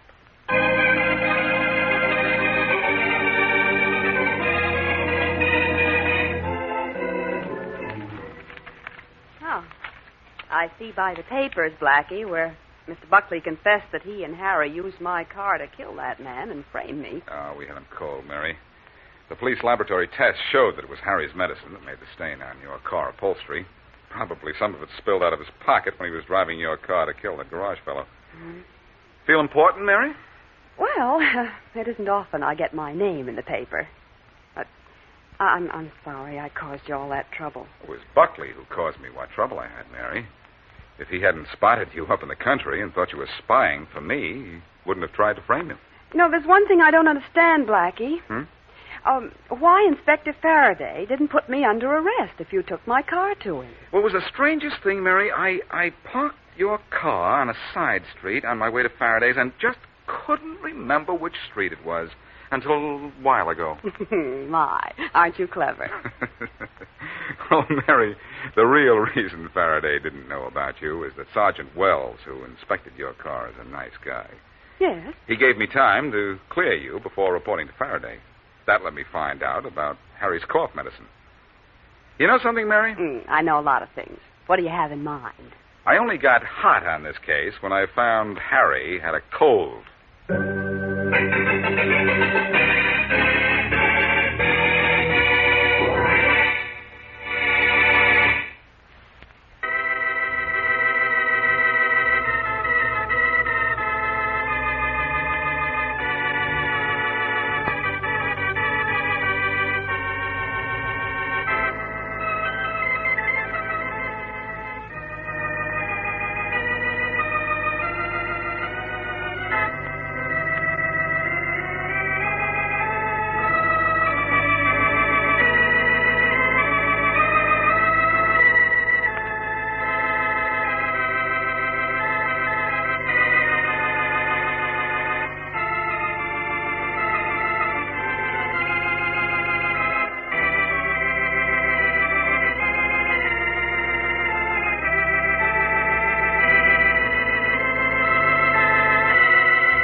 That's why they call me Shiny, mister. Shiny Steel. Shiny Steel, huh? Fella, you sound like a character out of a comic strip. Shiny Steel and round as a wheel. That's me, mister. With all the exercise you get, I'd say you ought to work some of that weight off you. It's the weight behind the cloth that puts the shine on those shoes, mister. When I get through, you'll be able to use your shoes for a looking glass. And with a face like mine, I avoid mirrors whenever possible. Nasty scar on your cheek. Where'd you get it? I bought it. Another guy had one, and I liked it. Okay with you? Sure. Well, all done, mister. All right, nice job, fella. That's the best shoeshine I've ever had. How much we owe you, friend? Usual price, mister. $50.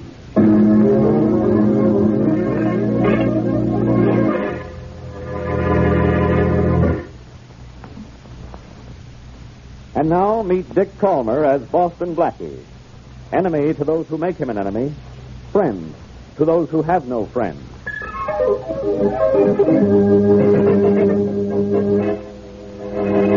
Blackie, get out of here. How can you say that, Faraday? How can you tell me to get out of here when you don't even know where you are? Ha. I know where I am, all right. I'm in my office, and I'm up to my ears in a murder case. You're lucky. The case has reached the point where you have no feeling whatsoever. I'll ask you once more. Are you going to get out of here? No.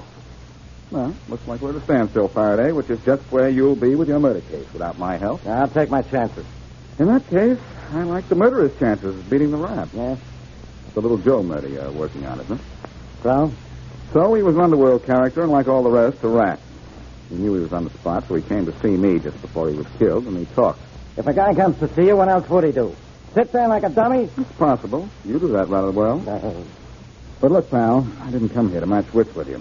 If I had, I would have left mine home so we could start even. I came to tell you that little Joe gave me a tip on a counterfeiting mob. Who cares about counterfeiting? I'm interested in the killers of little Joe. You know who they are? No, but they're tied up with this phony money ring. I'll tell you that. And I'll tell you something else. I'm going to help you bust that ring. You think? Which is more than I can say for you. Well? I said I'm going to help you, and I am. If you'll just get it through that 10-ply skull of yours that I know what I'm talking about, then we'll get somewhere. I want you to get somewhere right now. Out of here. Now, how many times do I have to tell you that? How many times do I have to tell you that I can crack this case wide open if you'll only listen to me? Okay, I'll listen. Anything to get rid of you. Well, I'm listening. That's the best thing you do. Little Joe was killed because he found out where and how the counterfeiters were passing their money. Where are they doing it? A shoeshine stand run by a guy named Shiny Steel. I watched it being done this morning. I saw Shiny slip a bill to some guy, and I know the password that's being used. You know how the money's passed? Yes. If you'll come down there, stand at the corner and watch, I'll show you. So let's go to the shoeshine place so I can polish off this case.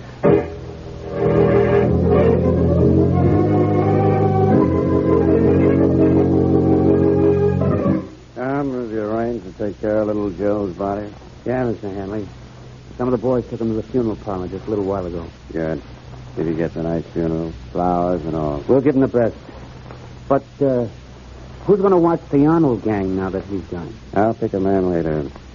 They better be smarter than little Joe not to let the Arnold boys know they're being watched and stay away from people like Boston Blackie. Look, isn't there a better way to get in on Arnold's racket? He's making the best phony stuff I ever saw. That he is. Tell me, what are we going to do about the killing of little Joe? Well, he was one of our boys, so we killed one of Arnold's men, of course.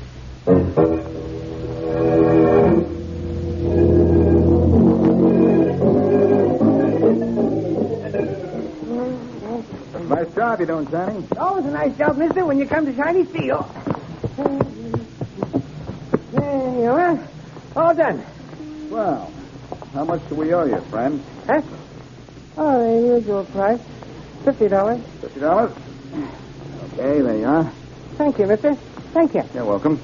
All right, let's make step right up and get a time sometime. Blackie, how'd it go? Faraday was great. I gave him $50 and he slipped me a bill right in the side of my shoe here. Where? Right here. Look. Here it is. And look at the amount of the bill. $100. $100 for a 50, huh?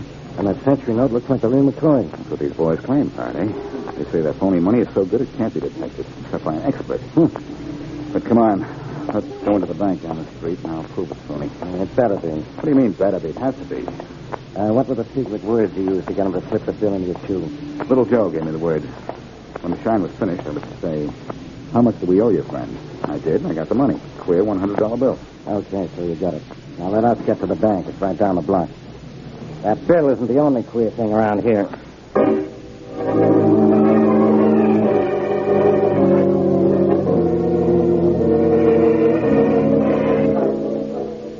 Okay, so you gave the bank teller the $100 bill, Blackie, and he took it inside somewhere. All right, so what?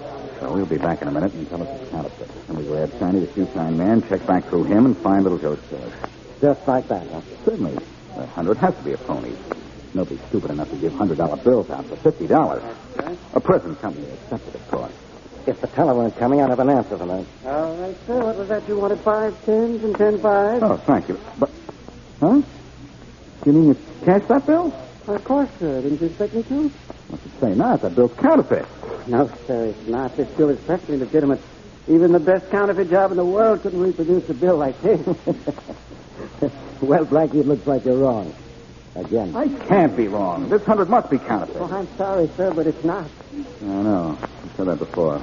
Monotonous, isn't it, Blackie? To hear how wrong you are so often. Faraday, why would anybody give me a $100 bill for $50? Maybe the government is having a sale. How do I know? All I know is that it isn't possible.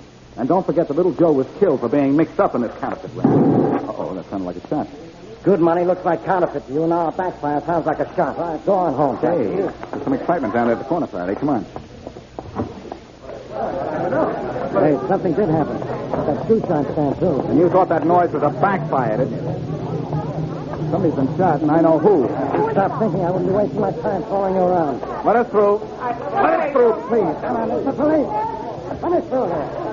All right, get back, get back. Shiny the Shoeshine Man, Faraday. Yeah. Somebody really let him have it good, too. Great. Now I have 2 murders on my hands. 2 murders and a crazy guy who keeps babbling about counterfeit money. And I'm going to keep talking about it, Faraday. But there's a difference between you and me. I'm going to do something about it, too.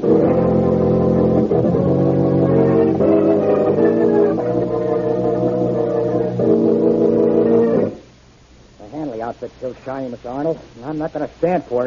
Temperament. But Shiny was a pal of mine. I don't like the guys who kill my pals. I said temperament. Temper, I have to.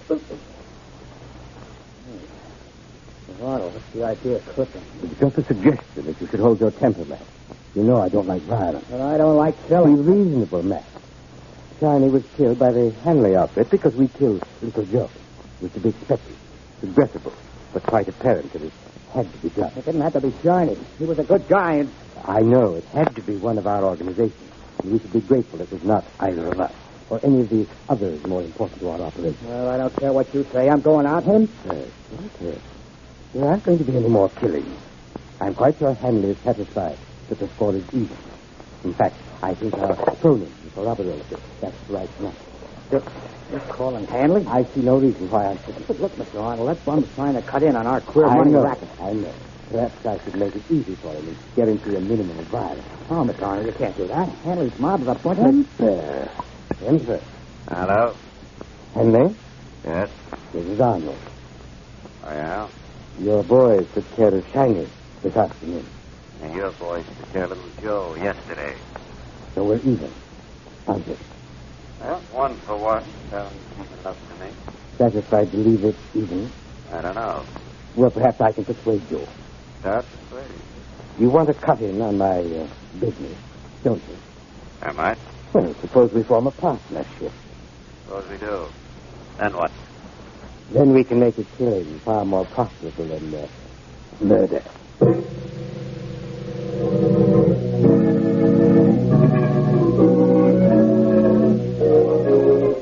Oh, Mary, I'm getting more like Faraday every day. This is a case I just can't figure out. Well, I know I'd like to get $100 bill for every 50 I have, Blackie. Of course, I'd have one $100 bill. Now, all kidding aside, Mary, this isn't anything to laugh at. Why should the Arnold mob give $100 bills to 50? Now, I ask you why. Don't ask me. I just listen here. I wonder if I think up here. Nobody gives away $50 unless... Unless what? Yeah. Oh, no, it's too crazy. Just the kind of thing Faraday would think when he wasn't in his right mind either. Well, maybe you're in your right mind, but on the wrong track. Could be. I wish I'd stayed on the track of that guy I saw get a bill from Shiny this morning. Well, what you wanted to lead to the gang Shiny was working for, Blackie. I know, but with Shiny dead, I have no lead. There's no telling how long it'll take me to find out who else is passing those counterfeit bills for him. I thought you found out those bills weren't counterfeit. Oh, did you have to mention that? Well, The one piece that's missing from the puzzle. Mary, I lost that guy this morning because... what guy? The man I saw get the $100 bill from Shiny. Oh. I trailed him to the Wells Hotel. Sonny beat me to the elevator, and the elevator door closed just before I could get in. Well, you know his hotel. Now all you have to do is go from room to room. Mary, there are 800 rooms in the Wells Hotel. Oh. No. I had one lucky break. He was alone in the elevator, and I saw the indicator stop at 9. Our man is probably on the 9th floor. Well, I know what happens now. You're going to see him. Mm-hmm. He may be the lead that will get me places eventually in this case. But I may have a tough time finding him. I don't even know his name. I don't know why real money is being sold cut rate, and I don't know who's in back of all this. You know something, Blackie? What? It's absolutely amazing what you don't know about this case.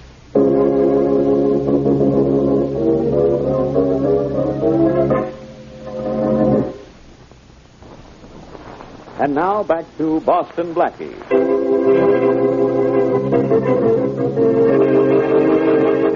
Little Joe of the Hanley mob comes to Boston Blackie with information about the Arnold gang, reputed counterfeiters, and is killed for his trouble. With information supplied by Little Joe, Blackie receives a $100 bill from the counterfeiters for 50 of his own. But much to his surprise, the $100 bill is proved to be genuine. Later, one of the counterfeiter gang, Shiny Steel, is murdered to avenge the death of Little Joe, and the two rival gang leaders decide to merge. As we return to our story, Hanley and Arnold are in Arnold's printing plant. Here's where I make my stuff, Henry. You like my shop? Well, the shop's not much to look at, but I sure like to look at the stuff that comes out of it, Arnold. Good, isn't it? I can't tell it's no real stuff. Let me see that century note again, will you? Doesn't it? Feels good, too, doesn't it? I better turn this press off. Looks like the real thing, Arnold. The real thing. I take this for a legitimate century note any day. So would any bank. I know. That's what gets me. That's what's going to get us a few $100,000, too. A partner? Yeah, I like that. Partner. But I'd sure like to know something. What? I know this money's queer. I see you making it, but how do you make it so good, Arnold? How do you do it? Sorry, Henry. We're partners. You get half the profit. But how I do it, I keep to myself.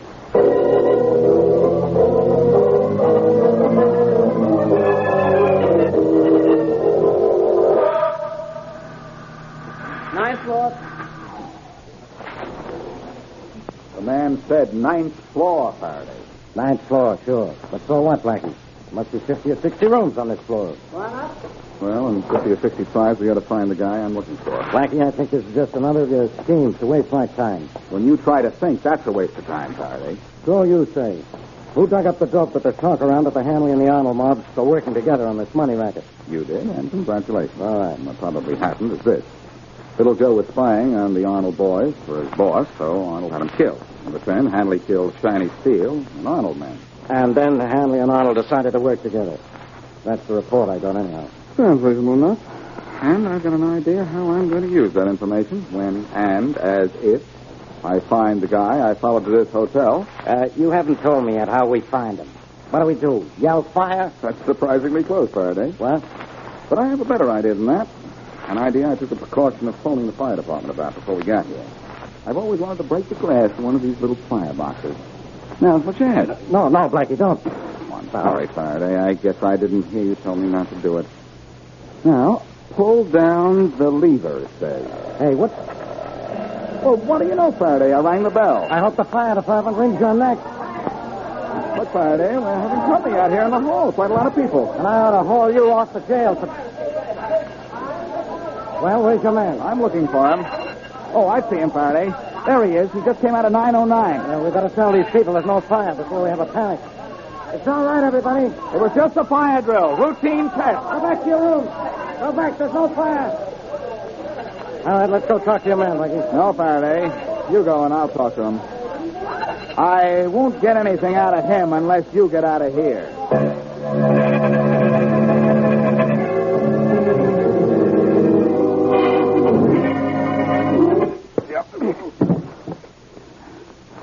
Now, look, tough guy. You've had a dozen scars to match the one on your chin. You're going to get more. I'm going to keep clipping you. Never mind hitting me again. I had enough, Blackie. Good. So have I. Now, what's your name? Davis, Johnny Davis. Okay, Davis. Now we're getting somewhere, and besides, exhausted. You bought a $100 bill from Shiny Steel this morning, didn't you? You paid $50 for it. What makes you think so? I saw you do it. Why do you think I went to all this trouble to find you? You bought that bill, didn't you? Well, you say I did. I don't want to argue with you. I don't like the logic you use. Okay, I bought it. Let's see it. I don't have it now. I took it to a bank. You got small bill for it? Yeah. You know, that's counterfeit money, Davis. If it was, the bank didn't know it. I know. Counterfeit money's so good, not even experts can spot it. That doesn't sound possible, does it? No. Never would have touched it if I thought it wouldn't pass for the real thing. Johnny guaranteed it would when I was told to contact him. You'd like a few $1,000s of it, wouldn't you? Who wouldn't? Well, I have an idea you're going to get a chance to buy all you want. Did Shiny ever say you could buy a lot of it? Yeah, he did. He said the gang would contact me when they were ready to sell. I gave Johnny my private phone number. I thought so. Well, you're going to sit right here till they do. So, let's go to dinner, huh? We may have a long wait. Okay. Of course, Davis, when the gang calls, I'm going to answer. Why? Because after I answer that phone, the guys I'm looking for are going to answer to the law.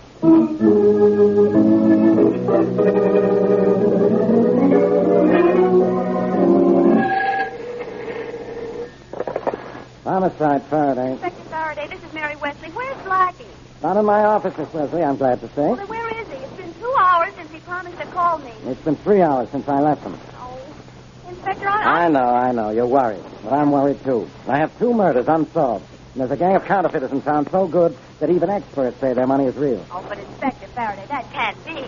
That can't be, Miss Wesley, but it is. And I can't be stopped either, but I am.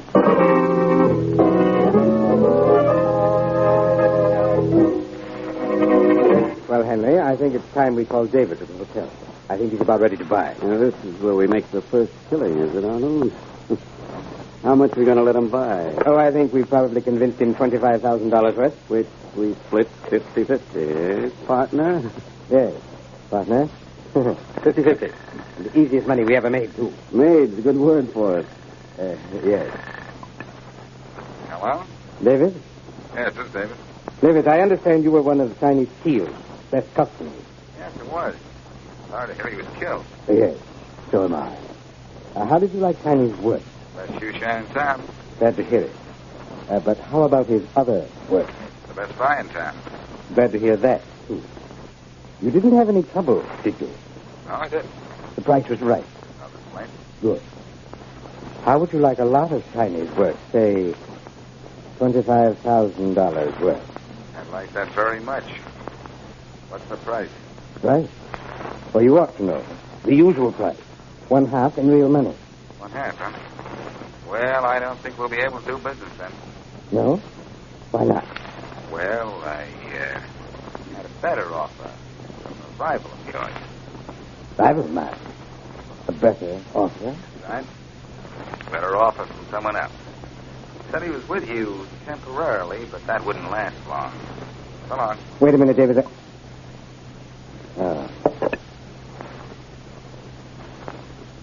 Henry. What's the matter? You know what's the matter. You contacted David, didn't you? Oh, no. Look, I took you in as a partner, not as a double crosser. I told you about David. You made him a proposition. I didn't. Oh, yes, you did. You made him a better offer. You're crazy, Arnold. I never even heard of him until just now. I'm going to put that son away. Sure. After I put a slug in you.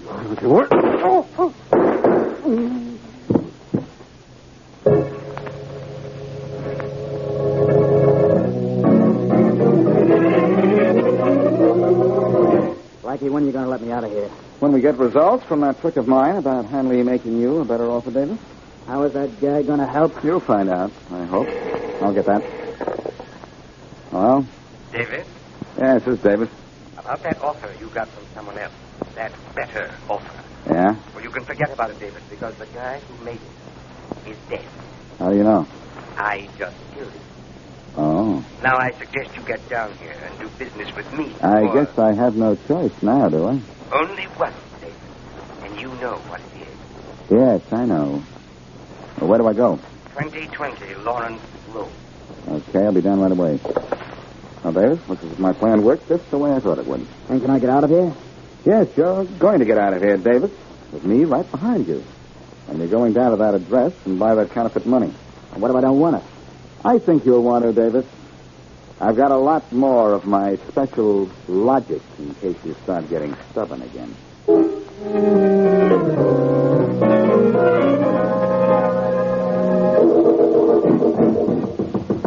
Come in. Hello. Davis? Yeah. Well, I see you decided to do business. My name is Arnold. Close the door. Sure. Sit down. I'll stand if you don't mind. Well, the customer is always right. Have the money with you? Yeah. And you're going to do business with me, and not my late partner. Uh-huh. Listen, it was costly to kill Henry, so I'm going to charge you with the... Will you listen to me? This is a trap. What? A trap? I'm not alone. Boston Blackie's just outside that door waiting for you to make a deal with me. Boston Blackie. Why, you... I couldn't help it, Arnold. That's it, you haven't I? Yes, but... Wait. Blackie's just outside that door, you see? Yeah, with a gun. Well, I have a gun, too. I'll just go over and open this door and give Blackie a surprise. Watch this. All right, Blackie, I've got... Back in, Arnold. Don't turn around till I tell you to. He's in back of you, Arnold. Huh? What? Nice double crossing, David. But I expected it and came around the back way. Drop that gun before I drop you, Arnold. Don't pick up that gun, Arnold. Faraday and his men will do it for you when they come to pick you up.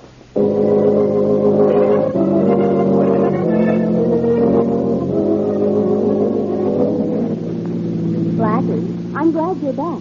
Oh, so am I, Mary. Only if I hadn't anticipated a double cross from a certain Mr. Davis, I wouldn't be back. I'd be flat on my back. Don't you think I'm entitled to an explanation of what happened, how those fellows were able to make such wonderful counterfeit bills? Oh, Mary, the counterfeit bills they were making were terrible. But they passed at the bank. No, Mary. Here's what happened. In order to set up Davis and a couple of other suckers for a big bill, a fellow named Arnold passed out a number of good $100 bills using shiny steel, the boot black, as his go-between. He passed out good money. Yeah, half price. Then when Davis and the others found that even a bank would cash the bills, they'd be prepared to buy the counterfeit money in big amounts. Oh, pretty cute. No question about that. As soon as I realized that's what the plan had to be, and after Faraday tipped me off that the Arnold and Hanley interests were merged, I got the idea of playing one against the other, and I did. With the result that Arnold killed Hanley. You know, you're very clever sometimes, Blackie. What do you mean sometimes? Oh, most of the time, then. That's better. Blackie, put your arm around me, will you? Sure. Now, that's something that's really better.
anything through this fog tonight, Mr. Jensen? Not a thing, Captain Ross. We're bound in. Can't see more than halfway through the window of the wheelhouse. Well, we'll see the Rocky Island Lighthouse in a minute or two. Find our way into the channel. But we'll find nothing but reefs without the light, Captain. Reefs and deep water just in front of them. Even with the light, it's going to take a true course to get us in without running aground. The channel's directly north of the Rocky Island Light, Mr. Jensen. We'll enter the channel with the light on our port side. There she is now, Mr. Jensen. Aye. What a blessed sight. Ripping off our course. I'll adjust that. Keep her steady, Mr. Jensen. Aye, sir. No problem now. We'll have our cargo safe in an hour. Aye, and it'll be a long time before we carry so much of value in our hold again. There's no trouble at all now, sir. The lighthouse is practically telling us we're safe and sound now. I think I'll go below. We run on the reef. We're going down. Sound the alarm. All right, sir. All hands on deck. All hands on deck. Hands on ship. Up hands on ship. Up hands on.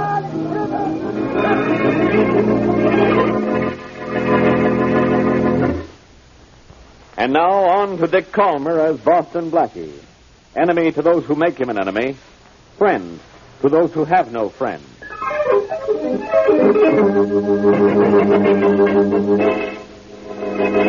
Aye, Mr. Kingston, I know it was tough for you to lose that ship last night, but you'll have to admit this is the first ship of mine you've ever lost. That's true, Captain Ross, but so far this year I've lost 4 ships, and all in nearly the same spot, and all the same way, and all carrying valuable cargo.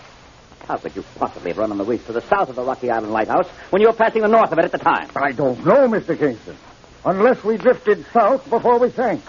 When we came ashore after we abandoned ship, we steered straight for the beach and landed south of the light. Impossible. That's the same story I heard from the captain of every ship I've lost, and I don't believe a one of you. Were you north of the light at the time of the crash, or weren't you? Aye. We seemed to be north of the light when we crashed. North of it when we sank. But the spot where we went down is south of the light. I checked on it this morning. I saw a part of the crushed hull on the reef. Then you steered a course into the channel south of the Rocky Island Light. No, Mr. Kingston, absolutely not. I'd stake my reputation we were north of the light. Oh, it's impossible. Come in. Excuse me, Mr. Kingston. Yes, Miss Underwood. Mr. Lawrence from the Deepwater Salvage Company is on the phone. Yes, I know what he wants. Tell Lawrence he can have the job. He's always done a good one for me, but don't tell him I said that. No, Mr. Kingston, I won't tell him.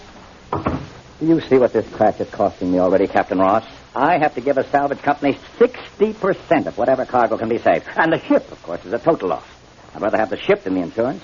And I think I'd better have ship captains that can tell north from south. Mr. Kingston, maybe the Rocky Island Lighthouse was out. If it was, what light did you see? The ghost light, Mr. Kingston. Ghost light? On the cliff above the reefs. There used to be a lighthouse there. The place where we ran on the reefs is just a little to the north of where the old lighthouse was. What? Before it was washed into the sea, the lighthouse keeper with it. The lighthouse was lost, and so was he. Of all the ridiculous things I ever heard, it may sound foolish, Mr. Kingston, but it's the only possible thing that can explain how we would crash south of the Rocky Island Lighthouse when we were north of it all the time. The ghost light, Mr. Kingston. And members of my crew are not the first it has taken to the bottom of the sea. You lost some of your crew, Captain Ross? Yes. You didn't tell me how many. 3. They were caught below deck in the crash. Captain Ross, I can tolerate misjudgment. I can almost tolerate stories of ghost light. But when some of my employees are killed... They were killed through no fault of mine or of my pilot, Mr. Kingston. We were north of the Rocky Island Lighthouse when we crashed. All right. You were north of it. But something's crazy somewhere, and 3 men are dead. I don't know why, but this sounds like murder to me, and I'm calling my friend Boston Blackie.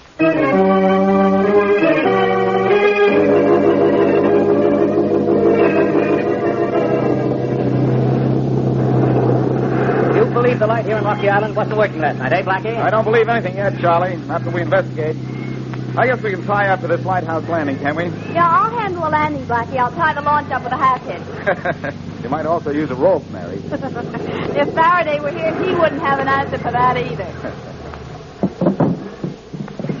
I'll tie the boat, Mary. You can get up on the landing. Oh, thanks, Charlie. Oh, what a beautiful lighthouse. I suppose you'd like to live in it. Would I? But I put different curtains in the windows. And a lace shade and tassel on the light, I suppose. Well, I don't know about the tassel. Oh, look, there's the lighthouse keeper's daughter. There's always one, isn't there? If you mean the woman in the doorway there, the lighthouse keeper must be 80. This woman's an easy 60. If there is such a thing as an easy 60, No sightseers allowed out here. This is government property. the only sight we want to see is the lighthouse keeper. And we have government permission. Here's our pass. Oh. What do you want to see him for? We just want to ask him a few questions about an accident on the reefs near here last night. The ship that sank down yonder? That's right. Tell your husband we'd like to see him, will you? What makes you think I'm his wife? I didn't say so. Just imagine you were. Well, I am, but I don't like things taken for granted. Well, may we see him, please? He isn't here. He's gone to the mainland for supplies. Oh, I see. Anyone else out here? No, only me. We thought we saw somebody up in the tower as we came out here in the launch just now. Nobody's up there. We'd like to look, if you don't mind. Well, I don't. Okay, go ahead. Stairs are right there. It's going to be some climb. You want to stay here, Charlie? No, I'll go up with you. Oh, I think I'll stay here, though. They say steps are good for the figure, Mary. Oh? What's wrong with my figure? If Faraday were here, he couldn't answer that either. See you in a little while. Come on, Charlie. It's a long, slow climb, but I'll bet the view's good when we get up there. You'll have to excuse me, miss, but I have chores to do, whether there's company here or not. Oh, that's perfectly all right. I'll just stand here in the door and admire the view. When you've looked at it as long as I have, there's nothing you admire about it. Always the same. Always the same.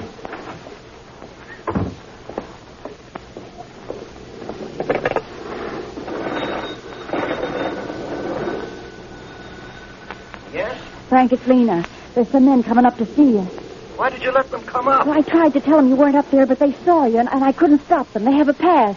They want to talk to you. What about? Do you know? About that ship that sank on the Devil's Reefs last night. I was afraid of that. Thanks. Thanks for telling me.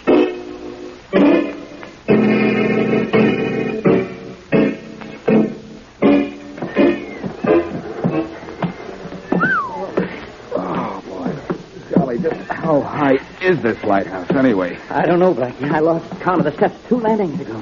Well, here's another landing. The next to the last one, I hope. Oh, let's rest. You took the words right out of my mouth. It's a good thing you did. I don't have breath enough to say them. I know what you mean. Well, we've got to be able to talk to the lighthouse keeper when we get up there. And I think he is there, despite what his wife said.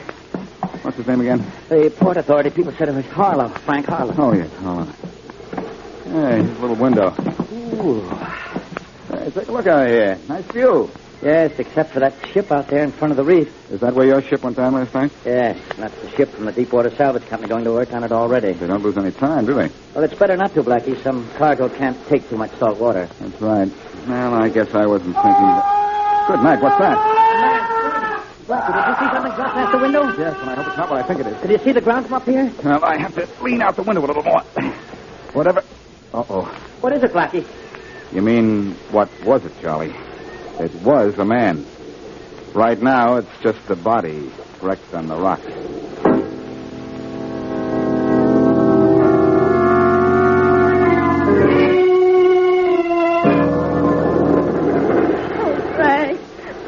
Now, please, Mrs. Harlow, come away from the rocks. Blackie and Mr. Kingston will be down here in just a minute. And they'll... He's dead. He's dead. Yes, I know, Mrs. Harlow. He's dead.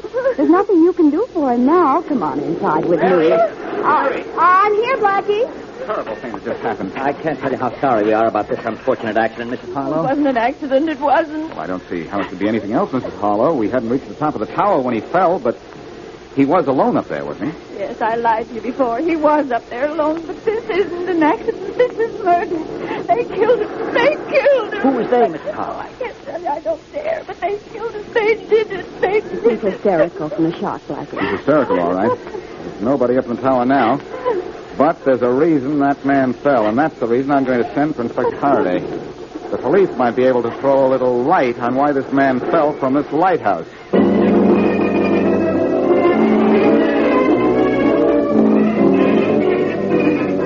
I'm sorry it took me so long to get here, Blackie, but I can't rush away from headquarters on every accident case. Anytime you rush, it's an accident, Faraday. Amusing. But listen, this is the light tower here. Mrs. Harlow says her husband didn't fall from up here by accident, but there was nobody else here. Who pushed him then? You or Charlie Kingston? I never push people out of lighthouses, but in your case, I'll be glad to make an exception. We weren't up here yet, Faraday. We were still one landing below. Now, Here's the window he went out of. Look, this is strictly an accident case, Blackie. Or a suicide if he was alone. He was alone, all right. Only Harlow and his wife worked at Lighthouse. The only two people on the island. Hey, look, I didn't see any wife when I landed. Only Miss Wesley downstairs. Where's Mrs. Harlow now? Charlie took her ashore and left her with some of Mr. Harlow's relatives in the city. You can talk to her later. Let's see what evidence of murder there might be around here. There's none, and you know it. This is just another of your little schemes to waste my time. Look, there's a scuff mark on the window ledge where he climbed out. I see it. Look here. Here's the reason he fell. He was hanging out the window here by his hands when a piece of the ledge broke away. Look, see, it's all rotted. Yeah. Breaks when I touch it. A guy falls to death because he was hanging out a window and the window gave way. And the great Boston Blackie calls it murder. I didn't call it murder until Mrs. Harlow insisted it was. She's out of her mind. And Harlow must be out of his to hang out a window way up here. What was he doing that for? He was probably trying to hide from Charlie Kingston and me. Look, I want to hide from you, too, but I don't hang out of windows 100 feet in the air. What did he want to hide for? Probably to keep from answering our questions about why Charlie Kingston's ship crashed on the reef down there last night. Down where? Oh, over there. There, to your right. Where the salvage ship is now. That's a ship from the Deepwater Salvage Company that Charlie hired to save some of his cargo. 3 men were drowned when Charlie's ship went down last what night, was and the ship doing way down there? That's south of here, and the channel's north of it. Couldn't they see this light? We saw a light, all right, Faraday, but it was down that way, and this one was out. Or at least that's what the captain's story was. And that's what we came to check into. It's the only thing that would explain why... I'll get it. Well, probably Sergeant Matthews calling from below. I told him to let me know if we got any reports from that police on the radio. Okay. Hello? Hello, Inspector Faraday. This is Mary Wesley. Yes, I know it, Miss Wesley. Look, Inspector, Sergeant Matthews just scaled up to the boat that there's been a shooting in town. That's fine. And I'm out here because a ship sinks last night and a man falls out of a window today. Who's been shot? A man named Lawrence. And, it's the funniest thing. What's so funny about it? Well, there's a Deepwater Salvage Company boat out where Charlie's ship sank last night. So? And the man who's just been shot is head of that company.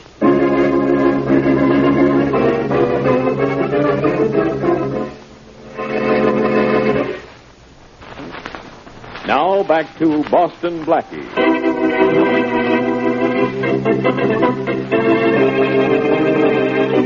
Though it was steering a fog-bound course into the safety of the channel north of Rocky Island Lighthouse, one of wealthy Charlie Kingston's cargo ships crashes and sinks against the reefs south of the light.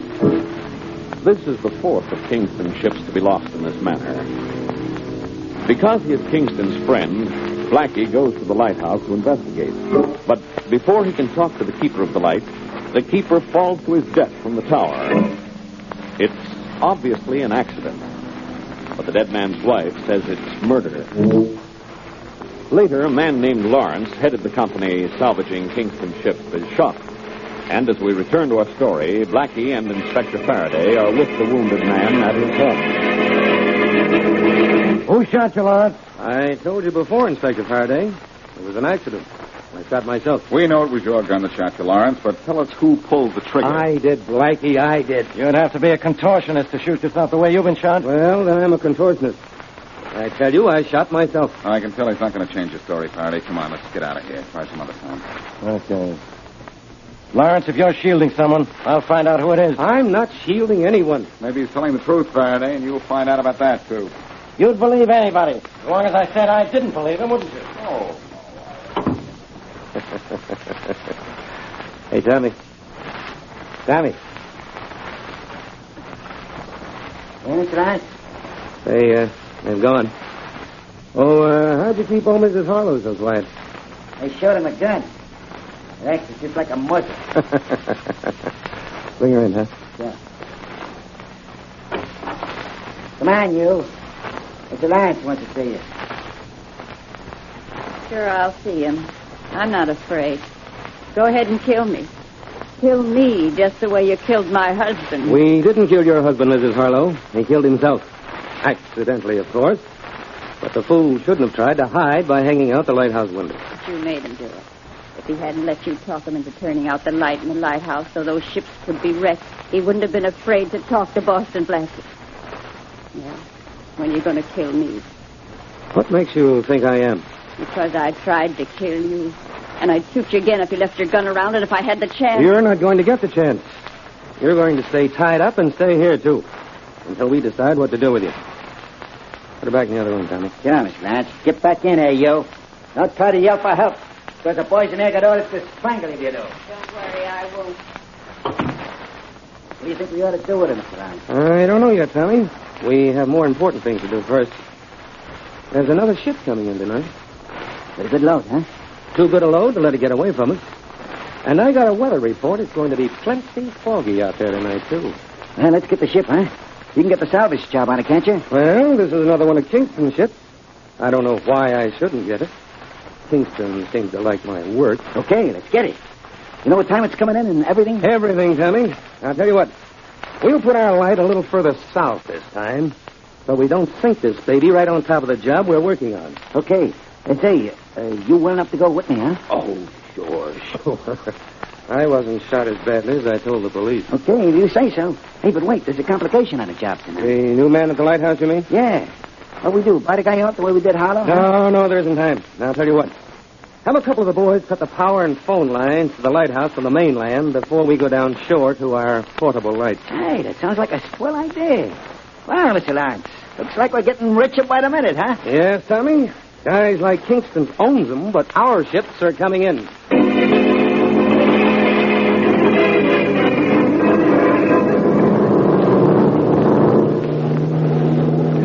Heavy fog tonight, Captain. Yes, but we should be sighting the Rocky Island lighthouse pretty soon, and it'll guide us into the channel. Fog's almost too thick for that light, sir. It'd have to be solid to hide the Rock Island beam, Mr. Jenkins. Aye, sir, it would at that. I sure wish we'd sight it. We're still a little too far out. Another 10 minutes and we'll see it, though. I'd hate to try to find the channel without it, Captain Wills. I don't want to end my days on Devil's Reef. I know Mr. Kingston wouldn't want to lose another cargo on Devil's Reefs, and neither would I, but I suddenly have a strange feeling that we're going to have trouble with those reefs.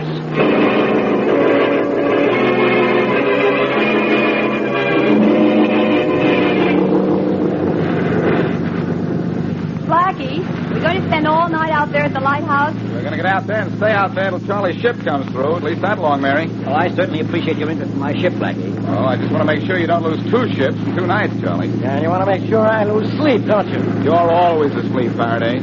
If you weren't, you'd know why we have to go out to this lighthouse and what caused Charlie's ship to go on the reef last night. Even I know what caused that, Blackie. Another light down shore from the lighthouse. Sure, Mary. Who's ever wrecking these ships sets up a portable light which guides the ships onto the reefs. And those same people that bribed the lighthouse keeper to turn out the light at Rocky Point. Right, Charlie. It's that simple. And I know what's doing it, I think.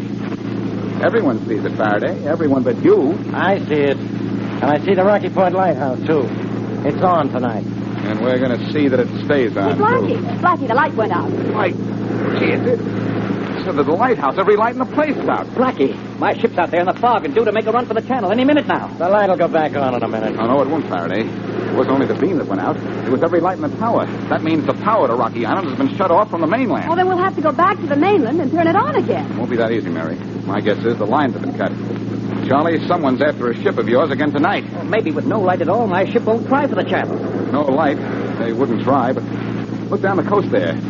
Look down there, a couple of miles. Oh, no, it's not a light. It's not a firefly. That light down there is just south of Devil's Reef, Blackie. My ship will be guided right into the rock, just like the others. We've got to do something. We will. I suppose you know exactly what to do, don't you, Blackie? Yes, Faraday, I do. We're going to land at Rocky Island. And you and I are going to start a fire that will wind up this case in a blaze of glory.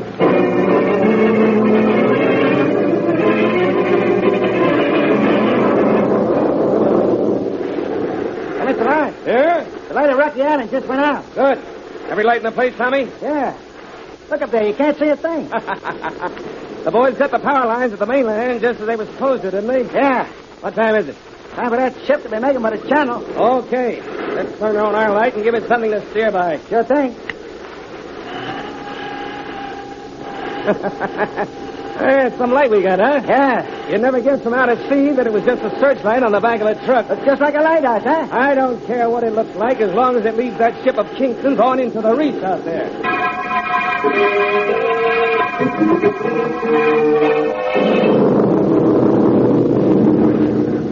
Captain Wills. Aye. There's the Rocky Island light down there. Oh, yes, Mr. Jenkins, I see it too. We're awful close, sir. Much too far north to make the channel. Oh, that's odd. I was sure we were heading straight into it. Better get back on course right away, Mr. Jenkins. We're close to shore. All right, sir. Odd, very odd. If I didn't know better, I'd say that light is several miles south of where it should be. Well, you can't move a lighthouse, Captain Wheels. Much easier to change course for ship. Aye, and I... Mr. Jenkins, look there just north of us. On fire, sure, Captain Wheels. Yes, sir, a house on fire. It's a pretty big blaze. Mr. Jenkins, what do you see in the light of that fire? Or am I just imagining it? Why, sir, it's a lighthouse. Yes, I can see the whole town in the light of that fire. It's the Rocky Island Lighthouse, Mr. Jenkins. Yeah. And we're south of it, when we ought to be north of it. Reverse engines, Mr. Jenkins. Right. We've still got time to keep off Devil's Reef.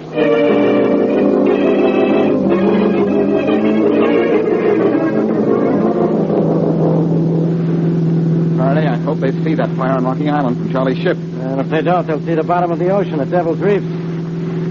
It sure works hard breaking up the stuff we set on fire. Oh, the exercise will do you good. Let's hope it works and they see the fire on that ship. Then what? Hey, I see that phony light you were talking about, Blackie. It's out there on the point. The point is now how to get it out. And will the guys who are operating it stick till we get there?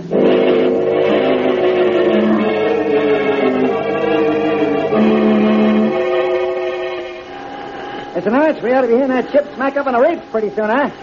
I can't miss this light of ours. Yeah, I thought we'd hear the ship already, Tommy. Must be late. Hope nothing's gone wrong. Hey, look at the shoreline there, Mr. Arch. There's a big fire. Yeah, so there is. I wonder what's on fire. I don't know, but what's the difference? Hey, it's near where the Rocky Island Lighthouse is, Mr. Arch. In fact, it's on Rocky Island. Yeah, say, I think you're right. Hey, you think the ship will see, huh? Be able to see at the lighthouse? No, I don't think so. They're looking for a light on that ship, not a bonfire. So let's keep this searchlight blazing good and bright. Pretty soon... Hey, Mr. Arch! The light's been shut out. Run, Tommy, while it's good and dark. Somebody knows we're here. Somebody sure does, Lawrence. Mr. Arch, it's Blackie. Never mind who it is. Let's get out of here. Hurry up. I'll take you first, Blackie. You will. I will. One down, Blackie. I want to go. And he's going to get out of here. Oh, no, Lawrence. You're just going... Oh. How many down now, Blackie? 2 down, Faraday. And that's all there is. There isn't any more.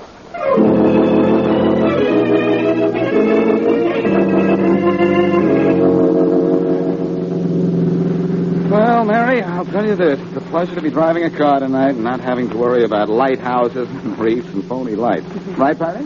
I suppose so. I know what you mean, Blackie. By the way, congratulations on knocking off our friend, Mr. Lawrence. I understand you and the inspector here really had the goods on him, and he confessed. Well, there wasn't anything else he could do after we caught him and his stooge manipulating that portable light. He did tell us, though, that he had that Mrs. Harlow tied up in his apartment. And Faraday did a little rescue work and got her out of there. Which means that everything is nice and smooth. For a change. Oh, how can anything be smooth or nice with Blackie around? Faraday, isn't your brain back from its vacation yet? My mind's working. Good, don't you worry about me. Somebody better. And believe me, you're plenty to worry about. Now, look, both of you. This will have to stop. We're supposed to be having a pleasant evening. And what's Faraday doing here? Well, I knew you two were going to dinner. I asked myself along. Well, why didn't you decline the invitation when you asked yourself? Mary and I would have appreciated that. Oh, now, Inspector Faraday, Blackie's only kidding. It'll be a pleasure to have you for dinner. Have him for dinner? Hey, we should have him at that. Half-baked. Half-baked Faraday. And I can't understand that at all. No, you can't. No, considering all the times I've roasted you. Oh, Blackie.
this one.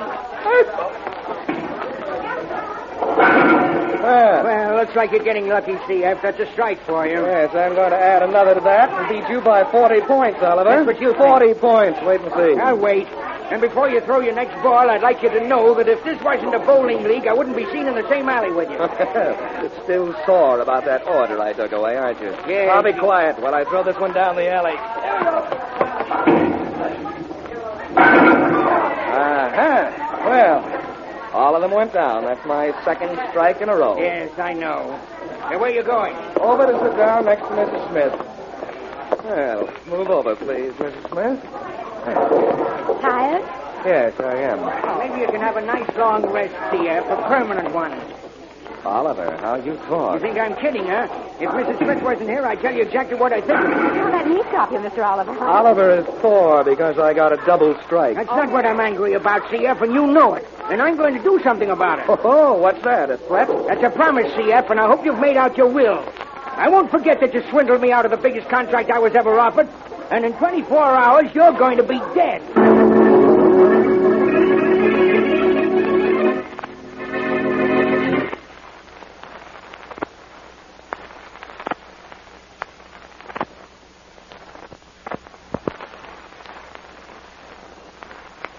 And now, on to Dick Calmer as Boston Blackie. Enemy to those who make him an enemy. Friend to those who have no friends.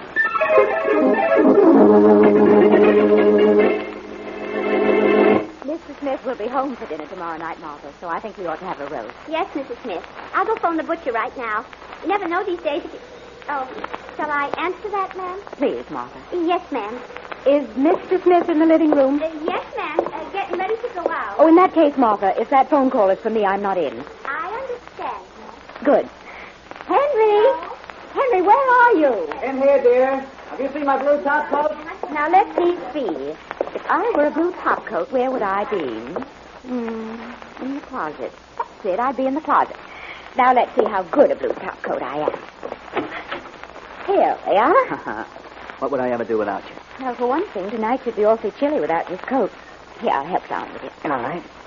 Thank you. Anything you want before I go, Evelyn? No, dear. All I ask is that you win and come home early. Honey, a winner always comes home early. Oh, what did you think of C.F. Baker when you met him at the bowling alley last night? He's all right, I guess. I didn't pay too much attention. Oh. Pretty good bowler, though. He beat that Mr. Oliver pretty badly. Oliver and C.F. have been rivals and everything since I've known them. Mr. Oliver sounded pretty serious when he threatened your friend Baker, dear.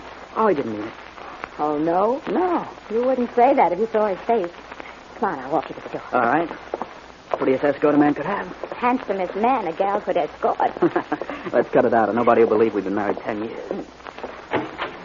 Good night, dear. Good night. Don't be too late, and I'll wait up for... Oh, Henry. Oh, what's the matter? Henry, that's not our car in front of the door. No, it's C.F.'s, honey. We swapped cars at noon. He had to make a trip out to the country with a load of stuff, and his car was too small. Honey, I don't like the idea of your driving C.F.'s car. Well, why not? It'll get me to his house, and I'll drive ours back home. Forget it, dear. You're the worryingest wife I ever had. I'm the only wife you ever had. I'm still not wrong, am I? So long, Ev. I'll be back as early as I can. That's only half of your promise. All right, I promise to win, too. That's my feller who said that. So long, sweetheart. Bye. See you.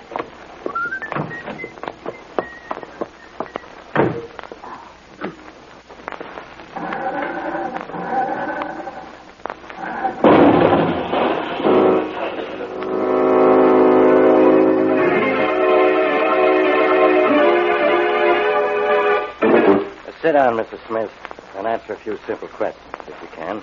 I don't know anything except that Henry's dead and picked us out. I know it's difficult for you to talk about it, Mrs. Smith, but I need your help. I want to know the reason for the explosion in your husband's car. Oh, but it wasn't Henry's car. It belonged to C.F. Baker. C.F. Baker, huh? A friend of Henry's. I see. Well, Mrs. Smith, Inspector Faraday. Oh, get out of here, Matthews. Can't you see I'm busy? Yes, Inspector. Then get out of here. I'm working on the Smith killing.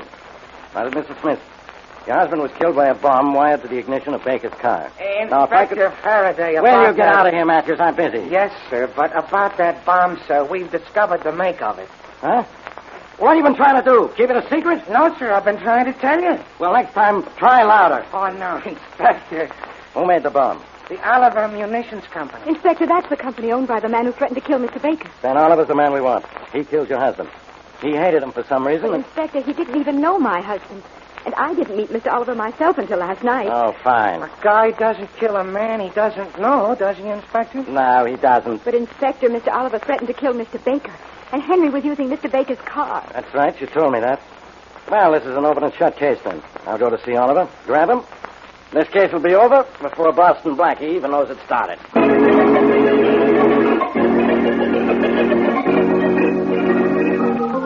I'm sorry, Inspector Faraday, but Mr. Oliver has someone in his office at the moment. Yeah? You'll have to wait.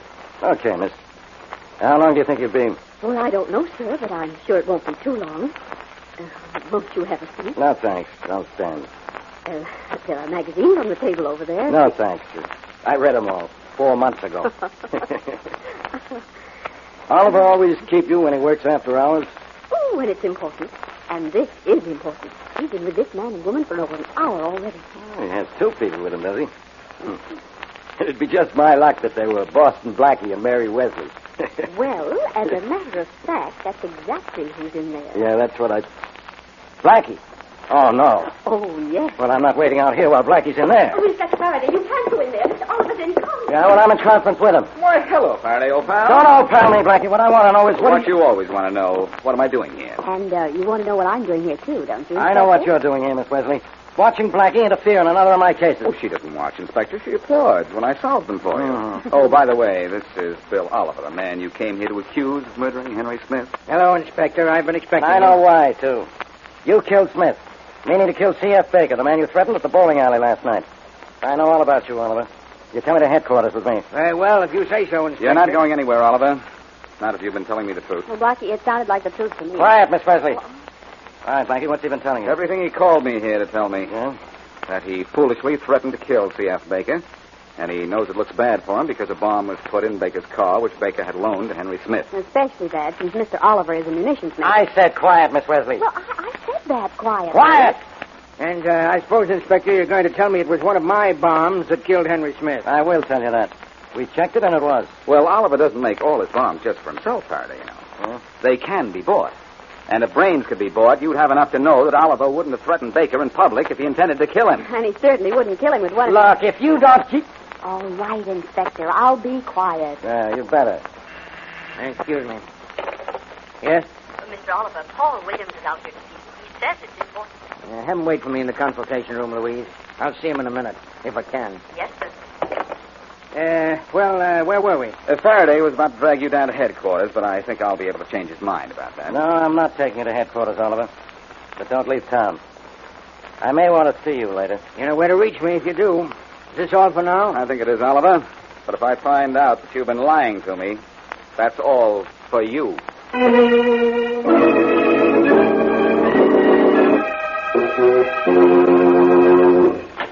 Hello, Paul. Sorry I kept you waiting. That's okay, Mr. Oliver. You heard about the bomb in C.F.'s car, I guess. Yes, in fact, the police were just here to see me. But I had Boston Blackie on my side before the cops got to me. Yeah, well, I said I'd give you $1,000 for killing Baker and gave you $500 in advance, so here's the rest of what I owe you. Huh. Thanks, Mr. Oliver, but the bomb killed the wrong guy. I know that. The bomb idea wasn't very smart, Paul, but I promised you $1,000 for the job, and I keep my promises. Well, I'm sure glad you do. What about Baker? You still want him killed? Yes, I want him killed, but later. After Boston Blackie's made a chump out of himself, making an innocent man out of me.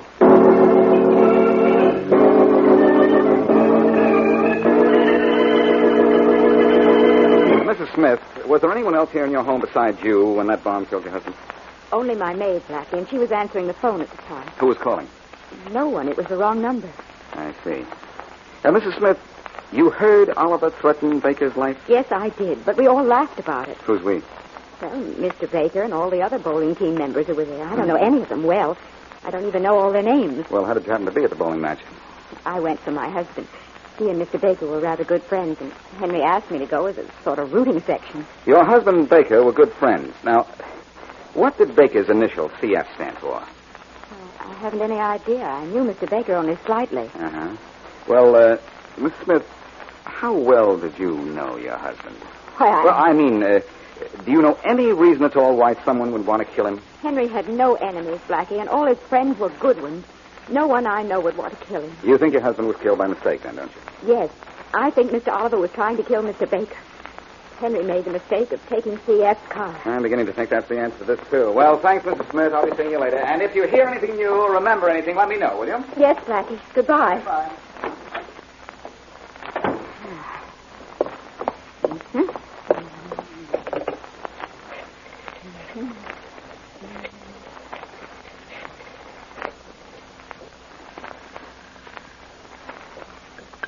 Hello. Mr. C.F. Baker, please. Speaking.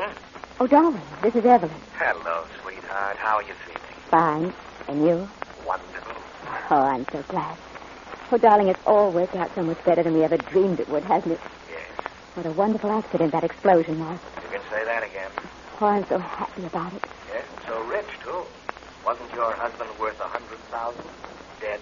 Mm-hmm. You won't stop loving me because I'm rich, will you? I love you all the more. Darling, we'll have to wait a while. Can't be married just yet. Why not? Wouldn't look right. Henry was killed accidentally by that bomb in my car. Let's not give the police anything to think about. I guess you're right. But we won't have to wait too long, will we? Better be a weeping widow, a respectable length of time. A weeping widow, did you say? Mm-hmm. All right, darling. But don't forget that when the accident is forgotten, I want to be your laughing bride.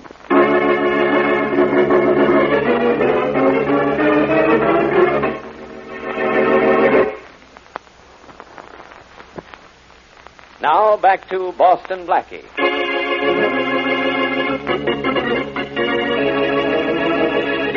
Munitions maker Bill Oliver threatens to kill a man named C.F. Baker. The following night, Henry Smith, in a car borrowed from Baker, is killed when a bomb destroys the automobile. Later, Oliver pays his henchman, Paul Williams, $1,000 for doing the job. The dead man's wife tells Blackie she knows the intended victim, Baker, only slightly. But we later learn that Baker and Mrs. Smith intend to be married. Blackie and Inspector Faraday do not know this, however. As we return to our story, Baker is in the bowling alley where the original threat on his life was made. Doing some practicing, right, Mr. Baker? Oh, yes, Joe. Only it's not doing me any good. I'm a little off my game. Well, keep at it, Mr. Baker. That's the way to get better. Well, I'll try. Ah, good. Not bad, Mr. Baker, not bad. Huh? Oh, who are you? My name's Williams, C.F. Paul Williams. I gotta talk to you. You see, I'm practically unemployed at the moment. What's the meaning of this? Well, you see, when I work, I'm hired to work over certain guys by certain other guys who don't like them. Understand? No, not at all. Look, C.F., let me give it to you easy. Suppose a guy wanted you out of the way. Could hire me to do the job. And I'd take the job unless... Unless what? Unless the guy who was supposed to be knocked off paid me more, like you're gonna do. In other words, Oliver sent you to kill me, huh? I didn't say that. All I said was I was for hire. I could be for hire by somebody who wants you knocked off. All right, could be hired by you as a kind of life insurance.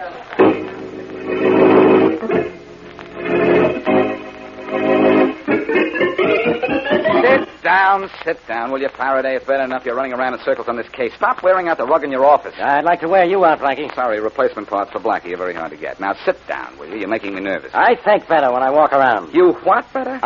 Inspector, you don't even walk straight, much less think straight. Now, listen to me a minute, will you? Okay. Which only goes to prove how silly I'm getting. This case has you puzzled because a fellow named Smith was killed, and your prize suspect, Oliver, the munitions maker, didn't even know him, right? That doesn't puzzle me. So Smith was killed by mistake, that's all. It's your theory that Oliver threatened C.F. Baker, planted a bomb in Baker's car, but Smith was using the car, and he got it. What's wrong with that? Nothing except for the fact that you thought of it. Well, why don't you arrest Oliver if you're so sure? What proof have I got? You gonna let a little thing like that stop? Oh, Blackie, please. Please beat it so I can figure this out for myself. Don't make me throw you out. Kid, this office is public property. Mm-hmm. And I'm a member of the public. Yeah? And you're a public servant. So? So, go get me a glass of water. Oh, Blackie, I'm sorry, Inspector. I was only kidding. Very amusing. You're the best cop on the force, but I really do have to rib you once in a while, just to keep in practice. Now, let me tell you what I think about the case, will you? Oh, go ahead. I think that somebody might have wanted Smith dead. Now, what we have to do is to find out who that somebody is. And how's that done, genius? I'll let you know sometime this evening. Right now, I've got to go get Mary and take her out to dinner. After that, I'll try to blast out the guy who exploded the bomb in that car.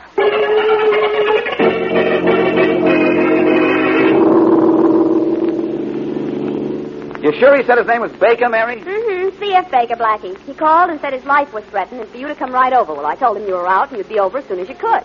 You know, I know that name. Who is he, Blackie? He's the fellow that Oliver, the munitions man, threatened. That's all I know about him. Oh, yeah, I remember. Well, what do the initials stand for? Who knows? Everybody refers to him just as CF.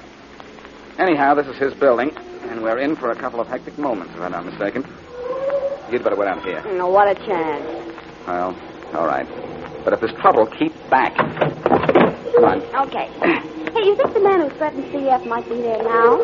I don't know. But if Baker sounded as urgent as you say, it's possible. Maybe the killer got there before us. Now, that's a nice pleasant thought. Well, it's more pleasant than if he were there when we got in. Got something there. Let's see now. Apartment 1A. 1A. That ought to be right off the door here. Mm-hmm. I have my gun handy just in case. This hall can be emptied in 3 seconds flat by me if there's a killer in that apartment. We'll find out right now. If you hear a strange noise, Blackie, don't pay any attention to it. It's my knees knocking. Quiet knock-knees. Yes? Hello. I'm Boston Blackie. This is Mary Wesley. You're C.F. Baker? Yes, I am. What can I do for you? What can you do for me? Well, you called me, didn't you? And said you wanted help? You spoke to Miss Wesley here. Yeah, you told me your life had been threatened. Well, there must be something wrong, Blackie. I never called anybody about that. As a matter of fact, the only time my life was threatened was yesterday, and I think the police know that a man named Oliver threatened me. You didn't phone me? No. I'm sorry. Good night.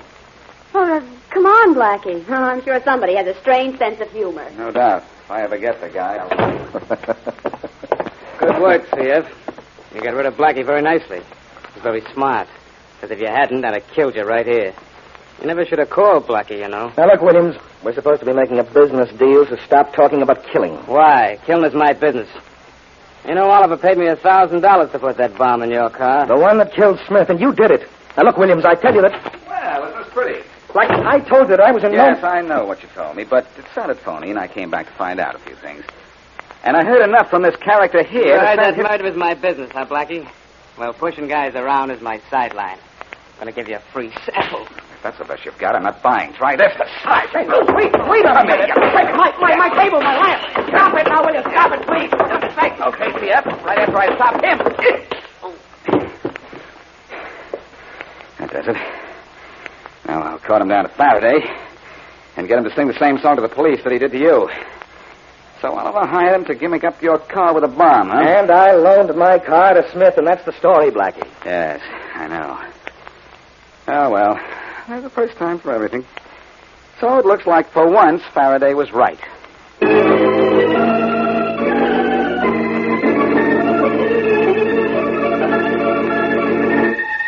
Yeah, Blackie. Thanks for dumping that sock, Paul Williams, in my lap. That cracks this case wide open. As soon as he admits rigging that bomb, I'll have Oliver down here, too. I heard him tell C.F. Baker he was hired by Oliver to put the bomb in Baker's car. He admits he said that, Blackie, but he said he didn't do it. He says he was paid to do it, but didn't. Oh. Oh, he's lying, of course. I'll get it out of him. Don't worry. What if he's telling the truth? Must you always think of unpleasant things? No. He did it all right. We got the motive. Oliver wanted Baker dead, and we know the connection between Williams and Oliver. Well, in that case, Mary's on a wasted errand. What's Miss Wesley doing? She's pretending to be a household servant at the moment, Inspector. A household? Because I still think this case needs a lot of cleaning up. You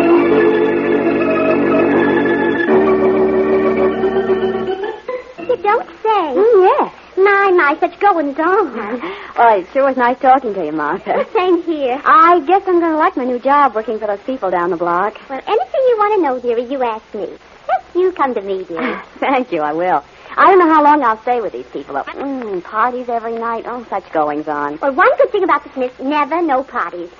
Of course, Mrs. Smith had a boyfriend on the side that her husband, oh, may he rest in peace, never knew about. A boyfriend? And how? Did you ever see him? Oh, no. He used to call up during the day, though, when he knew Mr. Smith wouldn't be home. I used to answer the phone. Oh, what kind of a voice did he have? Well, he was a cunning one, dearie. He used to disguise it all the time. And was he disappointed when I used to know it was him every time, though? Well, Boston Blackie be disappointed that you don't know who he is.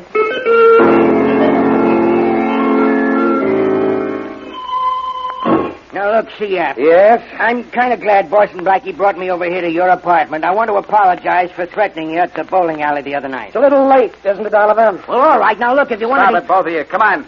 Shut up. didn't get you together to start a battle. Now, both of you lie out there on the floor. What? What are you talking about? You crazy, Blackie? I don't want to fool around, kids. You'd better lie on the floor the easy way without help from my fists. Well, CF, I don't know what this is about, but I'm lying on the floor. There you are. Okay, that's good enough for me. That's being smart, boys. In exactly 30 seconds, my girlfriend is bringing a visitor here. And I want her to walk in and see you both on the floor. Something tells me this is a gag. Better tell her something it doesn't know what it's talking about. Now, keep quiet. I'm putting out all these lights except the lamp. So all that can be seen from the door is your bodies. What are you looking for, Blackie? A motive for murder, CF. The solution of the mystery of why a man was killed. Go right in, please, Mrs. Smith. All right, but Charlie! Charlie, what the hell? Nothing, Mrs. Smith. Nothing at all, except you've just told me why your husband was killed and who killed him.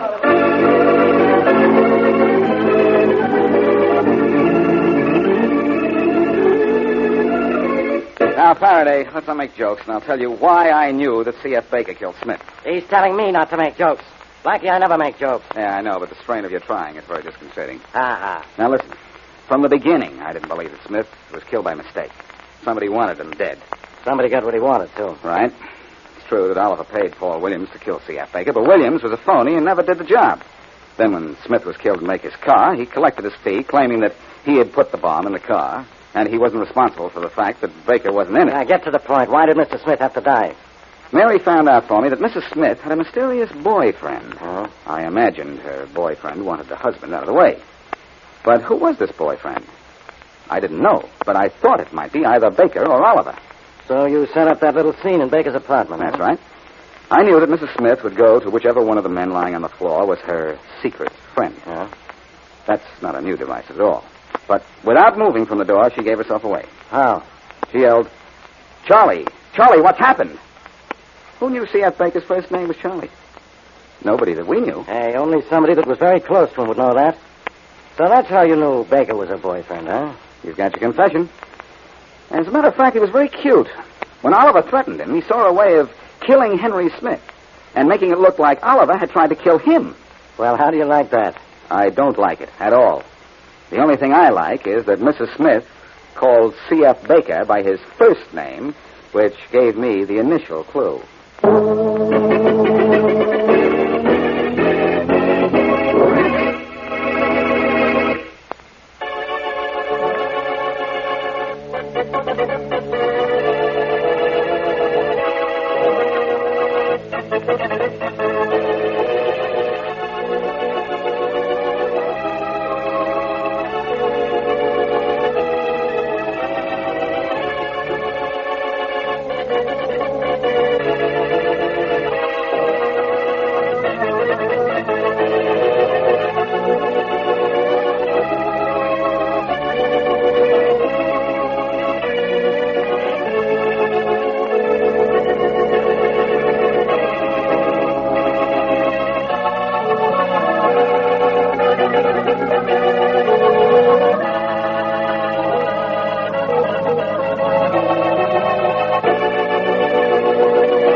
going to open her up as soon as we're out of the yard, Bill. No full throttle till we're over the crossing, Mike. But that's outside of the yard. Well, I'd better make sure the pressure's up, huh? Pressure's okay. We're pulling only 4 cars. No passengers, just freight. Got the time? Yeah, it's 11:51. And we pulled out right on time. Old 86 has never been late, Bill. Never late pulling out, never late pulling in. Yeah, but things might be different this time, huh? Never any different on the old 86. We're making the crossing, Bill. And out of the yard. Still think this trip's going to be different? Different. This is going to be the strangest trip old number 86 ever made.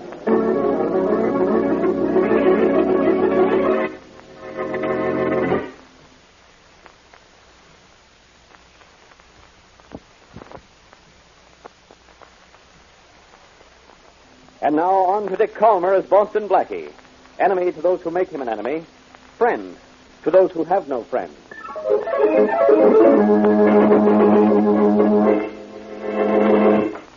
Hello, Joe. Oh, hi, Sam. Stopped at your house and brought you your dinner. Thanks. Saved my wife a trip. What'd she make up for me tonight? I don't know. I didn't look in the pail. Pale. Here I am, 40 years old and still eating dinner at 4 in the morning. Yeah. And out of a pail at that. Bet nobody in the city does that. Well, maybe the railroad will move you down the line someday. Maybe even to the Metropolitan Terminal. No such luck for me, Sam. I'm going to sit in this signal station for the rest of my days. Well, I guess you ought to be glad I'm at least on the main line, even though there must be some trouble tonight. Trouble, Joe? Yeah. Where? Down the line somewhere. Huh? Old 86 is plenty late. Think I better call down the line and see what's the matter. Wreck, maybe, huh? I don't know. I'd have had a call if I'd been a wreck. Hello? Oh, hello. This is the signal tower at Jasper. Yeah? What's the matter down there? 86 is late. Is it stuck down there in your town? No, it's not. As a matter of fact, I was just about to phone you. I thought maybe I fell asleep and didn't see it pass. Huh? What do you mean? Well, 86 left the Metropolitan Terminal on time, all right, but it never passed here. What? Unless I was asleep when it went by. You weren't asleep. Never got here. Good night. That's not possible. Sure it is. 86 ain't past your signal station. It stopped down the line from you. No, it's not, because 19 came through here on time, and it's supposed to be a half hour behind 86. Well, that 86 pulled in on a siding. No, there's no open siding from here back to the terminal, and it hasn't been switched onto a spur. I've checked. Holy mackerel. Left the terminal. Couldn't have been switched off and it never reached you? Yeah. You know what that means? It means old 86 has just plain disappeared.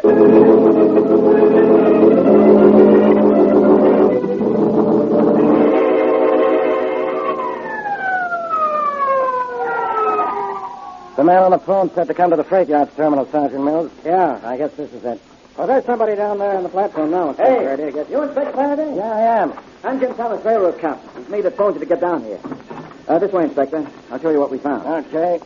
Stick here, Sergeant Mills. Yes, sir. Now, what seems to be the trouble down here, Thomas? It's murder, Inspector Faraday. The first murder in these yards since I've been a cop on the line. How do you know it's murder?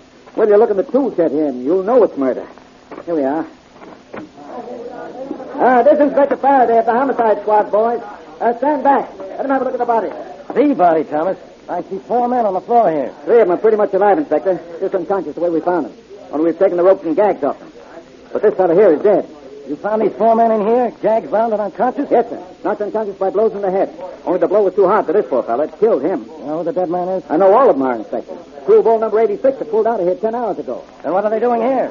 One of the men came through a few minutes ago. Long enough to tell us. Him and the crew were jumped and knocked out just before train time. And the train stolen from them. The train stolen from them? Now, wait a minute. You wait, Inspector. You haven't heard it all. The train was not only stolen, but it hasn't been heard from since. What? That's right, Inspector. Should have arrived by now, but it's nowhere to be found. Look, Thomas, murder is tough enough all by itself. Are you trying to tell me a train has disappeared? Yes. It left here. Was due to pass the signal station down the line 2 hours later and never got there. And it was switched off on a siding or something. No, it definitely was not. We checked every inch of track. A train disappeared? Yeah. A train can't disappear. That's impossible. But if it has disappeared, well, I don't think even Boston Blackie can figure out how.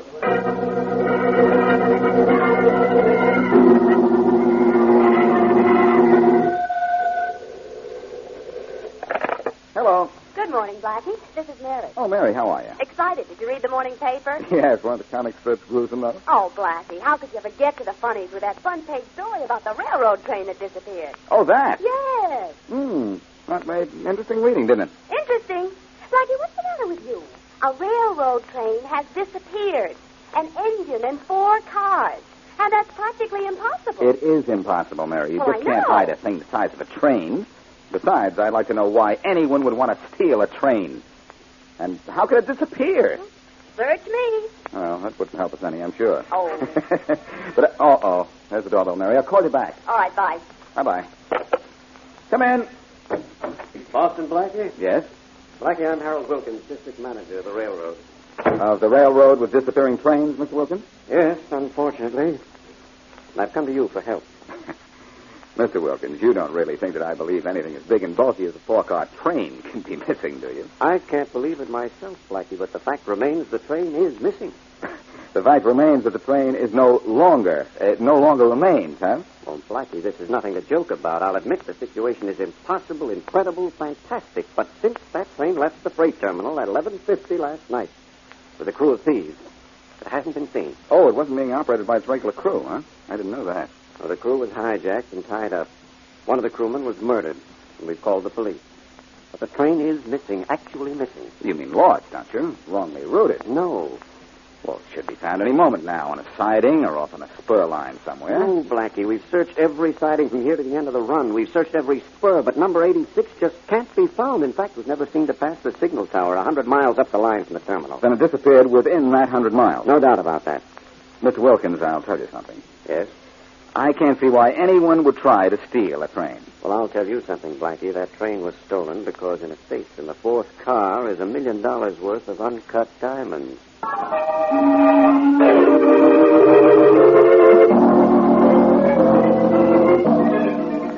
To the train we made disappear. And you, Mr. Reed, for your help. Yes? My deep appreciation. Thank you. It's kind. Can I cut you some more meat? No, thank you, Mr. Zachary, but I'll have a glass of water, if I may. Mike. Yeah? Give Mr. Reed a glass of water. Oh, sure, Mr. Zachary. Here you are, Mr. Reed. Thank you. Mr. Reed, because of your help in getting us information about the diamonds on that train, I expect to terminate a deal that's been pending for some time. Mr. Zachary, the papers today were full of stories about that train. Your railroad made the headlines, didn't it? Yes, it did. People want to know how a train can disappear. Intriguing, isn't it? Bill and Mike here are responsible. Yeah. They ran the train out of the yards right on schedule. They did the part very well, even to tying up those 4 regular crewmen. And you, Mr. Reed, did your part, too. Oh, you showed me what to do, Mr. Zachary. All I did was follow orders. You most certainly did, and well, too. Thank you, Mr. Zachary. How much did you make as chief of the shipping bureau of the railroad? My salary was $3,800 a year. And we promised you more than twice that for your help. Yes, you did. And your help was valuable, necessary even. Without you, I doubt whether we could have gotten away with the train and the diamond. Oh, you're satisfied with what I've done, then? Eminently. This dinner was a sort of victory celebration, in fact. Did you enjoy it, Mr. Reed? Oh, yes. Best dinner I ever ate. Good, good. Considering it's the last dinner you'll ever eat. What do you mean? I mean that every mouthful of food you ate tonight has been poisoned. But a particularly deadly poison. My boys and I are accepting your resignation from this corporation, Mr. Reed. From this corporation and this world.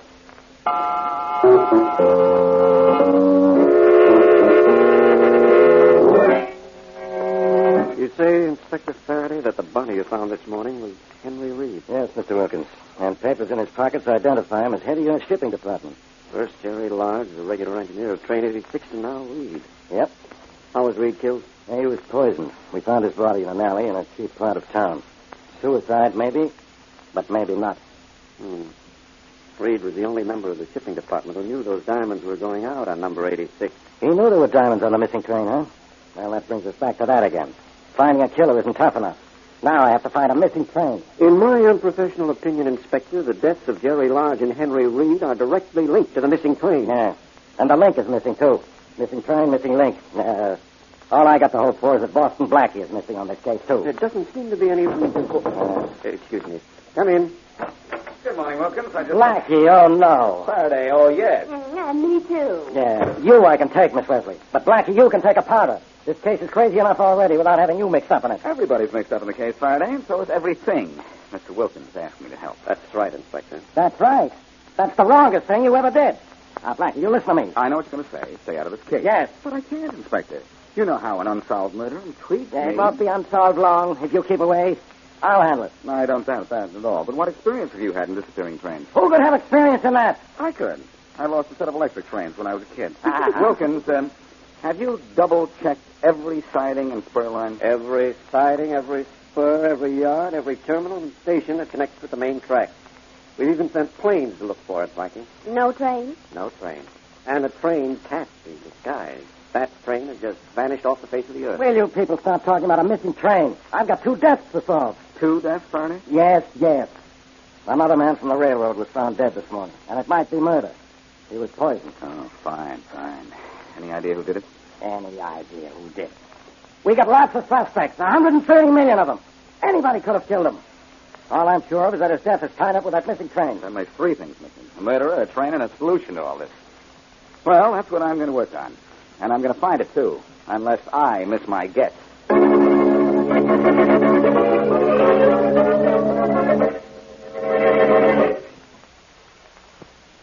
Now, back to Boston Blackie.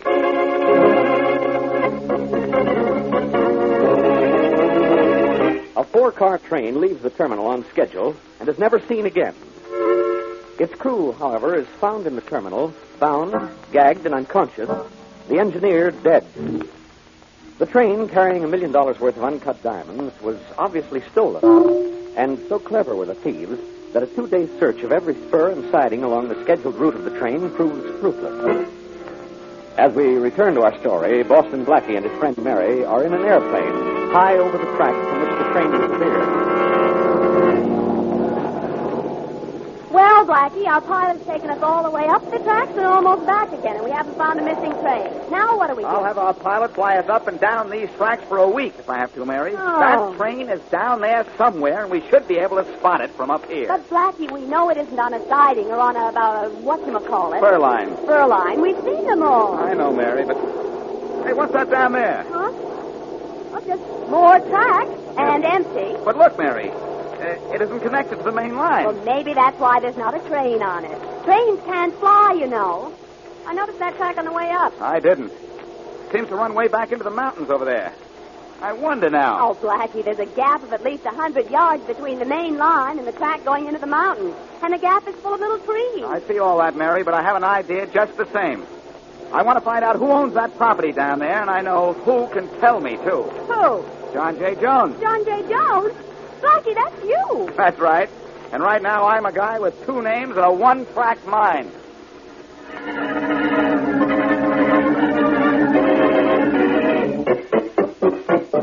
Mr. Zachary? Yeah? Mr. Jones to see you. Mr. John J. Jones. Jones, Mike? I don't know any Jones. Well, he says he wants to buy something from you if it's for sale. Oh, all right, Mike. Show him in. Sure. Mr. Jones, Mr. Zachary will see you now. Thank you. Come in, sir. Come in. You're Mr. Zachary? Yes, I am. That'll be all, Mike. Yes. Have a chair? Thanks. What can I do for you, sir? Well, I am looking for some property, Mr. Zachary. But, Mr. Jones, I'm not a real estate agent. I'm a diamond merchant. I know that. But I understand that you own some property, some old lumber land about 50 miles from here. Well, yes, I do. How did you know it was mine? I checked at the courthouse. You see, I want to build a camp, Mr. Zachary, and I like the looks of your land. Really? I don't need it all, but I will buy it all if the price is right. As a matter of fact, I own more than 4,000 acres up in those mountains, Mr. Jones. But not an acre of it is for sale. I'm sorry. No, I'm sorry. May I use your phone? Oh, sure. Go right ahead. Thanks. Are you sure you won't part with, let's say, just a few hundred acres, Mr. Zachary? I'm sorry, but I'm saving that land my old age. I want to build a home up there when I made my million. Well, that's the way you feel about it. Yeah, that's the way it is. Homicide. Faraday speaking. Hello, Mary? Mary? This is John. Mary. Now I'm Mary. Hey, what's the idea? Look, Mary, I followed up that lead I had on... Blackie, it's you. You got the answer to something, huh? Yes, I have. Yeah, well, I found out a few... Yes? Hello? Hello? funny. The line went dead, Mr. Zachary. Oh, that often happens. I've had a man from the telephone company up here several times to fix it. Well, I'll make the call from some other phone. Perhaps you'd better. Hope you're not too disappointed about the... Oh, say, maybe that's my call coming back. I'll see. Hello? Mr. Zachary, this is Mike. Yes? I listened in when that guy made that call, Mr. Zachary. He ain't John J. Jones. He's Boston Blackie, and he was talking to a cop. Oh, thank you. Thank you very much. Oh, Mr. Jones. Don't you think I ought to call you Boston Blackie? Uh-oh. I didn't... Don't reach for a gun, Blackie. It'd be just a little too late. So I see. Well, it's your move. And my first move, Blackie, will be to see to it that you've made your last.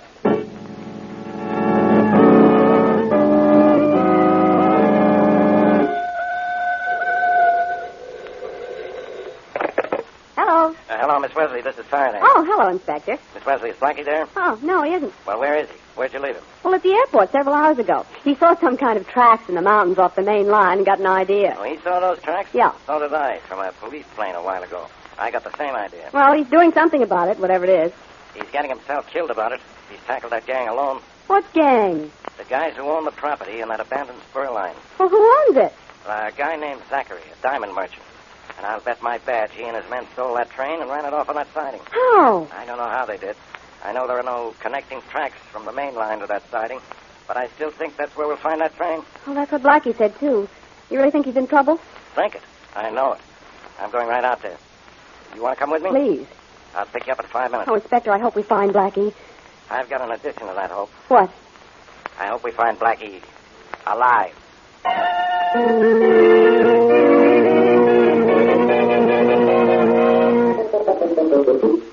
So that's the great Boston Blackie. Doesn't look like much from here, does he, Bill? I've seen roast beef that were tied up and looked bad. Right, Mike? Sure. What I want to know is why we don't get rid of him right now. I've got to find out how he found out about us. Yeah. Blackie, don't you feel like talking? Sure, but I talk much better when my hands are untied. Look at him trying to get out of those ropes. Might as well save your strength, Blackie. When I tie a guy, he stays tied. You should have done justice to the piece. Now, look. Quite a sense of humor, our friend has. But I'm losing mine. Blackie, listen. You found out I owned a property near the railroad. You came to see me. There's a lot of property near the railroad. Why did you pick on mine? Let's say I guessed the way you made that train disappear. Let's not. Let's admit you know. And I want to know how. Take these ropes off, and I'll tell you. I make speeches better when I can use gestures. They're really very helpful. I owe you one for that, Mike. Where you're going, you'll have to wait a long time for me to show up so you can pay me back. This guy ain't going to talk, Mr. Zachary. Let's take care of him right now. It ain't a bad idea, Mr. Zachary. It is as far as I'm concerned. To the best of my knowledge, your opinion wasn't solicited, Blackie. It should have been. I'm an interested party in this deal. I should say you are. In fact, the party's on you. We wasted enough time, boys. Take him. He's all yours.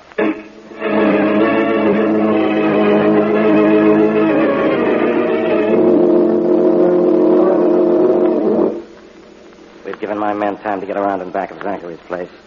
We're going from the front here. Now, stick close to me, Miss Wesley. I'm practically glued to you, Inspector Faraday. I'll stay that way. Here we go. Okay.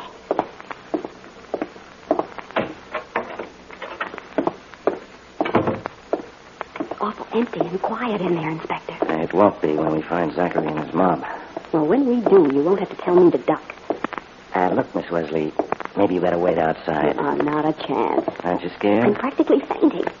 If anything's happened to Blackie, I don't want to be told about it by anybody. Hey, look, Inspector. On the floor. Is that... Blackie? Yeah. No, it's one of the gang. Somebody slipped him a clip on the chin. He's out cold. Blackie's been here. Maybe. But that's only one of the gang. There must have been a couple of them to pull a job like the vanishing train. Maybe Blackie got one of them. The chances are... Hey, don't say it. Well, let's go into the other room. Inspector, I think I stepped on a body. Wait till I throw my flashlight on it. Uh-oh. It's another one. Thank goodness it's not Blackie. What happened to that one, Inspector? From here, it looks like he ran chin first into a fist. Well, Blackie's been here, all right. No question about that. I hope he's not here now. Because if he is, with all this quiet... Inspector! What body did you trip over now? Now, I just didn't want you to finish what you were going to say. This door's locked. Blackie's anywhere, he should be in here. Step back, Miss Wesley. Okay. All I'm hoping is that Blackie's held the rest of that gang off until now. Only it's a pretty ridiculous hope. Oh, let's hope it anyway. Here, use this andiron. I picked it up off the floor. Okay. This ought to break that door down. There. I'll put my hand through and turn the lock. There. Oh, I'm afraid of what we're going to find, Inspector. Well, we'll see in a second, Miss Wesley. Hello, Faraday. Blackie! I called your office, and they said that you were on your way up here, so to kill time, I've been playing solitaire. What do you mean by being all right? Sorry to disappoint you. Take a look at my friend here. He's the man you want. His name is Zachary. Yeah? He made the mistake of thinking he could tie me up. I got out of his ropes and went to work on it. I know him. He's the guy that owns that property near the railroad, huh? He's the guy who's responsible for the disappearing train and 2 murders. What hit him, Blackie? The train? I did. And also those 2 characters you might have seen in the other room. Yeah, we saw him. I hope you don't mind by not unlocking the door for you 2. I was hoping Faraday would use his head. To knock down the door? Sure. What do you care for an old door? No. Well, get these guys out of here, and I'll show you just how a train disappeared. And if you're a good boy, I'll even tell you why.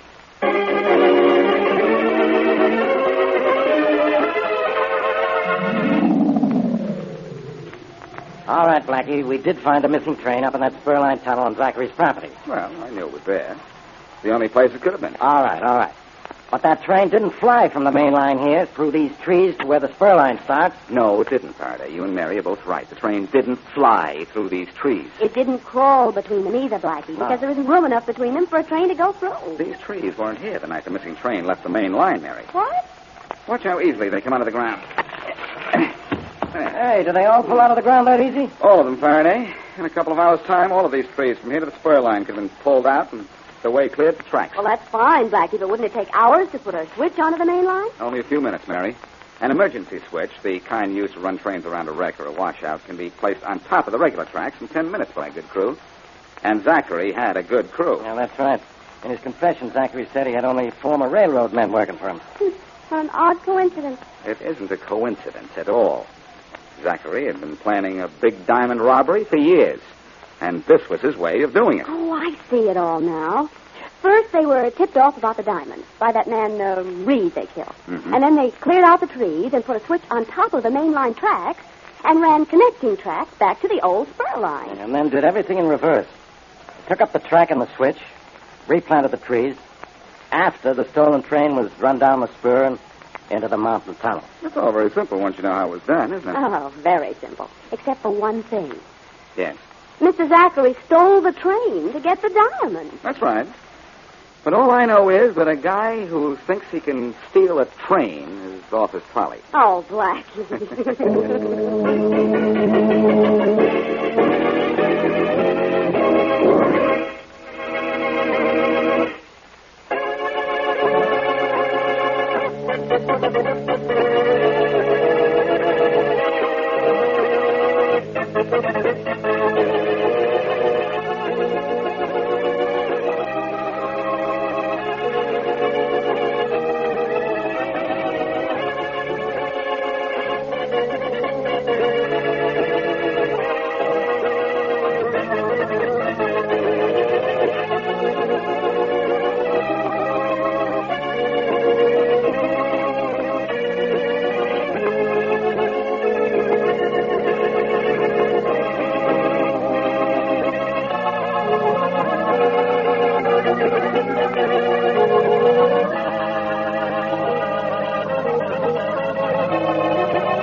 Yeah? Are you Jimmy Wells? Yeah. Well, it took me a long time, but I finally did it. Did what?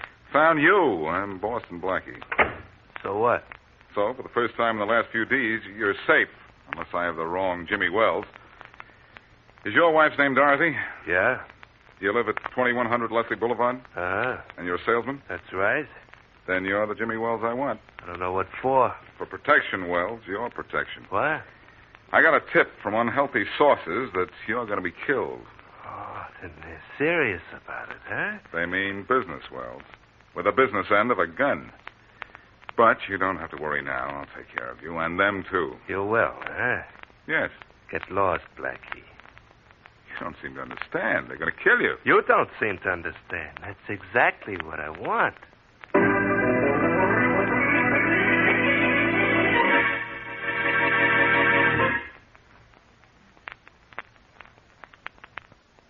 And now back to Dick Calmer as Boston Blackie. Enemy to those who make him an enemy. Friend to those who have no friend.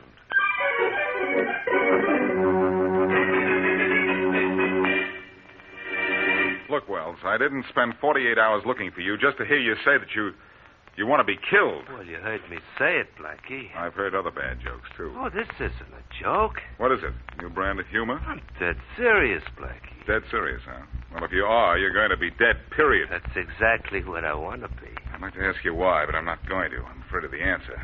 Look, let's stop this kidding before I begin to think that I'm crazy, too. You are crazy if you think I'm going to let you protect me. Well, if that's the way you feel about it, I'm crazy if I try.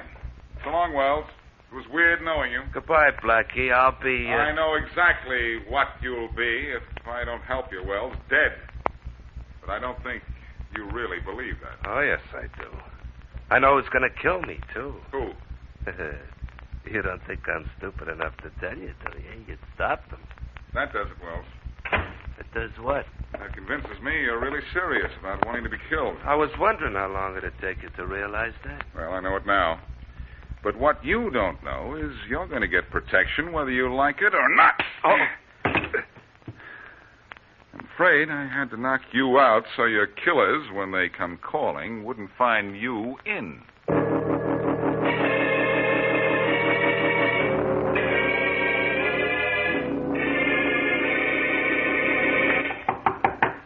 Come in. Hello, Faraday. Go. Oh, hello, Sergeant Wilson. Where's the inspector? Home, Blackie. At least I think he is. Let me go. Oh, come on in, you. Who's your groggy-looking friend? Oh, look, will you let me His name is Jimmy Wells, and I want you to keep him under lock and key. What's he done, Blackie? Nothing, except he wants to make like a victim. Huh? Let me out of here. I want them to kill me, you understand? Why don't you let me alone? You got no right to hold me here. Well, now, what do you know about that? I don't know anything about it, Sergeant, except he's been marked for execution by the underworld, and he's as happy about it as if he were in his right mind. He's really been put on the spot, eh? For a rub-out, Sergeant. You better give him a nice, safe cell until I can get in touch with Faraday and find out what to do next. Well, I don't know, Blackie. Maybe I can... Hold him in the next room. I'll answer that. Maybe Faraday. Okay, come on, Wells. You can't hold me. Come on and shut up, will you? Shut up. Goodbye, Sergeant. Hello. Hello? Oh, hello, Faraday, old pal. This is Blackie. This is all I need. Goodbye. Oh, don't say goodbye, Faraday. You can take more of me than this. What's the matter? Why aren't you at your office today? Now, why are you in my office? It's none of your business why I'm not there. Where's Wilson? He's in the next room. Look, I picked up a guy named Jimmy Wells who's trying to get himself knocked off by an underworld mob. How do you know? I got a tip through my unusual sources. This guy Wells doesn't want help, but we'd better give him protection before they give him the works. Yeah, what do you want me to do about it? Just want you to know that I want him locked up. No, you can't put that guy behind bars unless he asks for it. But hold him for a few minutes. I'll see what can be done. Okay. I was afraid when you weren't here that you might be sick. I am sick. Of you. Goodbye. Goodbye. Hey, Wilson, come on in here. Blackie, Hi, I just talked to... Hey, Wilson, where'd you get that swollen eye? That guy Wells gave it to me, Blackie. I got a black eye, and he got away.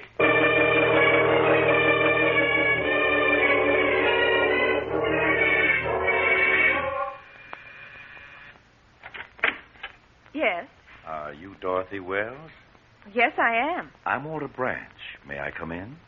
Why, Let's make up our mind for her, huh, Mr. Branch? I'm sure we're welcome, Tommy. We'll take up only a few minutes of your time, Mrs. Wells. Close the door, Tommy. Sure, Mr. Branch. Is your husband at home, Mrs. Wells? No, he's not. Do you know where he is? No, I don't. You're sure he isn't in hiding somewhere in this house? No. I don't know where he is. And even if I did, I wouldn't tell you. I know why you want to see him. You want to kill him. Oh, now, how can you say a thing like that, Mrs. Wells? Because you do want to kill him. That's what you're looking for him. You and this gunman of yours. I go everywhere Mr. Branch goes, Mrs. Wells. And all Tommy and I want to do is talk to your husband. Are you sure we don't know where we can, get in touch with him? I hope you never find him. Because I know what you'll do to him. Well, you do us an injustice, Mrs. Wells. All we want to do is talk, business with your husband. But since he isn't here... He isn't here. Now will you leave, both of you? I guess the lady doesn't want us here, Mr. Branch. Obviously not, Tommy. Mrs. Wells, when you see your husband, tell him we're sorry he wasn't at home when we came to call. For if he'd been here, it would have saved a lot of trouble for everyone concerned.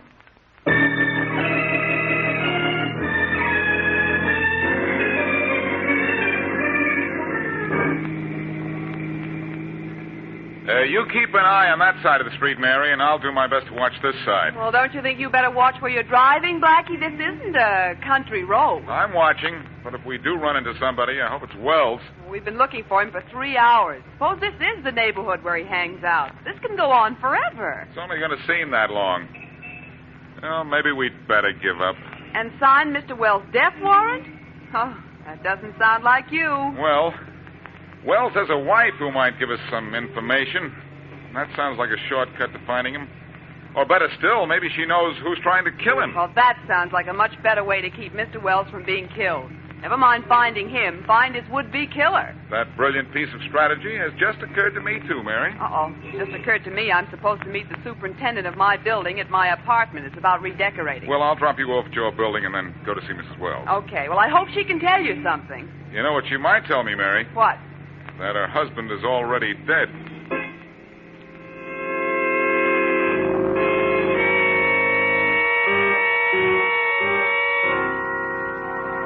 Yes, Blackie, I'm Dorothy Wells, Jim's wife. But I haven't seen him or heard from him since yesterday. Well, I saw him, Mrs. Wells. You did? But maybe I've seen him the last time. I know what you mean. He's going to be killed, isn't he? That's what I hear, and from people who usually know what they're talking about. Tell me something, Mrs. Wells. Why does your husband want to die? I don't know. Does he carry a large insurance policy? No, a very small one, as far as I know. I see. Then if he dies, he doesn't make you a rich woman, huh? No, only an unhappy one, Blackie. Jim and I have had a wonderful life together, even during all the months he's been gambling. Gambling and losing? Yes, and heavily. Losing and not paying? He hasn't been able to. We're not poor, but we're not rich, and Jim has lost thousands. I think you're telling me something that I want to know. Do you know whom he owes this money to? Yes, a man named Walter Branch. He's been here looking for Jim. And Blackie, I'd heard Jim talking on the phone to Mr. Branch a couple of nights ago and threatening to go to the police about something if he had to pay his debts. Uh-huh. I think it was about marked cards or crooked gambling of some kind. Something like that. Mrs. Wells, Walter Branch is looking for your husband, and I'm going out on a limb because I'm going to look for Branch.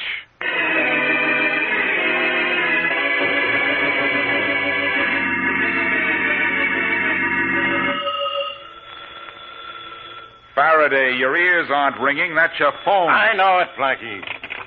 Yes? Inspector? Yes? We've checked the files on Walter Branch. Huh? We broke up his last gambling joint on Lawrence Place 6 months ago. There's a rumor he's opened up again in a house at 23 Maple Road. Thanks, Wilson. Thanks a lot. Yes, sir. Blackie, we have a tip. Branch is running a gambling joint at 23 Maple Road. Your department's really clicking, huh? Well, let's go see him. This isn't homicide, Blackie. It's out of my field. And it's going to be homicide if Branch gets to Wells before we get to Branch. What would you rather do? Solve a murder or prevent one? You know the answer to that. Come on, I'm ready. Wait, I'm not. I think I'd better phone Mary and tell her that I might be a little late for our date tonight. For the first time, huh? When was the last time you met Miss Wesley when you said you would? I don't know. My memory doesn't go back that far. Yeah, if you thought it'd make trouble for me, you'd be late to your own funeral. Of course, Faraday. I'd be the late Boston Blackie. Ha. You know, the more time you waste on that phone, the more time Branch has to get to Wells. Unless this is all a gag of yours. It's not a gag, Faraday, except that Branch wants to gag Wells permanently. Oh, for the love of Pete, wonder why Mary doesn't answer. And maybe she's like me. She doesn't like to talk to you. Oh, there's no one like you, Faraday. You're the eighth wonder of the world. Oh. And speaking of wonders, I wonder where Mary is. She's certainly not at home. Come in. Oh, a message for you, Inspector Faraday. Oh, thanks, Wilson. Well, no use letting this phone ring anymore. What is this, Wilson? Where'd you get it? A man brought it to the desk a minute ago. Said some guy gave it to him and told him to deliver it to you. Oh. Looks like a letter, Faraday. Getting fan mail? Yeah, ever since I started the Down with Boston Blackie Club. Hey, look who signed this note, Jim Wells. I can't read the note the way you're holding it. What's it say, Inspector Faraday? What's it say, Sergeant? Look, it says, Inspector Faraday, leave me alone.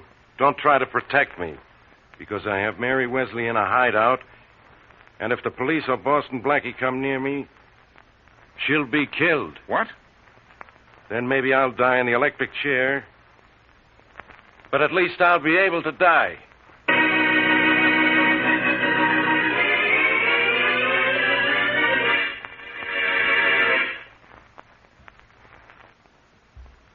Now, back to Boston Blackie.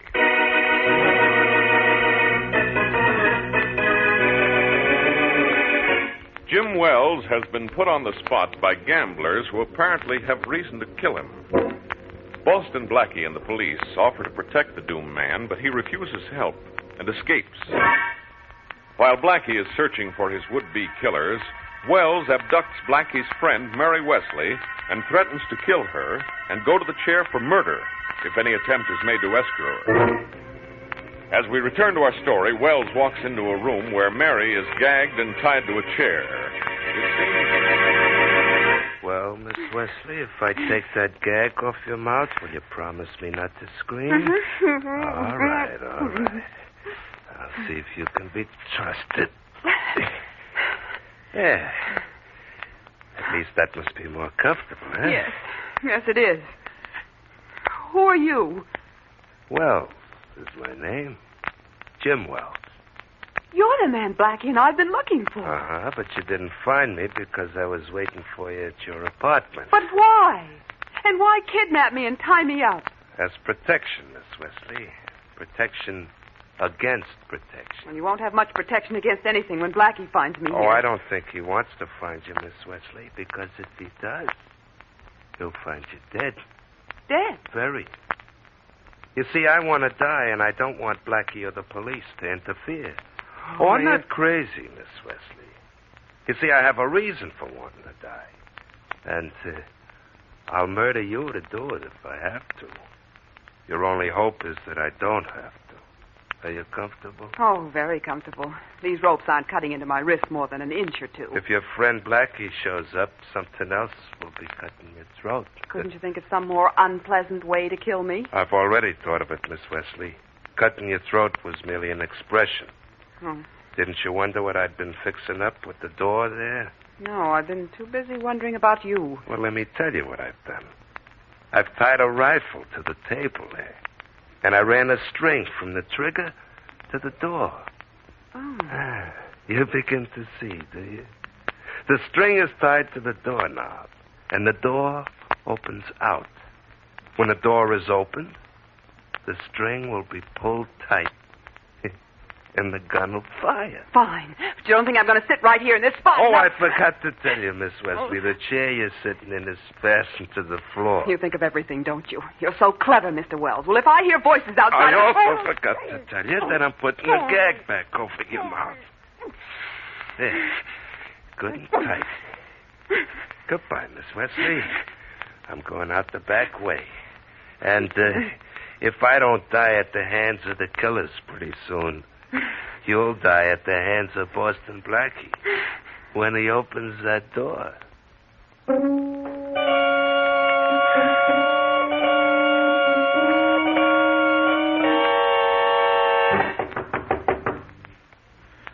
step aside, Faraday. I want to get this visit to Branch over with so I can go find Mary. Branch and his men probably know a cop when they see one. You think they don't know you too, Blackie? Well, they might let me in if they think I'm alone. I hope that note you got threatening Mary was a gag. Believe me, I hope that. Uh-oh. Someone's coming. Duck to one side. I'll stay on this side so I can give you a hand if we have to shove our way in. Yeah? I'd like to see Walter Branch. Who are you? Just a guy from out of town looking for some action. You won't find it here. The boys said I would. What boys? Just the boys. Let me in. Just a minute.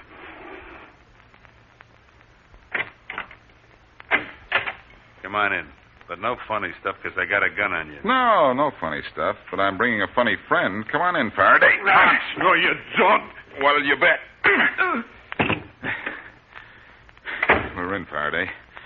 And he's out. Yeah, but what are we in for? This guy's not alone. And he's not out anymore either. He's coming, too. He's taking us to Branch, huh? If he doesn't, I'll use a little more persuasion. Get up, you, and fast. What's with you? What do you want? We want to see Branch. What for? We'll tell that to him. Come on, take us in to see him. Okay, this way. And this better be the right way, too. These guys are as meek as babies when you take their guns away from them, Blackie, huh? This is the boss's office right here. It better be. Come in. Couple of guys to see you, Mr. Branch. To see me? Well, come in, gentlemen. Come in. Thanks. Okay. Guns? What's the meaning of guns? We had to use pistols instead of passes, Branch. This is Inspector Faraday, and I'm Boston Blackie. Hello, Inspector Faraday. Sit down. Tommy, that'll be all. Sure, Mr. Branch. You may put your guns away, gentlemen. I'm not armed. But your assistants are. We'll play safe. As you wish. To what do I owe the doubtful honor of this visit? You ought to know why we're here. It's about Jim Wells. Oh, well. Now, don't say you've never heard of him. No, I know the man well, very well. So well you want to kill him, don't you? I have every reason in the world to want him dead, Inspector Faraday, but I don't believe in murder. The consequences to the killer are equally fatal. I have no intention whatsoever of having Wells eliminated, though, believe me, I'd be quite elated if he'd dropped dead.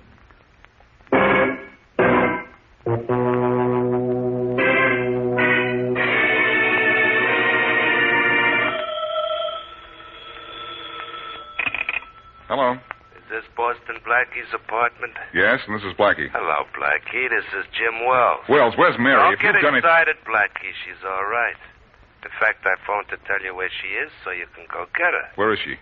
She's waiting for you in the living room of a house on Cherry Street, number 10 Cherry Street. Number 10 Cherry Street, huh? Yeah? Why are you telling me this? Well, she's a friend of yours. You probably was worried about her. I sure am. And if anything's happened to her, Wells, you really better go out and get yourself killed.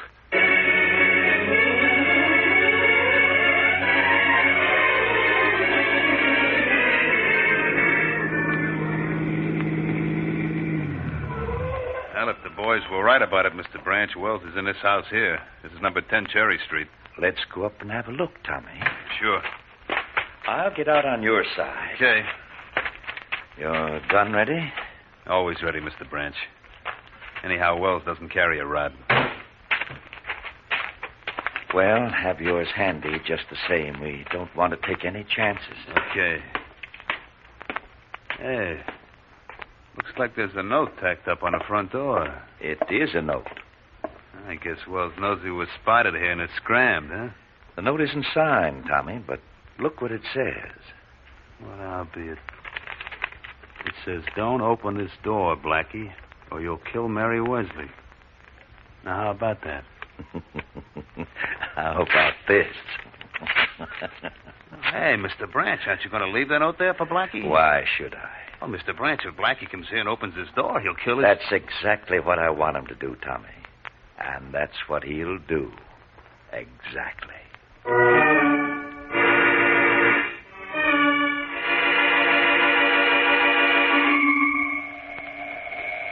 Wait a minute, who's there? Me, Tommy, Jimmy Wells. Okay, open. Hello, Tommy. Hi, Wells. Come on in. Thanks. Well, everything all set? What do you mean, all set, Wells? Mean about me killing you on orders from Mr. Branch? Oh, brother, what a setup. Everybody in town has an idea I want to die. You got instructions to kill me, and you're going to be paid to kill me. Yeah. What nobody knows is that it's somebody else's body you're going to show Branch while I fade out of town. It sounds good of you, huh? Only way I know how to beat that Branch guy. He'd get me no matter what protection I had or how long he had to wait or where I ran away to. Lucky I found out you was working for him and that you'd listen to reason. And, dough. Sure. Lucky for you.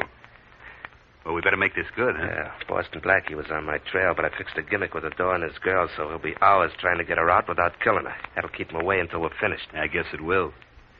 You, ready to go, Wells? Yeah, sure. Hey, Tommy, that gun. Put it down. You and I are pals. You were going to be paid not to kill me. I was supposed to give you... You said you was ready to go, didn't you?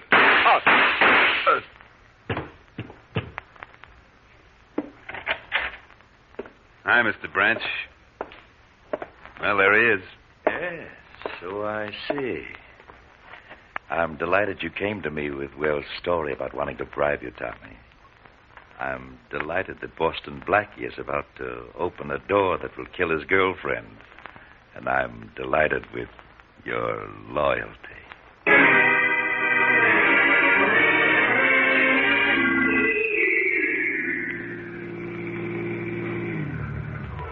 Here's 10 Cherry Street, Faraday. Unless Wells was lying, Mary's in there. Come on. Okay. Hey, take it easy, Blackie. If Wells is on the level, he may be in that house waiting to take a shot at us. I don't think he's anywhere around, Faraday, because we have something to grab him on now. Let's try the front door. I have a hunch Miss Wesley isn't even here. This is just a gag of Wells to keep us away from him so he can get himself killed. You might be right, Inspector. But if Mary is here, he's accomplished the same purpose. We're going to go in there and search the house for her I know what happens now. I have to turn my back while you genius your way through a locked door. How'd you guess? Turn around. How do you do it, Blackie? Well, with locks like this, I first find the kind of a key that might open the lock. And then? And then what I do is so tricky I can't understand it myself. Oh, fine. But I can't unlock this door, Faraday. Why not? If you're such a genius? Because a guy doesn't have to be a genius to unlock a door that isn't locked. Very funny. Come on, let's go in. Wait a minute, Faraday. If Mary's just beyond this door and it isn't locked, it's because somebody wants us to open it. Well, for just once, let's do what somebody wants. Oh, no, Faraday. Something tells me we'd better not. Let's work on this window here and get in that way. The shade's down so we can't see inside, but I've got a little piece of steel that'll get us inside. Stand back while I do a little prying. Well, that's you. Always prying. Hey, Blackie, look, Mary's tied to that chair. Faraday, that isn't all that's tied. Look at that gun and the string running to the front door. Come on in this window with me. Hold everything, Mary. The Marines have arrived. I'll take care of the string. Sit still, Mary. I'll get this gag off your mouth. There we are. Oh, Blackie. Yeah. Glad you didn't open the front door. So am I, Mary. Now all I've got to do is close this case.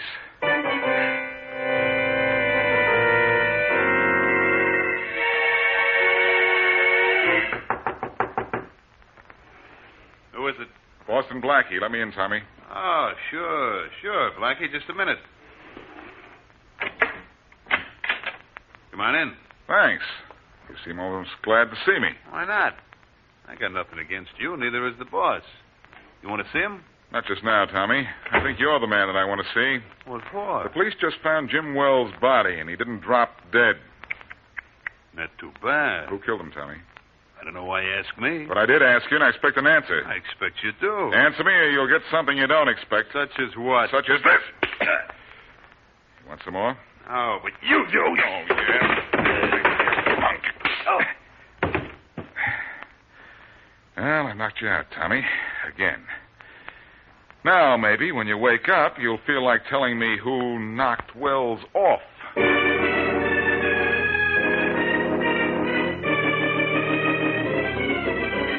Yeah, Yeah, Inspector Faraday. I killed Wells. I had to when Mr. Branch walked in a room. What do you mean you had to, Tommy? I think he means he was hired to do the job, and Branch is the one who hired him.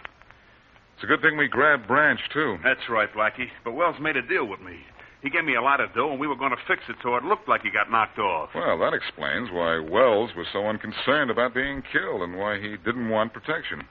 He was going to disappear with everybody thinking he was dead. Yeah, but it doesn't explain why he put Miss Wesley in a spot where she might have been killed. I can set you straight on that, Inspector Faraday. Wells left a note on the door warning Blackie not to open it. But Mr. Branch took the note and tore it up. He wanted Blackie to open that door and kill Mary Wesley. He did he? Well, after the way you talk, Faraday is about to open a door for him. A little green door. In the death house at State Prison.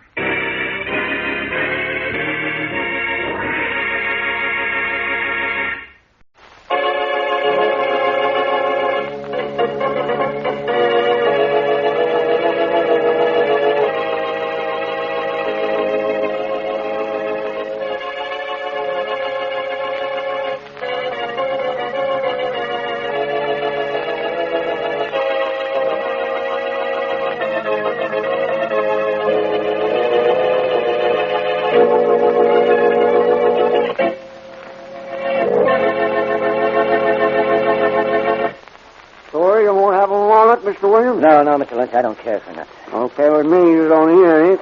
I have more for myself. Now, what you come to see me about, Mr. Williams? I'd like to do business with you. You know what business I'm in? Well, I'm pretty sure. No, don't be too sure. If you know what I mean. I know your reputation, Mr. Lynch, and I've made thorough inquiries to make sure that you were the man I want. Made inquiries, huh? Yeah. You must want me awful bad. It's dangerous to ask questions around here, especially about me. I do want something. And badly. Now, a very smart thing to say, Mr. Williams. The more you want it, the higher the price. Well, I'll pay anything within reason. Well, I've been known to be reasonable, but I always get what I want. If you know what I mean. Now, what can I do for you? I have an Aunt Sarah, a very rich old woman, and she's about to die. Uh-huh. If she dies the way I think she's going to die, I want you to say that I was with you at the time of her death. It'll cost you $1,000. No, that's all right. Okay, when your aunt kicks off, I'll say you were right here with me when she croaked. Good. Personally, I don't care where you'll actually be, but why do you want the alibi, Mr. Williams? Why do you think? Me? Yeah. I think if I don't alibi for you, you'll go to the chair for murder.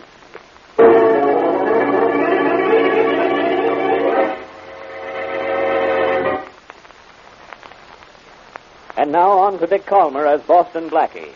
Enemy to those who make him an enemy. Friend to those who have no friends.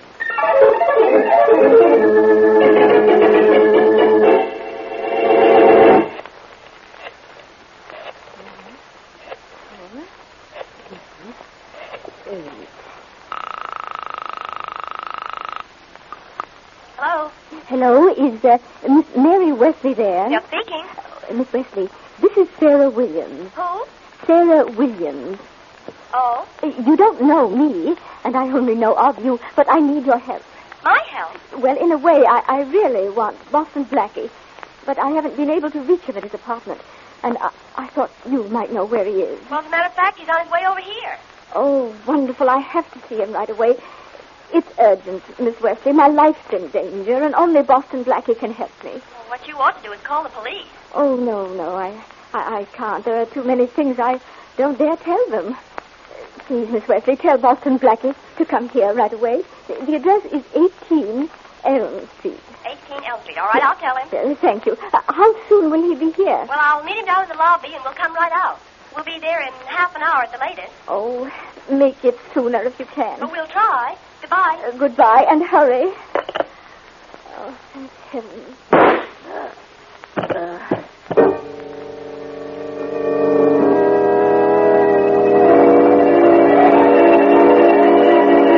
Well, we hurried, Mary, but obviously not fast enough. Well, it wouldn't have made any difference, Blackie. From the look of things, she was shot just after she hung up the phone. And the killer dropped the gun in her hand afterward. Uh-huh. Well, we might as well keep on looking around for clues until Faraday gets here. And that should be any minute now. Yeah. When I phoned, he said he was leaving right away. Someone wanted to make Mrs. Williams' death look like suicide, Blackie. And did a pretty good job of it, too. Mrs. Williams was shot from close range. That means she was killed by someone she knew and probably trusted. Well, she said on the phone that she was afraid, but she didn't say whom she was afraid of. Too bad she didn't. Yeah. Well, as I see it, The killer could have come up behind her and shot her just as she hung up the telephone after... Sarah. Uh-oh. Aunt Sarah? Sounds as if we have company. Aunt Sarah, I wonder if you could do me... Hello? Oh, who are you? I'm Mary Wesley, and this is Boston Blackie. How do you do? How do you do? Sue Williams, Aunt Sarah's niece. Oh, what's happened, Aunt Sarah? Aunt Sarah, what... She's dead, Miss Williams. Dead? Yes, murdered. What? Aunt Sarah... I might have known. I knew he'd do it. Aunt Sarah knew he'd do it, too. Who's this he you both knew so much about? Robert, my cousin. He knew she was sick and dying, but he couldn't wait a few more months. He had to kill her. You say Robert killed her? Why? To get her money. Aunt Sarah was rich, and my cousin and I were her only heirs.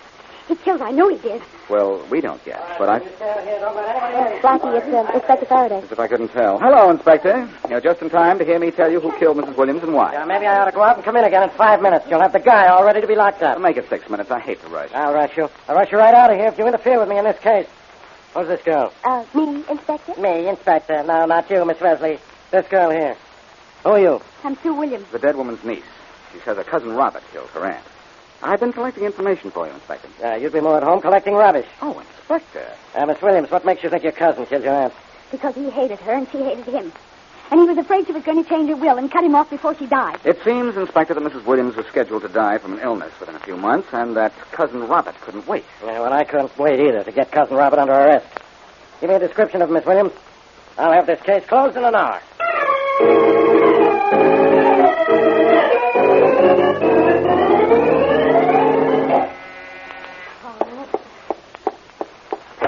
Hello, Sue. Frank, darling, come in.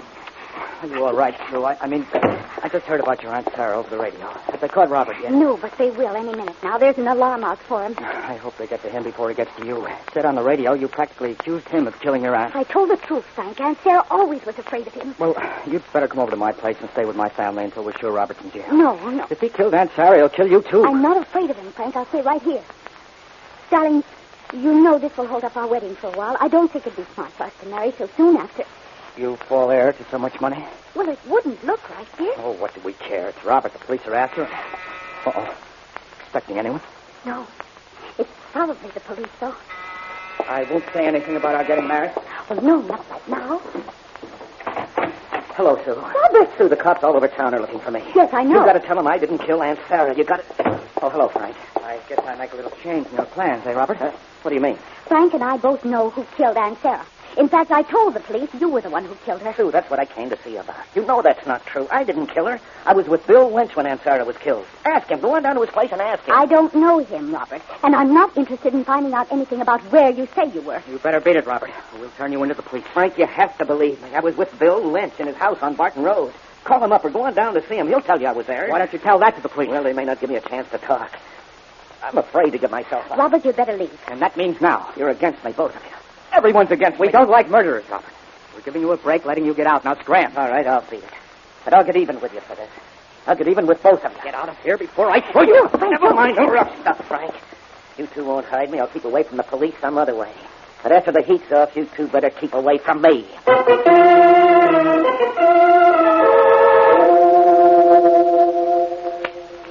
Oh, you won't have a walnut, Miss Williams? Mr. Lane? No, thank you, Mr. Lynch. All Frank and I want to know is, was my cousin Robert with you at 7:30 tonight? Robert? Robert Williams. Tall, good-looking fellow. His Aunt Sarah was murdered between 7:30 and 8 this evening. And he says he was with you during that time. He sure was. That's a lie. I don't tell lies, if you know what I mean. How much did Robert pay you to have you say he was with you tonight? That's my business, not yours, Mr. Lane. If you know what I mean. Frank, this man is lying. I know he is. I know he is, too. And maybe this will crack him the way he cracks those walnuts. No, Frank, don't hit him again. He might have... I don't take that from anybody very often, Mr. Lane, if you know what I mean. Come on, Sue, let's get out of here. Okay. Maybe there's another way to get the truth out of this guy.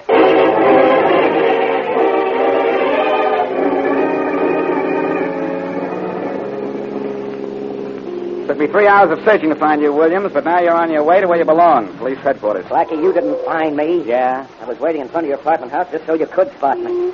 I thought you'd believe me or give me a chance to prove I was with Bill Lynch when my Aunt Sarah was killed. You'll have plenty of chance to prove it in Faraday's office. Come on, out this way. All right. You're so innocent, Williams. Why have you been hiding from the police? Because I don't know what the police will do. I want to have some time to think before I gave myself up. With an alibi like yours, what do you have to think? We'll go in Faraday's private door right here. Hello, Faraday. Look what I have. Oh, Blackie, get out of here. I don't want it. And that guy with you looks like Williams. Well, I don't know what reason there could be for that, except that he is Williams. Robert Williams. Where'd you find him? In front of my building. That's right. After I searched 50 hiding places.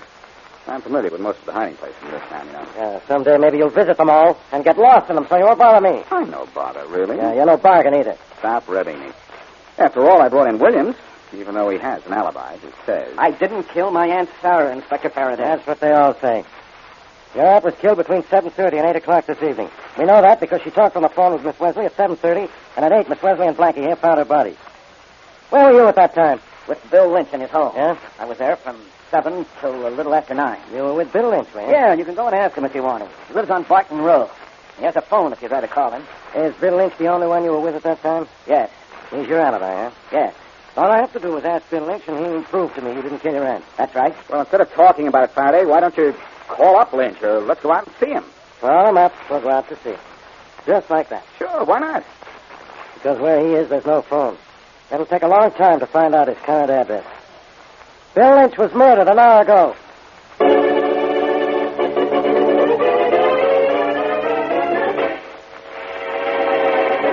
And now back to Boston Blackie.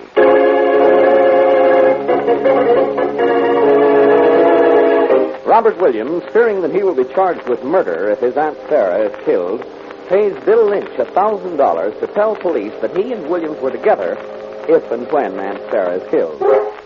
Aunt Sarah is killed, and another cousin, Sue Williams, accuses Robert of the crime. Robert, picked up by Blackie several hours later, insists he was with Lynch. When Blackie suggests that they ask Lynch about it, Faraday informs him that Lynch has been killed. As we return to our story, Blackie is talking to Robert in his cell. Blackie, I sent for you because you're my only hope now that Bill Lynch is dead. You need more than me for hope, Williams. If Lynch was the only person who could prove where you were when your aunt was killed, you're out of luck and in a jam. But you can help me. You've helped others. I help people who deserve help, Williams. I didn't kill Aunt Sarah. Now, believe me. In fact, I'll tell you something. Well, it's about time. Is this going to be the truth? Yes, it is. I paid Bill Lynch $1,000 to say I was with him when Aunt Sarah was killed. How did you know when she'd be killed? I didn't know. I had no idea. The arrangement was for Bill to be ready to establish an alibi for me no matter when Aunt Sarah died. Why did you need an alibi? Because Aunt Sarah hated me. It would have been difficult for her to cut me out of her will because of the terms under which she got the money from her husband. But she could send me to prison for murder no matter who killed her or when. You know what you're saying, don't you? You're saying your Aunt Sarah knew she might be murdered and wanted you framed for that murder. That's right. That's why she tried to reach you through Miss Wesley. She always said she'd find some way to keep me from getting her money when she died. Mm-hmm. Look, Aunt Sarah was dying, Blackie. She had only a few months to live, maybe only a few weeks. I knew that, so why should I kill her? All right. Let's suppose you didn't kill her. Let's just suppose. Who might have killed her? Miss Sue. She knew Aunt Sarah had told people she was afraid that I'd kill her. You might have done it knowing I'd be blamed. Well, that makes some sense. Sue didn't waste any time accusing you of killing your aunt. But you can't prove you were with Bill Lynch at the time of your aunt's death. By the way, do you have any idea who might have killed Lynch? No, not the slightest. Then I got news for you. I'm going to find out. Well, that'll be wonderful. I hope you do. Do you think it'll be wonderful if I do? Sure. I wonder if you do.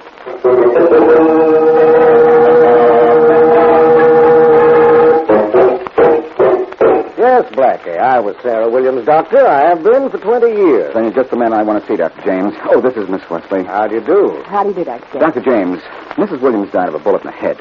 But was she really dying of an incurable illness? Yes, Blackie. At the outside, she had 3 or 4 months to live. She might not have lasted another week. Who knew that, Doctor? Did her nephew Robert? Oh, yes. I told Robert about it before I told Miss Williams. Uh-huh.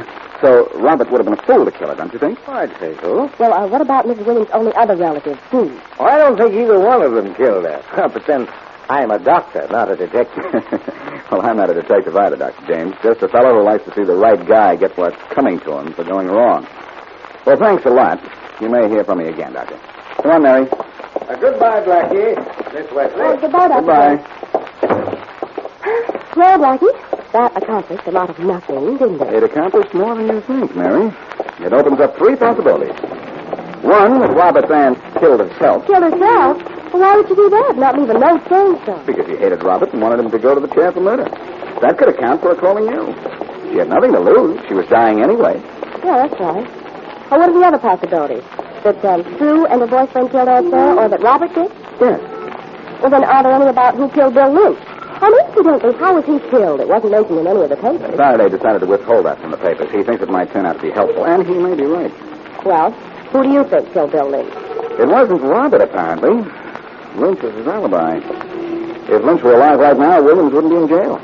I wonder if I'm thinking the same thing you are. That whoever wanted Robert to go to the chair killed Bill Lynch, huh? Mm-hmm. And you're thinking that someone else is... As the one person who'd benefit by having Robert out of the way. Sue Williams. That makes sense, Mary. A lot of sense. I'll drop you off to your apartment and see you later. Right now, I'm going to see Faraday about Sue.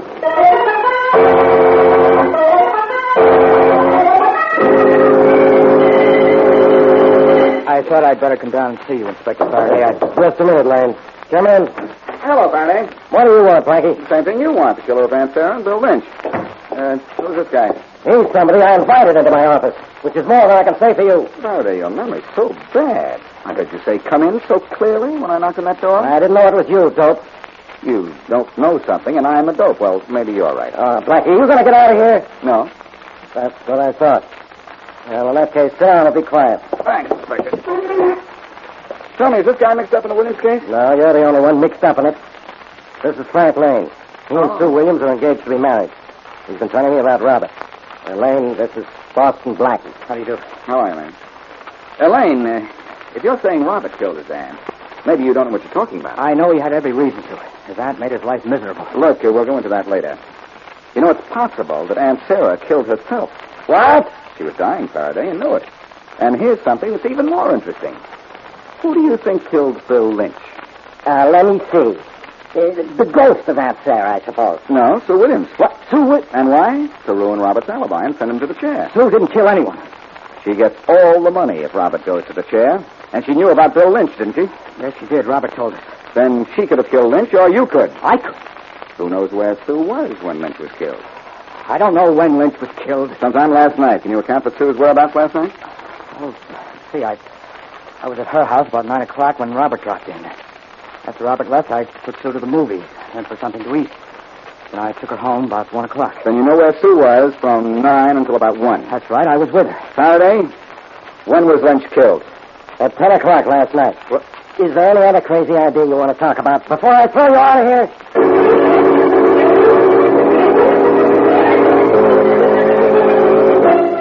Now, you know exactly what to say when you phone Frank Lane, don't you, Mary? Yes, Blackie, I think so.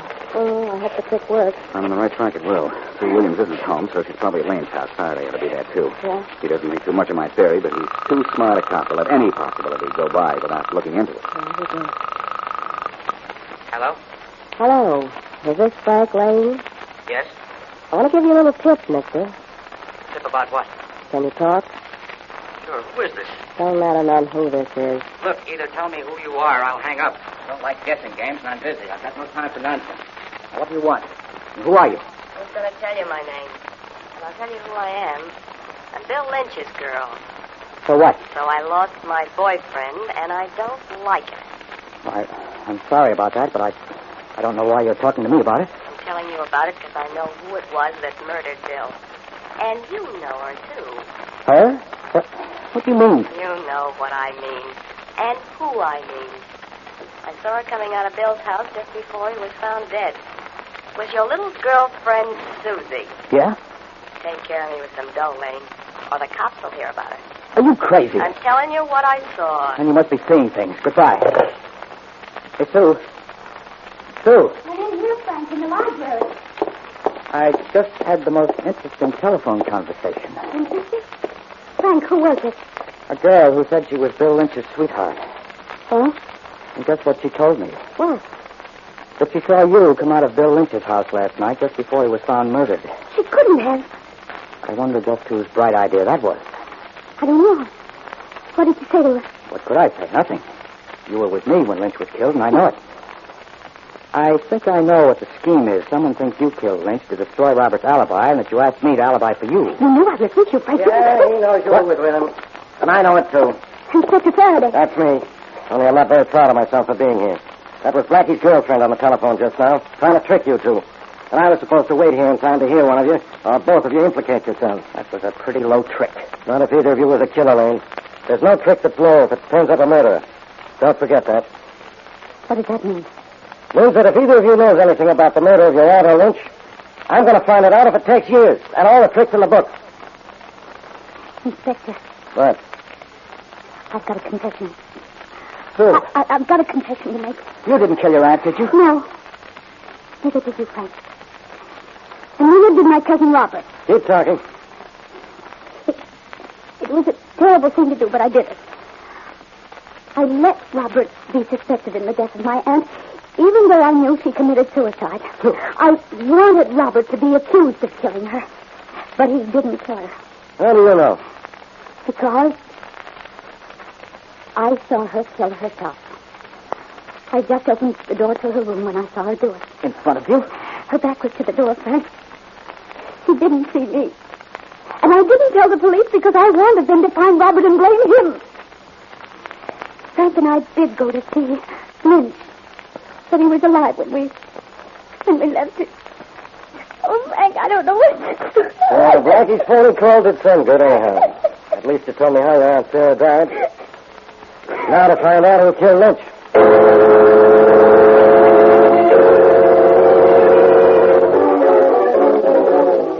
Blackie, this is one time you're welcome in my office. Because this time I can laugh right in your face. I know all about it, Faraday. You told me over the phone. Sue didn't kill Bill Lynch, and nobody killed Sarah Williams. She killed herself. I mentioned that possibility to you, remember? Well... And I'm still going to get the last laugh here anyway. Have you sent for Williams? Yeah, only because you asked for it. And it's the last thing you're going to ask for in this case that I'm going to do. Thank you very much. And don't take any bows on your trick phone call. Might have found out sooner or later that Mrs. Williams was a suicide. Maybe. The real proof was what Sue Williams saw, you know. Come in. Come in, Williams. Oh, you sent for me, Inspector? Yeah. Williams, you're in luck, huh? Your cousin Sue has just admitted that Aunt Sarah knew she wasn't going to live much longer and killed herself. What? And that Sue kept quiet because she wanted you to be accused of murder. Well, that's a fine thing she did. Well, everybody happy? Can I go? Wait a minute. I'm still not happy. I don't know who killed Bill Lynch. I do, Fanny. You do? Who? The same guy who didn't kill his Aunt Sarah. Williams here. You crazy, Blackie. Would I kill my own alibi? Yes, I think you would. Now, Blackie, you're out of your mind. Lynch was the only hope Williams had for proving he wasn't a murderer. That's right, Faraday. But Lynch thought Williams had really killed his aunt and saw a way to make more money on the deal, maybe blackmail our friend here for the rest of his life. Lynch was the kind who'd try that, all right. Williams, you weren't really with Lynch when your aunt was killed, were you? As a matter of fact, I was. I don't think you were. I think you went to see Lynch later, and he tried to hold you up for some more money. You fought and killed him. I didn't kill him. I couldn't afford to, no matter what it cost me. He was my alibi, the only proof I had that I didn't kill my aunt. And a man doesn't kill his alibi, huh? You think he does. I'd have gone to the chair if you hadn't found out Aunt Sarah killed herself. Now, isn't that true? Maybe. But I did a little research on you, Williams. I know you were a crack shot, the top marksman on your college rifle team. Lynch called you saying he wanted more money or else. His testimony that you tried to bribe him would be very dangerous to you. You went down there, opened the door, and before he could say anything, shot him down. Well, that's fine. Lynch did phone and say that he thought you'd killed your aunt, didn't he? Yes. He did say he wanted more money, didn't he? Yes. You did go down there, stand in the doorway, and shoot him, didn't you? No, I didn't. You know I didn't, because Lynch wasn't shot. He was stabbed in the back. He was what? Nothing. Faraday, who knew how Lynch was killed? Nobody. I kept that information out of the papers, just hoping for something like this, Blackie. Lynch was stabbed to death by a knife in the back. Hey, Williams, make him break. The only fix he is. Well, Faraday, we're partners in this case. You kept something out of the papers, and I got everything out of Williams.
me, Mr. Peterson. Joe. Joe Crane. Oh, just a minute. Come in, quick. It's okay, Mr. Peterson. There's nobody on the street. Nobody saw me. You sure no one saw you? Yeah, I'm sure. Well, I hope you're right. You're right on time. It's exactly 5 o'clock. Well, you hired me for 5 in the afternoon, so here I am at 5 sharp. Want to get started right away? Yes, the sooner we get it over with, the better. There's the rope and something to gag me with. You can tie me to this chair here. Okay. You just sit down. Take it easy, Mr. Peterson. It'll all be over before you know it. All right. Tie me good and tight, Joe. I want this to look like the real thing. Right, I'm doing just that. Ropes feel tight, don't they? I'll say they do. Well, don't worry then, Mr. Peterson. This job will look McCoy enough to fool the smartest cops in town. Got you tied in that chair so tight you're practically part of it. All right, which room's your wife in? That one right there. Now put the gag on me and kill her in a hurry, will you? You leave everything to me, Mr. Peterson. Gag on good and tight? I guess it's on good enough.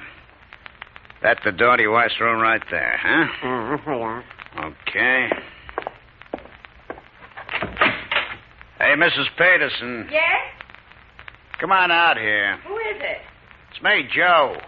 Joe Crane. Oh, what do you want? What have you done to Arnold? Nothing he didn't want me to do. What are you talking about?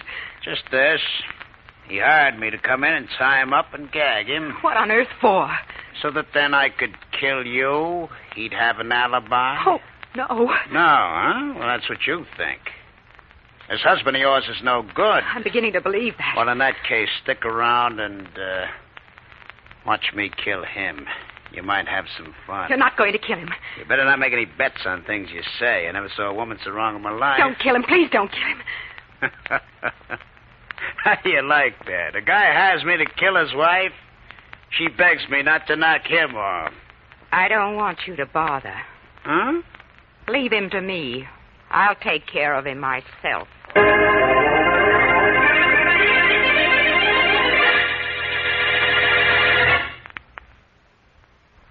And now meet Dick Calmer as Boston Blackie. Enemy to those who make him an enemy.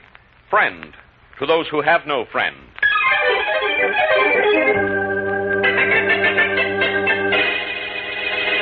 Blackie, I've come to see you because I'm in terrible... I know what you're in, Mr. Smith. Terrible trouble. But take my advice instead of my help and go to the police, will you? Do the police lend money to strangers? No, neither do I. Is that what you want from me, money? Money or help? Of the two, I prefer giving you help. But if it's money you want, why don't you go to a bank? I can't. Why not? Well, it's like this. Yeah? I owe Arnold Peterson $50,000.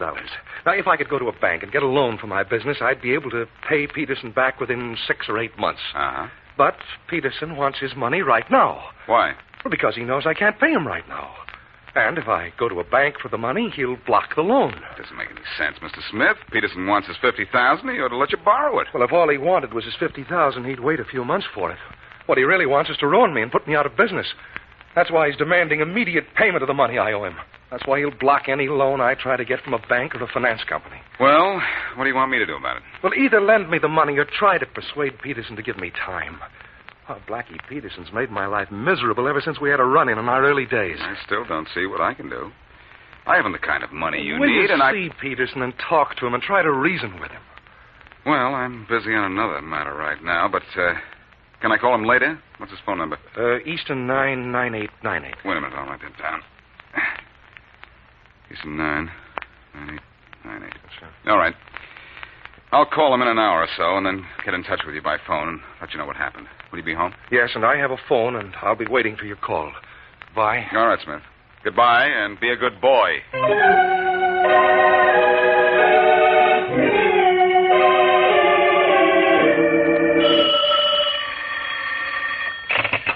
Homicide, Faraday speaking. Inspector Faraday? Yes, Inspector Faraday. Inspector, this is a friend. Well, what do you want, friend? Nothing at all. I just want to give you a little tip. Go ahead, I'm listening. Good idea, Inspector. This is a friendly little tip. Yeah, I know, from a friend. You said that. Now, what's on your mind? Listen. Crane's in town, Inspector. Just got in. You know what that means, don't you? Yeah, I know exactly what that means. When Joe Crane comes to town, a murder comes right after.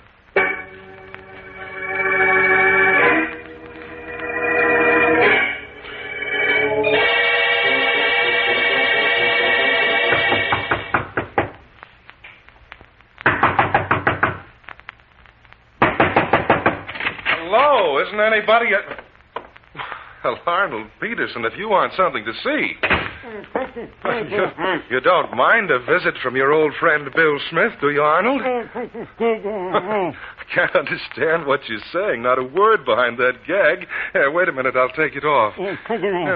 What happened here, Arnold? This house is a mess, and where's your wife? There. You feel good with the gag off? Yes. Thanks a lot, Bill. You want to know where my wife is? Yes. That double-crossed female ran off and left me. Well, and tied you up first? No. She had help in that department. Untie me, will you, Bill? Why, sure. I'm sure glad you came along. Might have sat in this chair till I starved to death. Well, that would be an unpleasant way to die, wouldn't it? Is there a way that's pleasant? Untie me, will you? I'm not sure I will, Arnold. I just got an idea.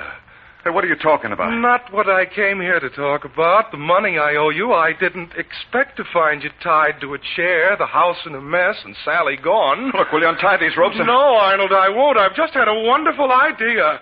Know what this is, Arnold? Put that gun away, you fool. I will after I've used it on you. Don't, Bill. Don't be an idiot. Nobody ever gets away with murder. But I'm not a nobody, Arnold, and I've just had an idea. But Bill, I'm going to get away with a perfect alibi. Bill, don't. And I'm going to get that alibi from Boston Blackie.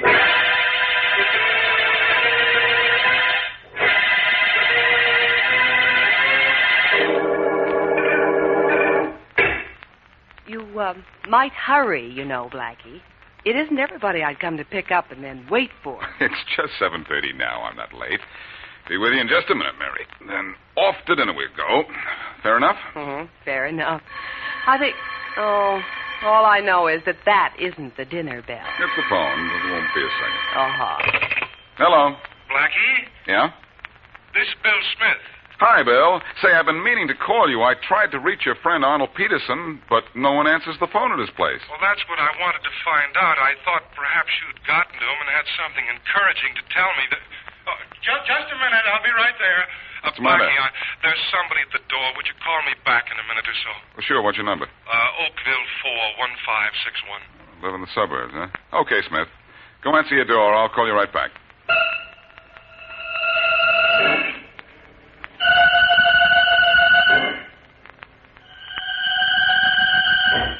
One more second now, Mary. Just want to call Bill Smith back, and then we'll go. Uh-huh.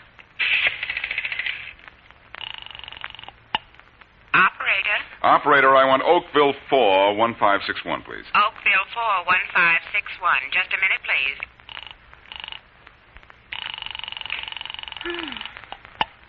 Hello? This is Blackie, Bill. Yeah? Now, what was it you wanted to say to me? Oh, about Peterson. I just wanted to be sure you called the right number. Well, I called the number you gave me, Eastern 99898. I dialed it myself. That's the right number, all right. I can't understand why he doesn't answer. Neither can I. But I'll catch up with him later. Take it easy, Bill. When I promise to do a guy a favor, I do him a favor. You don't know what a favor you've done me already.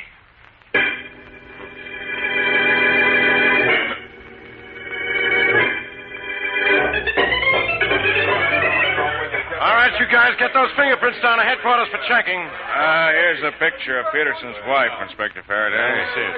I found some papers in the desk that show her name before she married him was Crane. Crane, huh, Matthews? Yeah. Well, that's a coincidence, isn't it? I got a tip that killer Joe Crane has come to town, and the husband of a Crane is found dead. Did you send out an alarm to pick up Crane and Peterson's wife? She's obviously on the run. We'll have men watching every railroad station, bus, and air terminal. That's fine. Oh, by the way, Sergeant Williams talked to the woman next door. I think we know the time of death. Good. She says she heard what sounded like 3 shots at 7:30. And Peterson was shot 3 times. And the noise came from here? Yep. Well, that fits with the coroner's preliminary report on the time of death. He was killed at 7:30, all right. Now, let's see. Hello, Faraday. Guess who? I know who, and without turning around. Now, get out of here, Blackie. Oh, Faraday, you don't mean that, do you? Who makes jokes for you when I'm not around? Nobody. And you better make tracks right now. Oh, I wouldn't leave for anything, Faraday. I heard on my car radio you needed my help, so I came right over. I could tell you the name of your killer, Faraday, Bill Smith, guy with a motive to kill Peterson, wasn't 30 miles away from here when Peterson was shot. How do you know when Peterson was shot? I heard Matthews here say the time was 7:30. And the man I have in mind was 30 miles away from here at 7:30. I know because I called his house and talked to him on the phone. Who do you think did it, Faraday? I don't know. But killer Joe Crane is in town, and Peterson's wife's name used to be Crane. Really? Maybe so, but I have a hunch that Crane is not the bird who did this job.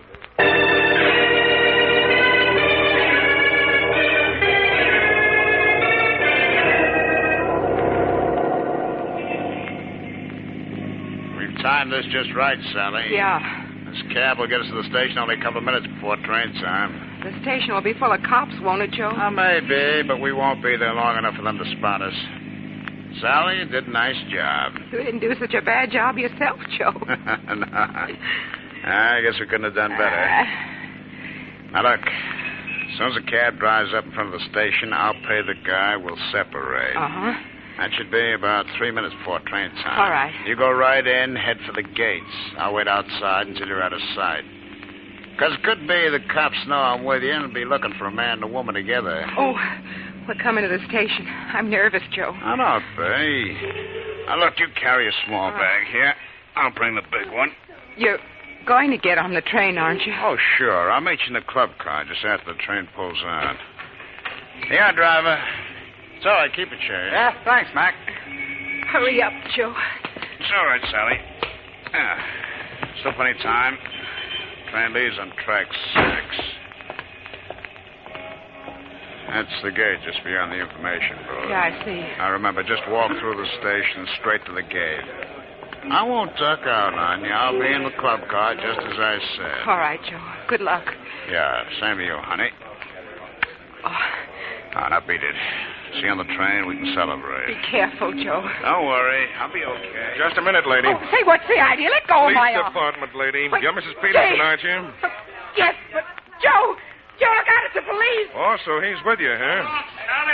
Stop that man. Stop that man. Let go of me, Regan. Let go. Why do you want me? No reason to get excited about, Mrs. Peterson. Just a little matter of murder.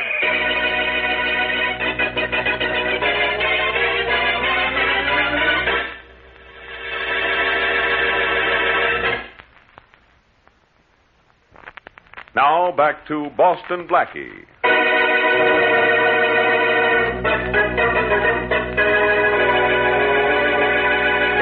Arnold Peterson plots to have himself alibied by Joe Crane, whom he hired to kill his wife.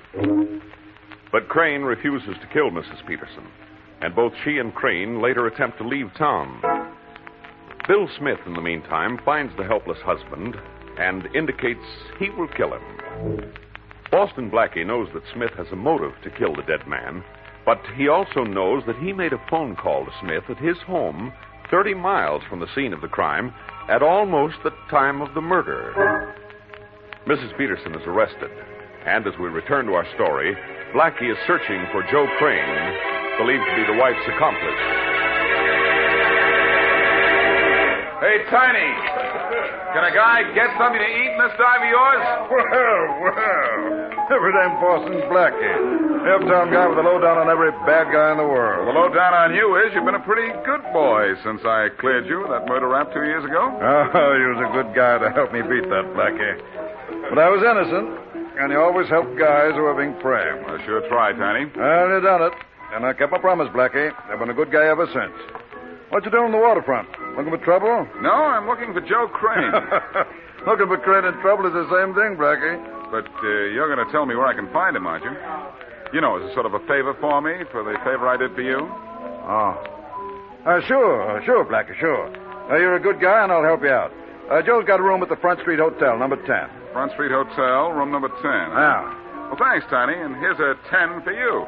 So long. Oh, thanks, Blackie. You're a good guy. Before you're too sure of that, you better find out if that 10 is good. Always making jokes, eh, Blackie? Hey, Pete. Pete. Oh, yeah, Tiny? Stop with that piano. Come here. Yeah. What do you want, Tiny? You see that good-looking guy who was just in there? Yeah, it was Boston Blackie, wasn't it? Who's he looking for? Joe Crane. Huh? I told him Crane was at the Front Street Hotel. Uh-huh. Crane ain't there, of course. But you run up to Wilson's rooming house and tell Crane that he better duck, because Blackie's looking for him. Okay. And, Pete. Yeah? Here's $10 for yourself. Oh, yeah. I can't take no money from a guy and then double-cross him. I promised Blackie I'd be honest.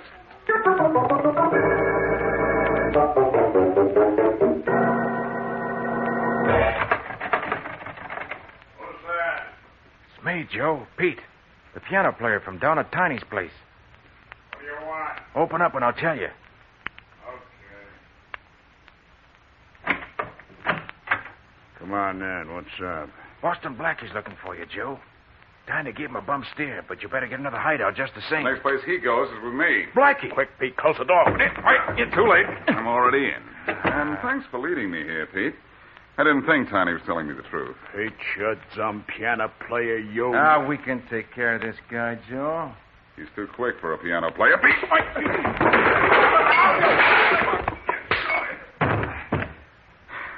Oh, now, Blackie, now. Oh, yeah?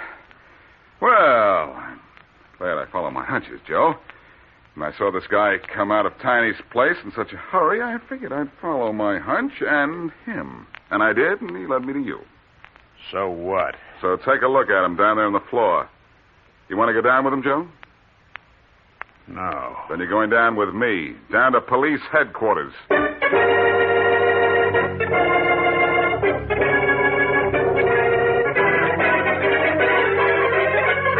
You killed him. What do you mean I killed him? Yes, I mean you did. Quiet, you two, quiet. I forgot to tell you, Crane. Inspector Faraday likes quiet in his office. And you be quiet, too, Blackie. Inspector, is that the way to talk to me after I brought Joe Crane in for you? I found Mrs. Peterson here myself. I could have found Joe, too. All right, let's not argue about who found whom and where. Let's find out who killed Peterson. I think they both did. I tell you, I didn't kill Arnold. He was alive when I left the house. And I didn't kill him. He was alive when I left, and I left before Sally did. Oh, it's Sally, is it, Crane? Yeah. Since when does murder breed familiarity? Sally here's my ex-wife. That's one of the reasons Peterson knew about me. But what he didn't know was I couldn't kill a dame, even if she is my ex-wife. That's some logic. Well, what's wrong? I never killed a dame, and I'm never going to. And I didn't kill Arnold. But maybe she did, though. After I left, she shot him. Oh, no, you killed him after I left. You came down to my place afterwards and said you wanted to go to Chicago with me. Sure I did, but Blackie, she even told me before I left the house that she was going to take care of him herself. What do you mean by that, Mrs. Peterson? I meant I was going to leave my husband. Well, you left him all right. You left him dead. He was alive when I left the house. I didn't kill him. Joe did. You did! You did! Quiet! Not going to go through all that again. I'm arresting you both on suspicion of murder. Blackie. Yes? What about your friend, Bill Smith? From what you told me, he had every reason to kill Peterson. Sure he did. But Peterson was killed at 7:30. And I called Smith's house in the suburbs and talked to him at 7:30. If Smith is our killer, he's got the greatest alibi I ever heard. Me.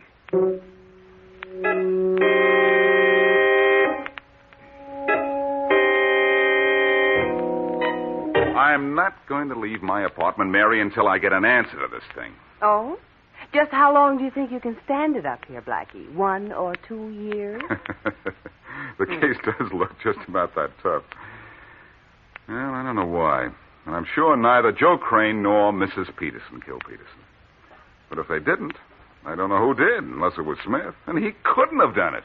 No, I'm sure I don't know anything, and I'm not going to try to figure it out either. My hair will be gray soon enough as it is. Oh, come in. Oh. Hello, Blackie. Oh, Smith, good morning. Come on in. Thank you. Blackie, I just thought... Oh, I didn't know you had company. I had a phone. This is Mary Wesley, Miss Wesley. Mr. Smith? Dear Miss How do you Wesley. do, Mrs. Smith? Blackie, I just dropped in for a minute. I thought you'd be glad to know I got a bank loan today. I'm glad to hear it, Smith. I suppose your troubles are over? Yes, they are, with Peterson out of the way. You know, I'd consider you a number one prospect if I hadn't called you at your house at almost the same time Peterson was killed. Really? Yeah. Well, I guess I had every reason in the world to kill Peterson, but I'm glad you know I didn't. I'm positive you didn't. Unless you could go the 30 miles from your house to Peterson's in the matter of 2 or 3 minutes. Yes, well, humans aren't equipped with jet propulsion just yet, Blackie. Well, I won't impose any longer. Goodbye, Blackie, and glad to have met you, Miss Wesley. Oh, thank you. See you again sometime, Blackie. Could be. Goodbye. Blackie, there's something about that man I don't like. Something about this case I don't like. Of course, the fact you can't solve it. Mary, Smith is a perfect suspect. Oh? Oh, I'd like to figure out how he could be at home at 7:30 and still kill Peterson 30 miles away at that time. He was home, I know. I phoned him. I was here, remember? Oh, yes. Say. Blackie, I don't like the look on your face. And somebody's not going to like the idea that just popped into my mind. Mary, go to your apartment, then in an hour, dial the operator and ask her to ring my number. Oh, all right, but what for? Never mind. Call me crazy if you want to. But I'm going to break this case wide open when you call me on the phone.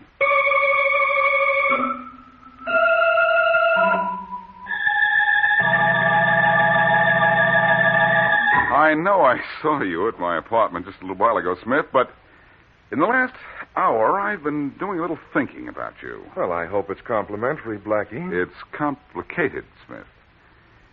Now, in spite of the fact that I called you here at your house at exactly the same moment Peterson was killed 30 miles from here, I think you killed him. Oh, Blackie, please. Now, listen, I don't many... excuse me. Hello. Hello, Blackie? Oh, no, just a minute. Blackie, it's for you. Oh, thanks. I've been expecting this call. Don't go away, Smith. I'm not through with you. I'm not going anywhere. Just over here to give you a little privacy. Okay. Hello, Mary. Oh, hello, Blackie.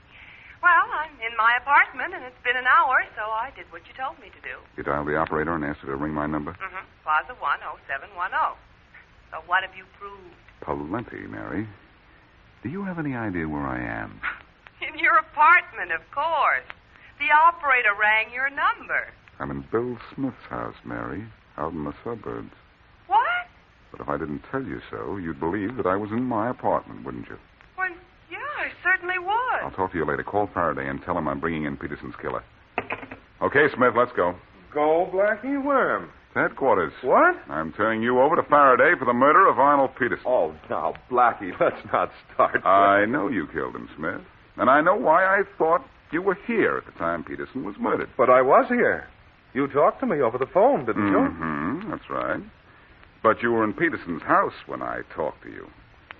I know how you worked it, too. You do? First you phoned me, then pretended someone was at the door and asked me to call you back in a few minutes. Well, that's interesting, if true. It is true, all of it. Before I called you back, you phoned the operator and asked her to switch all calls for your Oakville number to Peterson's number. And? And that's exactly what was done when I called back. Then, as soon as you'd established that you were at home, you hung up and shot Peterson. You don't know that could even be done. I know it can be done because I just did it. Oh? That was Mary Wesley on the phone just then. I talked to the telephone company before I got here. And when she asked the operator for my number, she got me here at your house. Well, Hey, Smith, I told you not to go away. I'm not going where you want me to go. Oh, no. That's the way I like murderers. Down and out.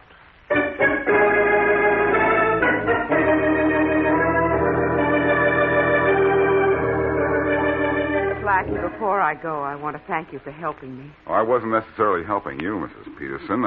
I was just trying to find out who killed your husband. Incidentally, I'm waiting in Faraday's office to read a copy of Smith's confession. Don't you want to wait here with me? Well, yes. Well, the sooner I get out of here, the better. My ex-husband, Joe, has been sent back to Kansas. That's because he's wanted out there for the same kind of thing that we thought he was wanted for here. Well, I'm glad he didn't kill Arnold. I'm glad you could prove who did, even though Arnold always threatened to kill me. Did Mr. Smith really kill my husband? Yes, he made a complete confession, Mrs. Peterson, and the telephone company verified my theory that he had them switch all phone calls from his Oakville number to your number. That's how I could phone his number and think I was talking to him at home when actually he was at your house. Probably standing over Arnold's body. No, he didn't kill your husband until a minute or two after I phoned him. He knew I was going to phone him back because he'd asked me to. And he waited for my call, knowing that I'd give him the perfect alibi. Well, it wasn't so perfect, Blackie. He was caught just the same. They're all caught, Mrs. Peterson. And a murderer always gets paid off, you know. Not in currency, of course. Just in current.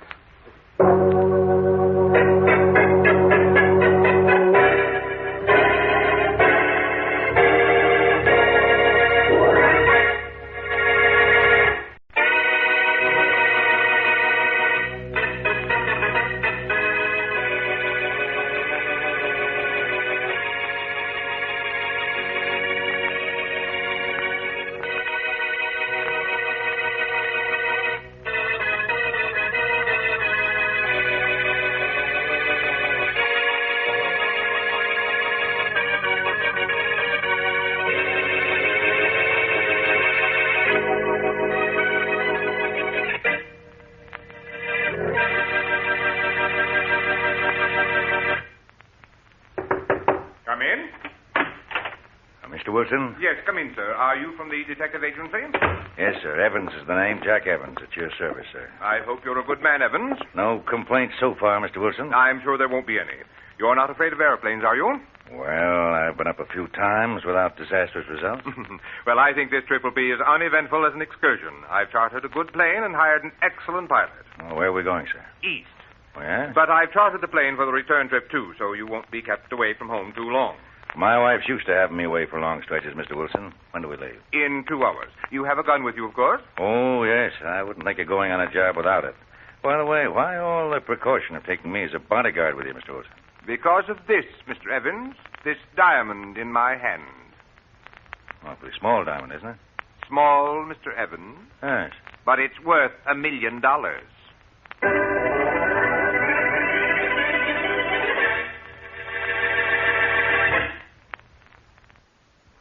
And now on to Dick Colmer as Boston Blackie. Enemy to those who make him an enemy. Friend to those who have no friend.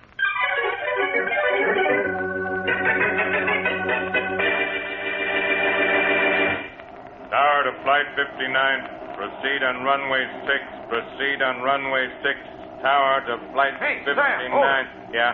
There's some crazy pilot coming in on runway 6 unannounced. I see him. Private cabin plane. Good night. It looks like it's going to crack up, too. Tower to Flight 59. Hold it. Flight 59. Hold it. Try to talk that Tower crazy to Flight pilot out of landing, Sam. Yeah, Tower to And turn Flight on the crash 59. landing signal. I'm going to have to. Here goes. Tower to Flight 59. I'm going out and help pick up the Tower pieces. to Flight 59. Don't let it till we give you the signal. Tower to Flight 59. You crazy fool, you! Whoever taught you to land a plane?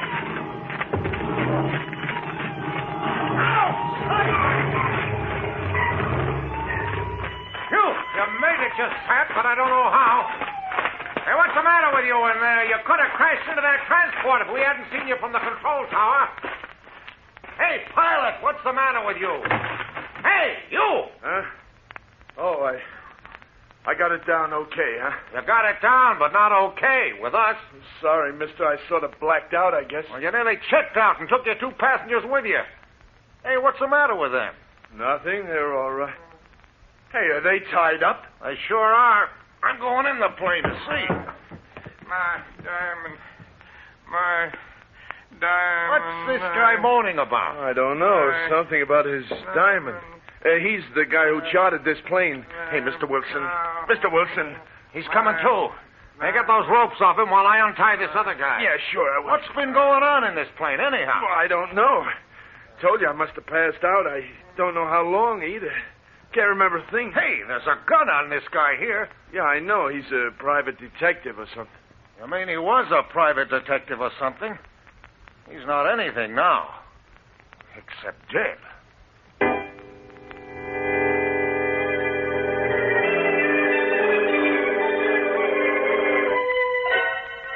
I've heard a lot of strange talk in this office of mine, Mr. Wilson, but this is the strangest yet.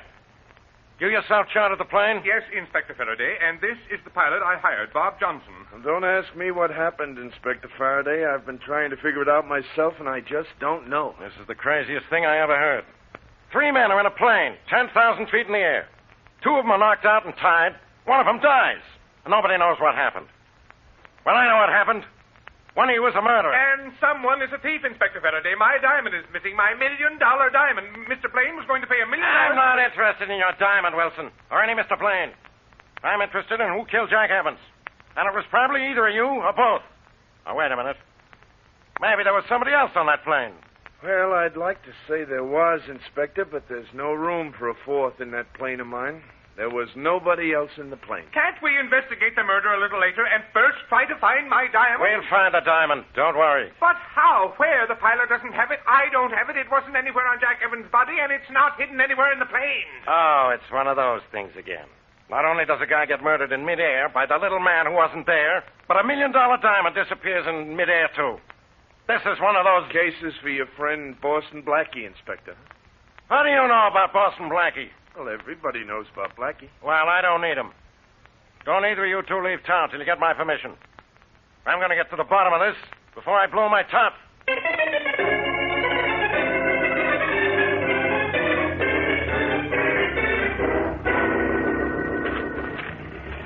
There's Johnson's plane over there, Matthews. Let's go have a look at it. Somebody's in it, Inspector Faraday. Listen, he's gunning the engine. I know it, and I know who it is, too. Johnson must have thought I was kidding when I told him not to leave town. Hey, Johnson! Johnson! He's not here, Faraday. Inspector, it's Blackie. The one guy I want to leave town. Blackie, what are you doing here? Turn off that engine. What'd you say, Faraday? You know what I... you know what I said. What are you doing here? Working on the Jack Evans murder case and trying to find Henry Wilson's diamond so I can deliver it to Mr. Blaine, who ordered it from Wilson. How do you know anything about Evans and Wilson and Blaine? Wilson called a lawyer for help, and the lawyer phoned me. No use searching Johnson's plane, Faraday. The diamond isn't here. Blackie, I could have you arrested for meddling with this plane. It's police property until the case is solved, I know. Yes. But I'm going to help you solve it. I understand the plane seemed to be in trouble when it came in for a landing. Well, it wasn't engine trouble. I just tested the motor, and it's okay. Well, that's the only thing about this case that is okay. Give me 24 hours and a few facts, Faraday, and you'll not only have Evans' killer, but Wilson will have his diamond. In 24 hours? Don't get excited, Inspector. The only way to find out what happened up in the air is to keep our feet on the ground.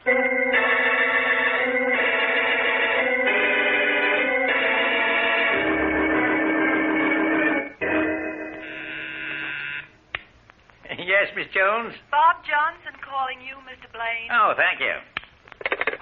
Hello, Johnson. Hello, Blaine. How's the diamond business today? Fine. How's the flying business? Couldn't be better. We sure have a lot of people baffled, don't we? Yes, we certainly do. Well, that was nice work, Johnson. You did a good job. Well, you made me a good proposition. You got the diamond all right, huh? Oh, yes, I have the diamond. Everything went just as we planned. Well, I didn't think we'd have much trouble. It was too slick to miss. Did you take care of everything else, too? Oh, yes, we have nothing to worry about except that, well, I wish that detective with Wilson hadn't been killed. Yeah, same here, but that was an accident, Blaine, and accidents will happen. An accident can be called murder sometimes, too. The police will try to find out who killed that fellow. They'll have to find out what happened first, and what happened to the diamond, who has it, and how he got it. And that's something they'll never do. No, I don't suppose they will, Johnson. Have you been questioned much? Oh, yeah. A cop named Faraday threw a million questions at me. He's just about gone crazy trying to figure anything out. I'll be down to talk to you in a little while. Yeah, good. So we're driving Faraday crazy, huh? Yeah. Apparently, we not only have Wilson's diamond, but we've got Faraday's goat.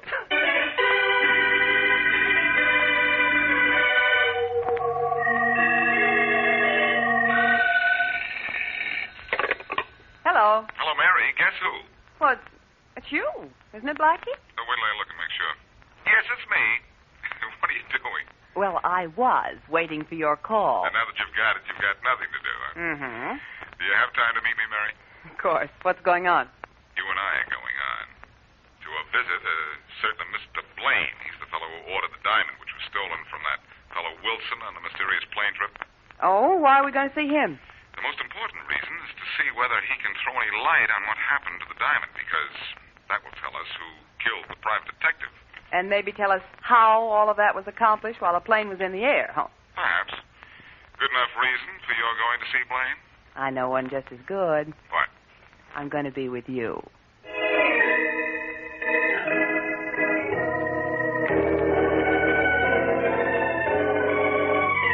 How much longer will it be before I can see Mr. Blaine? Well, any minute now, I'm sure, sir. Well, I hope so. Mary, you don't have to wait with me if you don't want to. I don't mind, Blackie. I don't have an appointment for 3 hours. Oh, maybe this Mr. Blaine saying he'll see you. Yes, Mr. Blaine? See that fellow Blackie now, Miss Jones? Yes, Mr. Blaine. Oh, sir. Mr. Blaine will see you now. Go right in. Oh, thank you. Come on, Mary. Are you sure you don't want me to wait outside? Well, I don't see why you should. Come in, sir. Come in. Mr. Blaine? That's right. Miss Blaine, Miss Wesley? Miss Wesley, Mr. Blaine. How do you do? How do you do, Mr. Blaine? I wasn't expecting a beautiful young woman when Miss Jones said Boston Blackie was here to see me. Oh, thank you, kind sir. No one ever knows what to expect from Boston Blackie. Oh, I think Mr. Blaine has a vague idea of why I'm here. Oh, no, Blackie, I don't. Oh, I thought perhaps you'd heard from Henry Wilson's lawyer. No. But I expect to hear from Henry Wilson any minute now. How do you happen to know about Wilson? Well, you might say I'm working for him, Mr. Blaine. Oh, Trying yes? to find out who murdered his bodyguard and stole his $1 million diamond. I read about that in the papers. It's too bad. I understand from Wilson that he was bringing it here to show you. Yes, he was. It was a small diamond, Mr. Blaine. Why was it worth so much money? Because it's the one diamond I need to complete a match set that I can sell for $1 million. It has a very peculiar cut that can't be duplicated. Without that diamond, the set will not be bought by a certain party. I see. Ah. Well, who besides you knew that Wilson was flying that diamond here? Well, no one that I know of, but the walls have ears. The news might have leaked out, or someone might have been listening in when I made arrangements on the phone with Wilson. You arranged for the chartered plane at Wilson? I told Wilson where he could charter a plane, yes. And where he could get a bodyguard? That's right, Blackie. Where's the diamond? I don't know. Maybe the same place Evans' killer is, still somewhere up there in the clouds. But you said something interesting a second ago. Oh, I did? About somebody listening in on your calls. I'm going to talk to your secretary. Miss Jones has been my secretary for 5 years, and I've never had any reason to mistrust her. Oh, now, Blackie, that girl looks so sweet and innocent. It's the sweet and innocent ones who sometimes are the guilty ones, Mary. Call her in here a minute, will you, Mr. Blaine? I'd like to talk to her. Of course. You mean, look at her, don't you? Now, Mary. Miss Jones. Miss Jones. Maybe she left her desk for a minute. She never does that without telling me. What's the matter with her? Miss Jones. Miss Jones. Oh, I'll go out and talk to her. If she's there, Blackie. She's here, all right. Miss Jones, didn't you hear that buzzer? Maybe she's hard of hearing, Blackie, except when she's listening in on phone conversation. Could be. Look, Miss Jones, Uh-oh. What's the matter, Blackie? Mary, did you say maybe Miss Jones couldn't hear well? Yes. Well, she isn't breathing well either. In fact, she's out of breath. She's dead.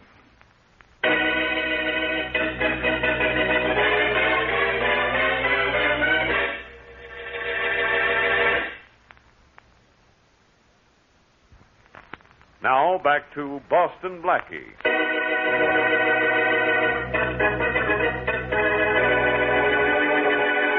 $1 million diamond is being flown across country in a chartered plane when apparently all 3 occupants of the ship black out.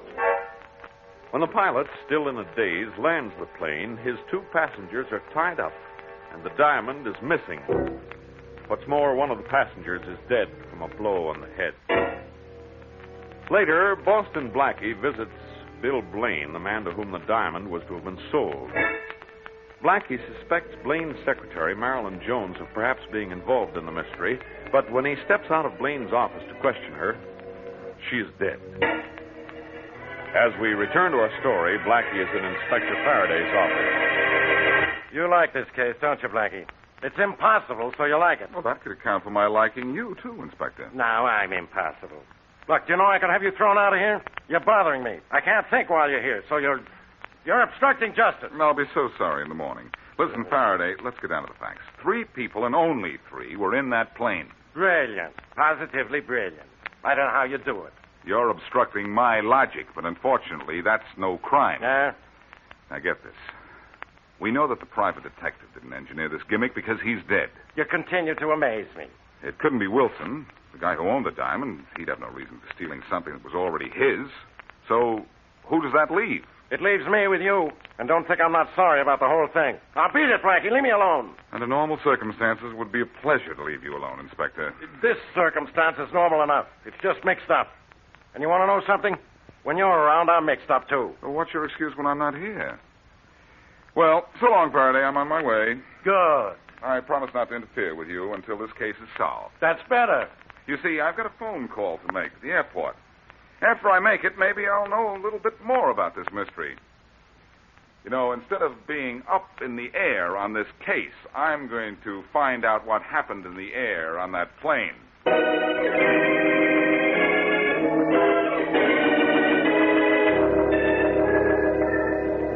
Pretty quiet up here in the control tower, ain't it, Joe? Won't be in a couple of minutes when Flight 81 comes in from the west. Take it easy. There'll be plenty to do with it. I'll grab it. Control tower. Hello, this is Boston Blackie. You don't know me. Who don't know you? Everybody knows you, Blackie. Oh, thanks. That's the nearest I ever got to somebody asking for my autograph. Oh, what's on your mind, Blackie? Well, first of all, were you on the control tower when that private plane came in yesterday? The one with the dead guy on it? Sure I was. Why? Your report says that it came in sideways and almost cracked up. I want to know if anything else unusual happened with it. Well, nothing at all, except it was supposed to have come from the west, wasn't it? So I understand. Well, it came in from the northeast, Blackie, and the wind wasn't coming from that direction, so that wasn't the reason. Oh? Another thing, we got a complaint. A plane, probably the one you're asking about, was flying awfully low about 50 miles northeast of here. Place called Holly Hills, just about a half hour before that plane came bouncing in. Oh, that's great. Thanks, pal. That plane coming from the west arrived from the northeast, huh? Yeah. Maybe it wasn't on the beam, but believe me, I am now.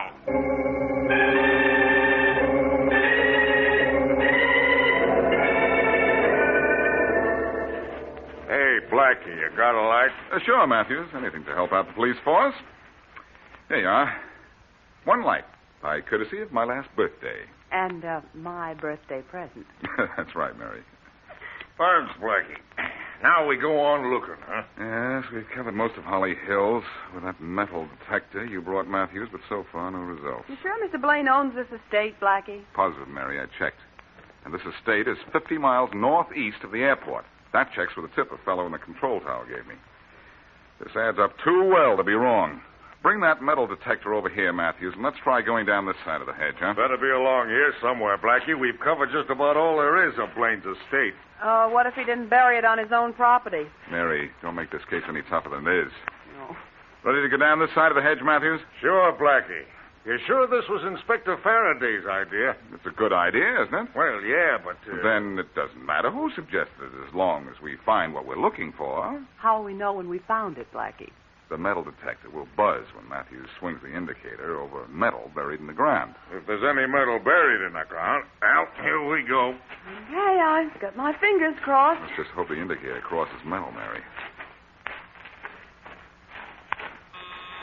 It's just crossed something, Blackie. Good. Exactly Hey, look, what I Blackie. expected. The ground there, it looks as if it's been dug up. And filled in again. Maybe I haven't been lugging this shovel around for nothing. Want some help, Blackie? No, thanks, Matthews. Ground soft. You must come up and dig in my flower boxes sometime, Blackie. Thanks, Mary. Uh-oh. Hit something. Rang the bell, huh? Uh-huh. If it's what I'm looking for. Oh, say, give me a hand lifting this thing out, will you, Matthews? Oh, sure, Blackie. Hey, what in the world is that, Blackie? It's what I was looking for, Mary. And it tells me everything I want to know.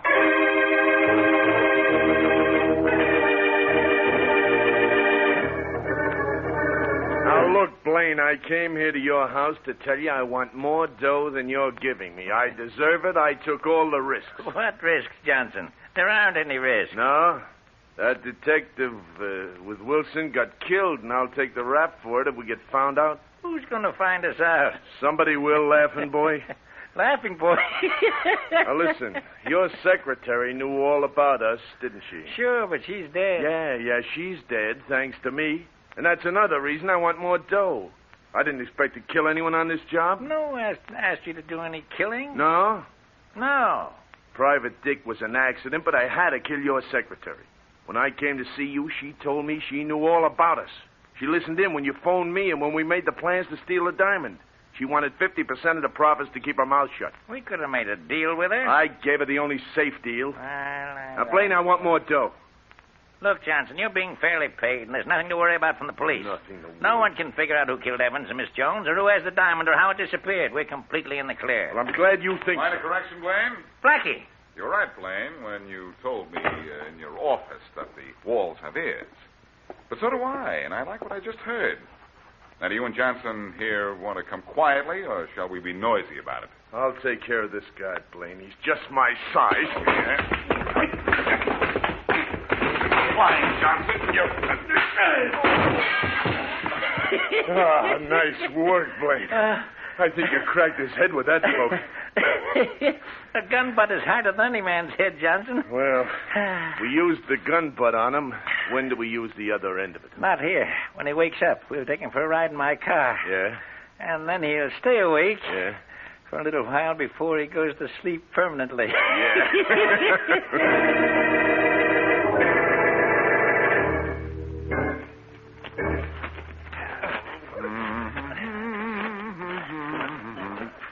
Gently, boys, gently. Oh, why don't you stop? Oh, this Blackie's awful heavy, Mr. Blaine. How much longer do we have to carry him? Just to my car. It's only a little way down the road. Good. Gentlemen, I'm not heavy. It's those ropes that you've got me tied up with. Just carry me once around the park, and then I'll dismiss you. You made one mistake, you know. Yeah? What, wise guy? You left my fingers free. When you get me to the car, I can communicate with anybody passing by using the sign language. Some sense of humor. Okay, Johnson, here we are. Stop him. Hey, don't! Oh! You know, for a minute, Blackie, I thought you'd bounce. You mean I didn't? Well, Mr. Blaine, here we are. What goes now? Put him on the floor in the back of the car, drive the car out to the airport, and take care of Mr. Boston Blackie because he's too nosy. How did you find out about us, Blackie? Little bird told me, an owl. Awfully wise, you know. Put him in the car. I'm getting tired of his talk. Here, lift right up because my car door. Yeah. There. Now, help me throw him in the back. Hey, take it easy. I'm fragile. Throw him in. Easy. Oh, you ought to be happy you can still feel pain. Come on, boss, in the front. All right. Too bad you can't enjoy the scenery from back there, Blackie. I can see enough from the floor. Pretty rug you threw me on here. If I'd known you were going to land on top of it, I'd have loaded it with nails. Temper. Ah, shut up. Let's go, Blaine. So, you know, this job sure called for a lot of killing, Blaine. The price goes up each time. Well, you can't complain to me about this one, Johnson. You're in on this as much as I am. We'll talk about that some other time. Comfortable back there, Blackie? Oh, very. Johnson, you smell smoke? Huh? Yeah, a little. Well, maybe we just passed a bonfire or something. Smoke's coming from back here, kiddies. Hey, Blaine, look, Blackie's untied. Blackie, how did you get out of those ropes? I'll write your letter. And don't look around here to find out what made that fire. I've got to find out. Look out, Blaine, we're heading for a tree. I can't stop it. Okay, both of you, don't move. I can't move very well. That steering wheel got me in the chest. Fractured that laugh of yours. I can see that. Good thing. It's getting rather annoying. But the crash did give me a break. Let me lean over and borrow this gun of yours. How did you get out of those ropes, Blackie? I cannot tell a lie. I did it with my little cigarette lighter. You see, you left my fingers free. I reached the lighter, snapped it on, and burned the ropes.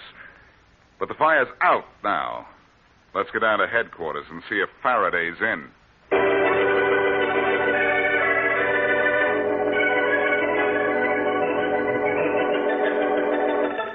If you're a good boy, Faraday, I'll tell you exactly what the story is on this case, with gestures. What happens if I'm a bad boy, Blackie? No gestures. Now, listen. I found out that the plane, which was supposed to have come from the west, came into the airport from the northeast. Why? It's his story, and he asked me questions. Well, because it was supposed to come in from that direction. and it was supposed to fly low over Holly Hills, and it did. Mm-hmm. Send the pilot Johnson a fan letter. I'll send him a pen letter, because that's where you just put him. Amusing. Listen, Faraday, I used the police department's metal detector on Blaine's estate in Holly Hills, and I found something he buried. You know what it was? A bone. He's really part dog. It was an oxygen tank and mask.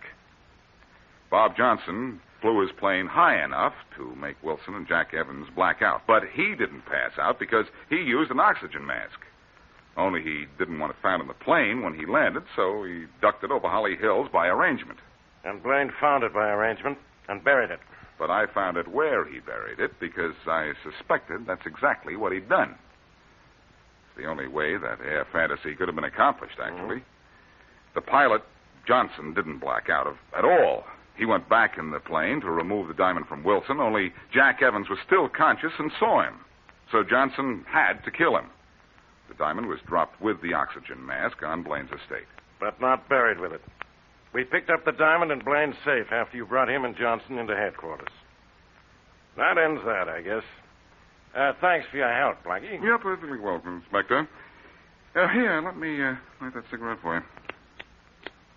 Why use that cigarette lighter? Those darn things never work. I guess they're like a certain police inspector. Never work. Until there's something important to do.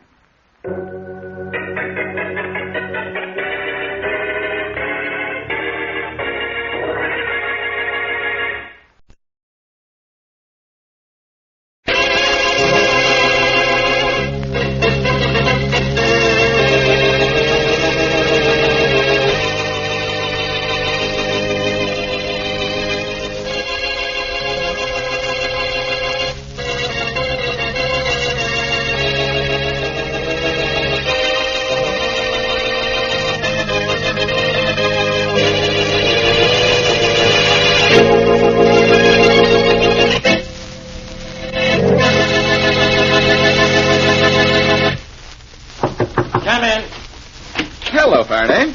Come in, Blackie, come in. Well, I'm actually being invited into your office, Inspector. Then I wasn't dreaming. You did phone and ask me to come down. I did. Blackie, do you know anything about a warehouse on Front Street? The one at the corner of Front Street and Bridge Boulevard? Yes. I thought you did. You know anything about the safe robbery there last night? And the murder of that watchman? Maybe. Just maybe, huh? Yeah.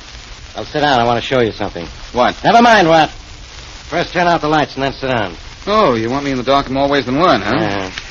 Okay, the lights are out. Now what happens? I'm going to show you some movies. Watch the screen on the wall over there. Okay, John, turn them on. Okay.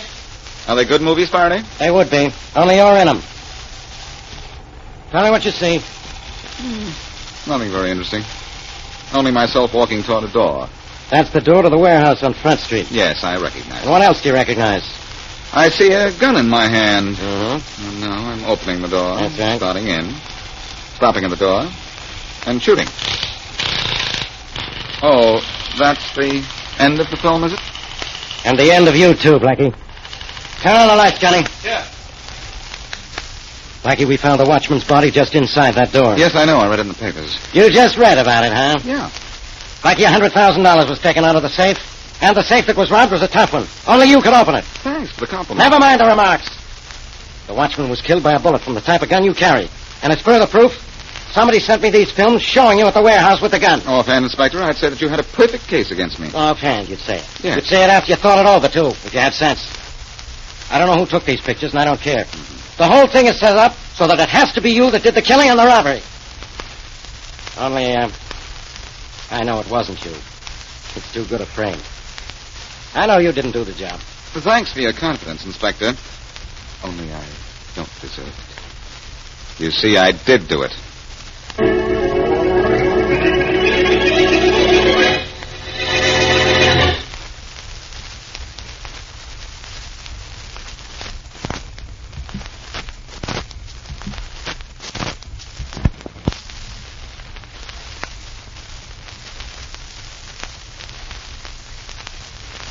And now, back to Dick Colmer as Boston Blackie. Enemy to those who make him an enemy. Friend to those who have no friend.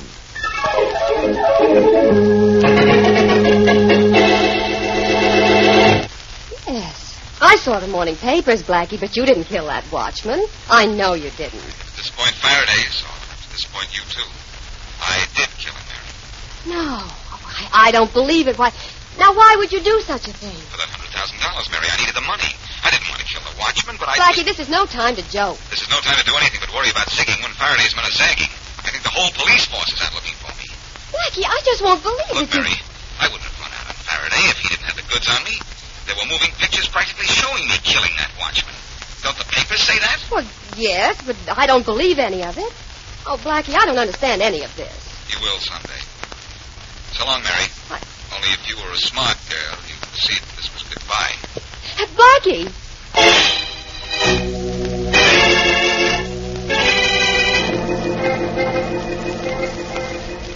Let's see that newspaper again, Billy boy. Okay. I'm not sure I like what you read to me. Sure, boss. Here. Boston Blackie confessed killer. It isn't like Blackie to confess, is it, boss? No. It was those motion pictures, Billy boy. Those motion pictures we sent Faraday. Only I know what's on Blackie's mind. Yeah? He knew he was being framed, and he wants to find out who framed him. So he gets the whole police force looking for him? Yeah. That don't sound smart. It's true to form, though. Blackie's form. Well?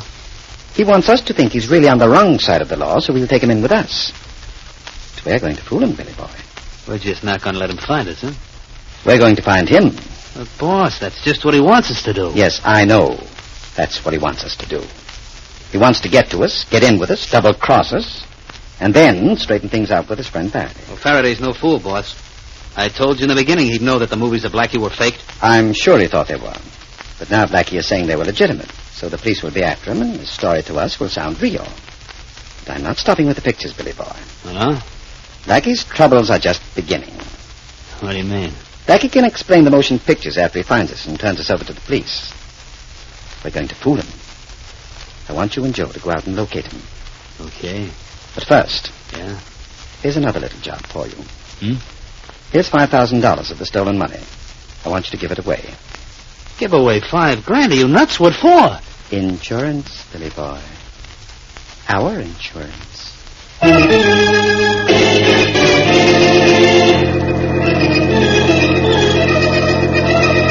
Miss Wesley. Oh, I'm in here, Inspector. In the living room. I'll stay there. I'm coming out. Did you find anything, Inspector? Was there anything in Blackie's bedroom? Yeah, a bed. Oh, Inspector. Give me that again. The story you told me that got me up here. Oh, some man called me and said Blackie had just called him. And I was to come up here and get some money Blackie had left. And you called me, and I've searched this apartment and I can find nothing, which is what I expected. Miss Wesley, are you in this thing with Blackie? Inspector, I wish I were. Maybe then I could help him. I'll help him. I'll have him go to jail if I ever find him. I think I'll let him walk out of my office. Sometimes I... Hey, Inspector, look out. I am looking out. I tripped over this rug. Oh, look. Why do people always leave rugs in the middle of the room? Hey, wait a minute. Look what I tripped over. Yeah, that bulge in the This rug. bulge in the rug. I've got an idea what it is. There's something under the rug, isn't it? Yeah, you're as much of a genius as Blackie. Look what I've got here. What is it? Just what I thought it would be. An envelope containing part of the money stolen from that warehouse. The warehouse bands are still around it. Well, whoever's framing Blackie is certainly not sparing the expenses. There must be $5,000 in here. You're sure Blackie's being framed, aren't you? Of course I'm sure of it. You know he's being framed, too. Oh, I hope he is. Oh, come on now, Miss Wesley. It was Blackie who sent the message for you to come up here and get the money, wasn't it? Well... Yeah, he's playing a game with me, so I'll get sore, and he can tell a good story to the crooks who killed that watchman, get in with them, and grab them all. Well, Inspector, I don't know what this is all about. Well, I do. The real thief called you after planting the money here. Blackie doesn't leave evidence lying around like this. You've heard from Blackie, haven't you? Yes, I have. I thought so. And he told you the truth, too, didn't he? He's claiming he's guilty so he can trap the gang that really is. Inspector, if you must know the truth, Blackie told me he really did steal that money and kill that man. What? I know what you're thinking. Usually he'd tell me the truth to keep me from worrying, but this time the truth was that he's really guilty. Well, those motion pictures were real. I guess they were. And Blackie was fool enough to hide some of the loot here in this apartment. Yeah. Oh, I wish you hadn't told me what Blackie admitted to you, Miss Wesley. I wish you hadn't asked. So do I. Because if this were a gag, Blackie would let you in on it. It isn't a gag. I'm convinced now that it isn't. You know what that means, Miss Wesley? What? It means Blackie is a killer. When the force goes after a killer, the orders are shoot to kill.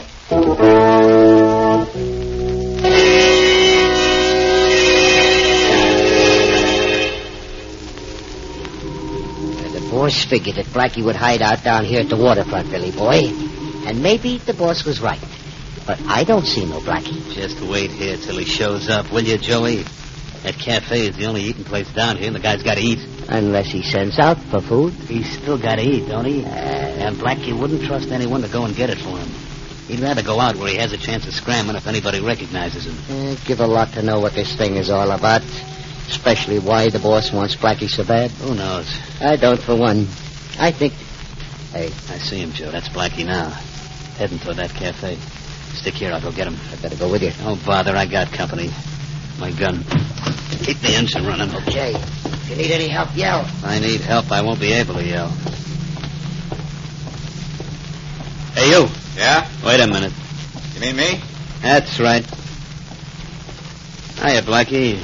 Oh, you know me, huh? And so does almost every cop in town. You're in trouble, Mac. So maybe you better come along with me.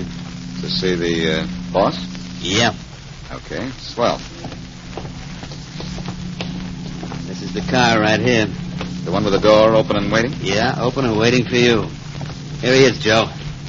Hiya, Blackie. Hello, Joe. Glad you boys found me before the cops did. Yeah, I'll bet. In the middle, Blackie. Okay. Well, protection on both sides, huh? That's right. Here we go. Okay, Joe, we got him, so let's get going. Straight to the river.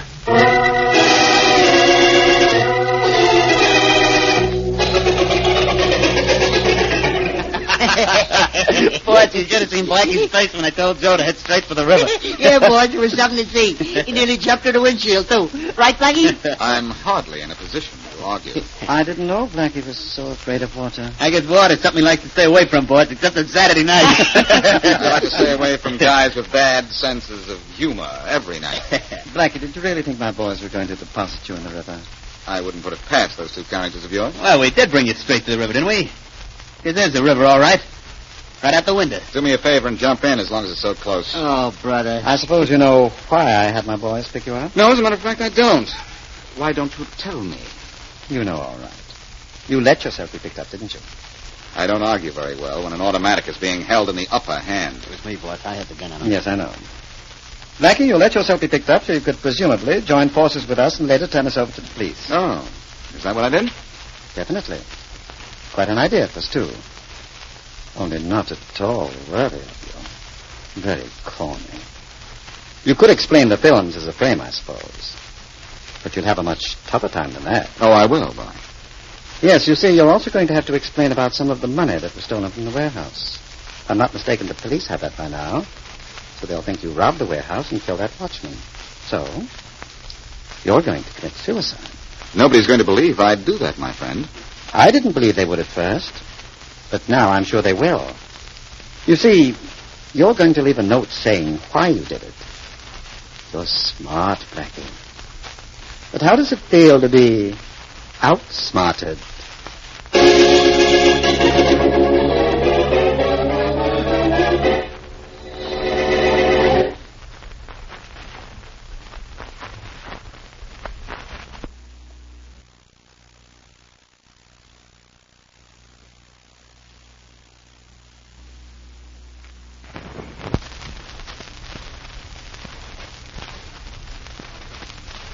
And now back to Boston Blackie.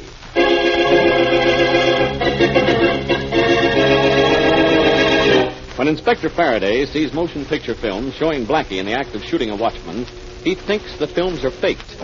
But Blackie tells him that they're the real thing. He insists to his friend Mary Wesley, too, that he committed the crime. While the police are looking for Blackie, the real killers pick Blackie up and take him to the boss. Knowing that Blackie's actions are part of a plot to break up the gang, the boss says that the police will be convinced of Blackie's guilt when Blackie is found dead. An obvious suicide. As we return to our story, Billy, one of the boss's henchmen, is standing over Blackie, whom he is forcing to write a suicide note. You got that last line written just the way I told you, Blackie? Just the way you told me, Billy. Now put that gun away. Oh, sure. I can hardly wait. Sign the note, Blackie. Okay. Uh-oh. What's the matter? Can't you sign your name? Not without ink. This fountain pen's dry. Here's a bottle of ink.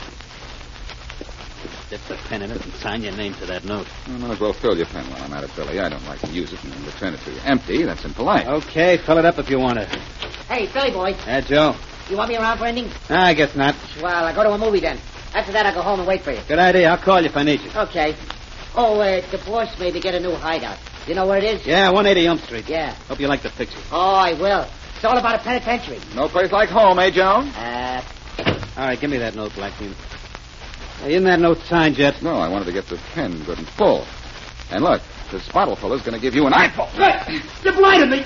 I can't see, Blackie. You can feel, though. My eyes. You can feel me grabbing your gun, No, can't you? I Billy can't boy, see. you're my boy My now.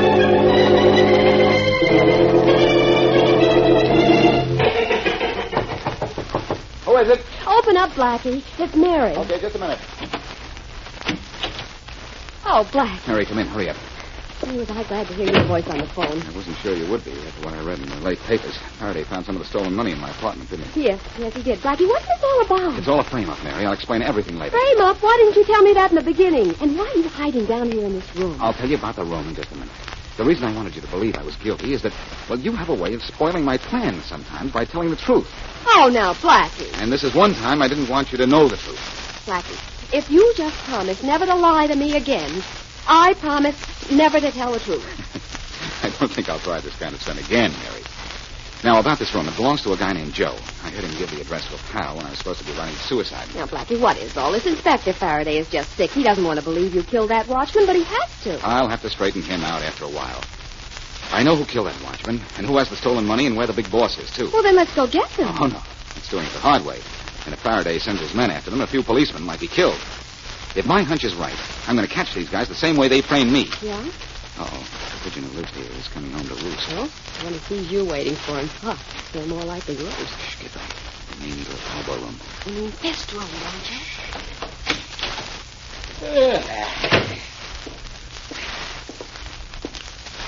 Hello, Joe. Like the movie? Blackie, you're not dead. You'll find out. Oh, look, Blackie. Billy boy and me didn't have nothing against you personally. We was hired to grab you. I know. Well, here's where you'll really earn your money, unless you want to tell me about those films that framed me. I don't know anything about them. And I don't talk in front of no dame.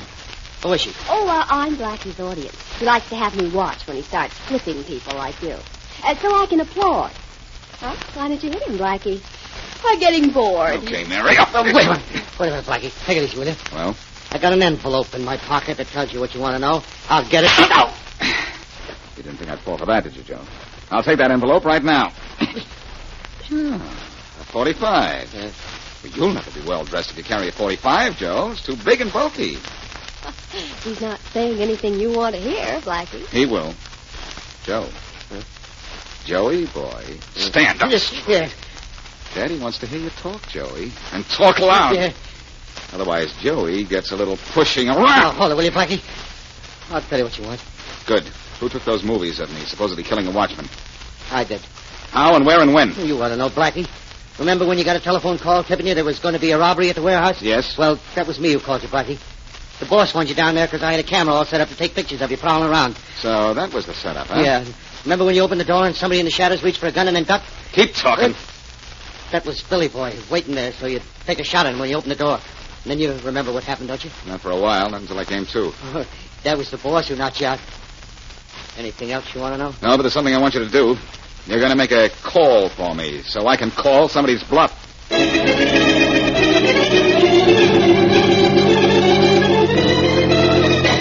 What do we do about Blackie now? I don't know yet, Billy boy. The next time you see me, you better carry a blotter. I'm going to get even with Blackie for squirting that ink. Probably, but before you get even, we've got to get Blackie. You get it, will you, Billy boy? Sure, boss. Hello? Hello. Who's this, Billy Boy? Yeah. This is Joe. Boss there? Yeah. Just a minute. Boss, it's Joe. You talk to him. I don't want to hear stupid excuses from him, too. It's bad enough listening to you. Okay. Hello, Joe. The boss doesn't want to talk to you. And you know why. Yeah, I know why. But I got good news. I know where Blackie's hiding out. You do? Where? Backstage in that theater where that new play is opening next week. It's a great place for a guy to hide. But if you went in, you could make a good target out of him. Yeah, sure could. Okay, thanks, Joe. Where are you now? Home. Okay, stay there and I'll talk to the boss. Boss, Joe knows where Blackie's hiding out. He does? In a theater backstage. We could go in there after him, switch on all the lights, and bingo. Be as easy as knocking off a sitting duck. You know what theater? Yeah, sure. I think we'll go down there and see our friend Blackie. He's hiding in a theater, is he? I rather like this. I haven't been to the theater in months.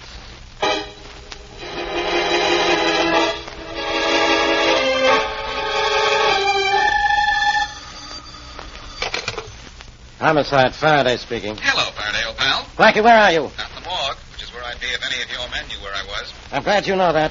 Why don't you give yourself up? You'll be killed if you don't. Faraday, I'm calling just to tell you not to worry about anything. I'll see you in your office in 24 hours. I have to go somewhere right now. Where? To the theater. To the theater. I might have known. At a time like this, only you could go to a play. The play hasn't opened yet, Faraday, but what happens in that theater tonight is going to close this case.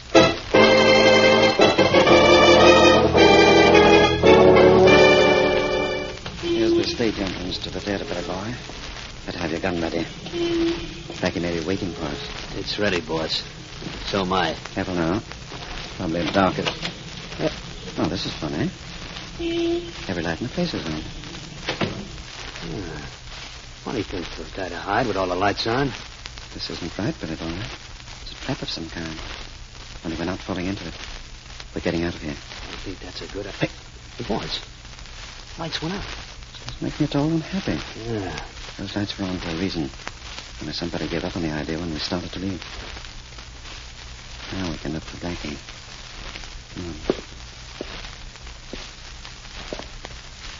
Boy, it sure is plenty dark in here.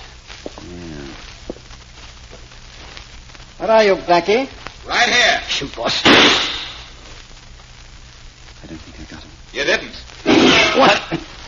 Boss, I saw the flash of Blackie's gun. Never mind. Blackie isn't there now. That's right. I'm over here now. Keep moving around. But now I'm over here. Before we find him. Come on. Maybe we better separate, huh? No. Slow now. Slow. It's gotta be slow. Can't see a thing. Ran into something. Just a chair. I walked into a table and something fell off it. What was it, boss? Where did I find it to make sure? Somewhere around here, I know. Yes. Flashlight. Yeah, that's good. Yes, it works. All right, Blackie. This'll help us find you. You got the flashlight. All right, come and get me. He's at the back of the stage. Come on. Okay. You go to the left. I'll go to the right. Boss, you got flood. You hurt bad? Not any worse than you're going to be.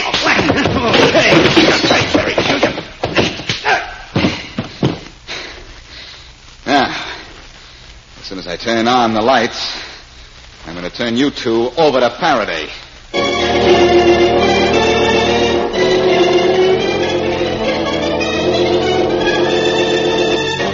Blackie, you were an idiot not to tell me the truth about those movies in the first place. Look, Faraday, there were a lot of reasons why I didn't. In the first place, I fell for a phony tip when Joe called me to go to the warehouse.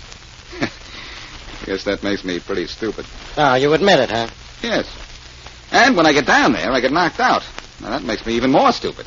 If possible. It's possible. But the most important reason was that those guys framed me, and I wanted to handle them myself. Well, did you have to get yourself shot at to get even with them? Hey, what was the idea of the theater, anyway? I was going to make movies of them. That's the way they took movies of me. Only they got wise to the trap when I saw all the lights on. Yeah? So, when I saw they were leaving, I turned the lights out. And when the place was dark, they thought it was safe to come after me. Yeah. Safe, huh? Safe as the receiving end of a shooting gallery. Oh, I was a moving target, Faraday. And a moving target's hard to hit. Yeah. But you have to admit, even if my plan didn't work, I caught the watchman's killers for you. That's nice of you, Blackie. I have a whole police force on my side, but you still think I need you. So help me, Blackie. That's what you always say, Faraday. So help me. So I do.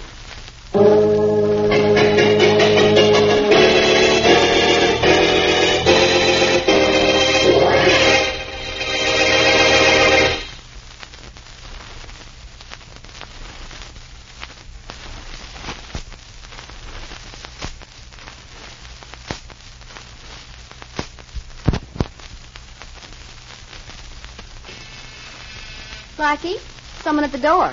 Want me to see who it is? No, never mind, Mary. If it's trouble, I'll tell her to go away. I said we were going to the theater tonight, and I meant it. I'll believe we're going after we get there. That's my girl who said that. Package for Boston Blackie. Valuable package. Plenty valuable. You Boston Blackie? Uh-huh. Okay. Sign here and you get the package. All right. What's in this thing that makes it so valuable? And who's it from? I can't say who it's from, and I don't know what's in it. Only I got orders to tell you something, too. Don't lose this package and what's in it, and get it to the police as fast as you can. Here's an envelope with $1,000 in it for your trouble. So long. Hey, wait a minute. Hey, Blackie, I know good things come in small packages, but trouble comes in small packages, too. Oh, this is some kind of a gag, Mary. A valuable gag, according to the messenger. Wonder what's in the package. I don't know. But this could be a frame-up. I'm not taking it to the police until I see what it is. Well, if it's valuable, maybe the sender wants it taken to the police for safekeeping. That's a thought. I wonder what's so valuable about it. Or maybe it's a box of money. $1 million. Oh, jewelry. No. It's too late for that. But certainly wrapped carefully enough. Must be priceless. Well, open the box, will you? Okay, here goes. What the... Blackie, am I seeing things? Somebody gave you $1,000 to take this to the police? Yes. And all it is a shoe. A worn and battered old shoe.